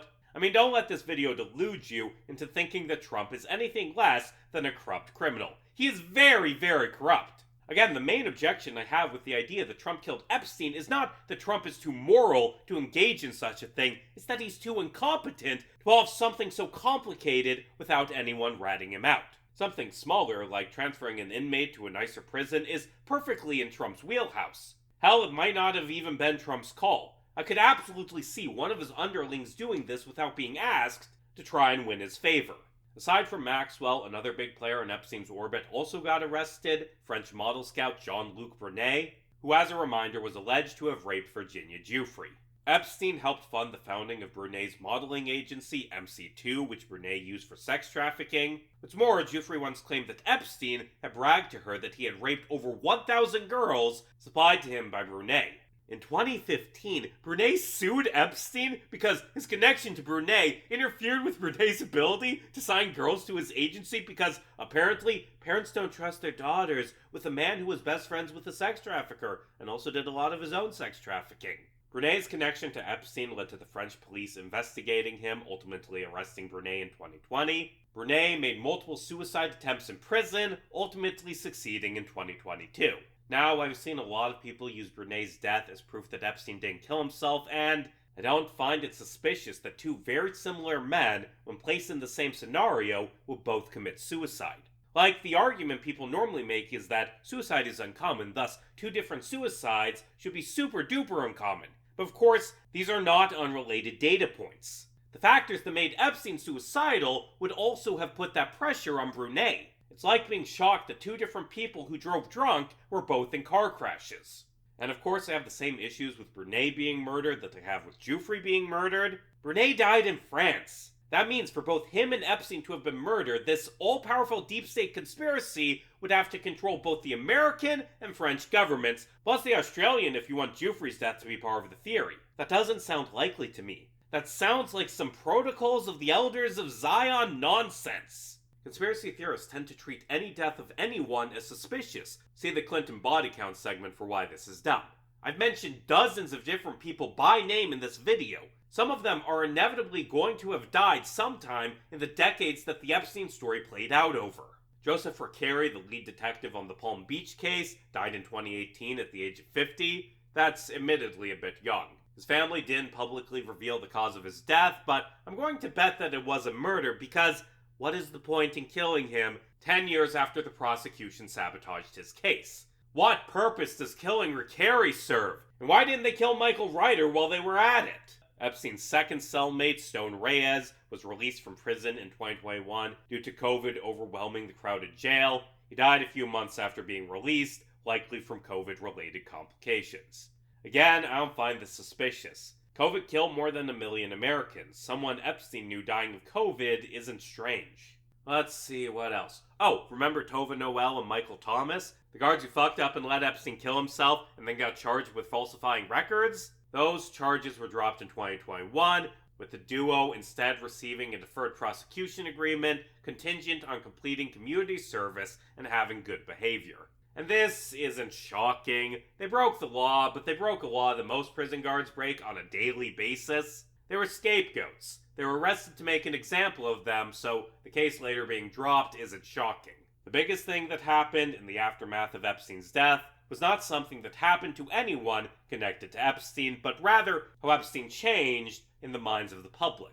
As soon as he died, millions of people began repeating a shibboleth. Chapter 19, Epstein didn't kill himself. Yes, he did. He did kill himself. I just got done explaining why his death is a clear-cut case of suicide. But that isn't what the average person thought of Epstein's death. The average person knows for a fact that Epstein didn't kill himself, not because they read through the OIG report. Oh no, reading 100 pages of dense auditor recommendations, that's boring. No, they know that Epstein was murdered because that's what the funny memes say. Look at all these funny jokes. What a wacky non sequitur. Honestly, at this point, I'm so fucking sick of Epstein jokes. Like, I'm not a robot. I found the occasional Epstein joke funny from time to time. I've made jokes in this video, but after spending close to a year working on this project and hearing the same jokes, I'm so tired of it. I'm tired of the Epstein case being this wacky, fun pop culture thing we bring up to roast Republicans, because, as a reminder, this is a story about child rape. Like when writing Chapter 6, I made a rule with myself that I wouldn't be snarky and I wouldn't make jokes during that chapter because I was talking about something that deserved a level of seriousness. I didn't want to undercut the testimonies of these women with snark. Like, I made my jokes in other chapters when mocking Pizzagate and when making fun of Trump's shitty legal defenses, but during that chapter, I tried to be completely stone-faced. And there's so little seriousness in the average person's discussion of this case. So much of it is memes and jokes and clickbait and clout-chasing YouTube videos, and I'm sick of it. Fuck the conspiracy circle jerk. Fuck the jokes about, I bet this guy's on the Epstein list. Please, just talk about the victims once. Just once. Mention the child rape that the child rapist you're joking about carried out. Anyway, the problem with that meme with Epstein didn't kill himself is that it's nonsense. Epstein did kill himself. He committed suicide. But people are learning about this case, not through reading good, well-researched journalism, but through memes and TikToks and Reddit posts and politics streamers, and these forms of information inherently misinform people. Honestly, this is a massive, massive problem right now, and I think it's only going to get worse. You should get your information from reputable, in-depth sources. Like, instead of getting your info on Virginia Giuffre's death from an out-of-context Twitter screenshot, you should get it from that amazing interview with her siblings I read from earlier, the one with the excerpts of her diary. That piece by Josie Enzer was excellent. It was very informative, but no one I've ever seen has quoted the information from that. Because people don't trust journalists. They can't trust the lying media, and instead get their information from the much more trustworthy source that is Twitter. God, I'm sick of the anti-intellectualism that's becoming more and more common on the left. The left is becoming angrier and more conspiratorial, and that worries me. I have seen a lot of young leftists that think they're smart, think they understand things, and have a good grasp of politics and history, but those views are so very, very frequently half-remembered meme shit about the CIA shooting journalists rather than in-depth knowledge of a topic. Like, a lot of leftists know vaguely about COINTELPRO, but they don't know about it because they read a book about the assassination of Fred Hampton. They know about COINTELPRO because of the funny Bo Burnham TikTok song where he says, "And the FBI killed Martin Luther King." They didn't, by the way. That's just a nonsensical conspiracy theory. No different from Epstein, JFK, or 9/11 truth or conspiracies. But so many leftists believe it. Not because it's true, but because they want it to be true, because it justifies anger and resentment, and those are more important things than skepticism and honesty to a lot of people. Earlier I said that conspiracy theorists believe things not because they are true, but because of what they justify. Do you think that stops being true when the things being justified are moral causes? That the human desire to ignore counter-evidence in favor of grand narratives stops being a thing when those grand narratives are something you agree with politically? I don't think so. I think that a lot of leftists believe in the Epstein murder conspiracy, believe in something with about as much evidence as fucking QAnon, because they want it to be true, because it justifies a hatred of Donald Trump, a hatred that was already justified by his actual crimes that needed more justification, I guess. Anyway, the point is, being a leftist does not protect you from misinformation. It does not protect you from being manipulated by propaganda or by your own biases. Being intelligent, having a factually correct view of the world is difficult. It takes work. It takes being willing to change your mind. It takes putting time in to do in-depth research from reputable sources. Hell, I wouldn't even call myself a reputable source. I'm just some guy. I'm a YouTuber. I'm not an expert. I'm not a historian. I haven't talked to the victims. I tried to do a good job on this video, tried to approach this topic with skepticism and intellectual honesty, but I'm still just a YouTuber. You should seek out other sources besides me. If I make a claim that sounds dubious, don't trust me just because I made a YouTube video, something anyone can do. Google what I said, fact check, consult other sources. Getting back on topic, Epstein's death became a meme, but it should be noted, it wasn't just a left-wing meme.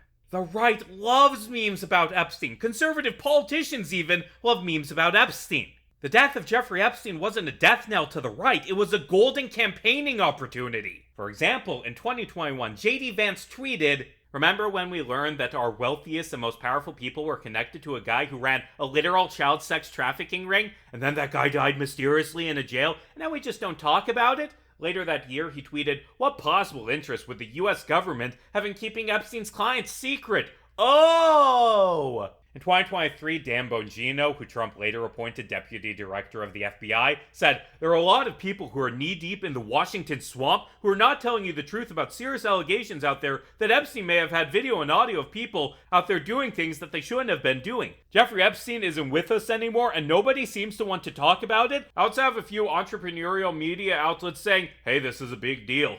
Our current FBI director, or at least current at the time of recording, Kash Patel, claimed to Glenn Beck that Biden was covering up Epstein's black book, saying, "That's why you don't have the black book." And to me, that's a thing I think President Trump should run on. On day one, roll out the black book. So that black book had been public for years at that point, by the way, just pointing that out. Patel also said in December 2023, it's the same thing with Epstein's list. It's like, what the hell are these Republicans doing? I don't care about the list itself, but release the names, right? What the hell are the House Republicans doing? They have the majority. You can't get the list. Put on your big boy pants and let us know who the pedophiles are. We have an election coming up, and we need to adjudicate this matter at the polls. RFK Jr. said we should get real answers on what happened to Jeffrey Epstein and any of the high-level political people that he was involved with. All of that should be open to the public. It should be absolutely transparent, and I don't see why any of those records would have any redactions in them. Why would we be hiding that from the American public? I think it's outrageous. Trump said on Fox and Friends in 2024, yeah, I would declassify the Epstein files. I think that less so because, you don't know if you don't want to affect people's lives if it's phony stuff in there, because there's a lot of phony stuff with that whole world, but I think I would. Certainly about the way he died. It would be interesting to find out what happened there, because that was a weird situation and the cameras didn't happen to be working, etc., but yeah, I go a long way toward that one. Donald Trump Jr. said while campaigning for his father, "How is it that my father can be convicted of 34 crimes, but no one on Epstein's list has even been brought to light? It's almost like they're trying to protect those pedophiles for some reason. I can't imagine why. We're not allowed to say they're groomers, but when they act a lot like groomers, sort of tells you everything you need to know, right?" And finally, right before the election, Vance said, "Seriously, we need to release the Epstein list. That is an important thing." These are just a few quotes. There are endless others from countless other far-right figures. The death of Jeffrey Epstein and the conspiracies surrounding it did nothing to slow down the MAGA movement. Trump and his cronies exploited Epstein's death. They told America, yes, there is a conspiracy. Yes, Epstein was murdered. And, more importantly, they said the Biden administration is covering up the truth about Epstein. The Democrats know who all the pedophiles are, and they're keeping that fact a secret because they're all a bunch of child molesters. The only ones who can defeat this conspiracy, the only ones who can save America from the deep state child rape conspiracy is Donald Trump. It's QAnon. It's fucking QAnon. It's just QAnon. MAGA turned Epstein, this child rapist whose crimes Donald Trump definitely knew about and kept secret, into an asset, into proof of QAnon. They campaigned on Epstein, and that brought Trump back into the White House. Now, of course, that was not the only factor, or hell, even a primary one. Based on exit polling I did in 2024, the main reason Trump was reelected is because middle America really hates immigrants. But still, there are people out there who voted for Trump because of Epstein, because they thought he would finally give us the truth about Epstein. In the last year, I've seen a lot of the same Epstein conspiracy theories promoted by fuckers like Kash Patel and JD Vance become more and more mainstream, become embraced by the left, and that frustrates me because did you forget that this was just QAnon 2.0? Did you forget that these ideas that there's a deep state Democrat conspiracy protecting child rapists is something MAGA made up for political points? Why are you so unskeptical towards the claims made by people you don't trust? In a few of those hypocritical quotes from a minute ago, there was a mention of an Epstein list. This is going to become one of the main things we discuss going forward, so let's clarify a few terms. I've seen other people use these terms interchangeably, so I'm going to list out the definitions I will be using to avoid confusion. The Epstein files are the documents the government has about Epstein as a whole. These files contain things like photos, depositions, and a few key items conspiracy theorists are obsessed with. Epstein's Black Book is a contact book Epstein kept, which Alfredo Rodriguez was caught selling to an undercover FBI agent back in 2009. The Black Book is essentially meaningless. Julie K. Brown called it a red herring because Epstein and Maxwell just put the information of every prominent person they ever met in the book. It was nothing more than a phone directory. A redacted version of the Black Book was released in 2015 by Gawker, and an unredacted version was released on 8chan in 2019. An older but similarly pointless Black Book was released by Business Insider in 2021. The Epstein flight logs are the flight logs of Epstein's plane, the Lolita Express. Again, these are public. They were released as part of the Giuffre v. Maxwell files in 2019 and are meaningless because they don't prove any crimes. Now, the Epstein client list, or simply the Epstein list, is the holy grail of Epstein theories. It is a hypothetical list of the men Jeffrey Epstein trafficked girls to.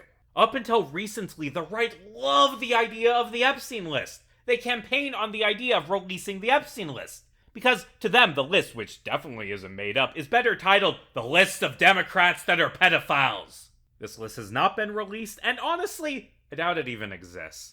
I mean, I know I'll get backlash from some people like far-right QAnon promoter Marjorie Taylor Greene for saying that, but I do not think a client list exists. I do not think Epstein wrote out, "These are the names of all the men I traffic girls to," and then listed names. Because writing out a confession of all the terrible crimes you did is a thing that dumb people do.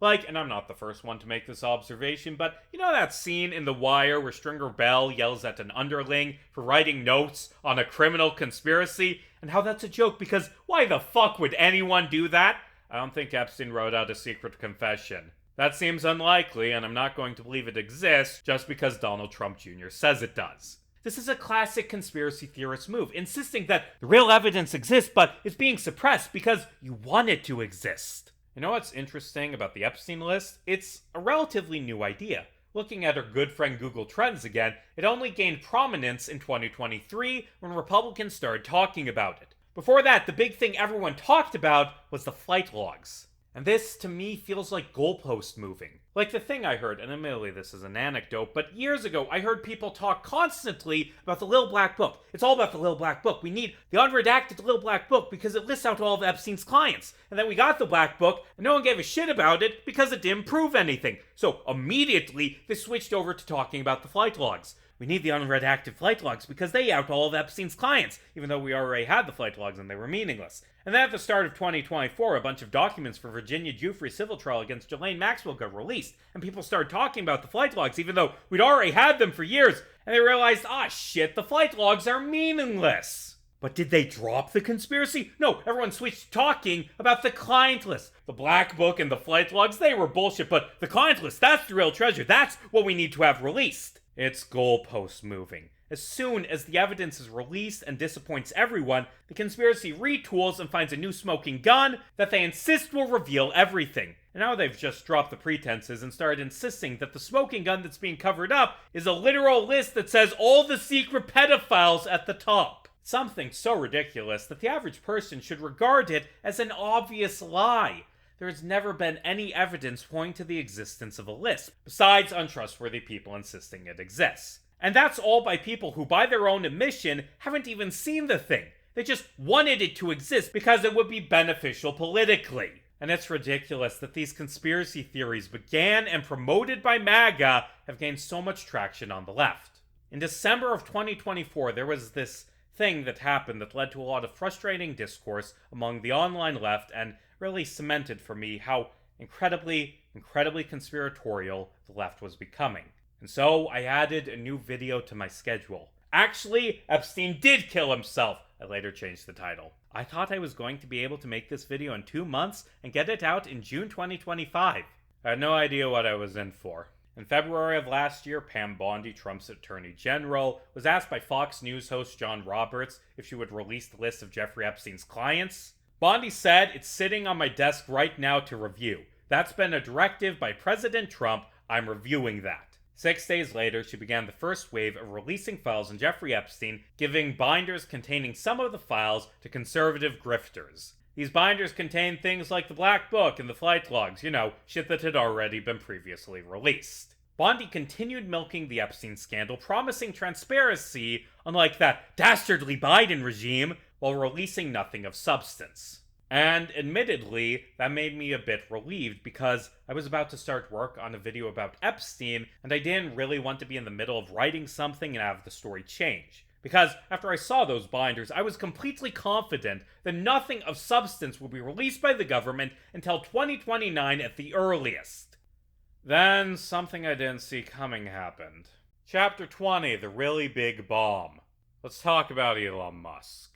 During the 2024 election, Donald Trump and white nationalist tech billionaire shithead Elon Musk allied together against their mutual enemies, people with basic moral standards. Musk claimed this was because of the Butler shooting, where Trump narrowly avoided being shot in the head. I think it's likely that this, like most things Elon Musk says, is a lie. Violence against immigrants was one of Trump's core campaign promises, and he has more than delivered on that promise in the past year. I think that Musk, himself an ardent white nationalist who goes on rants about immigrants and white birth rates, used the shooting as an excuse to tie himself to the man he already wanted to support. Anyway, Musk campaigned for Trump, gave more than $290 million to the campaign, and even carried out a scheme where he started a lottery to give out million-dollar bribes to random people in return for voting for Trump. I mean, for signing a petition saying they agreed with Trump's purported values. Don't worry, he argued that this wasn't a crime because the lottery was fixed. And you know how Epstein got away with so many different crimes because he was rich? Epstein is not the only billionaire that principle applied to. Anyway, Musk did a Nazi salute and then was given his own pseudo-government agency, the Department of Government Efficiency, aka Doge. He named his agency after an 11-year-old meme because Musk is the least funny person on the planet. Doge was a nightmare. It carved up the US government, destroying countless vital programs like, for example, US aid. Remember how Trump ordered the deaths of 14 million people? Yeah, Musk played a key part in that. In May 2025, as Musk was leaving the White House, he began complaining publicly about Trump's stupidly named spending bill. The two fascists began attacking each other on their own personal social media websites. Trump threatened to cut Musk's government subsidies, and Musk responded by claiming Trump would have lost the election without him. He threatened to create his own political party and said Trump's tariffs would cause a recession. Then, on June 5th, 2025 at 2:10 p.m., Elon Musk went for the jugular, tweeting, "Time to drop the really big bomb. At real Donald Trump is in the Epstein files. That is the real reason they have not been made public. Have a nice day, DJT." Now, I highly doubt that Elon Musk had seen the government's classified files on Epstein, especially given the fact that he gave zero actual details about Trump's role in those files. He's a conspiracy theorist grifter. He was stirring the pot, saying shit he thought would make Donald Trump supporters turn on him. And honestly, Elon Musk saying Trump was connected to Epstein, something we already fucking knew 23 fucking years ago, wasn't going to change things. Except, it pushed Pam Bondi, Kash Patel, and the rest of Trump's inner circle to accidentally blow up the Epstein scandal bigger than it had ever been before. 1 month later, the DOJ and FBI sent out a memo saying the one thing that MAGA didn't want to hear. I'm just going to read it directly. As part of our commitment to transparency, the Department of Justice and the Federal Bureau of Investigation have conducted an exhaustive review of the investigative holdings relating to Jeffrey Epstein. To ensure that the review was thorough, the FBI conducted digital searches of its databases, hard drives, and network drives, as well as physical searches of squad areas, locked cabinets, desks, closets, and other areas where responsive material may have been stored. These searches uncovered a significant amount of material, including more than 300 gigabytes of data and physical evidence. The files relating to Epstein include a large volume of images of Epstein, images and videos of victims who are either minors or appear to be minors, and over 10,000 downloaded videos and images of illegal child sex abuse material and other pornography. Teams of agents, analysts, attorneys, and privacy and civil liberties experts combed through the digital and documentary evidence with the aim of providing as much information as possible to the public while simultaneously protecting victims. Much of the material is subject to court-ordered sealing. Only a fraction of this material would have been aired publicly had Epstein gone to trial, as the seal only served to protect victims and did not expose any additional third parties to allegations of illegal wrongdoing. Through this review, we found no basis to revisit the disclosure of those materials and will not permit the release of child pornography. This systematic review revealed no incriminating client list. There was also no credible evidence found that Epstein blackmailed prominent individuals as part of his actions. We did not uncover evidence that could predicate an investigation against uncharged third parties. Consistent with prior disclosures, this review confirmed that Epstein harmed over 1,000 victims. Each suffered unique trauma. Sensitive information relating to these victims is intertwined throughout the materials. This includes specific details such as victim names and likenesses, physical descriptions, places of birth, associates, and employment history. One of our highest priorities is combating child exploitation and bringing justice to victims. Perpetrating unfounded theories about Epstein serves neither of those ends. To that end, while we have labored to provide the public with maximum information regarding Epstein and ensured examination of any evidence in the government's possession, it is the determination of the Department of Justice and the Federal Bureau of Investigation that no further disclosure would be appropriate or warranted. After thorough investigation, FBI investigators concluded that Jeffrey Epstein committed suicide in his cell at the Metropolitan Correctional Center in New York City on August 10, 2019. This conclusion is consistent with previous findings, including the August 19, 2019 autopsy findings of the New York City Office of the Chief Medical Examiner, the November 2019 position of the U.S. Attorney's Office for the Southern District of New York in connection with the investigation of federal correctional officers responsible for guarding Epstein, and the June 2023 conclusions of the DOJ's Office of Inspector General. The conclusion that Epstein died by suicide is further supported by video footage from the common area of the Special Housing Unit, SHU, where Epstein was housed at the time of his death. As the DOJ's Inspector General explained in 2023, and when entering or attempting to enter the tier where Epstein's cell was located from the SHU common area would have been captured by this footage. The FBI's independent review of this footage confirmed from the time that Epstein was locked in his cell at around 10:40 p.m. on August 9, 2019 until around 6:30 a.m. the next morning, nobody entered any of the tiers in the SHU. Also released alongside this memo was this boring-ass tape you've all been watching. This memo was completely honest, I would argue. This completely matches the information we had on the case. Everything in this memo was already the FBI's stance before Trump took power. The memo said that Epstein committed suicide, and as I just spent 90 minutes explaining, that is the only interpretation of Epstein's death that makes any sense. That was already the FBI's stance, not because of some vast deep state conspiracy that controls the feds, but because that's the truth. And as we discussed a minute ago, I think it is unlikely that Epstein kept a secret list of everyone he trafficked girls to. At the very least, I think it is unlikely that the FBI found said list and then covered it up for 6 years across multiple presidential administrations. I've heard so many people argue that the client list must exist because if it didn't, then what was Maxwell convicted for? Again, she was convicted for trafficking to Epstein. The memo stated that there was no credible evidence that Epstein blackmailed prominent individuals, and I have mixed feelings about this conclusion. Like, multiple victims stated that they observed Epstein filming things. It's likely that he collected blackmail material. But that doesn't mean the FBI has proof that Epstein blackmailed anyone. Maybe Epstein did go up to a politician he trafficked to and say, hey, give me a favor or I'll release the blackmail material I have on you. But how would you prove that? Like, if Epstein threatened people via email, then maybe you'd have proof. But if you threatened them in person or over the phone, then there'd be no evidence he blackmailed someone. Also, Epstein keeping blackmail material and the FBI finding that blackmail material are not even close to the same thing. Remember how when the police raided Epstein's mansion in 2005, they didn't find much because the place had been ransacked? Hard drives, computers, and cameras were missing, with the wires leading to them hanging from the walls after they'd been ripped out. Epstein moved his blackmail material before the cops arrived in 2005. I would not be shocked if he moved it before they arrested him in 2019, especially considering the increased public attention towards Epstein leading up to his arrest. He probably saw the arrest coming and moved the blackmail material. Now, he didn't move his child sex abuse material. Maybe that was an oversight, or maybe the blackmail was stored somewhere other than at his Manhattan home. Or maybe he destroyed it after he was arrested in 2005. I don't know where the blackmail material is, assuming it exists, and I don't think the FBI does either.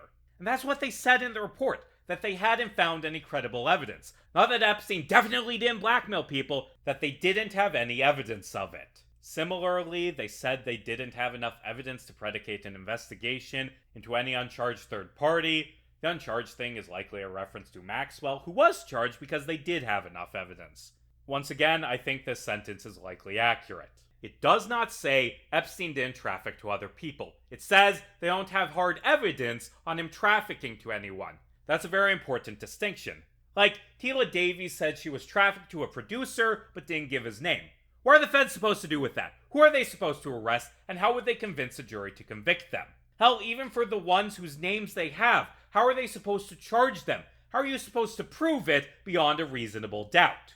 Now, to be fair, I think that they should launch investigations into every person accused by Epstein's victims. I don't know if they'll find anything, but who knows? They might get lucky and uncover hard proof. But for a couple years now, the FBI has thought that it'd be a waste of resources. Thought that a single person accusing someone of a crime without any physical evidence isn't enough to justify an investigation. And I disagree with that. You probably disagree with that. But I don't think the FBI being unwilling to launch an investigation that will probably fail is proof of a vast conspiracy. After Epstein died, the FBI dropped the case. They didn't keep digging as much as they probably would have had he been alive. And maybe if they dug harder, they would have found something.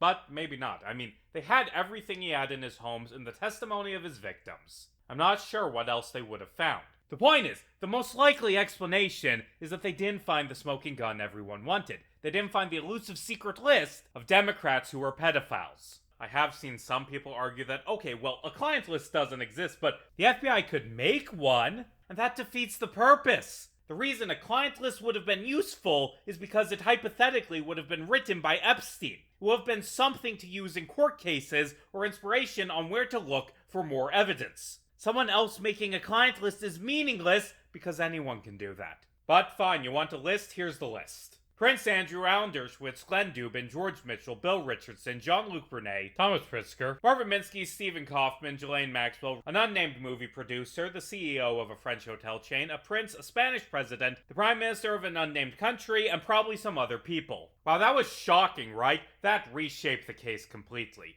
Now that we have that client list I just made, we have such a better understanding of Epstein's crimes. We are never going to know everything about the Epstein case. There will always be unanswered questions, and that's frustrating, it's unsatisfying, and creates uncertainty, but that's how life works. Stories rarely get wrapped up in neat little bows. And the existence of mysteries is not proof of some vast deep state conspiracy. It's what you'd expect to see if the FBI was being completely honest. This memo, it isn't some rushed out pack of lies to cover up Trump's involvement in the Epstein scandal. It's just a clear, concise listing of everything we already knew. It's the FBI and DOJ repeating what they've been saying long before Trump retook power, rather than repeating the lies and conspiracy theories MAGA Republicans campaigned on. Oh, but Pam Bondi said it was on her desk. Yeah, she was lying! She's a liar! She says things that are untrue. Why is it so surprising to people that Pam Bondi would be dishonest and contradictory?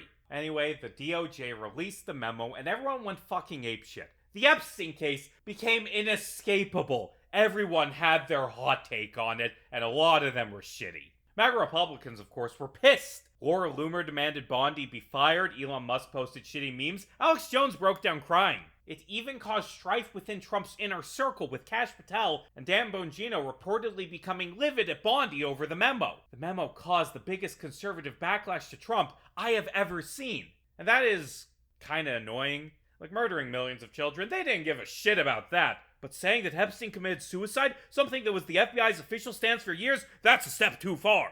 Still, there is some schadenfreude to be found in this. Trump's most ardent supporters are conspiracy theorists. They vote for him because he rants about there being a deep state conspiracy out to get them. He built an empire of lies, made a world where his sycophants will believe anything except the truth. Campaigning on the current administration being behind all the world's evil, that's a good tactic, but what do you do then when you get in power? Your supporters want you to destroy the deep state cabal you made up, something you can't do because you made it up! The only options the Trump admin had were to either do nothing and hope their supporters forgot about Epstein, or to tell the truth that they made it all up. They chose the latter and it blew up in their faces.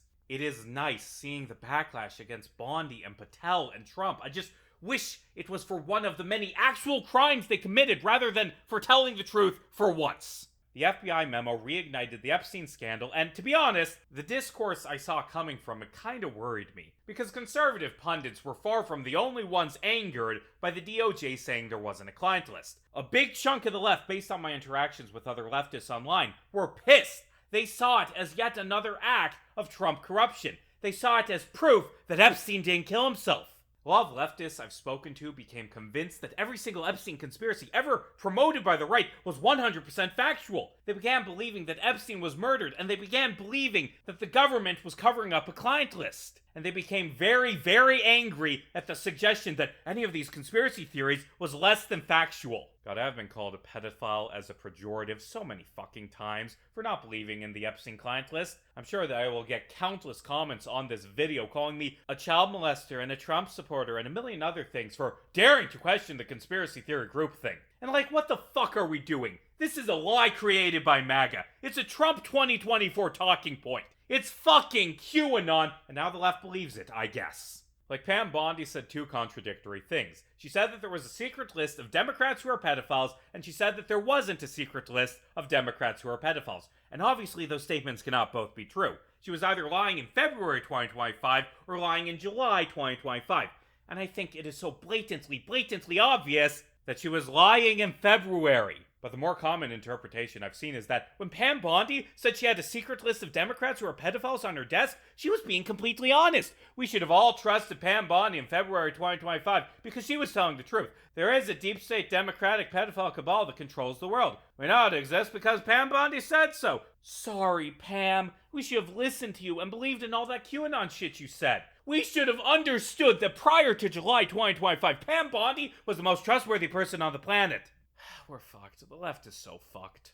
Hey, here's a question. If Pam Bondi did look at a secret list that said Donald J. Trump and a bunch of Democrats are pedophiles, why did she mention it?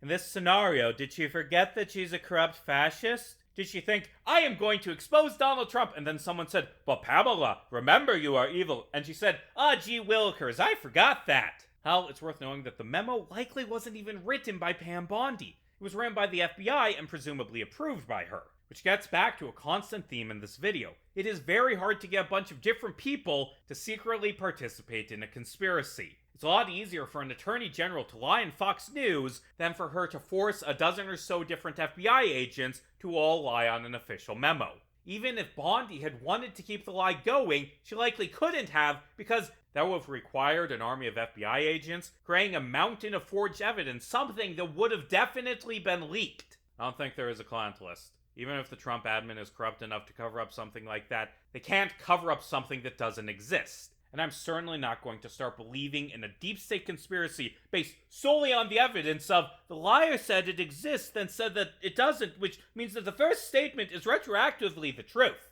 Donald Trump and his ilk are dishonest. They lie constantly. That does not mean the truth is the opposite of whatever Donald Trump said most recently, because he contradicts himself all the time. Like, for example, he's bounced back and forth a lot on the topic of vaccines, both praising himself for the development of COVID-19 vaccines, while also putting anti-vaxxer quacks like RFK Jr. in power. So, how do you know if vaccines are good? Is the solution to check truth.social, see what Trump has said most recently, and do the opposite of that? No, the solution is to get vaccinated! Donald Trump being dishonest doesn't make him a fucking labyrinth guard. It makes whatever he says immaterial when it comes to deciding what the truth is. I don't give a damn what Trump or Bondi or any other member of that administration says. And I'm sure as hell not going to start believing that Epstein was murdered solely because the FBI said he wasn't. Chapter 21, a lukewarm defense of the Democratic Party. The most worrying thing about the left's reaction to the FBI saying that there wasn't a client list is how willing I've seen other leftists be to fully believe the core of why Trump spread those conspiracies in the first place. That the Democratic establishment and the Biden administration covered up the secret pedophile conspiracy that controls the world. Trump said, Biden is covering up the Epstein list, and a lot of leftists have begun believing, without evidence, that, yep, both parties are the same and equally corrupt. There is a deep state Democratic conspiracy. Honestly, MAGA couldn't have gotten people to turn on Democrats more if they had done this intentionally. But I do not think the Biden administration covered up a secret list of pedophiles or any other hard evidence for that matter. And perhaps I am naive, perhaps I am too party loyal, but that sounds like a very bold claim to believe with zero evidence backing it up.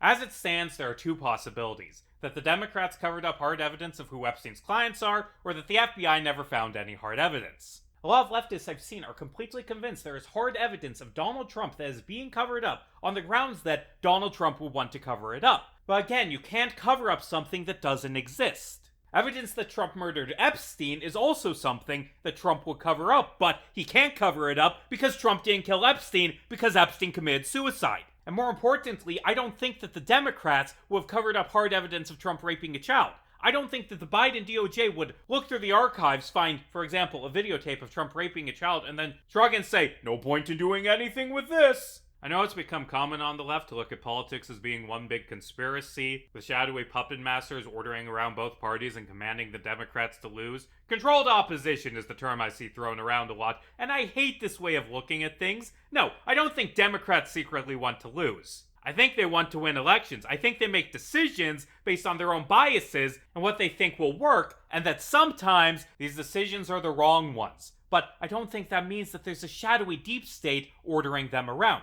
I think that if the Democrats had hard evidence against Trump, they would have tried to throw his ass in prison. And the argument I've heard is that, well, if they released evidence on Trump, that would have forced them to also release evidence on all the secret Democrat clients of Epstein's. Would it? Why? Why would that be the case? Why couldn't they just arrest Trump or just release evidence related to Trump? The DOJ is more than capable of releasing only some of the files they have about a case. We know this because both the Biden and Trump administrations released some information, but not all of it. But sure, let's treat it as true for the sake of argument that revealing the truth about Trump will force them to also reveal the truth about Democrats. I think that they would have released the truth regardless. I don't think that the Biden administration or the Democratic establishment will cover up hard proof of child rape. And that's a hard claim to prove. It's hard to prove a conspiracy didn't happen, but we can look at how Democratic leadership has reacted to sex scandals in the past and see if we can find a pattern. In 2010, Representative Eric Massa was accused of making unwanted advances towards members of his staff. House Majority Leader Steny Hoyer, after finding out, gave Massa and his staff 48 hours to take the allegations to the House Ethics Committee before he would. One of Massa's staffers then took the complaint to the committee. Massa then resigned. In 2011, Representative Anthony Weiner began sending sexually explicit photos to different women and girls. Multiple top Democrats, including House Minority Leader Nancy Pelosi and President Barack Obama, called on him to resign.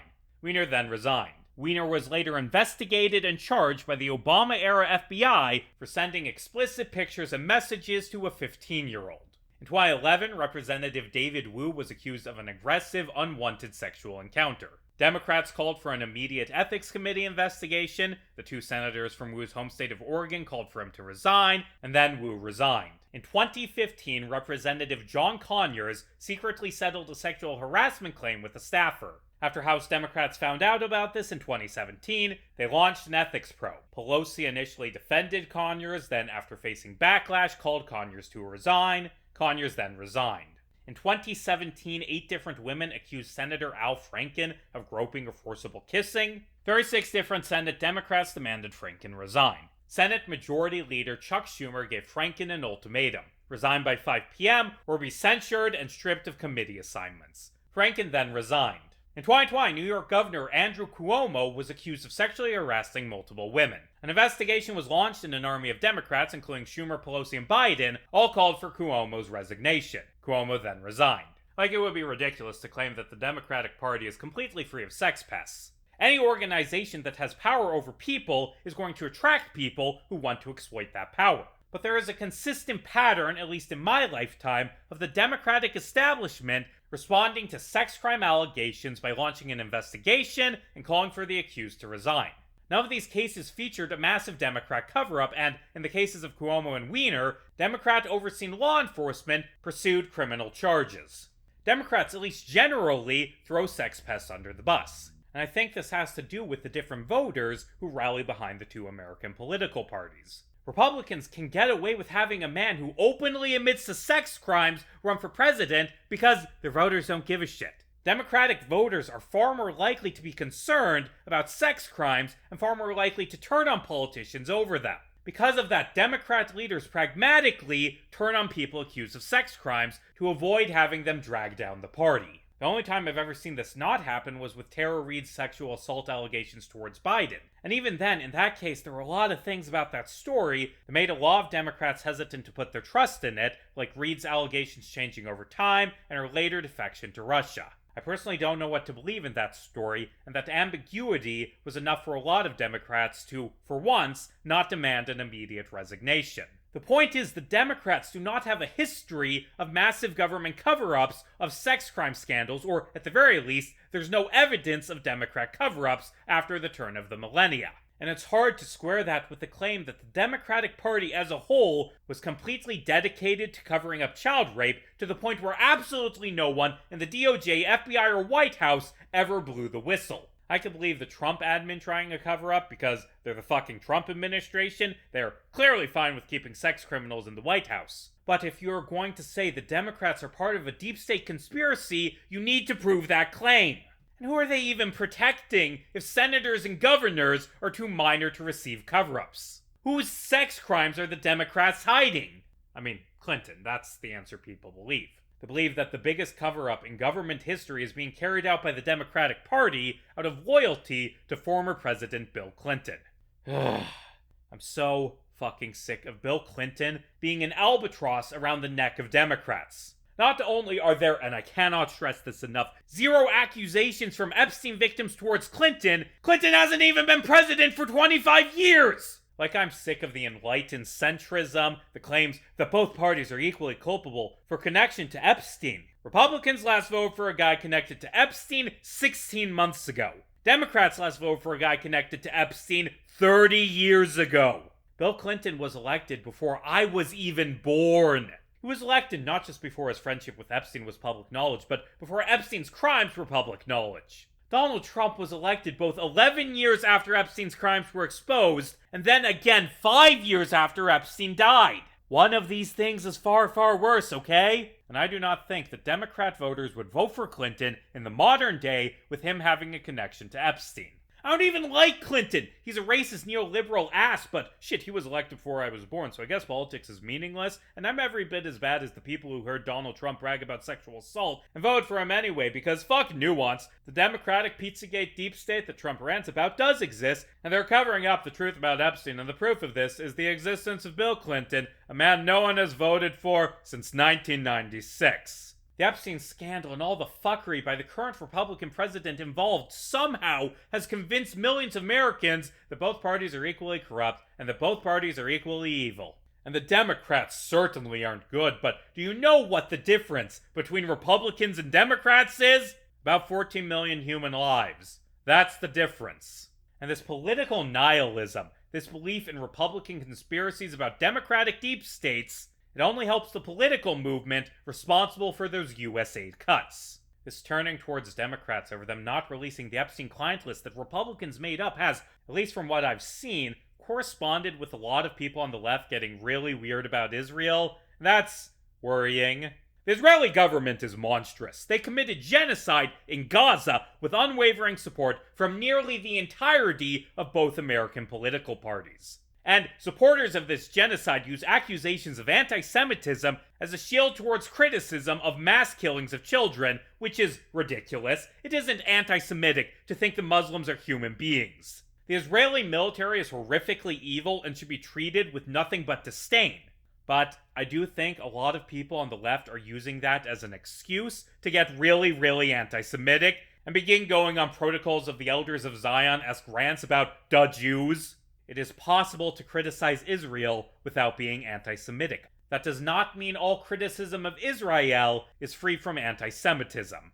I have seen so much anti-Semitism, so many claims of the air quotes Zionists controlling Hollywood, and even flat-out Holocaust denial from self-described leftists over the past year. Getting back to the topic of Epstein, I don't think that American politicians supported the Gazan genocide because the Jewish deep state compromised all of them with Epstein's blackmail material. That sounds like some Nazi nonsense. I think the US government supported the Gazan genocide because that's what the US government does. The US has always stayed loyal to geopolitical allies even when they commit atrocities. During the Cold War, the US allied with and even propped up fascist movements throughout Latin America, downplaying their atrocities and continuing to supply them with funding because they were allied with the US. In 1943, after the British Empire killed millions by causing a famine in Bengal, the US government didn't condemn it and cut ties with England. They ignored it. And that isn't because of the British deep state blackmailing American politicians, it's because the US and Britain were allies. I view the Gazan genocide not as being the work of some shadowy cabal that Epstein worked for, but as being a continuation of decades of American and Israeli politics. I view it as being born from the same ideologies as the War on Terror. I view it as being part of the rise of fascism that has happened across the globe over the past decade. I certainly don't see it as proof that the Nazis were right about everything. Anyway, getting back on topic, if the Democrats didn't keep the Epstein files confidential because they contained hard evidence against Democrats, and they didn't keep them confidential because of the Jews, then why didn't Biden just release everything? Well, first off, a big chunk of the files are child sex abuse material, which should never be released, but we do now know that there was more information in the government's files on Epstein that hadn't been released to the public. So why not release it all? I think the answer is because there aren't any smoking guns in the Epstein files. Maybe I'll be proven wrong someday, but I don't think there are any smoking guns. I don't think there is any hard evidence that could be used to convict one of Epstein's clients. I want to know more, obviously. I think that at this point, everything in the files, save for the child sex abuse material, has to be released, because there are too many unknowns. But still, I think the idea that there is a secret tape of Trump raping a child that was covered up by the Biden administration is nothing but copium. I don't think there is anything in those files that could be used to convict Trump. That isn't to say that there is no mention of Trump in these files. A lot of files were released while I was working on this video, and a lot of them mention Trump. I'll talk about this more in chapter 24. But while there are things that we've seen that are embarrassing to Trump or reflect poorly on him, we are yet to see the smoking gun that will bring down his presidency, and I think that's because the smoking gun is just something that people are insisting must exist because they want it to. Like, remember that birthday book from earlier? There are a lot of things like that in the files. Things that Trump wouldn't want released. Things that imply things about him, but things that ultimately are just circumstantial. Of course, the Biden administration could have released every single file that mentioned Trump, used the Epstein files as a weapon against him to try and win in 2024, so why the fuck didn't they? Well, if we're being technical, they couldn't. A lot of the government's files on Epstein were sealed by the courts up until December of last year, due to being tied up in Ghislaine Maxwell's appeals. They legally couldn't release most of the files. Except, as Trump has proven, presidents don't actually have to do what court orders say. Like if a judge says you legally can't deport these people to this horrible torture prison without a trial, and the president says, go fuck yourself, and does it anyway, then what the hell are the courts supposed to do? Arrest him? They can't anymore. Thanks, Supreme Court. The Biden administration could have said fuck the courts, broke the law, and released the files, exposed everything the government knew about Donald Trump. But they didn't. And do you know why? Because they're the Biden administration. What the hell did you expect? The Attorney General during Biden's presidency was Merrick Garland. Garland is not a politician. Prior to being made Attorney General, he was a well-respected, if a bit centrist, Court of Appeals judge. His big claims to fame were A, overseeing the Oklahoma City bombing trial, and B, having a Supreme Court seat stolen by Mitch McConnell. And in most presidential administrations, Garland would have been remembered as fine, not spectacular, but a competent leader who made some mistakes, but was for the most part good for the country. Except, unfortunately for Garland and everyone else in this country, he was appointed right after Donald Trump tried a fucking coup. Garland has received heavy criticism for how he handled Donald Trump's crimes. He played a key part in letting Trump get away with January 6th. Not the sole part or even the biggest part. Remember when the Republican Supreme Court members all said in unison, crime is awesome, we love crime, Donald Trump should be allowed to do as much crime as possible. But still, Garland fucked up prosecuting Trump. He was slow, reserved, and methodical, which normally would have been fine. Hell, making sure you do things right with such an important case and such a high-profile defendant, even if it takes more time, isn't a bad idea generally. But it was a mistake in this case because there was a ticking clock of Republican voters deciding they wanted to fire Garland and replace him with an incompetent fascist, and Garland ran out of time.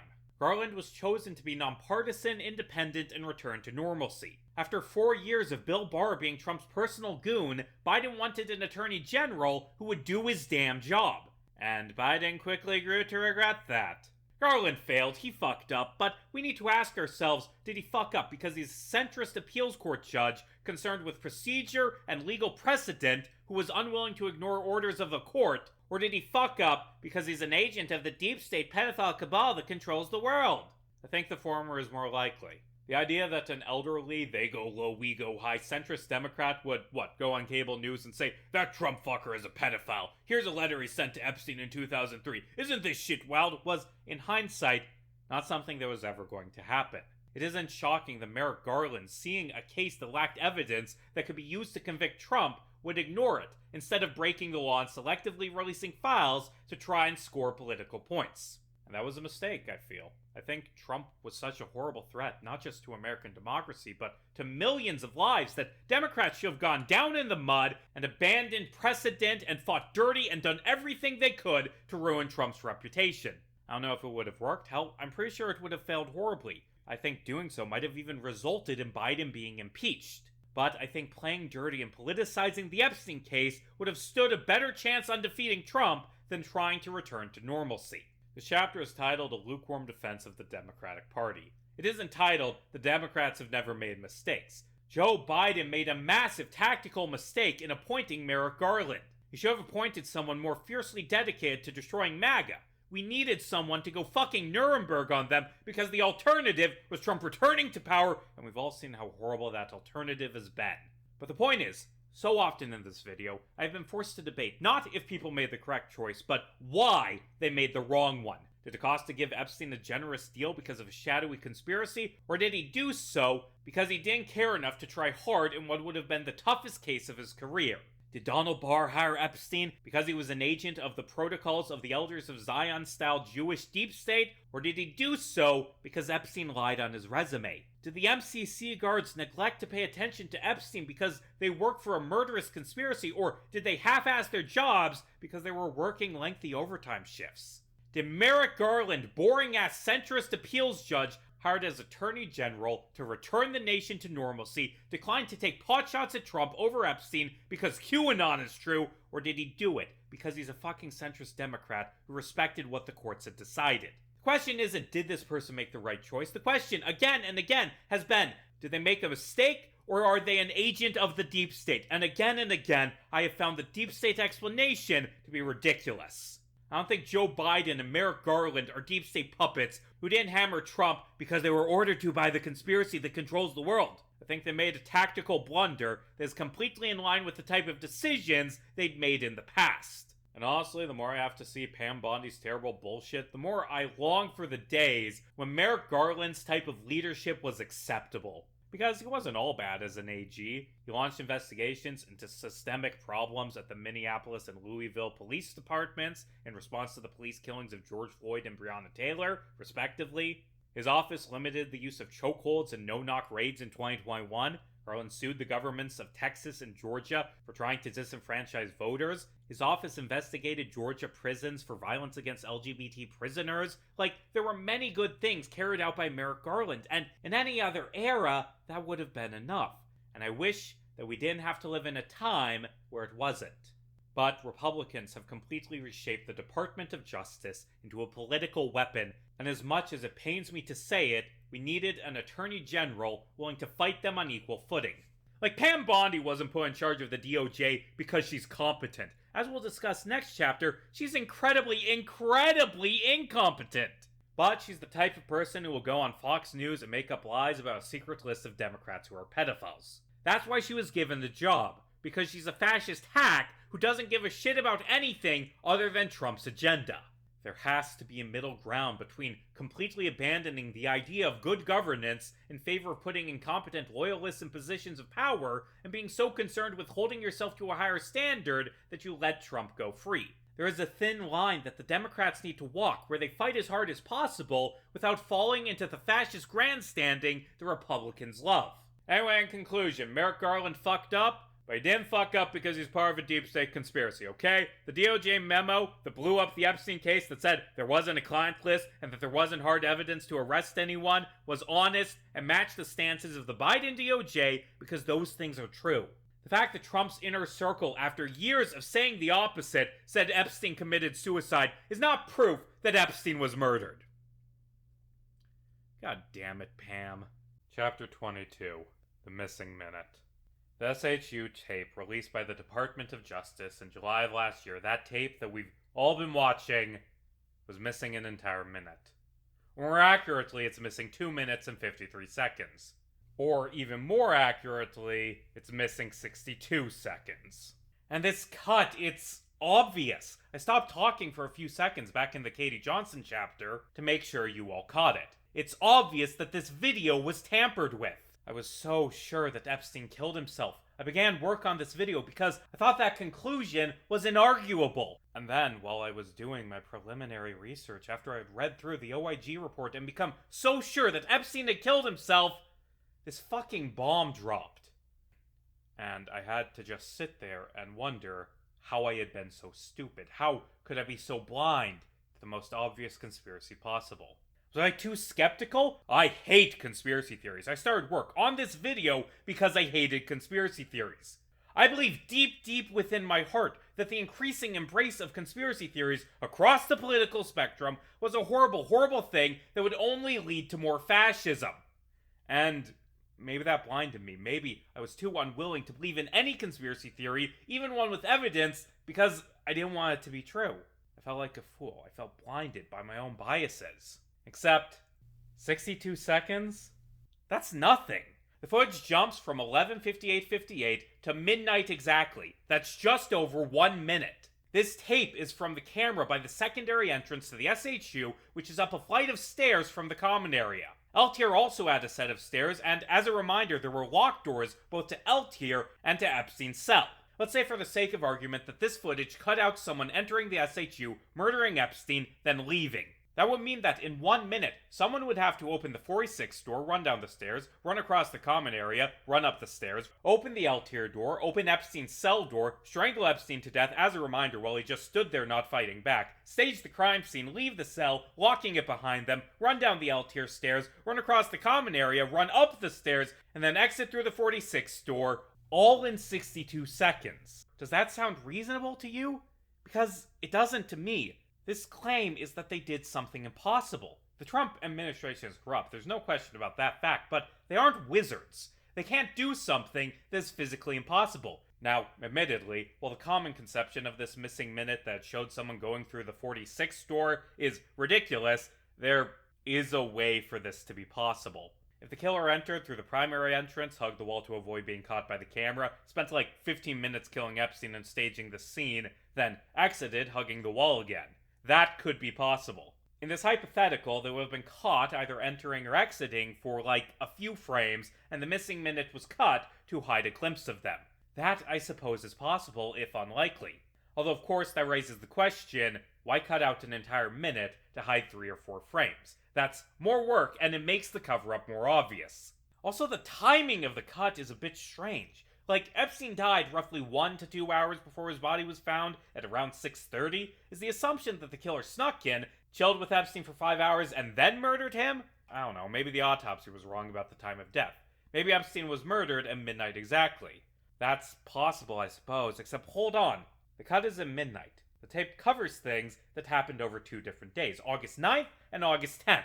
This video is actually 2 different videos that were combined together, one from the 9th and one from the 10th. In fact, we can tell that pretty clearly because the video changes aspect ratio at the same time the cut happens. I'm not sure if that is because the camera switched to a different aspect ratio or if someone fucked up when combining the 2 videos, but it is clear that there are 2 different tapes from before and after midnight combined together. I've also seen a mouse pointer and the control GUI pop up in this video a few times, which implies that rather than being the original analog tape converted to a digital file, this is a screen recording of the analog tape, likely made at some later point in time. When Pam Bondi was asked about the missing minute right after it was discovered, she said that this was an error within the MCC's camera system where every night the same minute was missing. This was a lie! The video's metadata shows that part of the video was trimmed. Bondi's lie about why the minute was missing, like most of her lies, was very, very easily disproven.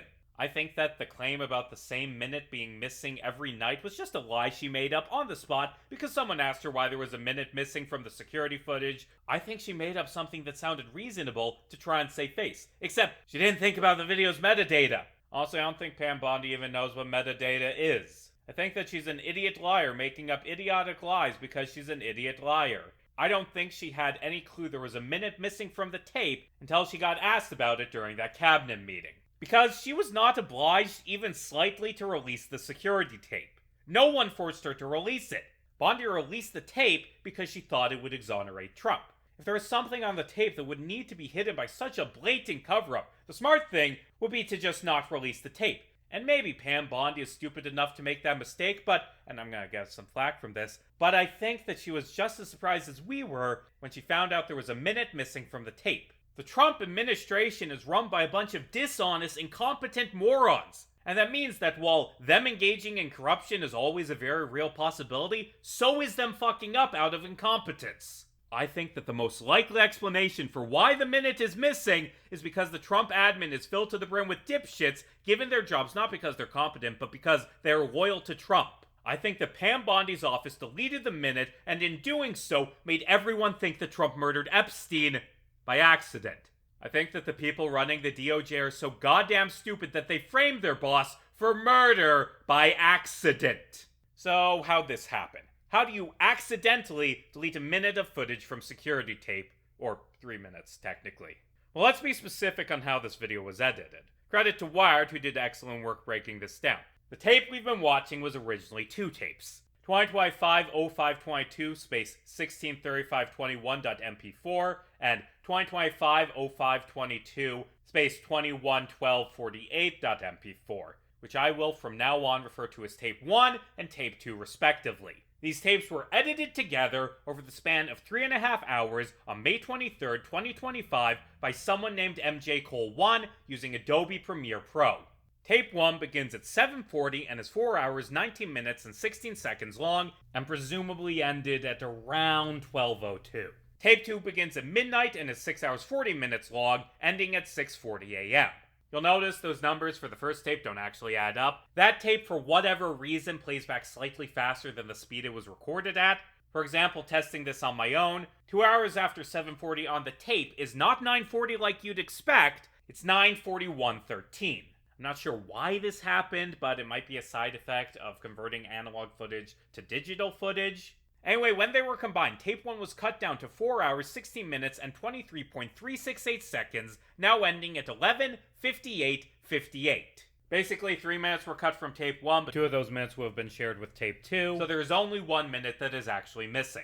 There are 2 explanations I have for how this could have happened. The first one is one that should sound familiar to anyone who has ever used a piece of video editing software. When they placed tape 2 in the timeline, MJ Cole accidentally placed it on top of tape 1, cutting off about a minute of footage. This is a very easy mistake to make. I make this mistake all the time.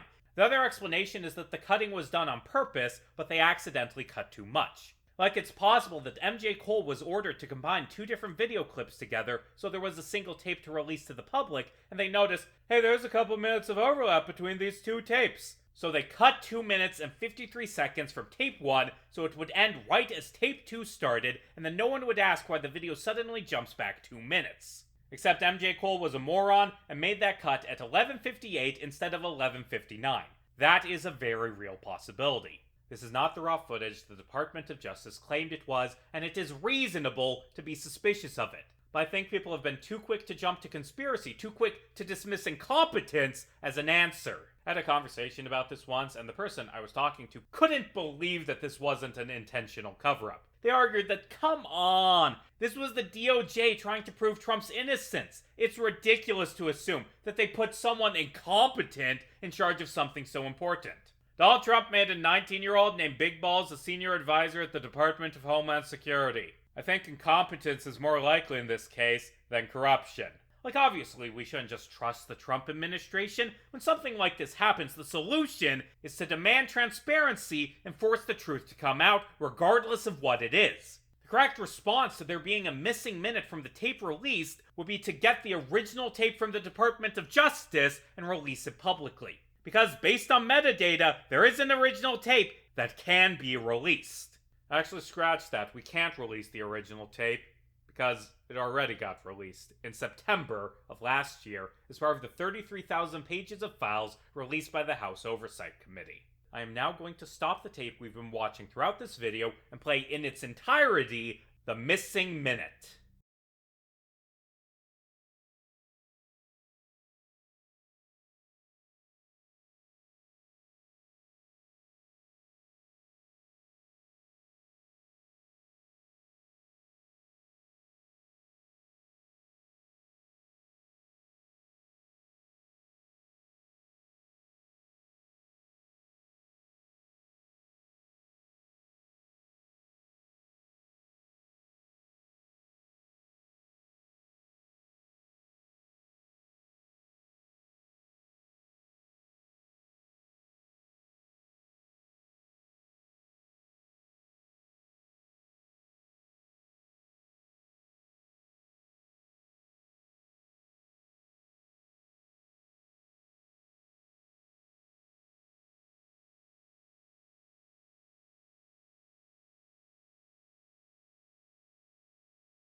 Yeah, riveting stuff. That minute, like the rest of the minutes, was pretty boring. We can see the material handler gang up to leave when his shift ended, but that's it. There's no assassin coming in through the 46th door, no secret glimpse of an assassin in the shadows. The House Oversight Committee forced the release of the missing minute, and it was boring as sin. Epstein committed suicide. He was not murdered.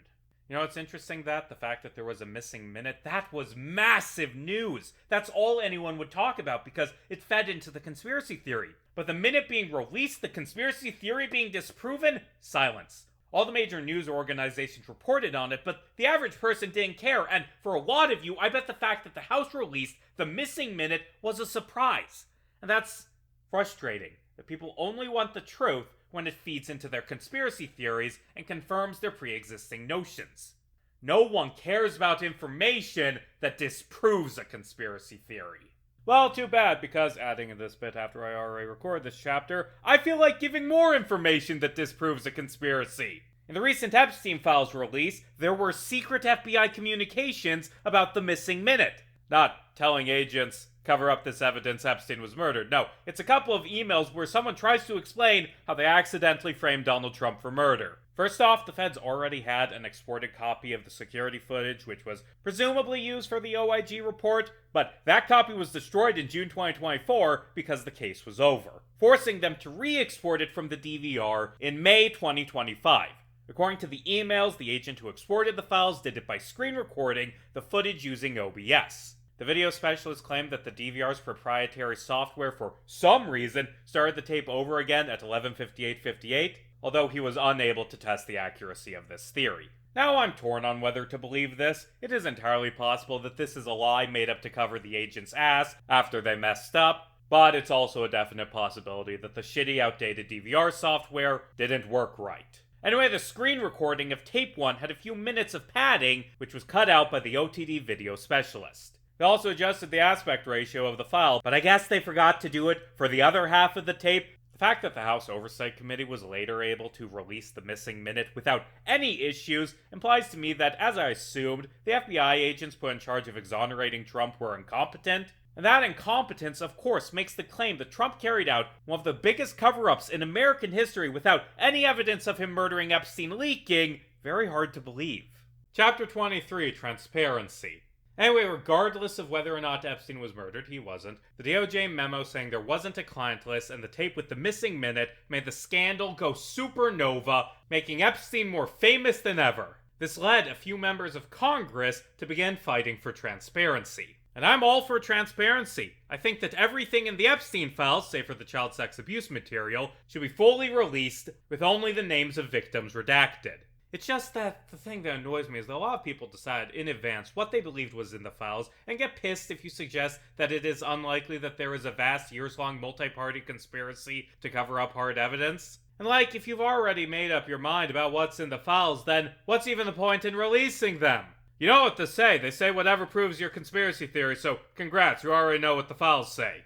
But yes, I do think the fight for transparency and the fact that we now have more information is a good thing. In July of last year, House Democrats voted to release the Epstein files. The vote failed 211 to 210. Every single vote against releasing the files came from Republicans. If a single Republican turned on Trump, the vote would have passed. But Republicans are spineless. Notably, 9 Republicans, including Kentucky House Republican Thomas Massie, abstained from voting. House Republicans also decided to stop work on all major legislation prior to their summer recesses to avoid taking another vote on releasing the Epstein files. In September of last year, Massie changed his mind and filed a discharge petition. Essentially, a discharge petition meant that if Massie got the signatures of a majority of the House, that's 218 signatures, he would be able to force a vote on a bill that would release all of the Justice Department's files on Epstein. Massie's petition was incredibly popular among Democrats. Democrat Ro Khanna co-sponsored the petition and managed to get signatures from literally every single Democrat in the House. All 213 of them. Yes, slight problem. Republicans had a large enough majority in the House to prevent the discharge petition from going through. Massie did manage to recruit a few other Republicans to go turncoat, including Lauren Boebert, Marjorie Taylor Greene, and Nancy Mace, all of them far-right MAGA shitheads. I have no respect for these people. I will not be giving them any praise whatsoever, because they deserve none. Like, Nancy Mace has dedicated her life to spreading hatred of trans people. God, the pure white-hot hatred she has towards trans people, it's unbelievable. Nancy Mace is a piece of shit and deserves no praise. Boebert and Greene are both die-hard QAnon supporters with all the hatred of Muslims and queer people you'd expect from that crowd. Greene, as a reminder, because a lot of leftists have apparently forgotten this, is the Jewish space lasers congresswoman.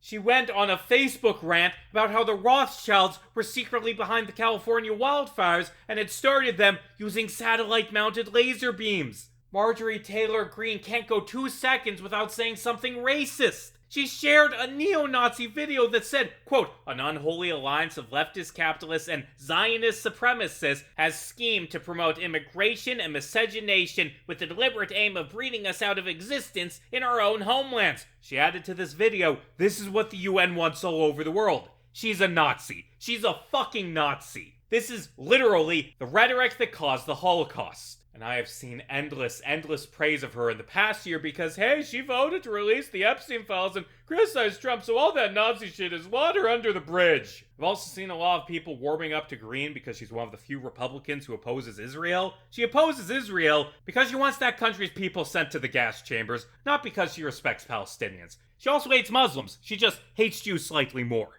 Green actually ended up resigning after feuding with Trump over the Epstein files. Good fucking riddance. When she inevitably tries to run for office again, do not let her use the fact that she genuinely truly believed in QAnon enough that she turned on Trump because she thought he was too loyal to the Jewish deep state to delude you into forgetting her unending hatred of black people and queer people. Thomas Massie has received a lot of praise for his role in releasing the Epstein files, and I think he's a piece of shit.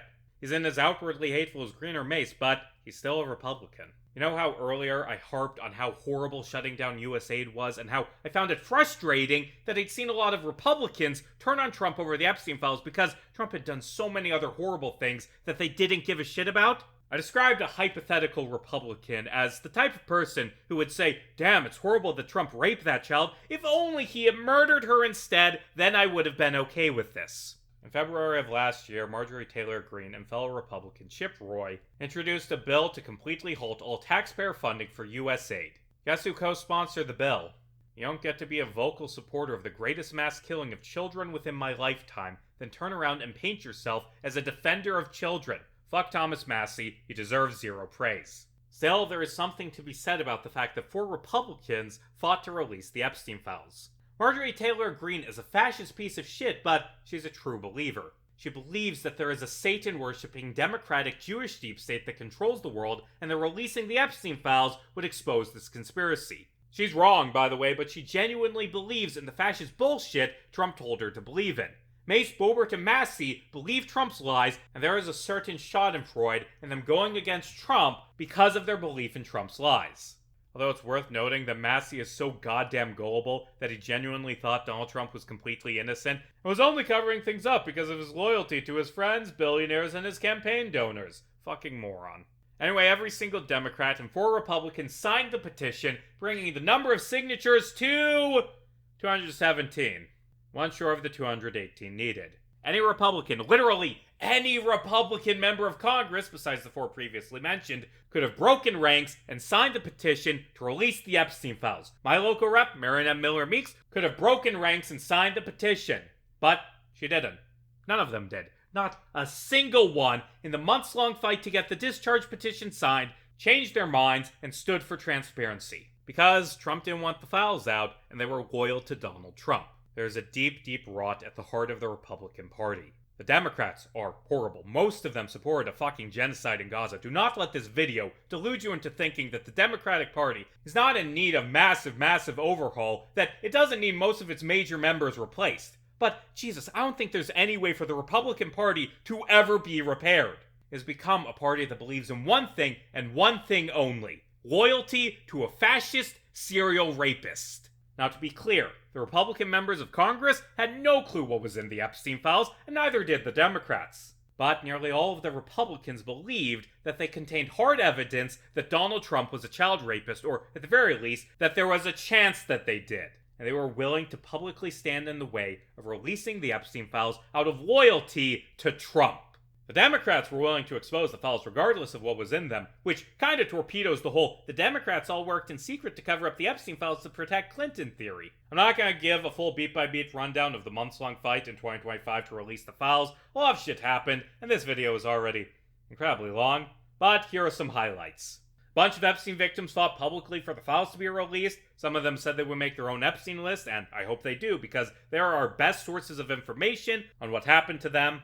During a press conference at the Capitol, Trump ordered a bunch of military jets to fly over Epstein's victims, interrupting Anoska DeGiorgio as she was talking about the horrible things that had happened to her. Was this intended to intimidate victims? Trump called the whole thing a Democrat hoax that never ends, and asked why weren't they released by Democrats. Trump complained about all the attention on the Epstein scandal, saying, "Are you still talking about Jeffrey Epstein? This guy's been dead for years. Are people still talking about this guy? This creep? That is unbelievable." He called Republicans who turned on him weaklings. He claimed that the files were made up by Barack Obama and James Comey, or alternatively, by the Biden administration. Jumping back to July of 2025, Senator Richard Durbin revealed that, early in 2025, Trump ordered FBI agents to flag any files that mentioned him, presumably so they could be redacted. Like, Trump absolutely engaged in a cover-up related to the Epstein files, and we know this because that cover-up was discovered immediately because it required relocating hundreds of government employees to assist with the cover-up. If Trump had murdered Epstein and tried to cover it up, then you'd expect the cover-up to be discovered.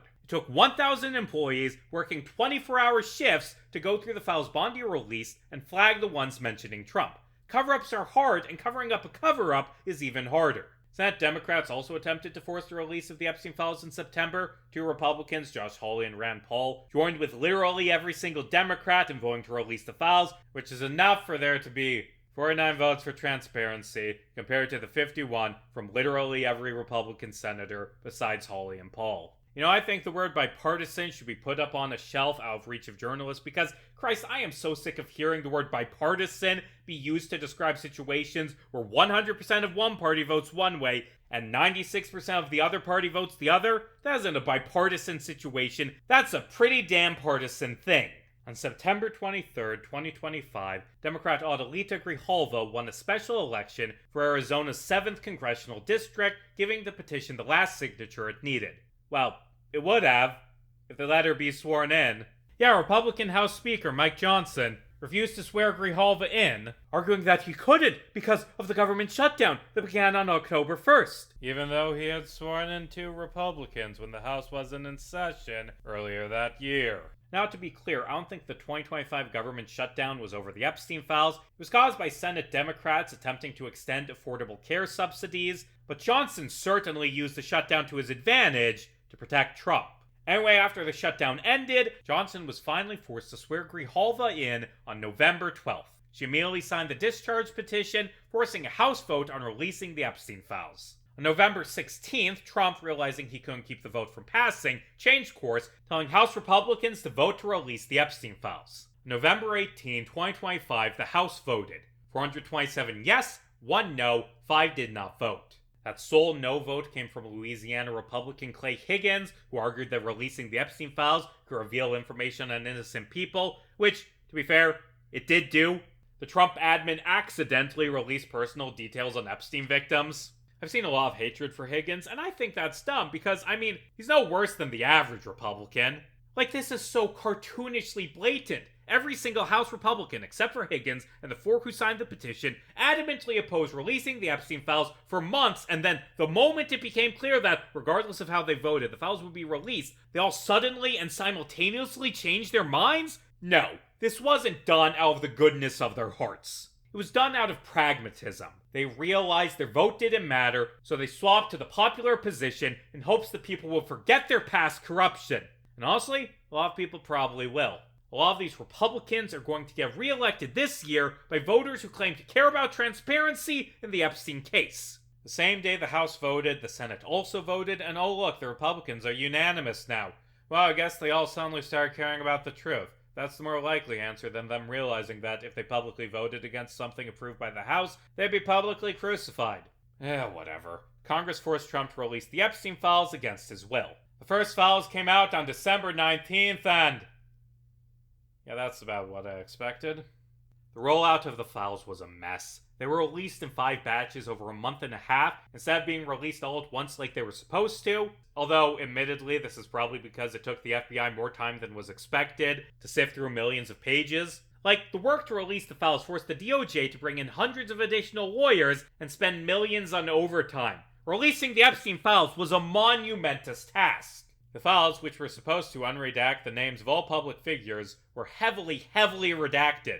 And they should have been redacted. A lot of the information in the Epstein files is child sex abuse material or personal details of victims. Except, again, they did accidentally release the names of victims. Some of the redactions were done so sloppily that the blacked out text could be uncovered with Photoshop or even by just highlighting the text and copy-pasting it. So, here's the thing. The Trump administration is clearly hiding something, and I think that they should be removed from power and that someone more trustworthy should be put in the White House so we can find out what Trump is hiding. Now, the problem is, at this point in time, we don't know what the Trump administration is hiding. We don't know if it's something that could be used to convict Trump, or if it's just something embarrassing towards Trump, and admittedly, I lean towards the latter. Like, the initial Epstein files drop contained this photo. See that? That's Trump.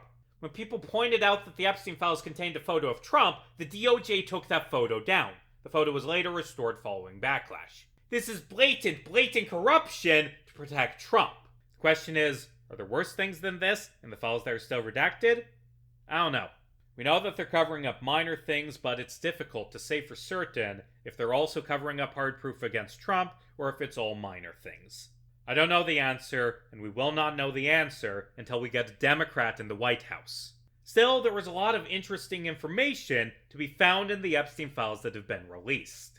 Chapter 24, Things I Missed. Welcome to the 24th and penultimate chapter of this video, Things I Missed. This is a catch-all chapter for things I feel obligated to talk about, but haven't had a chance to talk about in the previous 23 chapters, either for pacing reasons, or because these pieces of information weren't known at the time. The chapter will feature a mixture of things that the House released while trying to pass the Epstein Conspiracy Act, information from the heavily redacted batches of Epstein files, a few things that we've known for years that I didn't have a good place to put in earlier, and a few corrections I have for mistakes I made in this video. This chapter isn't going to be really structured much, it's just going to be jumping from piece of information to piece of information. I have 25 different things to talk about, one for each chapter of this video. Now, the story of Epstein isn't over yet. I don't think it will ever be over. I think people will continue uncovering new information and making new conspiracies, many of them nonsensical, but also many of them reasonable for the rest of my life. But this video has to end at some point. I'm saying the cutoff point for new information at February 9th, 2026. If anything big happens after that point, sorry, I would have loved to talk about it, but this video had a deadline. So, what juicy bits of information have we gotten from the files? Number 1, Donald Trump gave Bill Clinton a blowjob once. No, he didn't.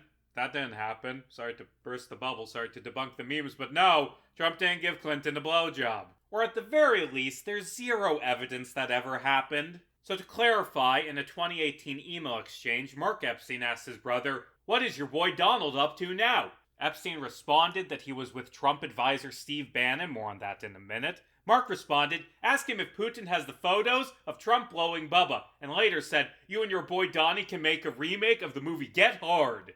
So here's the thing. Bubba is a nickname for Bill Clinton.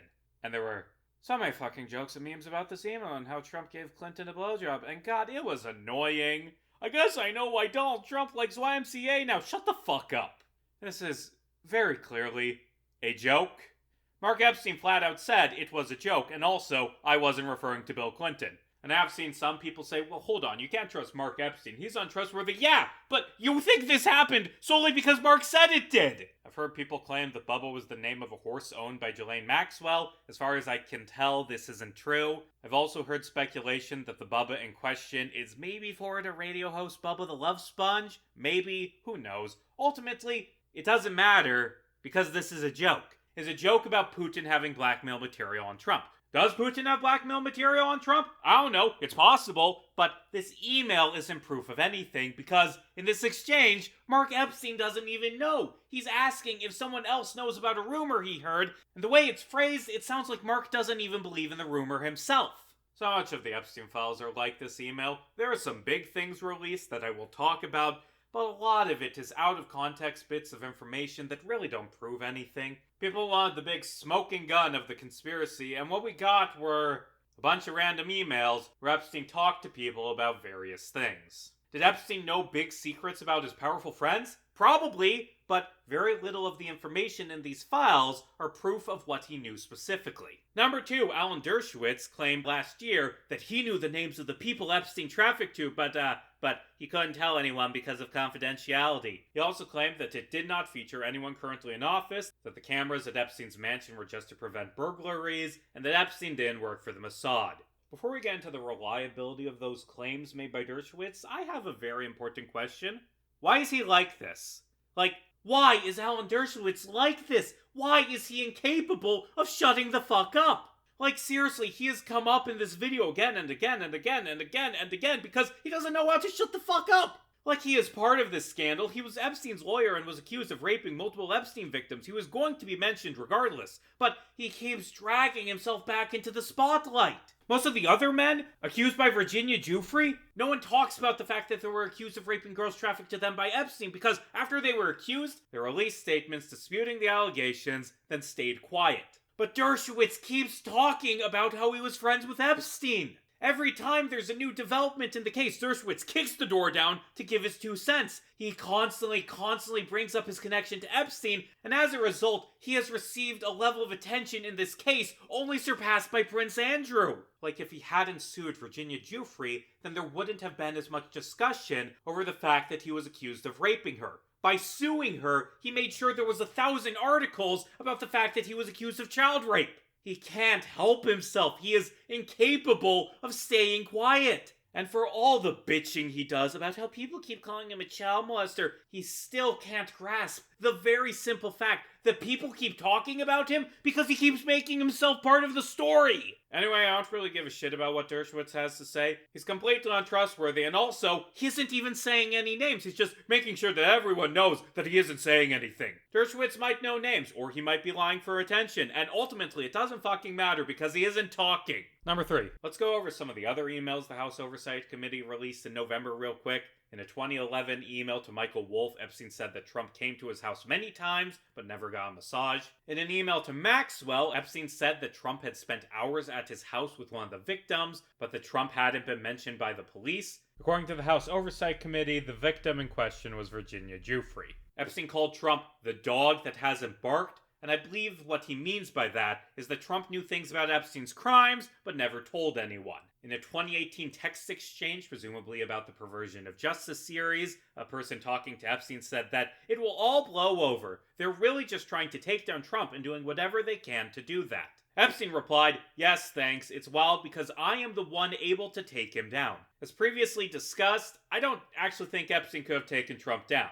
In one email, Epstein said that Clinton never went to his island, saying, "Clinton was never ever there, never." There are a series of emails we now have between Epstein and someone called the Duke, presumably then Duke of York Prince Andrew, where Epstein mocks Giuffre's allegations, saying, "The only person she didn't have sex with was Elvis."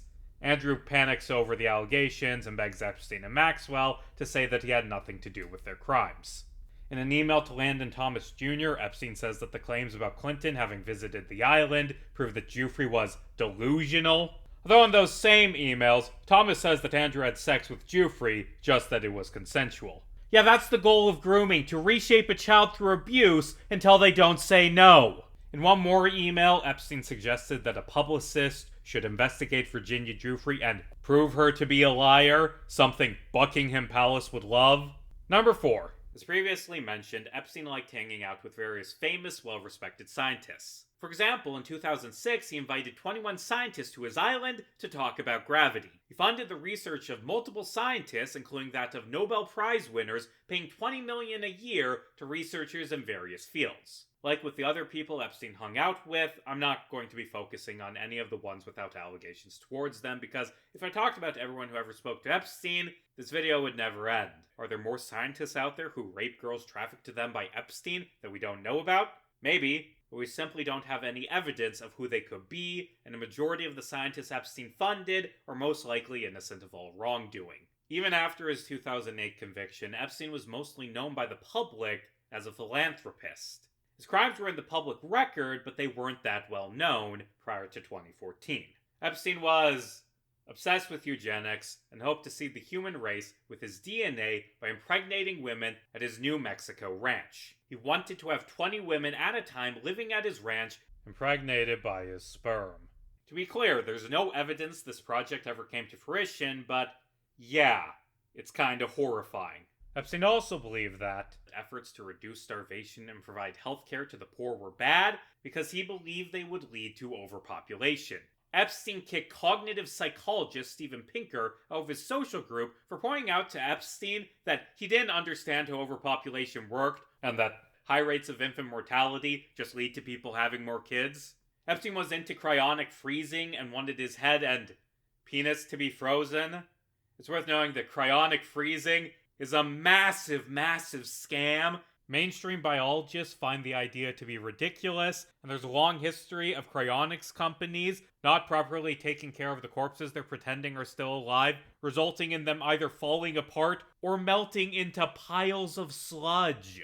Not only is it a massive scam, it's a very obvious scam that only an idiot would fall for. Epstein was an idiot! All of this information has been public for years, and I am mentioning it now because, I couldn't think of a better place to put it. I considered Chapter 6, but I didn't want to distract from that chapter's narrow focus on Epstein's victims. Epstein's belief in eugenics paints a very clear picture of who he was as a person. He was cruel and hateful. He was apathetic to the suffering of others. He considered himself to be part of a superior type of humanity, and he was obsessed with hanging out with famous people because he believed that they too were special. He surrounded himself with famous scientists to try and pretend he was like them. But also, he was a moron who didn't know anything about anything. Hell, his financial career paints the same picture. He was renowned for being this genius investor, but he got rich through a Ponzi scheme. Epstein wanted desperately to think of himself as better than other people, and he wasn't. He was a moron who got lucky, whose only real skill was getting other people to hang out with him. You know, a lot of people have painted Epstein as this cunning mastermind who controlled the world's elites, but that ignores the fact that the people he trafficked to, that we know about, were a bunch of D-list minor celebrities. He trafficked girls to the fifth most famous O.J. Simpson lawyer. He trafficked girls to the governor of a mid-sized state, an MIT computer scientist, and a hotel chain owner. He trafficked girls to the second son of a ceremonial monarch. Like he was closely connected to Donald Trump, who is now president, but at the time of their friendship, Trump wasn't the president. He was a reality TV host and casino owner who had filed for bankruptcy multiple times. That's the type of special mind Epstein surrounded himself with. Everyone wants to paint Epstein as being the ultimate perpetrator of the greatest conspiracy in history, but I don't think the evidence points to that being true. I think the evidence points to his sex trafficking and blackmail operations being much smaller than the average person thinks, limited to not much more than the people who have already been accused. I think that Epstein in reality wasn't the man who controlled the world. I think he wanted to. I think he kept trying to ingratiate himself with billionaires so he could LARP as the grand mastermind, but in reality, he didn't control shit. At his core, Epstein was an old finance guy who paid teenage girls to give him massages, then rape them. He wasn't grand and special and important, he was just evil. Number 5, less a thing I missed and more of a bit of speculation, but I think that it's likely the law of revelations in the Epstein case will come out in the future. Because most of the victims who've come forward have been from the rapes Epstein carried out in the late 90s and early 2000s. Except there is evidence suggesting they continued raping girls as late as 2018. And I think that the reason that a lot of those later victims haven't come forward is because they're still so young. Right now, it's possible for there to be Epstein victims out there who are still in high school, and it'll take years before they find the strength to say what happened to them.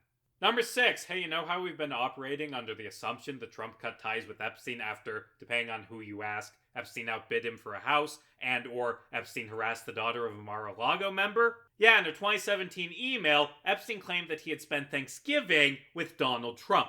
Now, it's possible Epstein was lying for clout, but that said, in 2013, Trump's son-in-law, Jared Kushner, invited Epstein and Harvey Weinstein to a party celebrating the 25th anniversary of the New York Observer, which Kushner's father-in-law also attended. We don't have any hard proof that Trump and Epstein interacted at this party, but yeah, it's possible that Trump and Epstein's friendship survived longer than we knew. Number 7. This is something that has been public knowledge for years, but I didn't learn it until after I made the chapters where I talk about Epstein's death. Epstein's jail cell had a broken toilet that kept running, forcing him to sit in the corner covering his ears with his hands to try and muffle the sound of the toilet. He couldn't sleep because of the toilet. And yeah, that fits with my conclusions, that Epstein committed suicide because prison was horrible. He killed himself because of a broken toilet. There's been endless conspiracy theories about him being murdered by a deep state to cover up the truth, but the real cause of his death was bad plumbing. Reality is often more boring than conspiracies. Number 8. In September of last year, Bloomberg published a cache of emails from Epstein, including a September 2006 email containing a list of 51 politicians, business executives, and Wall Street power brokers. Maxwell asked Epstein to review the list and add or remove people. Epstein responded, remove Trump. I don't know what this list was. It wasn't the list, the mythical client list that doesn't exist, because you don't remove people from the secret list of rapists you keep. Maybe it's a list of invites for a party or something like that. I don't know. While we're on the topic of Trump, I've already discussed the fact that several Epstein victims were recruited from Mar-a-Lago. But a Wall Street Journal article published back in December suggests that Mar-a-Lago was even more important to Epstein's operations than previously known. Despite Epstein not being a dues-paying member of the club, Trump told staff to treat him like one. The club frequently sent young women to Epstein's mansion to give him massages, and Epstein was well known among staff for being sexually suggestive and exposing himself during the appointments. According to former employees, this led Trump to kick Epstein out of Mar-a-Lago in 2003. This contradicts the fact that the club's registry showed that Epstein was a member until 2007, although it's possible that either the employees misremembered the date, or that Epstein continued being a partial member for 4 years after being banned from Mar-a-Lago. Number 9, according to everyone's favorite trustworthy journalist Michael Wolff, Trump considered pardoning Maxwell after she was arrested in 2020 to keep her from spilling secrets about his friendship with Epstein. Did he actually consider doing that? I don't fucking know. It sounds in character for Trump, but also, I cannot stress this enough, Michael Wolff is a dishonest hack who helped cover up Epstein's crimes. Nothing he says can be trusted. Like, as an aside, I have lost a lot of respect for the Daily Beast as a news organization in recent months. Their coverage of Epstein, for the most part, has been excellent, and I have quoted a lot of it, but God, their continued infatuation with Michael Wolff is a shameful act of journalistic malpractice. The fact that he's dishonest and the fact that he knew about Epstein's crimes and did nothing have been public knowledge for years. And still, the Daily Beast treats him as a trustworthy source and quotes him constantly and gave him a podcast to talk about Trump. The rationale is, well, yeah, Wolff's a lying con man, but he says mean stuff about Trump, so screw journalistic integrity. It's absurd. They didn't drop him after he got them sued by Melania Trump. They didn't even drop Michael Wolff after they learned that he gave Jeffrey Epstein advice on how to blackmail presidents. They're still producing Michael Wolff's podcast. The truth is sacred. All that journalists should have any loyalty to is the truth. Not to any political position, but to the truth. And embracing lies and dishonesty just because they reflect poorly on someone you dislike is an affront to the ideals I hold as a journalist. Anyway, regarding Trump and Maxwell's relationship after her arrest, he publicly wished her well. In July of last year, Trump was asked if he would pardon Maxwell, and instead of ruling it out, he said, "I'm allowed to do it, but it's something I have not thought about." And of course, as previously mentioned, someone, possibly Trump, moved Maxwell to a nicer cell. Oh, by the way, one more quick update on Maxwell. She said publicly that she would say Clinton and Trump are innocent if she gets pardoned.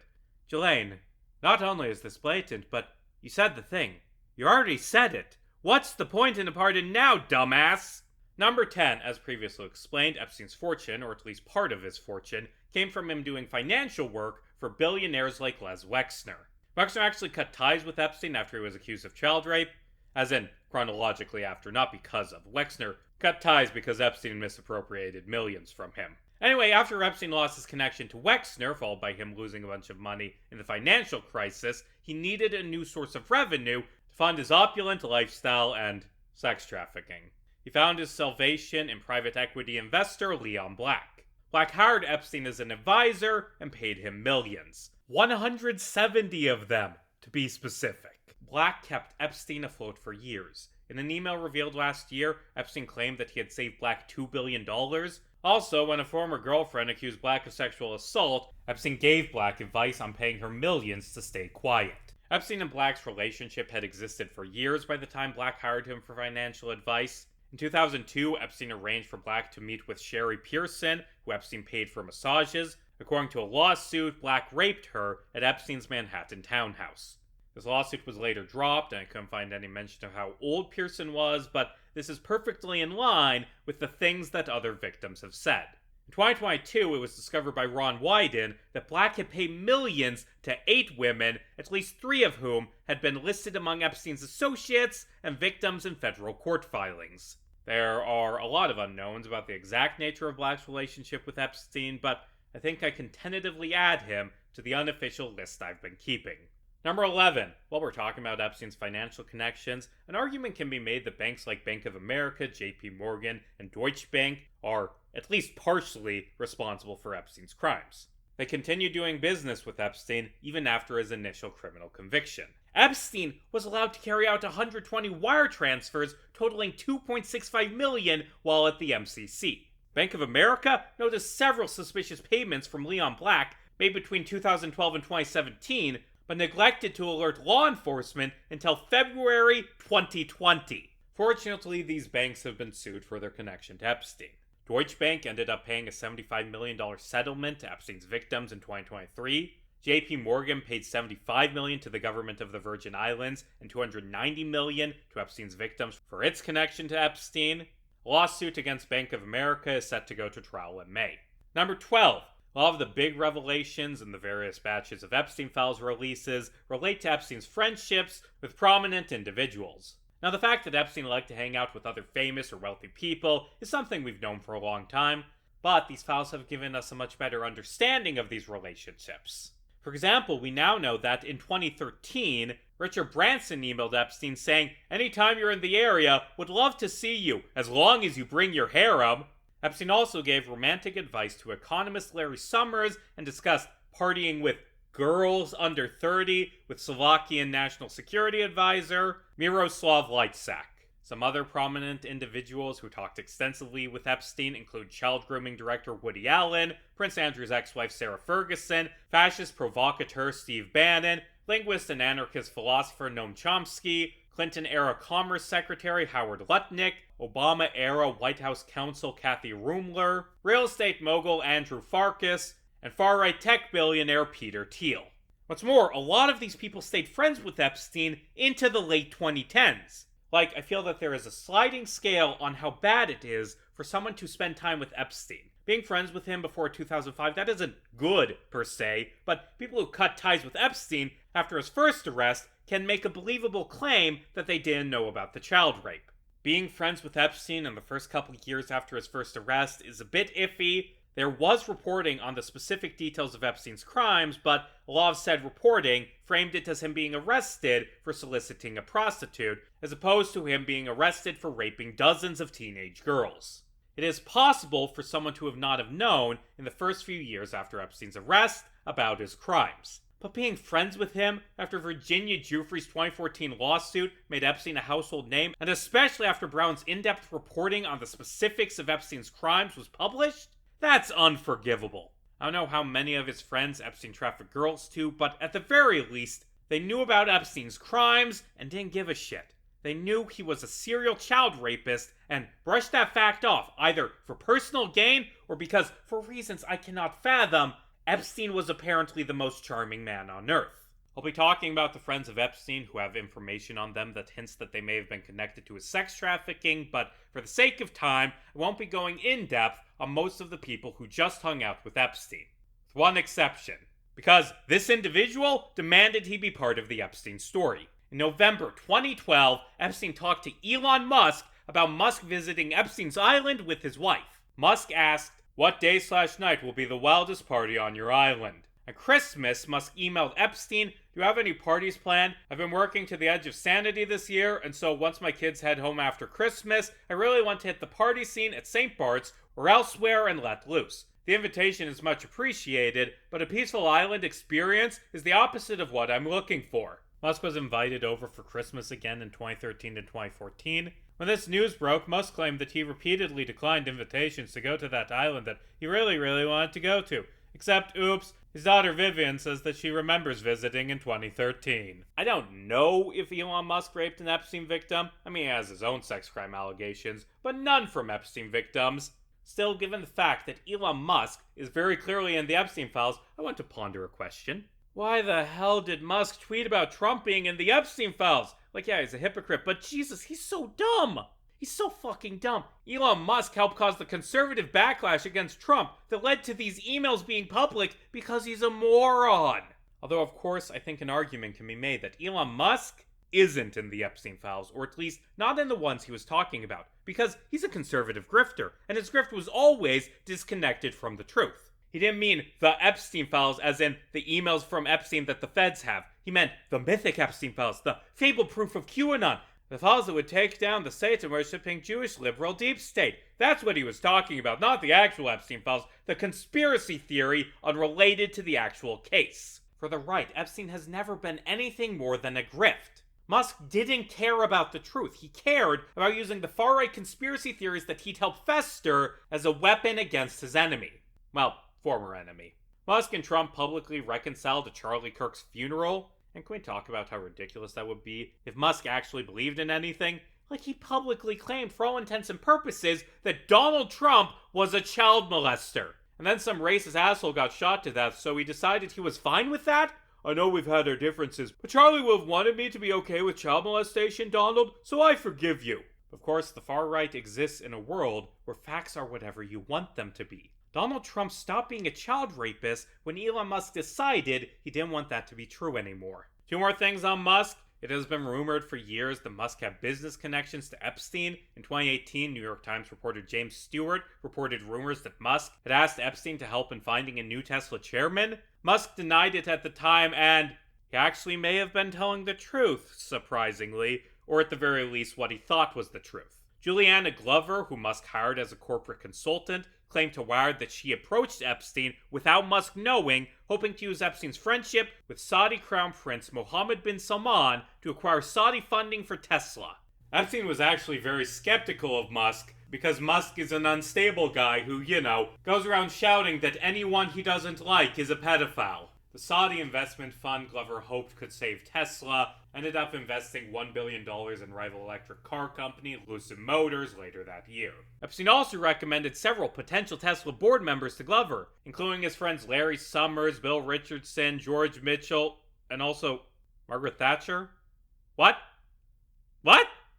She had been dead for 5 years, Jeff!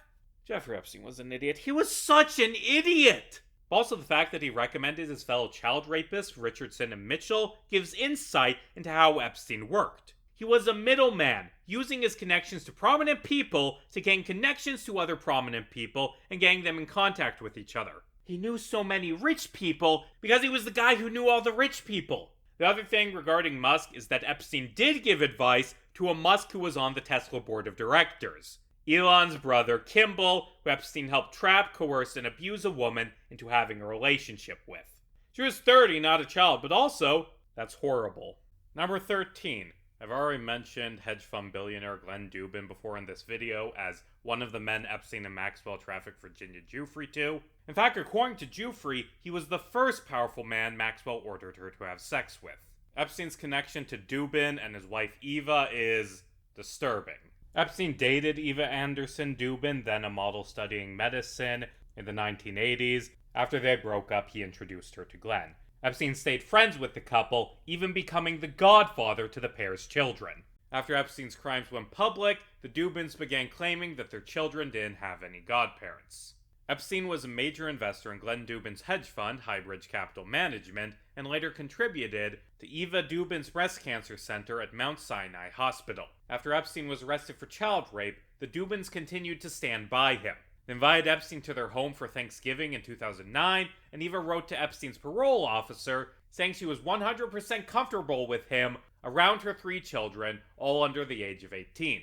After Epstein was arrested again in 2019, the Dubins said that they were horrified by the allegations and would have cut all ties if they were aware of the vile and unspeakable conduct described in these new allegations. The vile conduct that Eva talked to a parole officer about a decade prior. That vile conduct that Glenn had also been publicly accused of participating in 5 years earlier. That conduct that they didn't know about. The Dubins' house manager, Ronaldo Rizzo, testified in 2016 that in 2005, he had an encounter at the Dubins' home with a 15-year-old girl who called herself Epstein's personal assistant. The girl was shaking uncontrollably and told Rizzo that Maxwell and Kellen ordered her to have sex with someone on the island and that Maxwell had threatened her into not saying anything. Eva then entered the kitchen and told the girl she would be working for her as a nanny. Epstein was particularly close with the Dubins' daughter Selena. When she was 12, Epstein would take time to go to her apartment and give her personal science and math lessons. Once, when Glenn Dubin was too busy to attend a father-daughter dance with Selena, she called her Uncle Jeff. He showed up in 10 minutes to fill in for Glenn. Epstein took Selena to his parties with celebrities and scientists. When he wanted to donate to Eva's breast cancer center, he donated through a nonprofit called the Selena Dubin United Fund to hide the fact that he was involved. In 2014, when Selena was 19, Epstein told his associates that if he ever got married, it would be to Selena. Now, Epstein's associates claimed this was financial rather than romantic reasons, as a way to make Selena inherit his fortune and island without having to pay inheritance taxes, but also, ew. Also in 2014, Selena was named as a beneficiary in Epstein's trust. She was removed from the trust in 2015. When Epstein updated his trust in January 2019, Selena was set to be the biggest inheritor of his trust, with her plan to receive Epstein's properties in New Mexico and the Virgin Islands, although the new will Epstein signed right before he died instead made Karina Shuliak the largest beneficiary. As far as I know, Selena Dubin has never talked publicly about any abuse she may have suffered, but I think there is a very real possibility that Epstein groomed and molested her. The Epstein files released through the Transparency Act contain the closest thing we have to proof of this. In 2010, Eva emailed Epstein saying, "Come and visit next week. Selena will have 5 friends over." At the time, Selena was 15 years old. The relationship between Epstein and the Dubins is disturbing, and what's interesting is that rather than the one-sided client relationship that shows up in the popular conception of Epstein, this seems to have been a two-way street between longtime friends. Epstein provided money and Jufrey. The Dubins provided testimony and their daughter. Number 14. One of Epstein's more discussed connections is that with Microsoft founder Bill Gates. Gates was introduced to Epstein by Boris Nikolic and Melanie Walker, 2 high-ranking Gates Foundation employees, with friendships to the infamous serial rapist. Epstein and Gates first met face-to-face in 2011 at Epstein's Manhattan townhouse, where they were joined by Eva Anderson Dubin and her 15-year-old daughter. Epstein met with Gates several times in the 2010s and attempted to convince him to invest in a charitable health project, of which Epstein would have been paid 0.3% of the money raised in fees. This charity project never came to fruition, and Gates stopped talking to Epstein by the end of 2014. Gates' ex-wife Melinda has listed his friendship with Epstein as one of the things that ruined their relationship.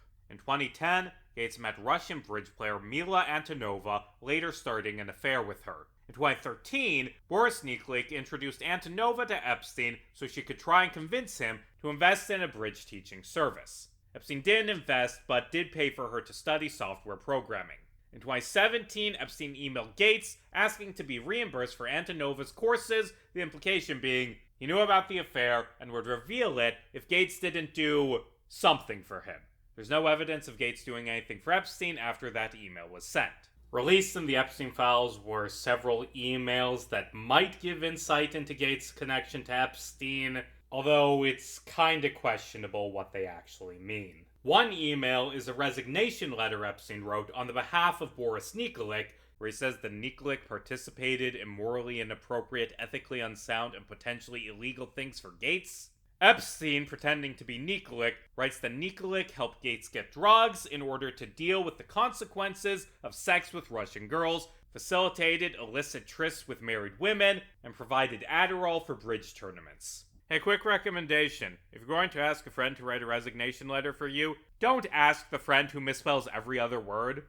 Another email Epstein sent to himself 11 days earlier contains similar claims. In this rambling mess of an email, Epstein claims that Gates was disregarding 6 years of friendship, even though he had only met Epstein 2 years ago. He also asks for severance money, despite not working for Gates. I think it's likely that this email, like the other one, was written from the perspective of Boris Nikolic, although I am not positive of that claim.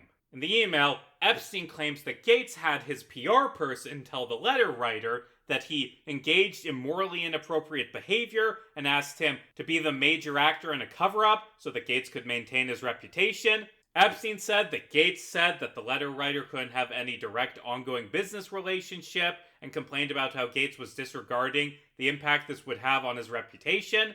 Epstein says that Melinda insisted Gates not communicate with the letter writer unless their PR guy was present. Now that matches with the things Melinda Gates has said about her discomfort around Epstein, which could mean that this email never sent to Gates was meant to be sent by Jeffrey Epstein, but I still do lean towards it being meant to be from Nikolic's perspective because of its similarity to the later letter. Near the end of this email, Epstein writes, "To add insult to the injury, you then implore me to please delete the emails regarding your STD. You request that I provide you antibiotics that you can surreptitiously give to Melinda and the description of your penis. You also made it clear to me that I am not to refer to redacted, as that is another topic that must remain between the two of us." This is what we know. Epstein and Gates had a financial relationship, which eventually fizzled out. Epstein knew about Gates' affair and STDs, likely through Nikolic, and likely tried to blackmail him over it, although it's unclear if anything came of this. If the Epstein client list existed, would Gates be on it?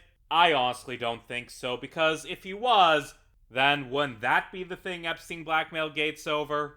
Assuming the 2017 email was blackmail, it is the closest thing we have to proof of Epstein blackmailing a prominent individual. The problem is, it isn't blackmailing them over having children trafficked to them. It's mentioning that he heard about Gates having an affair, and it is phrased in a way that fully falls under the plausible deniability of Epstein wanting to be paid back for Antonova's education. All of this, it's interesting, sure, but it isn't the ironclad proof of a celebrity connected to Epstein being a child molester we wanted. Number 15, while we're on the subject of questionable email communications with Epstein, in 2013, New York Giants co-owner Steve Tisch emailed Epstein saying that he'd had lunch with Epstein's assistant's friend, a Ukrainian quote-unquote girl who he'd met at Epstein's house, and asking if Epstein knew anything about her. Epstein said some demeaning things about the girl, said she had an older boyfriend going to acting school, and said he was happy to have Tisch as a new friend with shared interests. In one of the emails in this thread, Tisch asks if someone is pro or civilian. Not sure what that means, but Epstein said that he didn't want records of these conversations. In another email, Epstein mentioned that the girl was a little freaked out by the age difference with Tisch. After these emails were released, Tisch claimed that he had talked to Epstein about an adult woman, and for what it's worth, one email claims that the woman was a college student.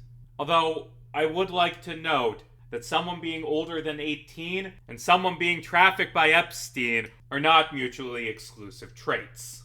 Number 16. The Epstein files contain multiple emails exchanged between Epstein and former Norwegian Prime Minister Torbjørn Jagland. In 2013, Epstein asked Jagland to introduce him to Russian President Vladimir Putin. Epstein bloviated about how he could revolutionize Russia's finances with a new form of money, likely crypto, given Epstein's interest in that grift shown in other emails. And man, this email, it's just so fucking stupid. It makes it incredibly clear that Epstein is a con man trying to get another rich guy to give him money. Like, I cannot stress how much this email, that by the way is filled to the brim with grammar errors, sounds like a scam. When Sputnik was announced, the West was caught flat-footed. The same can now happen with Russia taking the lead in finance. Instead of competing with the West for nanotech, copying Silicon Valley, looking for startups, playing catch-up to Microsoft, Apple, Google, and the like, Russia can get out in front and leapfrog the global community by reinventing the financial system of the 21st century. Like, Epstein claims that he created the derivative markets in the United States, and that doesn't sound accurate to me. He says that was a prelude to a much more advanced disruptive securitization scheme that is now made possible by technology. It is much larger than any single project envisioned by any government. And again, it needs to be reminded, he's talking about Bitcoin. Is that just the explanation of Epstein? That a lot of rich people are dumb and fall for fast-talking con men? Like, is that the secret to Jeffrey Epstein's wealth? That a lot of rich people are stupid and buy this shit? In that email, Epstein begs Jagland to tell Putin that he's close with the Prime Minister and also that he's an advisor for Bill Gates. This is a constant theme in these files. Epstein using the fact that he knew people to try and get into contact with other, even more famous people. He befriended Nikolic so he could meet with Gates, so he could leverage those meetings to try and meet with Putin. Another email from 2018 shows Epstein asking Jagland to suggest to Putin to have Russian Foreign Minister Sergei Lavrov talk to him, claiming he could give insight on Trump and that he had given similar insight to Russian Ambassador Vitaly Churkin. It is unclear if Epstein ever met with Putin, but it is clear that he wanted to. Jagland stayed at Epstein's homes on multiple occasions. Jagland got arrested for this after the files dropped. Not for sex crimes, for corruption, because he used his political position to benefit a personal friend who then gave him gifts. Man, I wish I lived in a country where chief executives could be arrested for corruption. Number 17. So you know 4chan, that terrible Nazi website where the Pizzagate and QAnon conspiracies began? It was founded by this guy named Christopher Poole, aka Moot. 4chan has always had a problem with fascism, with Pool deleting boards like N and New for being filled with Nazis. On October 23rd, 2011, Pool created POL, short for politically incorrect, as a containment board to keep the far right away from other parts of 4chan. This did not work and just made the website as a whole become more and more alt-right in the 2010s. Included in the February Epstein Files drop were several emails where Epstein discussed a 1-hour conversation he had with Christopher Poole in October 2011. We do not know what was discussed during this conversation. Epstein attempted to meet with Poole a few more times in the following month, but Poole repeatedly canceled these meetings. This is what we know: that Epstein spoke to Christopher Poole in 2011, and that his subsequent attempts to talk with Poole fell apart. I've seen a lot of people use these facts as proof of a very big claim that, to be honest, I am very skeptical about. The claim is that Poole was created by Poole on orders from Epstein, specifically as part of a scheme to promote fascism.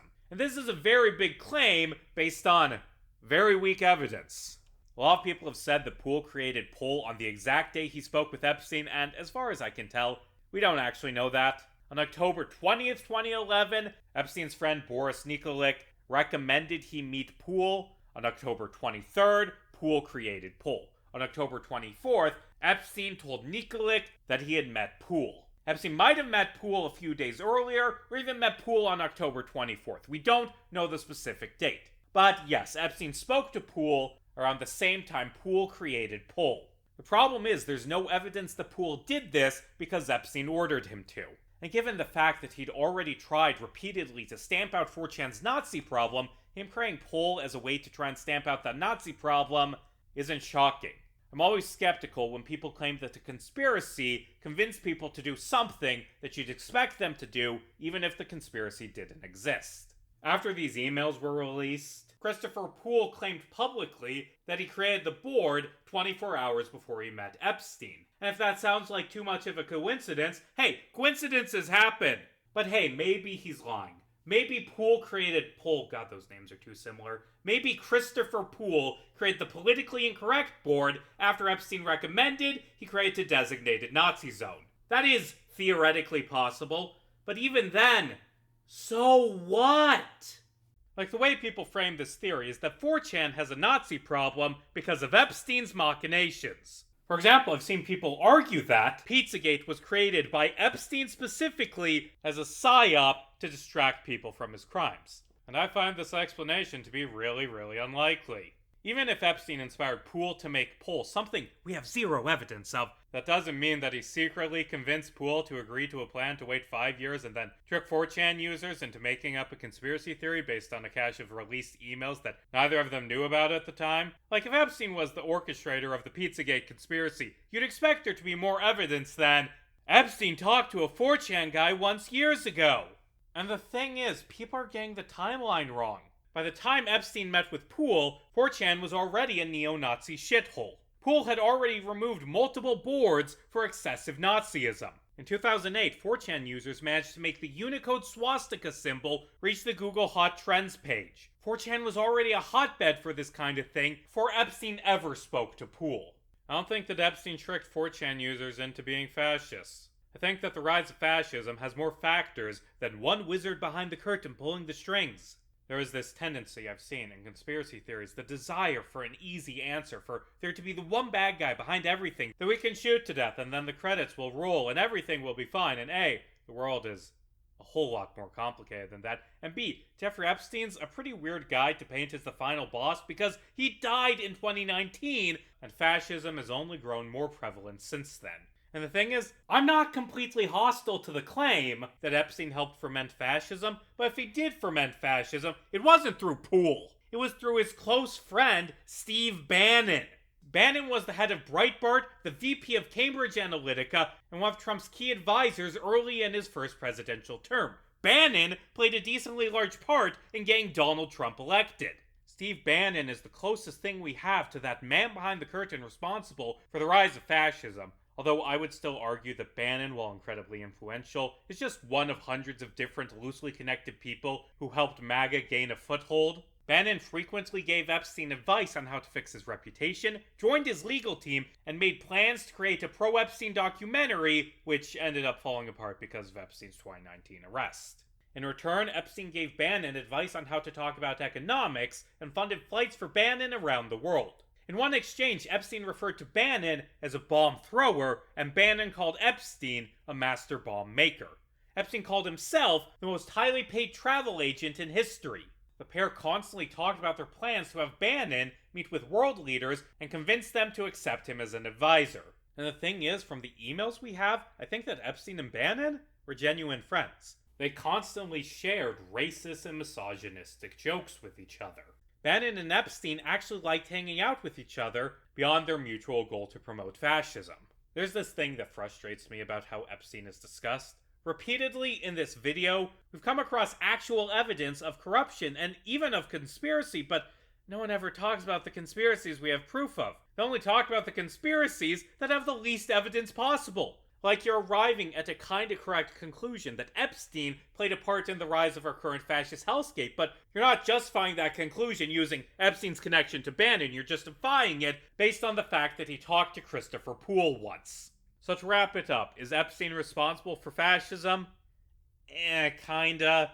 Like, I don't see the rise of the far right as being this master plan orchestrated by a single individual. I see it as something that happened because thousands of different influential people for different reasons wanted fascism to take hold. Epstein was part of that movement, sure, but he's no more responsible for it than one of the billionaires who donated to Trump's campaign, or the average Fox News host, or the 4chan posters who invented far-right conspiracies. Epstein wasn't the man behind the curtain. He was a guy who helped fund the operations of a moderately influential fascist political strategist. Epstein was a mid-tier player in the rise of fascism, not its mastermind, I would argue, and a player far less impactful than his friends Steve Bannon, Peter Thiel, Elon Musk, or especially Donald Trump. Like, here's the thing. Epstein liked talking to famous people, and he leveraged his friendships with influential people to get into contact with other influential people. And because of that, he met with a lot of people who heavily influenced politics, ranging from 90s center-left politicians to 2010s fascists to even the occasional anarchist. And the conspiratorial-minded see, oh wow, Epstein talked to all these people. That means he controlled them. That means he was the architect of fascism. But the take that seems more reasonable to me is that Epstein found people who are already in power, who already had influence, who already for years had these beliefs, and tried to start friendships with them as a way to benefit himself financially. Epstein wasn't the master of the shadow government, he was a grifter who kept trying to get into contact with famous people so he could convince them to invest in his schemes. One more thing while we're on the topic, we should ask ourselves, why did Epstein want fascism so bad? Well, according to an email he sent to Thiel, he liked Brexit because he saw it as the beginning of a return to tribalism and counter to globalization that would help lower interest rates and allow Epstein to find bargains. Epstein liked fascism because it benefited him financially. But more than that, with his love of eugenics and hatred of social programs, I think Epstein helped fund fascism because he was a true believer.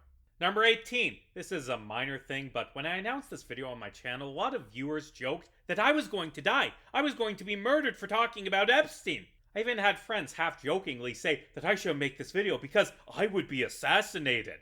I fucking hate this rhetoric. I've seen so many people, like Marjorie Taylor Greene for example, pat themselves on the back as heroic for talking about Epstein, saying, if anything happens to me, I was assassinated. It's so goddamn obnoxious. Millions of people have talked about Epstein without being killed. I'm not martyring myself by repeating things that other people said and faced zero consequences for. I'm not going to be killed for this video.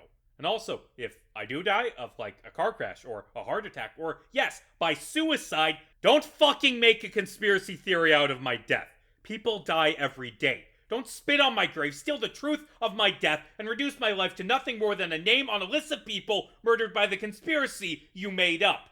Number 19. So, earlier, when I was listing off Trump crimes, I mentioned bombing Venezuelan fishing boats and wondered out loud how many people that would kill in the months between recording that segment and this video coming out. Well, that story developed more after I finished that chapter. I'm not going to say any more because if I do, this video will be even more outdated.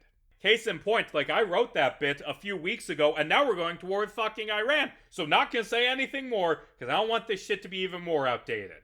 Anyway, I would like to note some frustrating discourse I saw after Trump overthrew Maduro.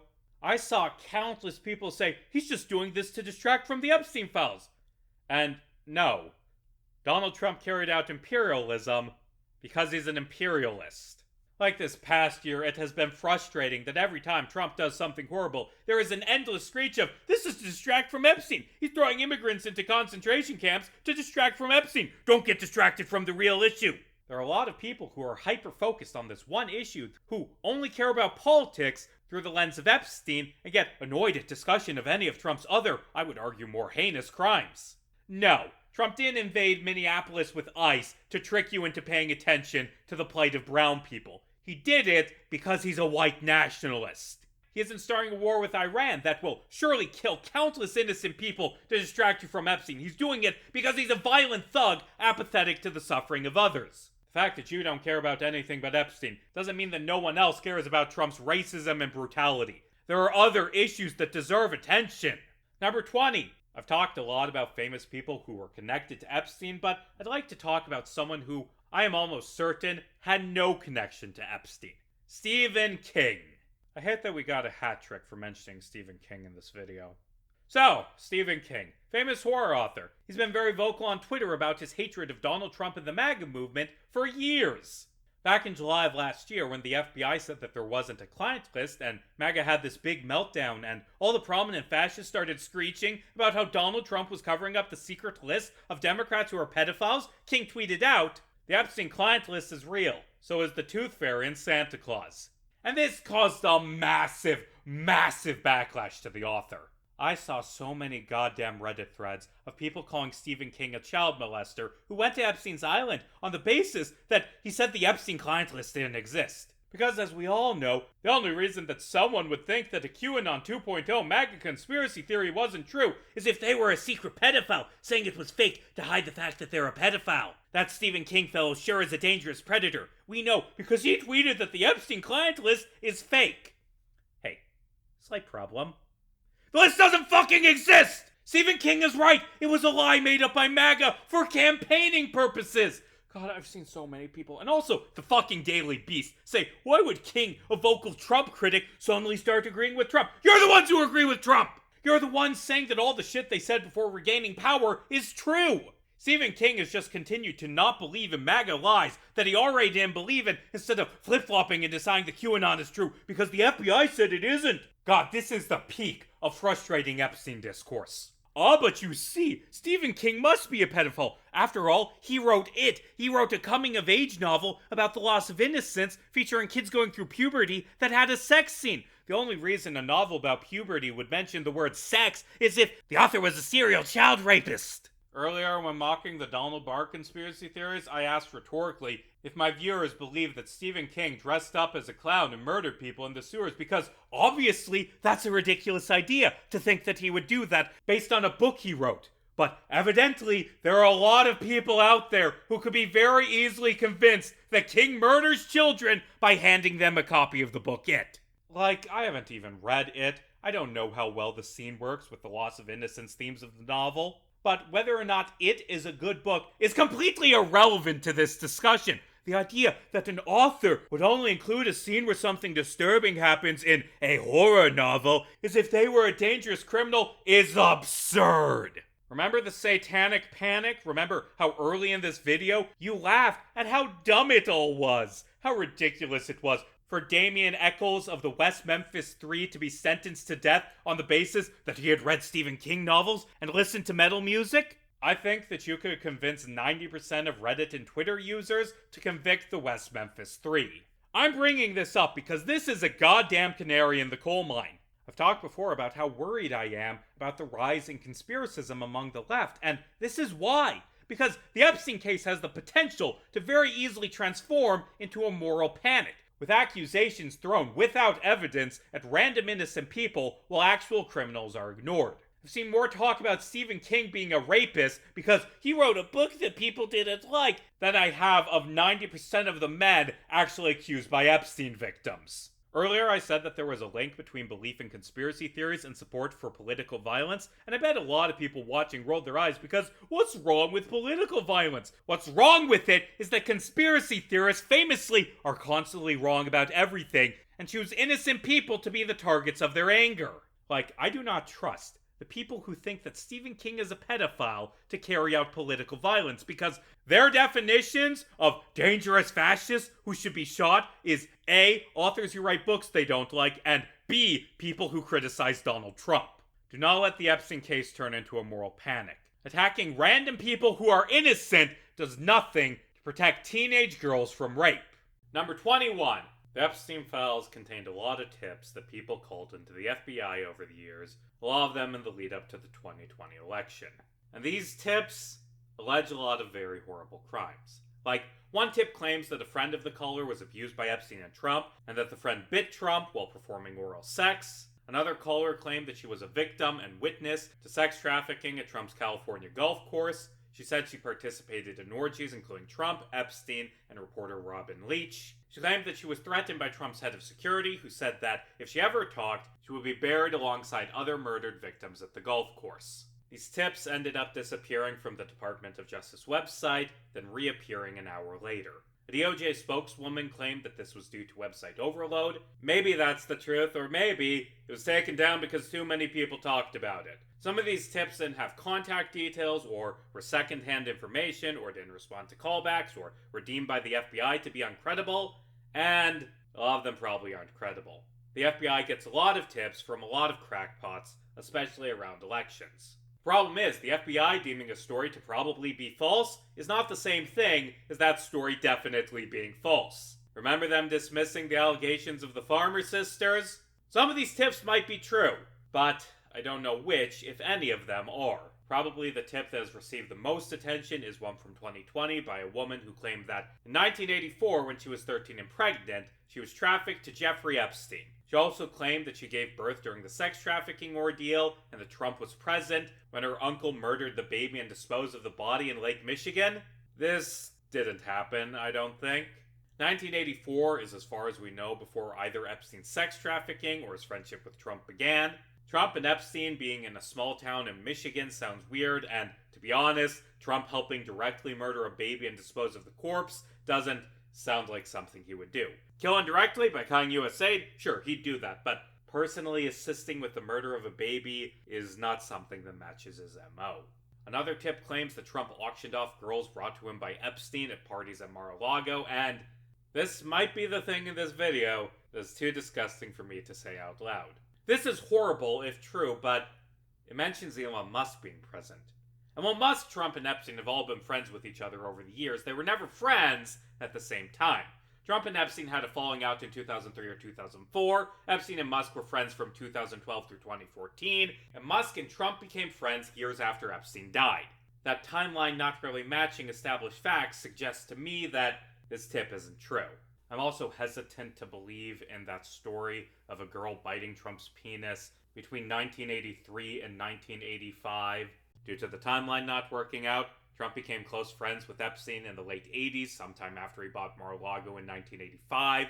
The first Epstein rape claimed by a victim who went public happened in 1992, with the sex trafficking that happened to Virginia Giuffre and other victims happening in the early 2000s. As far as I can tell, Epstein's trafficking to other men began in the early 2000s and was a spin-off of his Palm Beach pyramid scheme, which took time and money to build. Claims that Epstein sex trafficked someone before he was rich and before he even met Ghislaine Maxwell don't pass the sniff test. There are other tips about other people. For example, there's an email from a man named Brian Miller claiming that in the 90s, Prince Andrew tortured him and a female sex slave, then forced Miller to murder the girl. Miller claimed that he needed a passport to be able to identify the girl. For some reason, I think it's likely that Miller was trying to con the government into expediting a passport for him by making things up. As it stands, I don't know which tips, if any, are accurate. And because of that, I will not be going in depth on any more tips. Although, while we're on the subject of Prince Andrew, number 22! I know I set the new information deadline for February 9th, although admittedly I fudged that a bit, but this piece of information is stunning enough to deserve a last-minute inclusion. Prince Andrew got arrested. Not for raping Virginia Giuffre. As a reminder, that was legal in England and most of the US. No, he got arrested for sharing confidential documents from his trade envoy job with Epstein. Still, it's amazing to see Prince Andrew get arrested for something at least.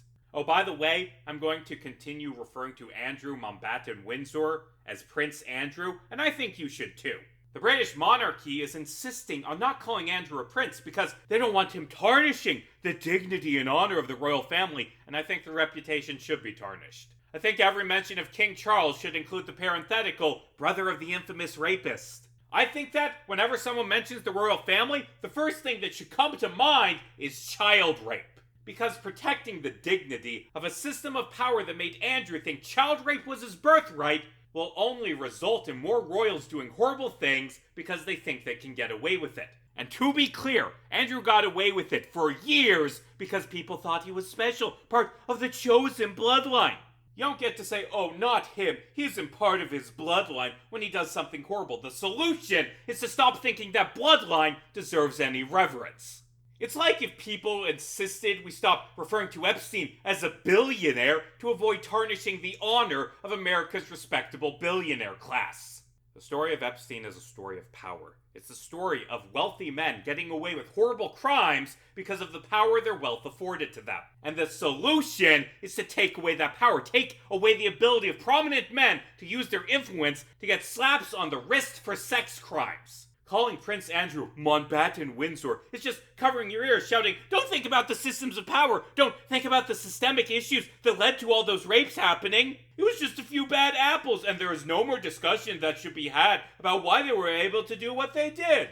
To reiterate, abolish the fucking monarchy. Also, billionaires shouldn't exist. Also, hey, if the president is trying to use his power over the DOJ to cover up evidence of his crimes, then maybe the president shouldn't have that power. Number 23. Included in the first Epstein Files release was this. A letter sent to child molester U.S. gymnastics team doctor Larry Nassar, allegedly from Epstein.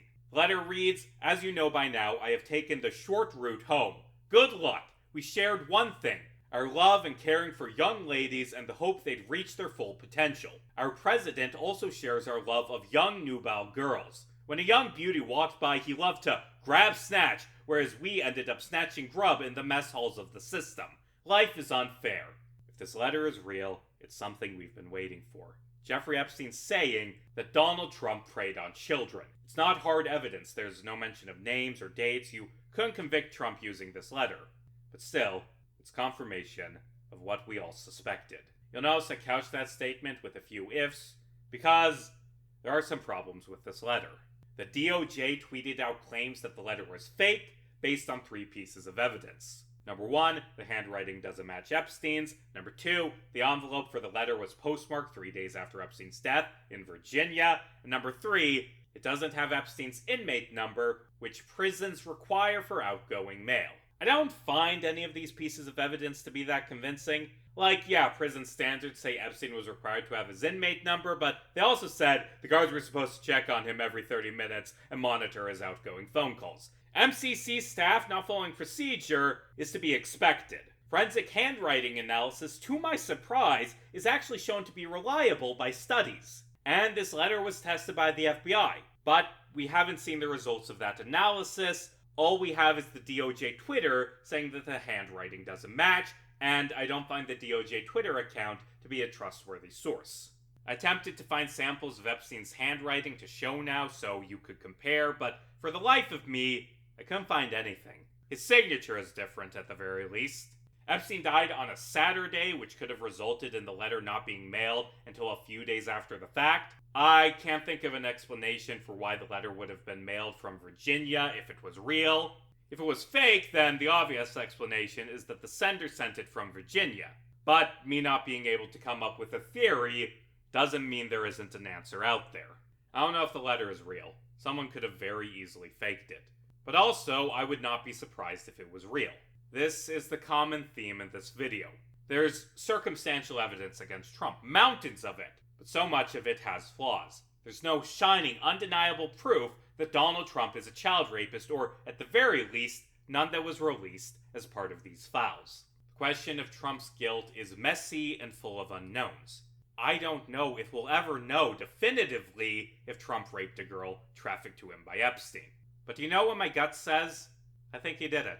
I think the mountain of circumstantial evidence, his friendship with Epstein, the birthday book, the some of them are on the younger side comment, this letter, Epstein telling Wolf that Trump knew about his crimes, Trump bursting into teenage dressing rooms, his history of other sex crimes. There is enough evidence pointing to Trump's guilt for me to believe in it. If there was a list, I think he'd be on it. One last thing on Trump's guilt.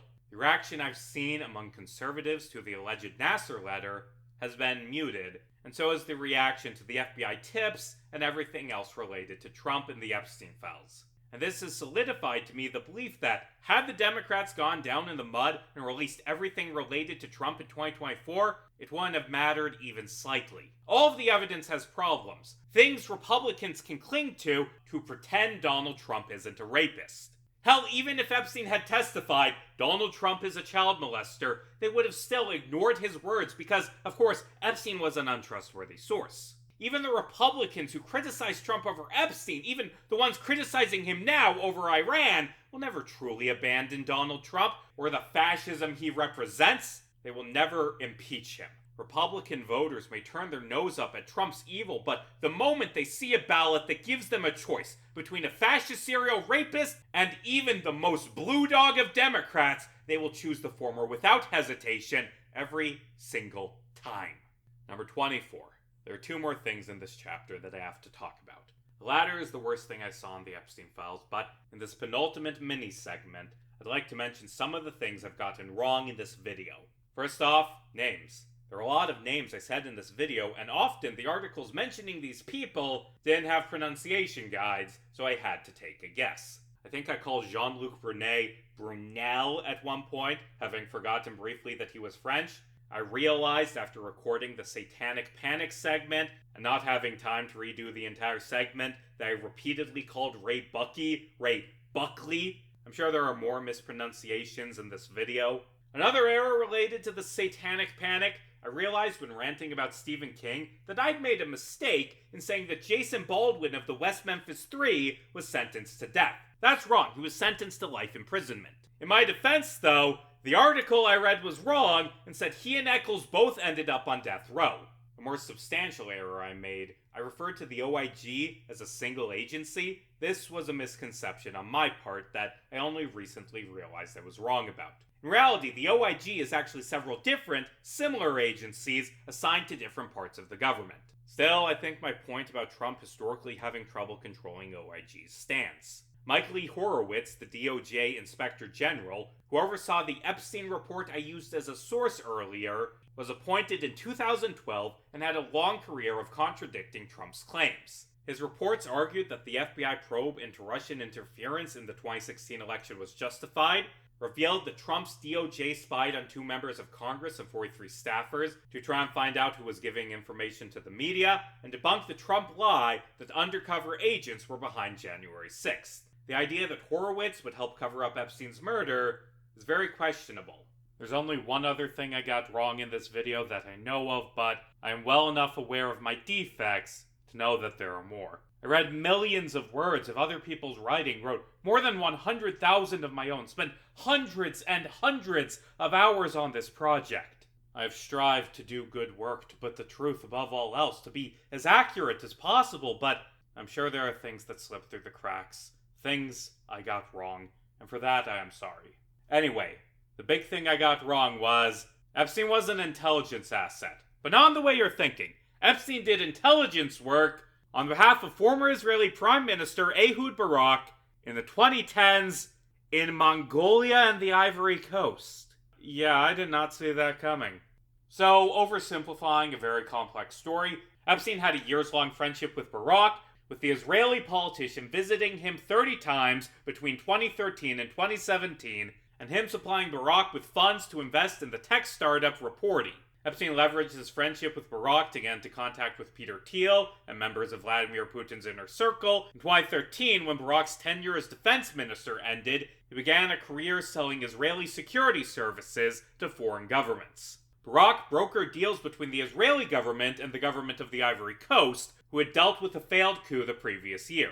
And Jeffrey Epstein coordinated meetings, helped present plans to spy on phone and internet communications, and helped Barack get into contact with other prominent individuals. Epstein helped Barack in a similar fashion in Mongolia, helping plan Barack's political and business strategy, meeting with Mongolian President Said Hajian El-Badorje and Foreign Minister Lundeg Puresharin at his New York home, and helping lay the groundwork for a 2017 security agreement between Mongolia and Israel. There's no evidence in these emails released by pro-Palestinian hacking group Handala that Epstein did any sex trafficking for Barack. The work Epstein did for Barack, from what we have seen, was using his financial skills and personal connections to advance a business venture. But still, the claim that Epstein did intelligence work is somewhat accurate, and that is something that surprised me. I was wrong. And I'm okay with that. There's nothing wrong with adjusting your views based on new information. And I mean, when people years ago were accusing Epstein of being a spy based on Alex Acosta maybe claiming it once, they didn't have this evidence either. And the general theories of what intelligence work Epstein did that I discussed earlier are still unproven, and I would argue unlikely. There's no evidence Epstein was a Mossad agent or trafficked children to American politicians on the behalf of the Israeli government. I still think that his intelligence work and his child rape were unrelated parts of his life. No one who talked about Epstein being a spy ever brought up the Ivory Coast or Mongolia. They had no clue what Epstein did for Barack. Their view of Epstein's intelligence work was completely unrecognizable from what Epstein actually did. People who claimed Epstein was a spy based on a few untrustworthy people claiming he was without evidence or specific details were right, I guess, but I don't think this is an argument against the skepticism I have promoted in this video. I think that if you only believe in things with evidence, you'll be wrong sometimes, but you will nevertheless be right more often than if you believe every claim made in an exclusive National Enquirer interview. Embrace being wrong! Embrace changing your mind when new evidence comes forward. The only way to be correct is to accept that sometimes you're going to be incorrect. That is what I believe. Number 25. I'm going to end this chapter with something horrible. The most disturbing thing released by the Transparency Act is this. It's a Sweet 16 themed diary that appears to have been owned by a teenage Epstein victim. It contains drawings, collages, and coded messages. Credit to Ellie Leonard and Zev Shalev, who decoded this diary. One page of it mentions the writer going to a party at this huge house to meet Mr. Robert and his wife Jill, possibly philanthropist Joseph E. Robert Jr. and his wife Jill Sorensen. The writer mentions that a British lady talked to her all night and wanted her to come to her house in Florida so she could learn new things. This is almost certainly a description of a meeting with Ghislaine Maxwell. One collage reads, "Red light. There are a lot of things to think about. Open your eyes. Quiet. Why are there so many questions? There were moments of humor, compassion, and warmth, but now I think I may be so lost. Is this normal?" One page reads, "No one can prepare you for this shit. I am so fucking lost. Why did Mr. Colgan agree to this? Jeffrey treats me like I am special property, and when I need Ghislaine, she is working, and Mary is just as batshit crazy as my mom. Joe Gibbs is so nice, but Dan Snyder is a pig. A redskin hog it. The other girls as well, some are nice, but 3 I hate. Alice in fucking Wonderland?" Joe Gibbs and Dan Snyder, those men mentioned, were likely the former head coach and former owner of the Washington Commanders, respectively. On one page, the writer says, "For being a Rockefeller, that plane Mr. Dana had me on was scary. Both he and Larry Summers are fucking disgusting." Mr. Dana is likely Dana Chasson, a political donor from the Rockefeller family. The girl pasted a bit of an article where King Charles talked about how attractive Princess Diana was as a 16-year-old, commenting, "I guess it's a royal thing, gross, Andrew is like his brother in this way." She pasted a bit of an interview where Trump's ex-wife Ivana talked about coming out of her divorce with dignity and pride, adding in a comment saying, "Does this lady know you can't have any dignity if you've been with him? I know I have none." The phrasing is vague, like everything in this diary, but I think Donald Trump may have raped this girl. The collage reads, "It's good to be little. One more you can't tell. Who knew? A story of a different America. A weekly indulgence, day and night. No protection, only comfort from G. All convenience, ambassador, people come to your party for 2 reasons. One because they like you, the other because they like to touch one child." A coded message reads, "What are these bets and why do I have to take photos? I am lost. Mr. Modi, Mr. Robert, Mr. Sant, Mr. Ludwig, Mr. Chechi, Mr. Mora, Mr. Goodlot, Mr. Atkins are not who they say. Run, run, run." On one page, the girl wrote, "My mother has lost her fucking mind. Even though Jelaine said it was best to take me home because Mr. Black is so important, for some reason over my health, there is going to be hell to pay. I ruined their trip and I am dramatic when that fat fuck bit me. He threw me on the floor and got blood all over Jeffrey's carpet, and I am the issue? Who the fuck bites someone? Sick. No one is that important, and Leon can go fuck himself. I hate New York." A collage reads, "Ladies' man, terrible guy with a gift for giving young girls in a world of wealth and privilege. This is about power and control, the special roles to fulfill.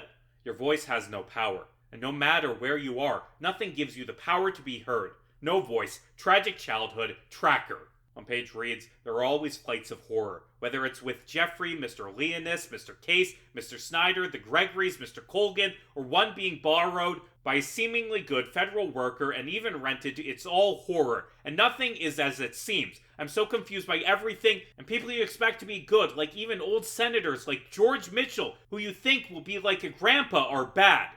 Mr. Kimsey is deranged. The answer is crazy. It all is." Those men mentioned are likely AOL executives Ted Leonis and Steve Case, and Virginia State Senator Charles J. Colgan. Goodlott, mentioned earlier, was likely former Virginia Congressman Bob Goodlott. Leonard and Shalev were unsure who Modi, Sant, Ludwig, Chachiyamura could be. There's another journal, likely by the same writer in the files. This one was already decoded by the FBI. On one page, the writer put clippings about child sex trafficking, writing, "This is not surprising, but there is no such thing as a child prostitute. There are children and cannot consent. They're missing the biggest in my own backyard and so many more, like Mar-a-Lago and where I see Mr. Joe and Mrs. Ann."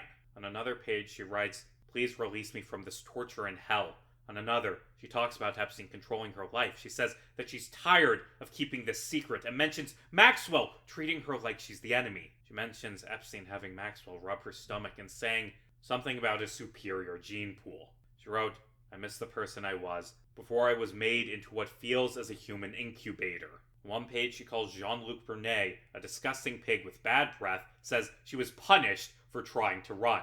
Throughout both journals are constant references to a baby and how this girl misses her. In one of the final pages of the second journal, she finally explains what happened. She was impregnated by what she called Epstein and Maxwell's baby. When the baby was born, she was 4 pounds, 10 ounces, likely born prematurely. A Mr. M came to take her away. The girl begged for more time with her daughter, but she was taken away.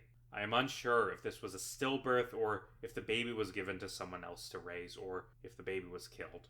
Either way, it is clear the experience was traumatizing to this girl.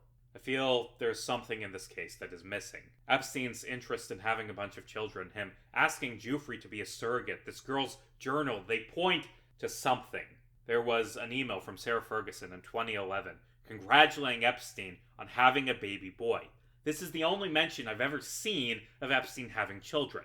There's something here, we just don't have all the pieces yet. One email released through the Epstein files seems to be about this girl's case. In 2024, Gene Christensen, a lawyer representing several accusers of Leon Black, stated that this girl had accused Leon Black of using large adult sex toys in her anus, injuring her. The email also claims that the girl said she had sex with Larry Summers, giving us one last name for our list. In 2023, the Manhattan DA's office interviewed this woman, but declined to press charges. Brad Edwards, the lawyer for 100 other Epstein victims, opposed allowing this woman to join the class action lawsuit against JP Morgan Chase on the grounds that her claims were uncorroborated and that the number of people she claimed to be trafficked to was incredible. Maybe he's right. Maybe this woman made it all up. I don't know. But I believe her. These diaries, they're too consistent. It's hard to imagine someone going to this much work to fake something without slipping up, without making an error and including something that wasn't period appropriate. It's vague, like a real diary about something the writer was ashamed of would be. It doesn't outright state that many of the men mentioned are rapists. There's no blow-by-blow account of the story this girl is making up. All of the men mentioned are the exact type of minor celebrity that Epstein adored. It isn't just listing out the men that other people had accused, it's listing different names that nevertheless fit perfectly with the pattern described by other victims. I think the diaries are real. I think they're real descriptions of a tragedy. I hope that, eventually, there is justice for this girl. I don't know who this girl is, but she clearly endured nightmares. The things these men did to her, they were monstrous. I hope, wherever she is, her life is better than it was. There's more to talk about. There's so much more to talk about. I could talk about British Ambassador Peter Mandelson being arrested, or the fact that the DEA investigated Epstein, or, hey, turns out Epstein had storage lockers that the feds never searched. Maybe that's where his blackmail material is. I don't know. There's so much more to talk about. It's just, I'm done. There's too much information. I don't know if anyone on the planet understands everything there is to know about Epstein. Despite all the research I've done, I feel like I've only scratched the surface on this topic. People are going to keep digging through these files and finding more information, new twists in this case for years. I think it's likely that eventually we'll get fully unredacted Epstein files, and then this will all start up again. Hell, even after we get the full files, people are going to be debating this case and analyzing it and coming up with conspiracy theories for the rest of my life and probably for years after. I'm never going to be free of discussion on Jeffrey Epstein. The story is never going to end, no matter how sick I get of it. But at some point, this video has to. Chapter 25, Downfall. In recent months, an idea I've been hearing more and more is that we should have all been kinder to conspiracy theorists. That the QAnon crowd was right all along, that there really was a deep state pedophile cabal controlling everything. That they were the only ones who saw the truth, and that we all should have listened to them. Let me choose my next words carefully. Is it crack?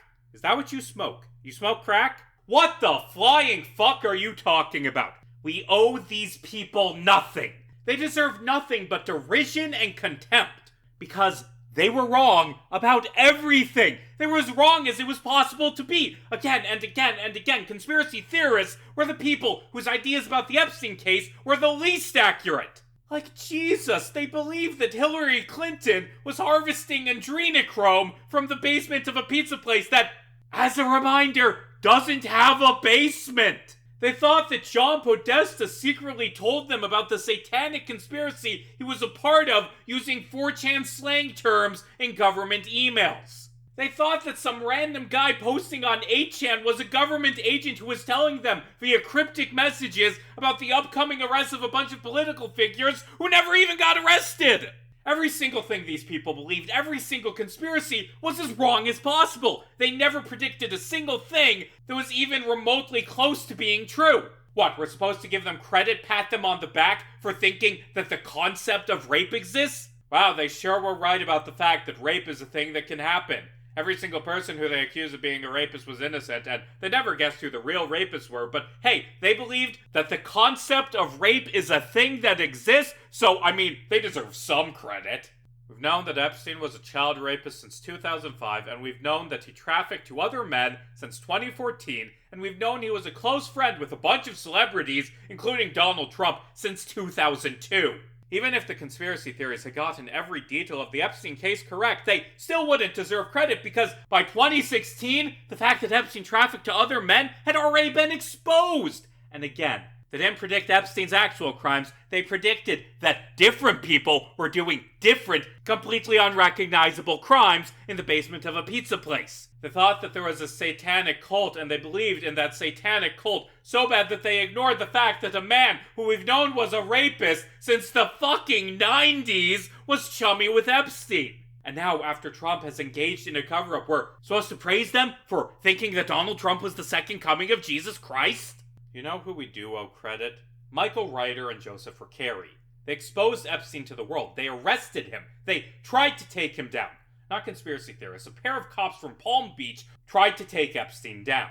We owe credit to Julie K. Brown. She reopened the case, exposed Krisher and Acosta's absurdly generous plea deal, and played a key part in convincing the FBI to arrest Epstein. We owe credit to Maria and Annie Farmer, the first victims to come forward. We owe credit to Annie as well as Jane, Kate, and Carolyn for taking down Ghislaine Maxwell. Conspiracy theorists didn't put Maxwell behind bars. Her victims did. We owe credit to Virginia Giuffre. She's the one who exposed the fact that Epstein trafficked to other men. She's still to this day the most in-depth source of information on Epstein's trafficking because she dedicated herself to telling the truth of what happened to her and other victims.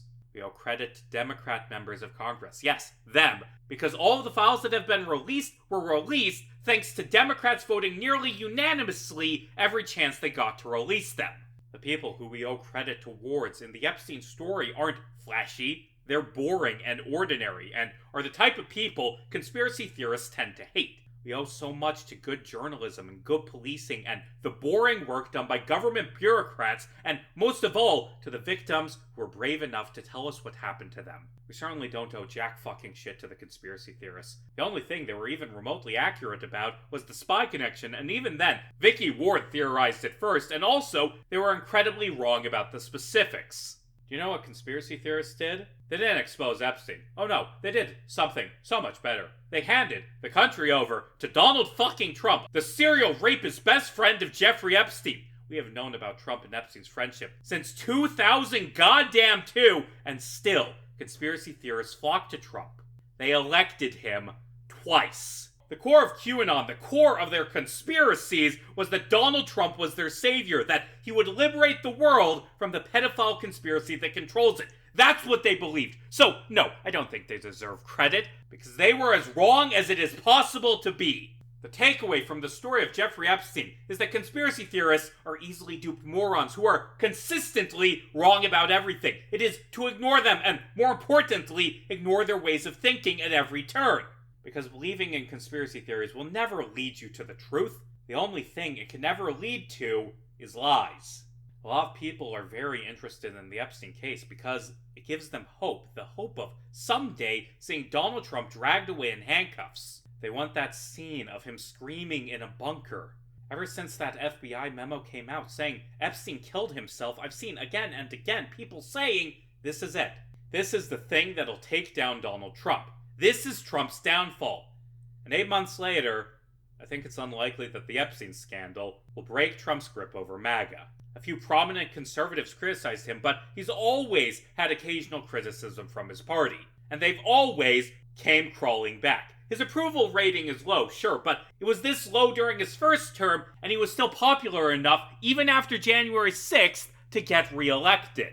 I've been hearing the same thing for years. This is it. This is what takes down Donald Trump. I heard it after his mishandling of the COVID-19 pandemic, after January 6th, after both of his impeachments, and again, that hope has been crushed. I've even heard people say this will be the downfall of Donald Trump over other things after it became clear that the Epstein files weren't actually the nail in Donald Trump's coffin. I heard it after the ICE killings in Minneapolis. I heard people say this is Donald Trump's downfall after he bombed Iran. And I don't think that's going to happen. I don't think there will ever be a moment where Republicans wake up and decide they don't like fascism anymore. I hate to say it, but the only thing that will save us from Trump is time. He turns 80 in June and thinks exercise is bad for you. Someday, he will die. Maybe during this term, maybe after he leaves office, I don't know. But eventually, he will be claimed by inevitability. Then, there are two possibilities. Maybe MAGA exalts him as a saint, holds him up as a hero in much the same way they do with Ronald Reagan. Or maybe they'll turn on him. They'll say, I never really liked Donald Trump. They'll condemn him over Epstein and pretend they didn't vote to cover up those files. They'll cast him aside, just as Trump did with Romney, McCain, and Bush. Fascism, it's bigger than Donald Trump. It's the inevitable endpoint of the trajectory the Republican Party has been on for decades. Donald Trump captured it, he crystallized it, he became its greatest champion, but this problem, it's so much bigger than one man, and it will survive after he's gone. Even if Trump dies tomorrow, MAGA won't. We'll be fighting them for the rest of our lives. And if we're going to fight them, then we can't become them. We can't let the left slip into fascism. We can't let the left embrace the ideals of the MAGA movement. The core of Donald Trump's political movement, the heart of the modern American right wing, is conspiracism. It is an ideology that believes in the conspiracy, that there is a deep state behind everything they don't like, that the world is simple, that reality is a grand narrative with them as the heroes of Western civilization.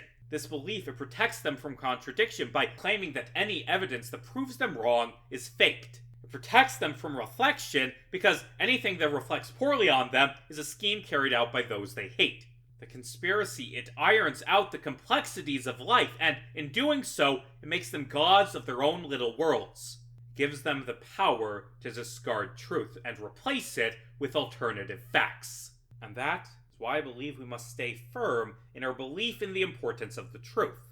It's why I have spent more than 10 goddamn hours talking about Jeffrey Epstein. Why I think that whenever you hear someone say Epstein didn't kill himself, you must say, actually, he did kill himself. Because that is the truth, and the truth matters. The Republican Party, it's been horrible for decades, but it is undeniable that it has gotten worse as time has gone on. And it has gotten worse because of the constant embrace of conspiracism. You start in the 90s making up stories about Bill Clinton murdering bodyguards, and then fast forward 30 years and you get the next president claiming that Haitian immigrants are stealing and eating dogs, and his shithead VP saying, yeah, I lied, so what? And I think that if we're not careful, the left can get dragged down the same path. I've watched other leftists get more and more conspiratorial. The left is so goddamn conspiratorial nowadays. And a lot of this is because of Epstein, of course, but more broadly, it's because of Donald Trump. He's so corrupt, so evil, that a lot of leftists will believe any conspiracy theory as long as it says something bad about Trump. I've seen so many claims that the Butler shooting was faked, on zero evidence other than it sounds like something Trump would do. And no, I don't think it does. Corey Comparatore, a firefighter standing behind Trump, was shot to death. And I'm gonna be honest, I don't think Donald Trump paid some random-ass 20-year-old to try and shoot him in the head, then purposely miss by a few centimeters. I think that sounds ridiculous. I've also seen endless claims that the 2024 election was stolen by Musk using Starlink. How'd he do that specifically? Well, with the satellites and the internet and the votes and the Starlink, he did it, that way. He used Starlink to hack those voting machines that weren't connected to the internet, somehow. Hey, Elon Musk's 5-year-old said Trump was going to win, and they'll never know. And that's all the hard proof I need to believe in a vast conspiracy. As we all know, everything 5-year-olds say is completely unquestionably true. Did you know that Kamala Harris got 0 votes at a few precincts in New York? This is ironclad proof that Musk hacked the election. Never mind that this was a Jewish community with a long history of people voting almost unanimously as a bloc for the same candidate, and that Biden received 0 votes at one of these precincts in 2020. Musk definitely hacked the election. He changed the vote totals to 0, and then, I guess, forgot to change the results of any other precincts in New York, a state Harris won by 1 million votes. Reflecting on a loss, analyzing how to move forward, that's hard and uncomfortable. Why do that when you can just fall back on conspiracy theories? Don't worry, America doesn't have a fascism problem. It only looks that way because of Musk's machinations. Shit, I've even seen people start claiming that Jeffrey Epstein is still alive because Trump said he was dead. Why would we trust Donald Trump? The growing conspiracism on the left, it's a cancer that can only lead to fascism. If we do not nip this problem in the bud, it's only going to get worse. It will consume the left if allowed to fester.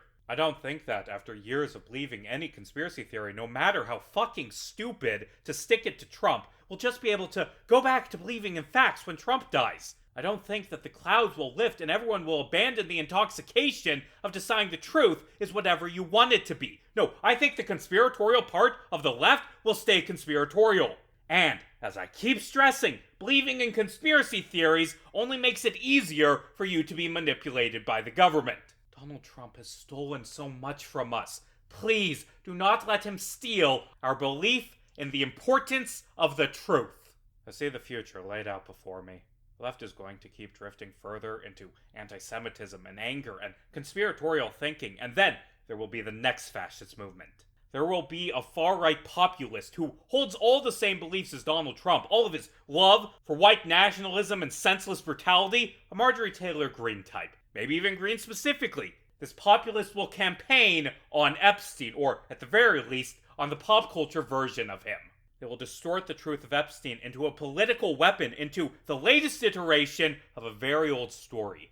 The next in the long lineage that connected QAnon, the Satanic Panic, and the Blood Libel. They will say there's a deep state conspiracy, that both parties are complicit, that only they will give the truth about Epstein. Only they can expose the fact that the Democratic Party, and also that terrible man we all always hated, Donald Trump, were puppets of the shadow government controlled by Epstein.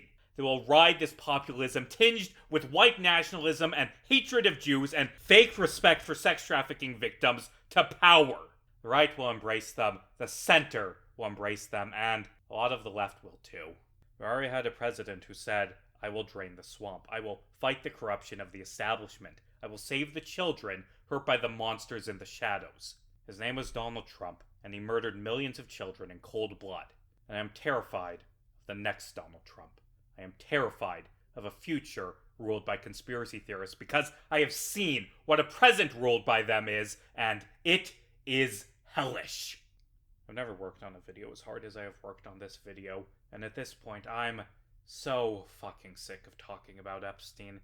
Even more than that, though, I am sick of hearing about Epstein. I'm sick of the memes and the circle jerk and the endless discourse. And the reason I'm sick of it is because the conspiracy theories have completely consumed the case to the point where it is completely disconnected from Epstein's actual crimes. Like, it isn't just that people are making a mockery of child rape, it's that they aren't talking about the child rape at all. They're talking about the list and who's in the files and who was friends with Epstein. And you know what they're not talking about? The rapes.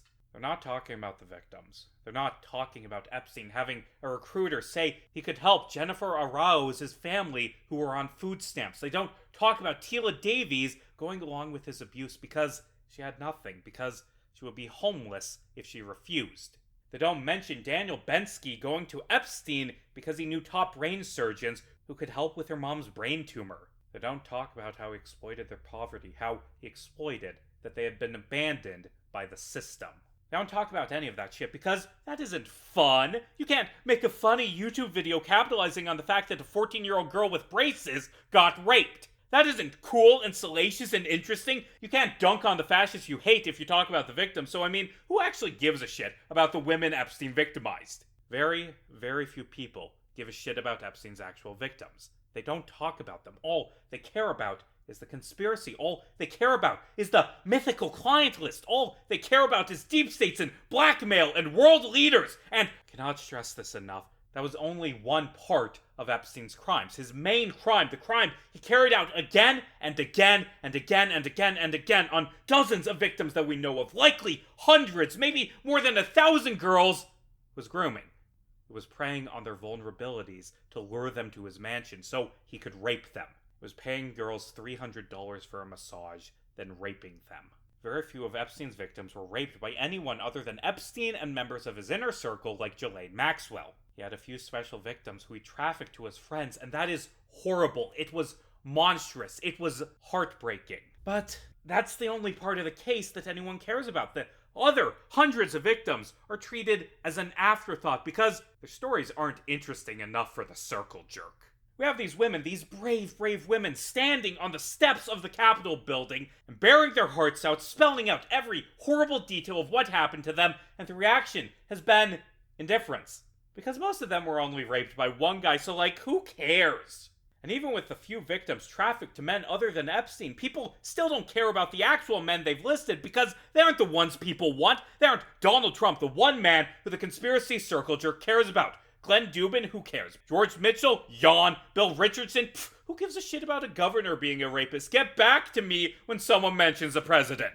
This is admittedly a hot take, but I think the rape is still bad when the rapist isn't the president. I think the fact that the entirety of the focus on this case has been aimed towards the most famous rapist, with the average person unable to name any of the others, is a bad thing. There's been endless attention on the Epstein case, but so much of it is caught in the conspiracy theory quagmire. Everyone cares about Epstein, but the average person's understanding of his crimes is so twisted, so warped by the fucking internet memes, that it more resembles QAnon than anything Epstein ever did. There was a moment in my research that broke me. It happened after the FBI reiterated that they didn't have any hard evidence on any of Epstein's clients, which I do think is accurate, and there was this big backlash and the copy-pasted comments and the circle jerk that I've seen 1,000 times, and there was this one person who said something that made me so fucking angry that I threw my hands up, deleted Reddit, and decided I wouldn't read anything more on Epstein after that point. This person said, "What? Do they expect us to believe that Epstein trafficked to himself? Yes! He did traffic to himself. He trafficked hundreds of different girls to himself. His organization existed almost exclusively to traffic girls to Epstein. The conspiracy theorists have warped this story so fucking much that the idea that Jeffrey Epstein was a child molester is something people think is ridiculous. Because in the popular retelling, he wasn't some guy who groomed girls from his mansion in Palm Beach. He was the shadowy puppet master who controlled the world's elites. All he did was supply. He wasn't a rapist. Yes, he fucking was! God, the Epstein fandom has lost the plot. And that's what it is. It's a fandom. It's memes and subreddits and repeated shibboleths. It's something people tune into because watching the drama unfold is fun. It's exciting. Check out all the hidden lore in this ARG to decode. Share your favorite memes. It makes you angry, and anger feels amazing. And as much as this fandom loves talking about Epstein, they sure as hell hate talking about the actual victims. They love talking about everything except the actual crimes Epstein was responsible for, because that would harsh the vibe.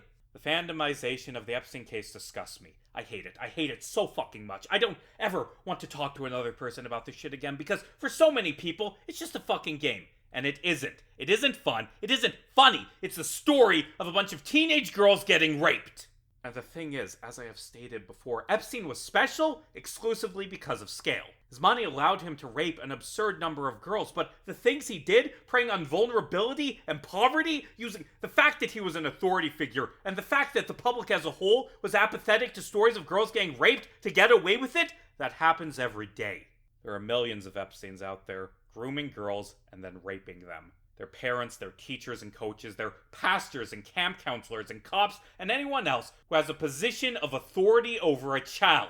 They're people who exploit misogyny and poverty to prey upon girls who have no one standing in their corner.